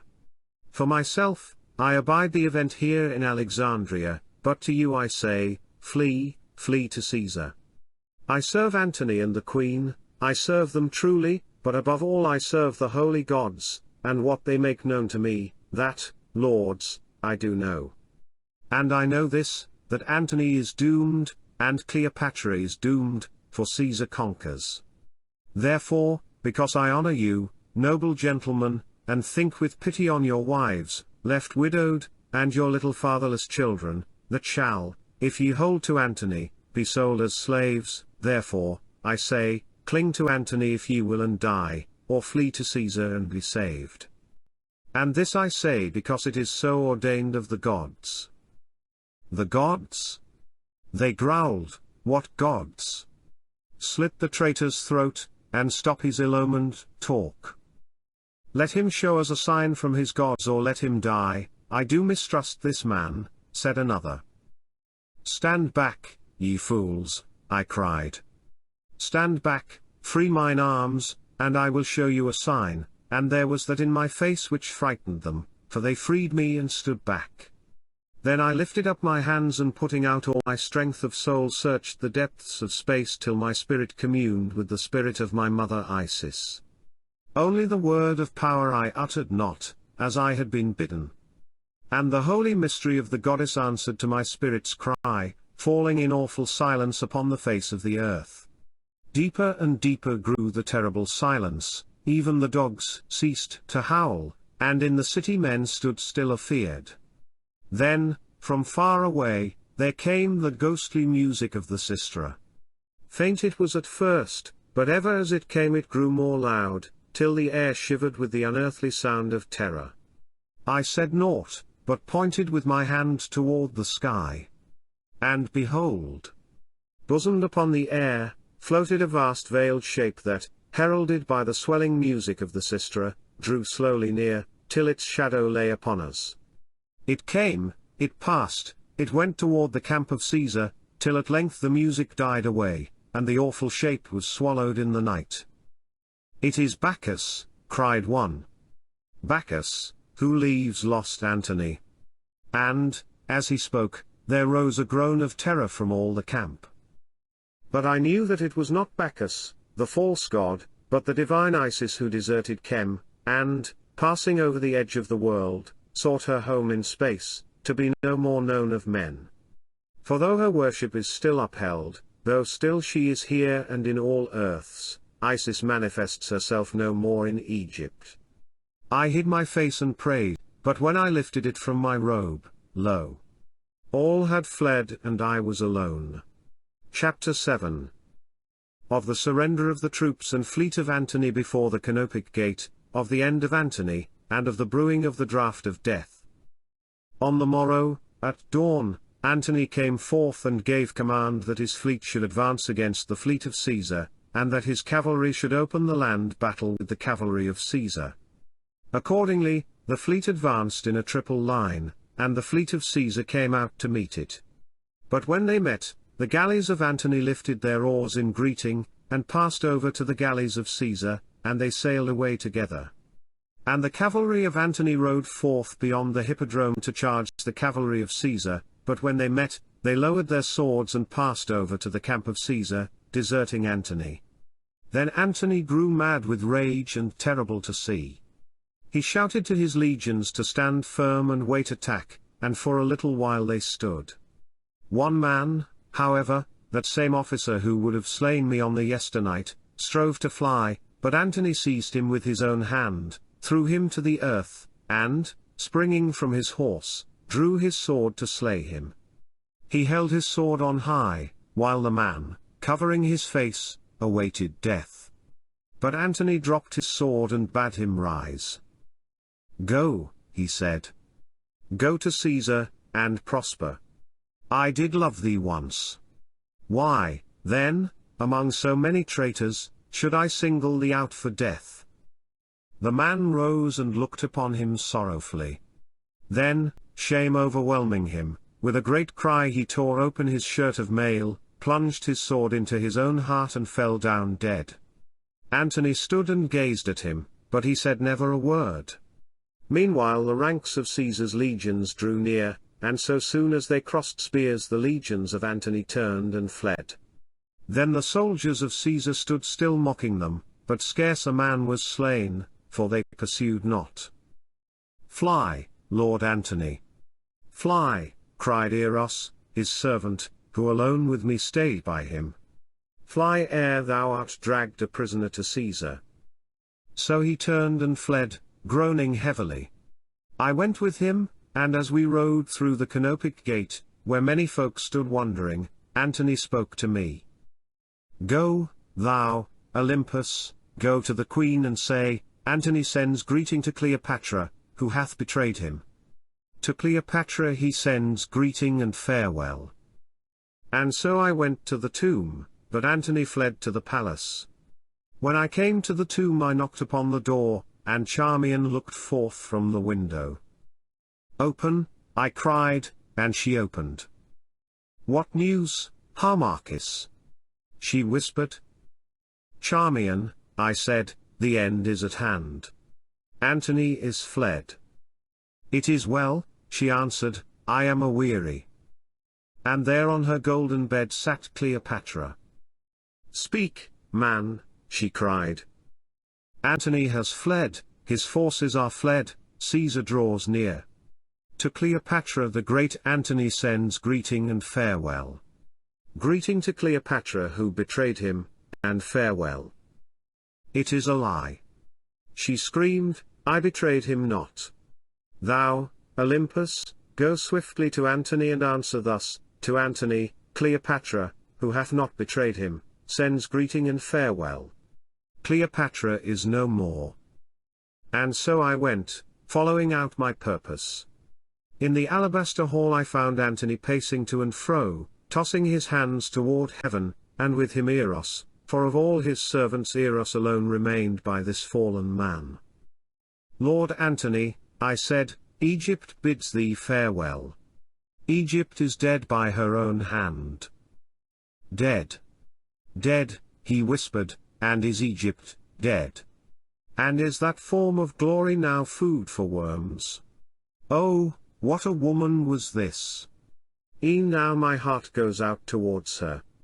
And shall she outdo me at the last, I who have been so great, shall I become so small that a woman can overtop my courage and pass where I fear to follow? Eros, thou hast loved me from a boy, mindest thou how I found thee starving in the desert, and made thee rich, giving thee place and wealth? Come, now pay me back. Draw that sword thou wearest and make an end of the woes of Antony. Oh, sire, cried the Greek, I cannot. How can I take away the life of godlike Antony? Answer me not, Eros, but in the last extreme of fate this I charge thee. Do thou my bidding, or begone and leave me quite alone. No more will I see thy face, thou unfaithful servant. Then Eros drew his sword and Antony knelt before him and bared his breast, turning his eyes to heaven. But Eros, crying I cannot. Oh, I cannot.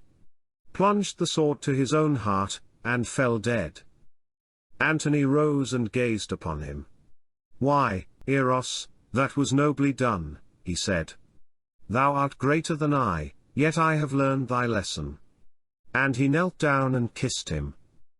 Then, rising of a sudden, he drew the sword from the heart of Eros, plunged it into his bowels, and fell, groaning, on the couch. O thou, Olympus, he cried, this pain is more than I can bear. Make an end of me, Olympus. But pity stirred me, and I could not do this thing. Therefore I drew the sword from his vitals, staunched the flow of blood, and, calling to those who came crowding in to see Antony die, I bade them summon Atoir from my house at the palace gates. Presently she came, bringing with her simples and life-giving draughts. These I gave to Antony, and bade Atoir go with such speed as her old limbs might to Cleopatra, in the tomb, and tell her of the state of Antony.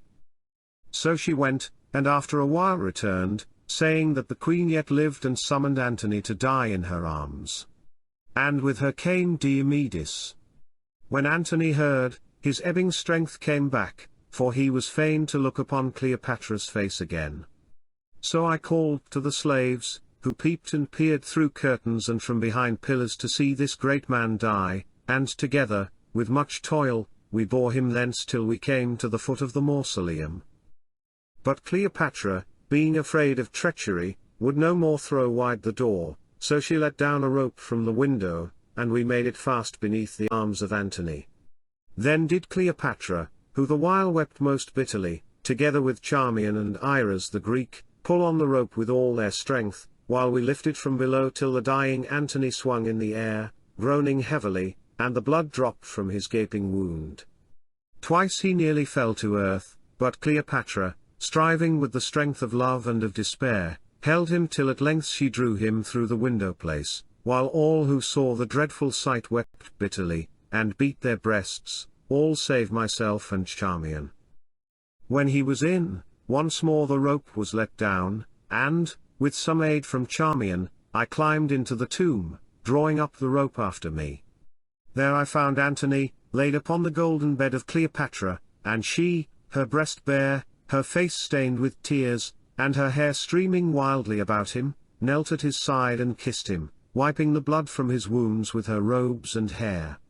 And let all my shame be written, as I stood and watched her, the old love awoke once more within me, and mad jealousy raged in my heart because, though I could destroy these twain, I could not destroy their love. O Antony! My sweet, my husband, and my God! She moaned. Cruel Antony, hast thou the heart to die and leave me to my lonely shame? I will follow thee swiftly to the grave. Antony, awake! Awake! He lifted up his head and called for wine, which I gave him, mixing therein a draught that might allay his pain, for it was great. And when he had drunk he bade Cleopatra lie down on the bed beside him, and put her arms about him, and this she did. Then was Antony once more a man, for, forgetting his own misery and pain, he counselled her as to her own safety, but to this talk she would not listen.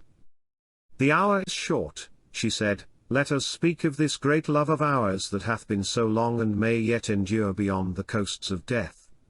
Mindest thou that night when first thou didst put thine arms about me and call me love? Oh! Happy, happy night! Having known that night it is well to have lived, even to this bitter end. Egypt, I mind it well and dwell upon its memory, though from that hour fortune has fled from me, lost in my depth of love for thee, thou beautiful. I mind it. He gasped, then didst thou drink the pearl in wanton play, and then did that astrologer of thine call out his hour, the hour of the coming of the curse of Menkaura. Through all the after days those words have haunted me, and now at the last they ring in my ears.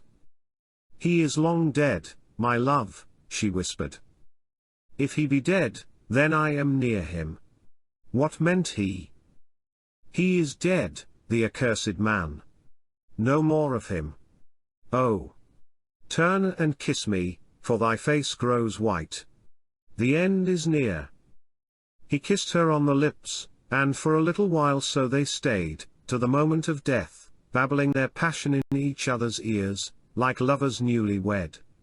Even to my jealous heart, it was a strange and awful thing to see.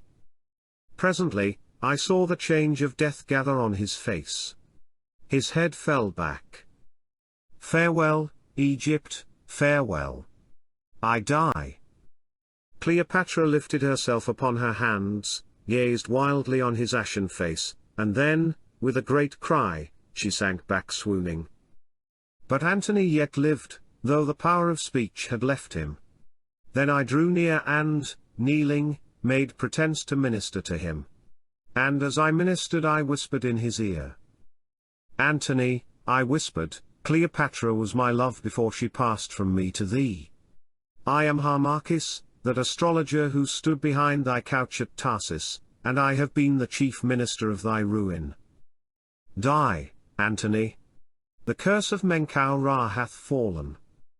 He raised himself, and stared upon my face. He could not speak, but, gibbering, he pointed at me. Then with a groan his spirit fled.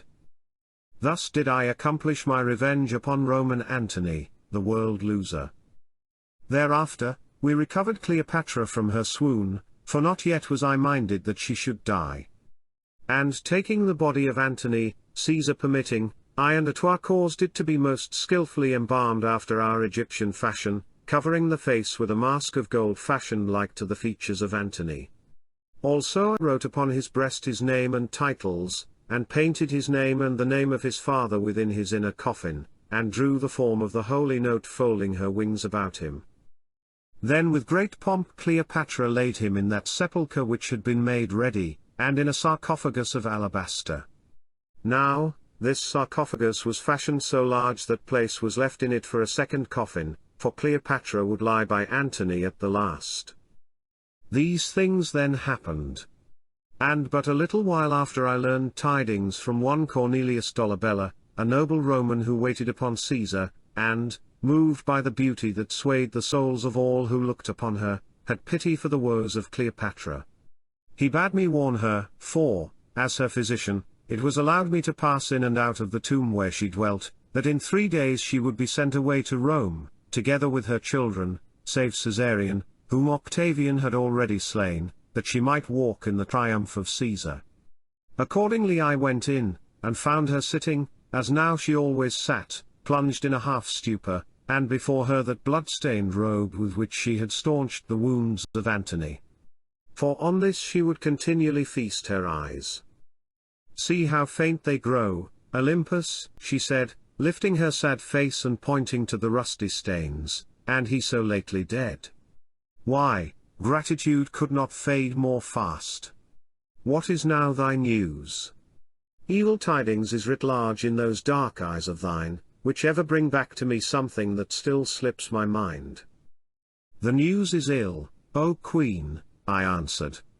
"I have this from the lips of Dolabella, who has it straight from Caesar's secretary. On the 3rd day from now Caesar will send thee and the princes Ptolemy and Alexander and the princess Cleopatra to Rome, there to feast the eyes of the Roman mob, and be led in triumph to that capital where thou didst swear to set thy throne." "Never, never," she cried, springing to her feet. "Never will I walk in chains in Caesar's triumph. What must I do? Charmian, tell me what I can do." And Charmian, rising, stood before her, looking at her through the long lashes of her downcast eyes.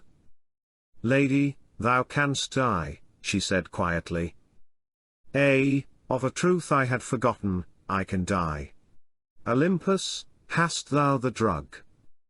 "Nay, but if the queen wills it, by tomorrow morn it shall be brewed, a drug so swift and strong that not the gods themselves can hold him who drinks it back from sleep. Let it be made ready, thou master of death." I bowed, and withdrew myself, and all that night I and old Etoile laboured at the distilling of the deadly draught.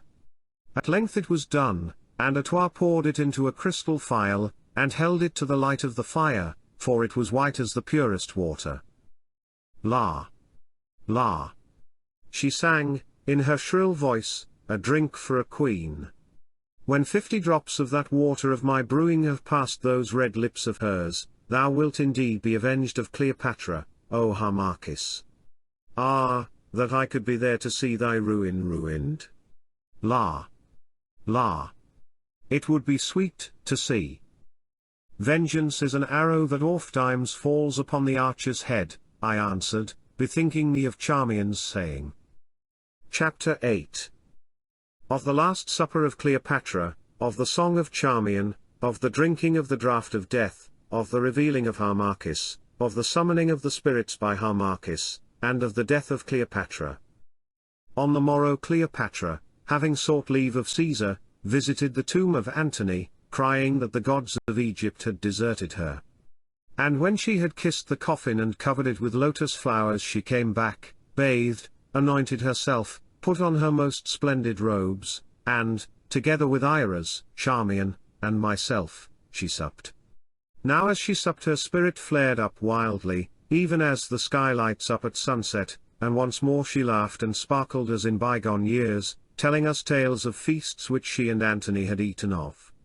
Never, indeed, did I see her look more beauteous than on that last fatal night of vengeance. And thus her mind drew on to that supper at Tarsus when she drank the pearl. "Strange," she said, "strange that at the last the mind of Antony should have turned back to that night among all the nights and to the saying of Harmachis. Charmian, dost thou remember Harmachis the Egyptian?" "Surely, O Queen," she answered slowly. "And who, then, was Harmachis?" I asked, for I would learn if she sorrowed or my memory. "I will tell thee. It is a strange tale, and now that all is done it may well be told. This Harmachis was of the ancient race of the Pharaohs, and, having, indeed, been crowned in secret at Abydos, was sent hither to Alexandria to carry out a great plot that had been formed against the rule of his royal Lagide. He came and gained entry to the palace as my astrologer, for he was very learned in all magic, much as thou art, Olympus, and a man beautiful to see. Now this was his plot, that he should slay me and be named Pharaoh. In truth it was a strong one, for he had many friends in Egypt, and I had few. And on that very night when he should carry out his purpose, yea, at the very hour, came Charmian yonder, and told the plot to me, saying that she had chanced upon its clue.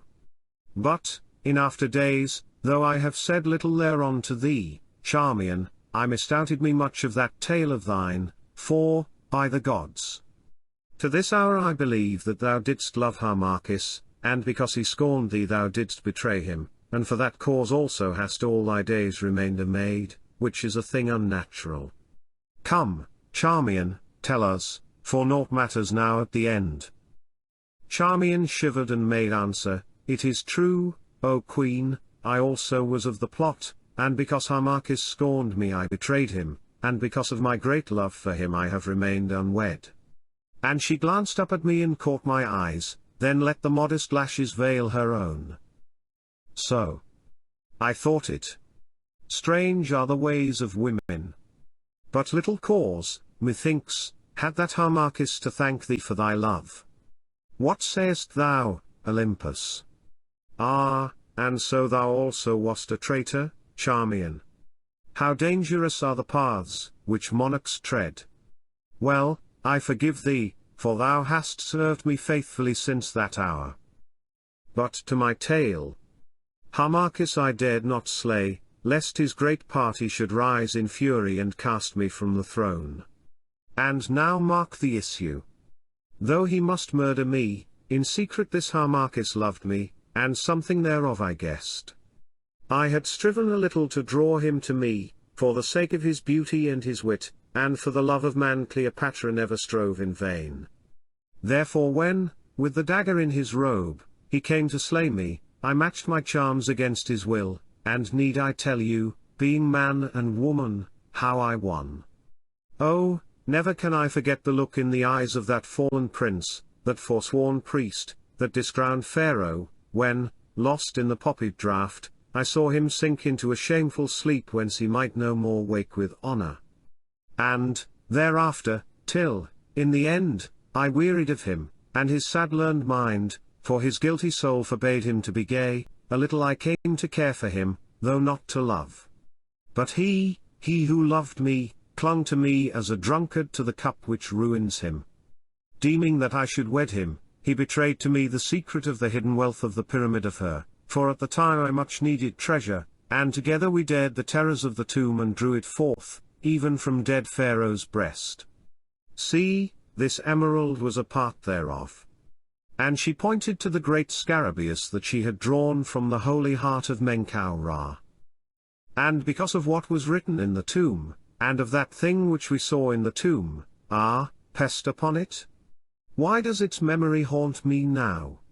And also because of policy, for I would fain have won the love of the Egyptians, I was minded to marry this Harmachis and declare his place and lineage to the world, and by his aid hold Egypt from the Roman.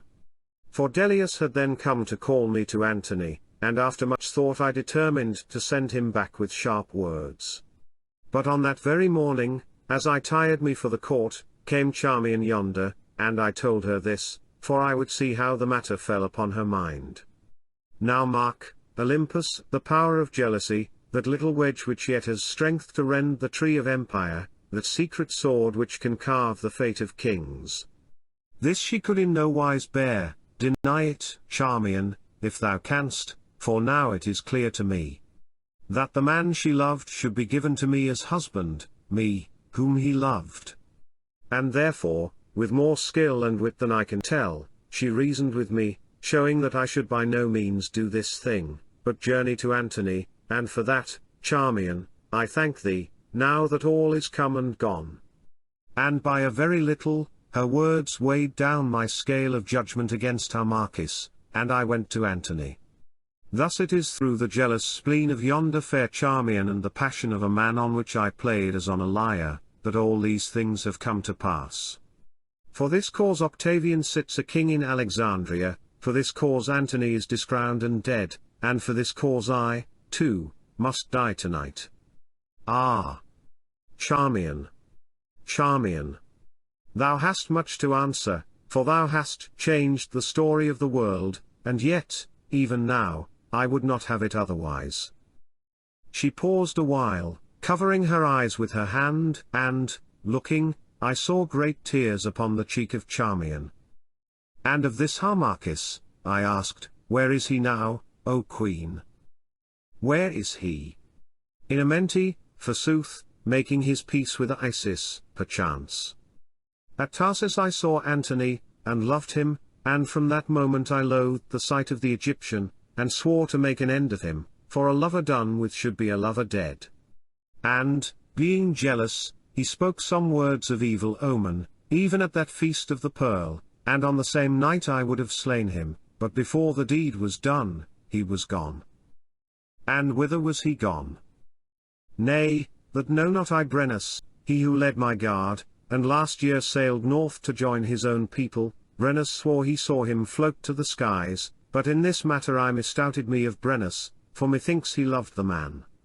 Nay, he sank off Cyprus, and was drowned, perchance Charmian can tell us how. I can tell thee nothing, O Queen, Harmachis is lost.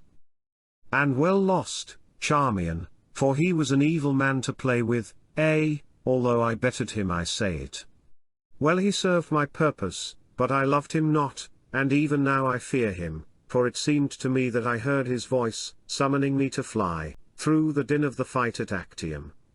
Thanks be to the gods, as thou sayest, he is lost, and can no more be found.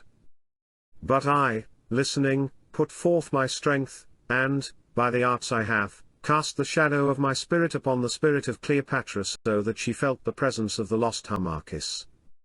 Nay, what is it? She said. By Serapis. I grow afraid. It seems to me that I feel Harmachis here. His memory overwhelms me like a flood of waters, and he these 10 years dead. Oh! At such a time it is unholy. Nay, O Queen, I answered, if he be dead then he is everywhere, and well at such a time, the time of thy own death, may his spirit draw near to welcome thine at its going. Speak not thus, Olympus. I would see Harmachis no more, the count between us is too heavy, and in another world than this more evenly, perchance should we be matched. Ah, the terror passes. I was but unnerved.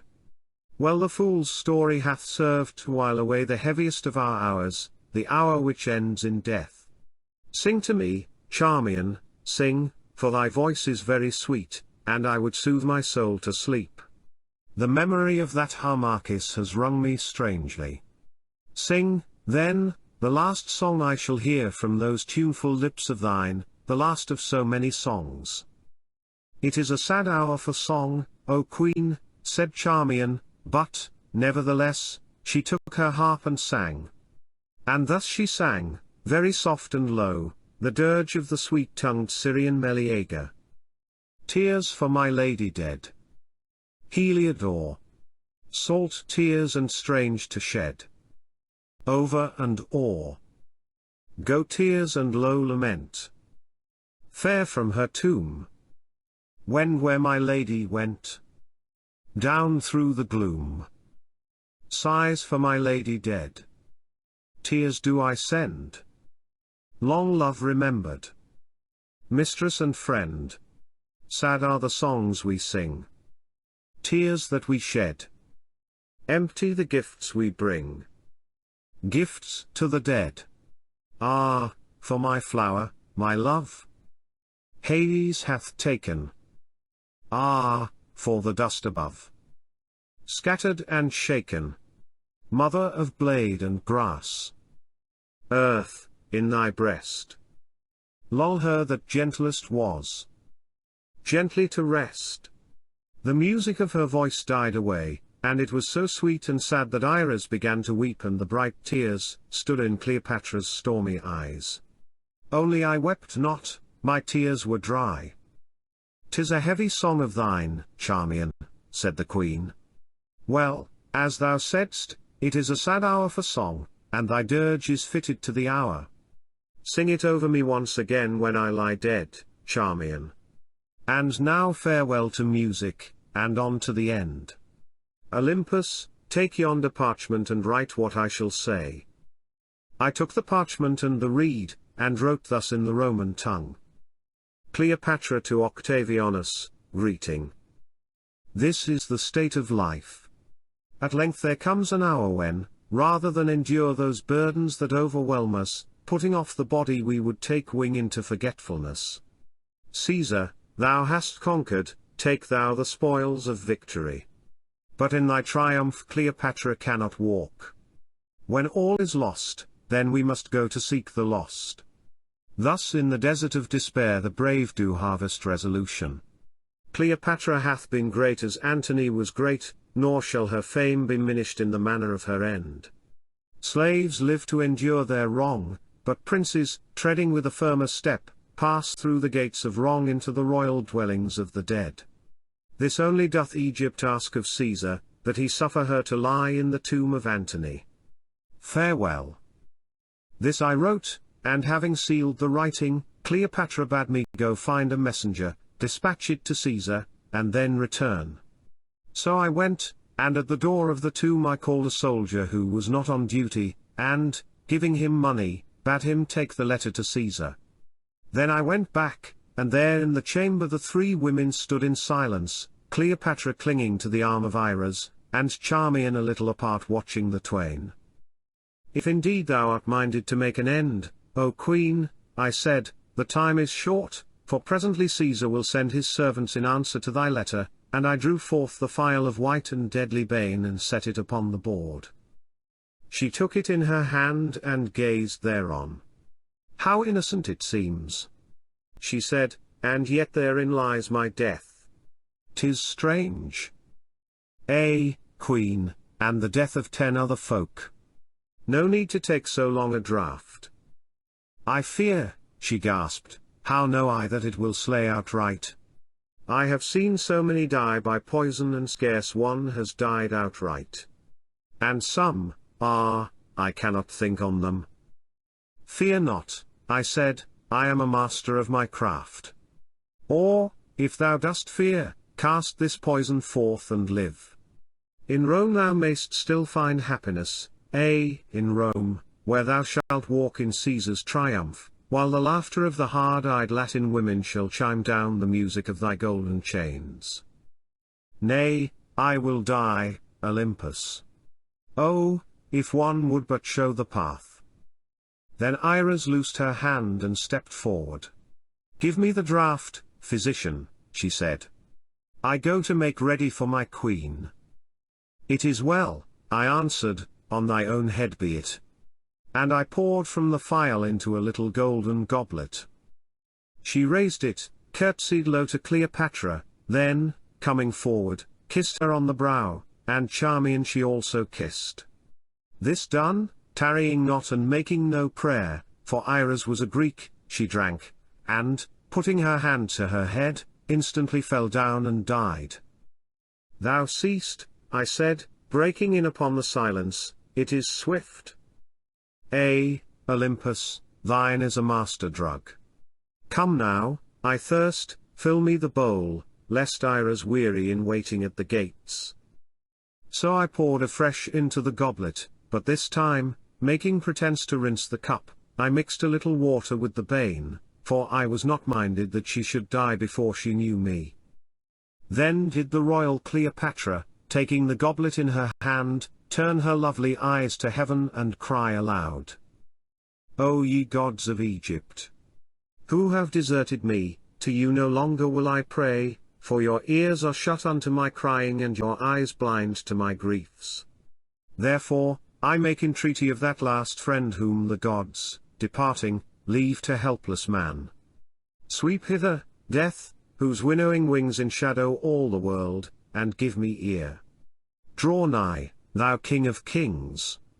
Who, with an equal hand, bringest the fortunate head of one pillow with the slave, and by thy spiritual breath dost waft the bubble of our life far from this hell of earth. Hide me where winds blow not and waters cease to roll, where wars are done and Caesar's legions cannot march. Take me to a new dominion, and crown me Queen of Peace. Thou art my Lord, O death, and in thy kiss I have conceived.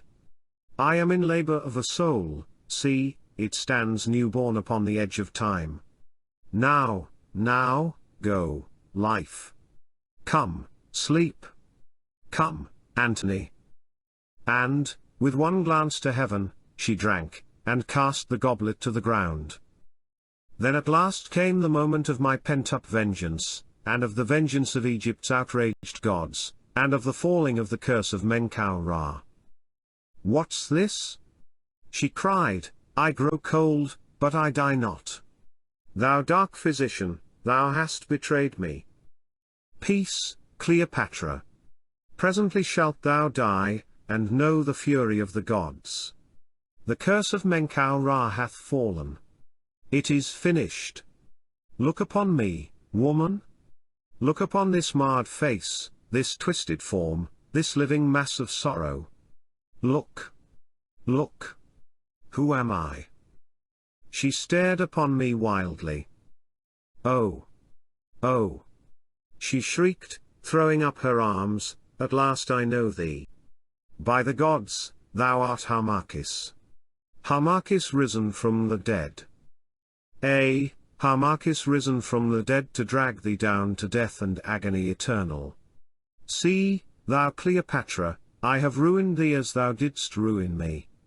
I, working in the dark, and helped of the angry gods, have been thy secret spring of woe. I filled thy heart with fear at Actium, I held the Egyptians from thy aid, I sapped the strength of Antony, I showed the portent of the gods unto thy captains. By my hand at length thou didst, for I am the instrument of vengeance. Ruin I pay thee back for ruin, treachery for treachery, death for death. Come hither, Charmian, partner of my plots, who betrayed me, but, repenting, art the sharer of my triumph, come watch this fallen wanton die. Cleopatra heard, and sank back upon the golden bed, groaning, and thou, too, Charmian. A moment so she sat, then her imperial spirit burnt up glorious before she died. She staggered from the bed, and, with arms outstretched, she cursed me. Oh! For 1 hour of life. She cried, 1 short hour, that therein I might make thee die in such fashion as thou canst not dream, thou and that false paramour of thine, who betrayed both me and thee. And thou didst love me. Ah, there I have thee still. See, thou subtle, plotting priest, and with both hands she rent back the royal robes from her bosom, see, on this fair breast once night by night thy head was pillowed, and thou didst sleep wrapped in these same arms. Now, put away their memory if thou canst. I read it in thine eyes, that mayst thou not. No torture which I bear can, in its sum, draw nigh to the rage of that deep soul of thine, rent with longings never, never to be reached. Harmachis, thou slave of slaves, from thy triumph depths I snatch a deeper triumph, and conquered yet I conquer. I spit upon thee, I defy thee, and, dying, doom thee to the torment of thy deathless love. O Antony! I come, my Antony! I come to thy own dear arms.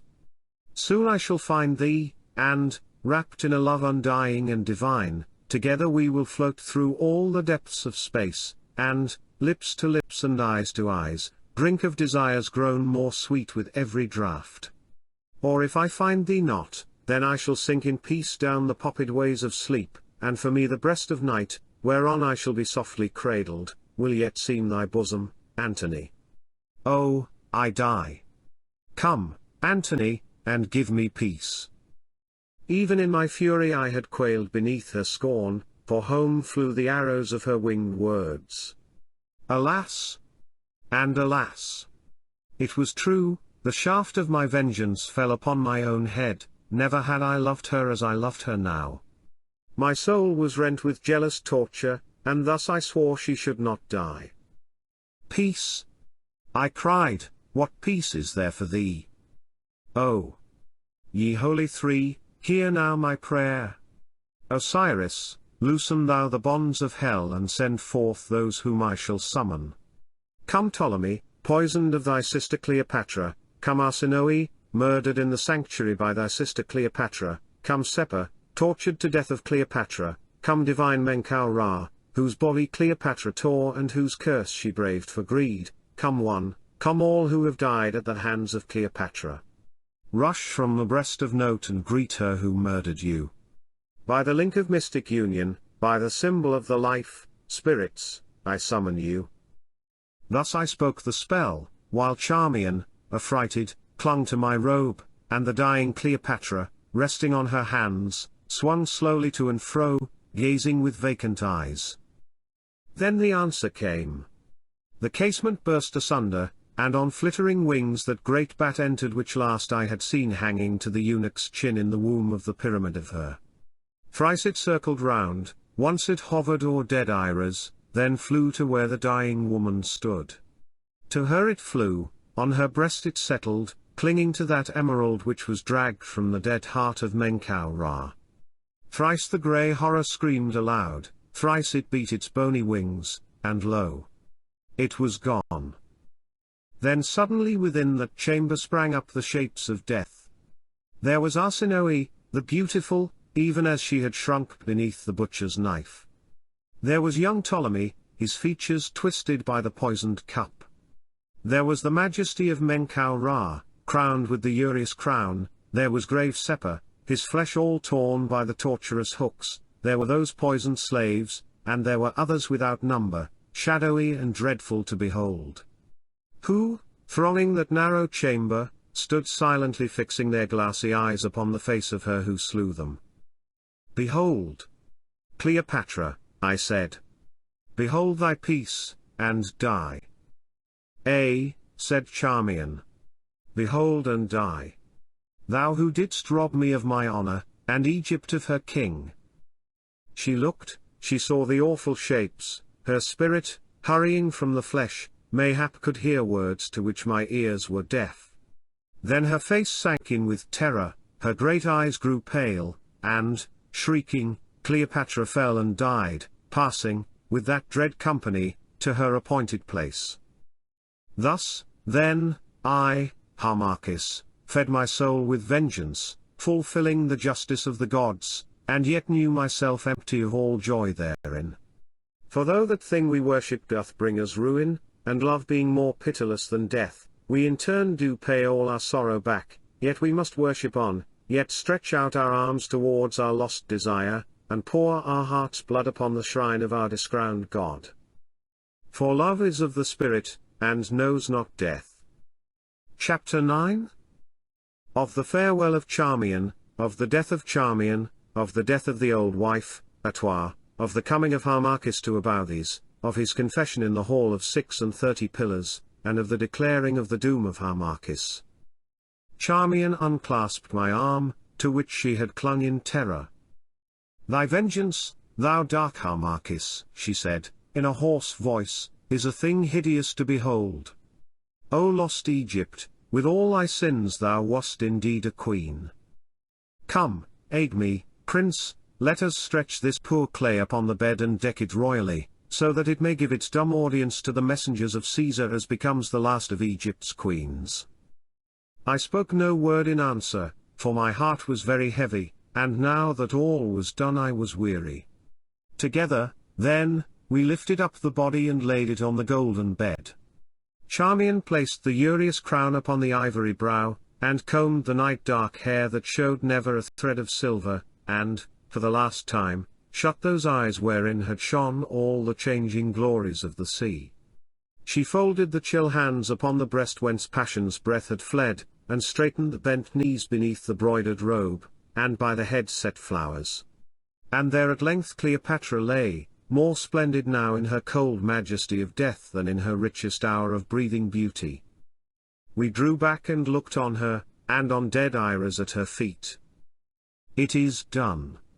Quoth Charmian, we are avenged, and now, Harmachis, dost follow by this same road. And she nodded towards the phial on the board. Nay, Charmian. I fly to a heavier death. Not thus easily may I end my space of earthly penance. So be it, Harmachis. And I, Harmachis, I fly also, but with swifter wings. My game is played. I, too, have made atonement. Oh!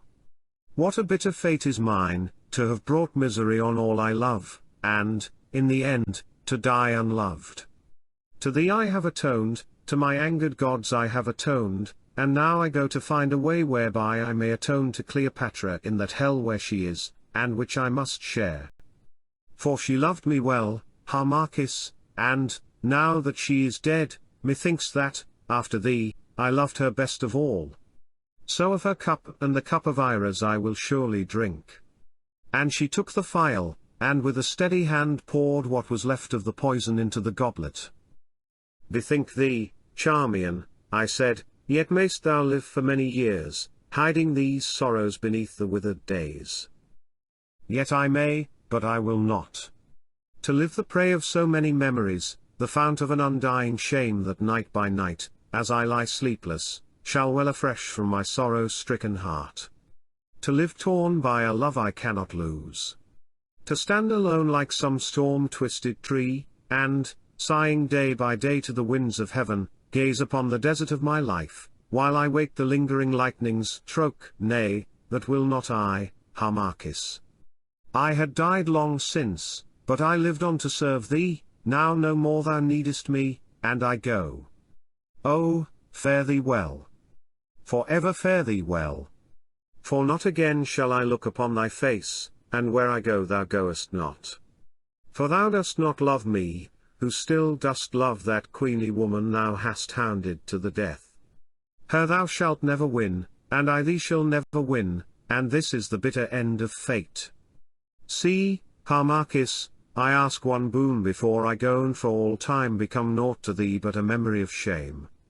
Tell me that thou dost forgive me so far as thine is to forgive, and in token thereof kiss me, with no lover's kiss, but kiss me on the brow, and bid me pass in peace. And she drew near to me with arms outstretched and pitiful trembling lips and gazed upon my face. Charmian, I answered, we are free to act for good or evil, and yet methinks there is a fate above our fate, that, blowing from some strange shore, compels our little sails of purpose, set them as we will, and drives us to destruction. I forgive thee, Charmian, as I trust in turn to be forgiven, and by this kiss, the first and the last, I seal our peace. And with my lips I touched her brow. She spoke no more, only for a little while she stood gazing on me with sad eyes. Then she lifted the goblet, and said, Royal Harmachis, in this deadly cup I pledge thee. Would that I had drunk of it ere ever I looked upon thy face. Pharaoh, who, thy sins outworn, yet shalt rule in perfect peace o'er worlds I may not tread, who yet shalt sway a kinglier sceptre than that I robbed thee of, for ever, fare thee well. She drank, cast down the cup, and for a moment stood with the wide eyes of one who looks for death. Then he came, and Charmian the Egyptian fell prone upon the floor, dead. And for a moment more I stood alone with the dead. I crept to the side of Cleopatra, and, now that none were left to see, I sat down on the bed and laid her head upon my knee, as once before it had been laid in that night of sacrilege beneath the shadow of the everlasting pyramid. Then I kissed her chill brow and went from the house of death, avenged, but sorely smitten with despair. Physician, said the officer of the guard as I went through the gates, what passes yonder in the monument? Methought I heard the sounds of death. Naught passes, all hath passed, I made reply, and went. And as I went in the darkness I heard the sound of voices and the running of the feet of Caesar's messengers. Flying swiftly to my house I found Atoir waiting at the gates.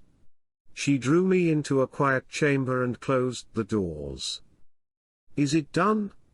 She asked, and turned her wrinkled face to mine, while the lamplight streamed white upon her snowy hair. Nay, why ask I know that it is done. It is done, and well done, old wife. All are dead. Cleopatra, Iras, Charmian, all save myself. The aged woman drew up her bent form and cried, Now let me go in peace, for I have seen my desire upon thy foes and the foes of Chem. La! La! Not in vain have I lived on beyond the years of man. I have seen my desire upon thy enemies, I have gathered the dews of death, and thy foe hath drunk thereof. Fallen is the brow of pride. The shame of Chem is level with the dust. Ah, would that I might have seen that wanton die. Cease, woman. Cease. The dead are gathered to the dead. Osiris holds them fast, and everlasting silence seals their lips. Pursue not the fallen great with insults. Up. Let us fly to Abouthies, that all may be accomplished. Fly thou, Harmachis. Harmachis, fly, but I fly not. To this end only I have lingered on the earth. Now I untie the knot of life and let my spirit free. Fare thee well, Prince, the pilgrimage is done. Harmachis, from a babe have I loved thee, and love thee yet. But no more in this world may I share thy griefs, I am spent. Osiris, take thou my spirit. And her trembling knees gave way and she sank to the ground. I ran to her side and looked upon her. She was already dead, and I was alone upon the earth without a friend to comfort me. Then I turned and went, no man hindering me, for all was confusion in the city, and departed from Alexandria in a vessel I had made ready. On the 8th day, I landed, and, in the carrying out of my purpose, travelled on foot across the fields to the holy shrine of Abouthies. And here, as I knew, the worship of the gods had been lately set up again in the temple of the divine Sethi, for Charmian had caused Cleopatra to repent of her decree of vengeance and to restore the lands that she had seized, though the treasure she restored not. And the temple having been purified, now, at the season of the feast of Isis, all the high priests of the ancient temples of Egypt were gathered together to celebrate the coming home of the gods into their holy place. I gained the city. It was on the 7th day of the feast of Isis. Even as I came the long array wended through the well-remembered streets. I joined in the multitude that followed, and with my voice, swelled the chorus of the solemn chant as we passed through the pylons into the imperishable halls. How well known were the holy words. Softly we tread, our measured footsteps falling within the sanctuary sevenfold. Soft on the dead that liveth are we calling. Return, Osiris, from thy kingdom cold. Return to them that worship thee of old. And then, when the sacred music ceased, as aforetime on the setting of the majesty of Ra, the high priest raised the statue of the living God and held it on high before the multitude. With a joyful shout of Osiris! Our hope, Osiris! Osiris! The people tore the black wrappings from their dress, showing the white robes beneath, and, as one man, bowed before the god. Then they went to feast each at his home, but I stayed in the court of the temple. Presently a priest of the temple drew near, and asked me of my business. And I answered him that I came from Alexandria, and would be led before the council of the high priests, for I knew that the holy priests were gathered together debating the tidings from Alexandria. Thereon the man left, and the high priests, hearing that I was from Alexandria, ordered that I should be led into their presence in the hall of columns, and so I was led in. It was already dark, and between the great pillars lights were set, as on that night when I was crowned Pharaoh of the upper and the lower land. There, too, was the long line of dignitaries seated in their carven chairs, and taking counsel together. All was the same cold images of kings and gods gazed with the same empty eyes from the everlasting walls. More, among those gathered there were 5 of the very men who, as leaders of the great plot, had sat here to see me crowned, being the only conspirators who had escaped the vengeance of Cleopatra, and the clutching hand of time. I took my stand on the spot where once I had been crowned and made me ready for the last act of shame with such bitterness of heart as cannot be written. Why, it is the physician Olympus, said one. he who lived a hermit in the tombs of Tape, and who but lately was of the household of Cleopatra. Is it, then, true that the queen is dead by her own hand, physician? Yea, holy sirs, I am that physician, also Cleopatra is dead by my hand. By thy hand? Why, how comes this? Though well is she dead, forsooth, the wicked wanton. Your pardon, sirs, and I will tell you all, for I am come hither to that end. Perchance among you there may be some, methinks I see some, who, nigh 11 years ago, were gathered in this hall to secretly crown one Harmachis, Pharaoh of Chem. It is true. They said, but how knowest thou these things, thou Olympus? Of the rest of those 37 nobles, I went on, making no answer, are 32 missing. Some are dead, as Amenemhat is dead, some are slain, as Sepa is slain, and some, perchance, yet labor as slaves within the mines, or live afar, fearing vengeance. It is so, they said, alas! It is so. Harmachis the accursed betrayed the plot, and sold himself to the wanton Cleopatra. It is so, I went on, lifting up my head. Harmachis betrayed the plot and sold himself to Cleopatra, and, holy sirs, I am that Harmachis. The priests and dignitaries gazed astonished. Some rose and spoke, some said naught. I am that Harmachis. I am that traitor, trebly steeped in crime. A traitor to my gods, a traitor to my country, a traitor to my oath. I come hither to say, that I have done this. I have executed the divine vengeance on her who ruined me and gave Egypt to the Roman. And now that, after years of toil and patient waiting, this is accomplished by my wisdom and the help of the angry gods, behold I come with all my shame upon my head to declare the thing I am, and take the traitor's guerdon. Mindest thou of the doom of him, who hath broke the oath that may not be broke? Asked he who first had spoken, in heavy tones. I know it well, I answered, I caught that awful doom.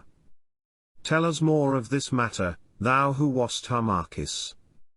So, in cold clear words, I laid bare all my shame, keeping back nothing. And ever as I spoke I saw their faces grow more hard, and knew that for me there was no mercy, nor did I ask it, nor, had I asked, could it have been granted. When, at last, I had done, they put me aside while they took counsel. Then they drew me forth again, and the eldest among them, a man very old and venerable, the priest of the temple of the divine Hatshepsut at Tape, spoke, in icy accents. Thou Harmachis, we have considered this matter. Thou hast sinned the threefold, deadly sin. On thy head lies the burden of the woe of Chem, this day enthralled of Rome. To Isis, the mother mystery, thou hast offered the deadly insult, and thou hast broken thy holy oath. For all of these sins there is, as well thou knowest, but one reward, and that reward is thine. Naught can it weigh in the balance of our justice that thou hast slain her who was thy cause of stumbling, naught that thou comest to name thyself the vilest thing who ever stood within these walls. On thee also must fall the curse of Menkau-Ra, thou false priest. Thou forsworn patriot. Thou Pharaoh shameful and discrowned. Here, where we set the double crown upon thy head, we doom thee to the doom. Go to thy dungeon and await the falling of its stroke. Go, remembering what thou mightest have been and what thou art, and may those gods who through thy evil doing shall perchance ere long cease to be worshipped within these holy temples, give to thee that mercy which we deny. Lead him forth. So they took me and led me forth. With bowed head I went, looking not up, and yet I felt their eyes burn upon my face. Oh! Surely of all my shames this is the heaviest. Chapter 10. Of the last writing of Harmachis, the royal Egyptian. They led me to the prison chamber that is high in the pylon tower, and here I wait my doom. I know not when the sword of fate shall fall. Weak grows to weak, and month to month, and still it is delayed. Still it quivers unseen above my head. I know that it will fall, but when I know not. Perchance, I shall wake in some dead hour of midnight to hear the stealthy steps of the slayers and be hurried forth. Perchance, they are now at hand. Then will come the secret cell, the horror, the nameless coffin. And at last it will be done. Oh, let it come. Let it come swiftly. All is written, I have held back nothing, my sin is sinned, my vengeance is finished. Now all things end in darkness and in ashes, and I prepare to face the terrors that are to come in other worlds than this. I go, but not without hope I go, for, though I see her not, though no more she answers to my prayers, still I am aware of the holy Isis, who is with me for evermore, and whom I shall yet again behold face to face. And then at last in that far day I shall find forgiveness, then the burden of my guilt will roll from me and innocency come back and wrap me round, bringing me holy peace. Oh, dear land of Chem, as in a dream I see thee. I see nation after nation set its standard on thy shores, and its yoke upon thy neck. I see new religions without end calling out their truths upon the banks of Seher, and summoning thy people to their worship. I see thy temples, thy holy temples, crumbling in the dust, a wonder to the sight of men unborn, who shall peer into thy tombs and desecrate the great ones of thy glory. I see thy mysteries a mockery to the unlearned, and thy wisdom wasted like waters on the desert sands. I see the Roman eagles stoop and perish, their beaks yet red with the blood of men, and the long lights dancing down the barbarian spears that follow in their wake. And then, at last, I see thee once more great, once more free, and having once more a knowledge of thy gods, thy gods with a changed countenance, and called by other names, but still thy gods. The sun sinks over Abouthes. The red rays of Ra flame on temple roofs, upon green fields, and the wide waters of Father Seher. So as a child I watched him sink, just so his last kiss touched the further pylon's frowning brow, just that same shadow lay upon the tombs. All is unchanged. I only am changed, so changed, and yet the same. Oh, Cleopatra! Cleopatra! Thou destroyer? If I might but tear thy vision from my heart. Of all my griefs, this is the heaviest grief, still must I love thee. Still must I hug this serpent to my heart. Still in my ears must ring that low laugh of triumph, the murmur of the falling fountain, the song of the nightingale. Here the writing on the third roll of papyrus abruptly ends. It would almost seem that the writer was at this moment broken in upon by those who came to lead him to his doom. End of the Project Gutenberg ebook Cleopatra.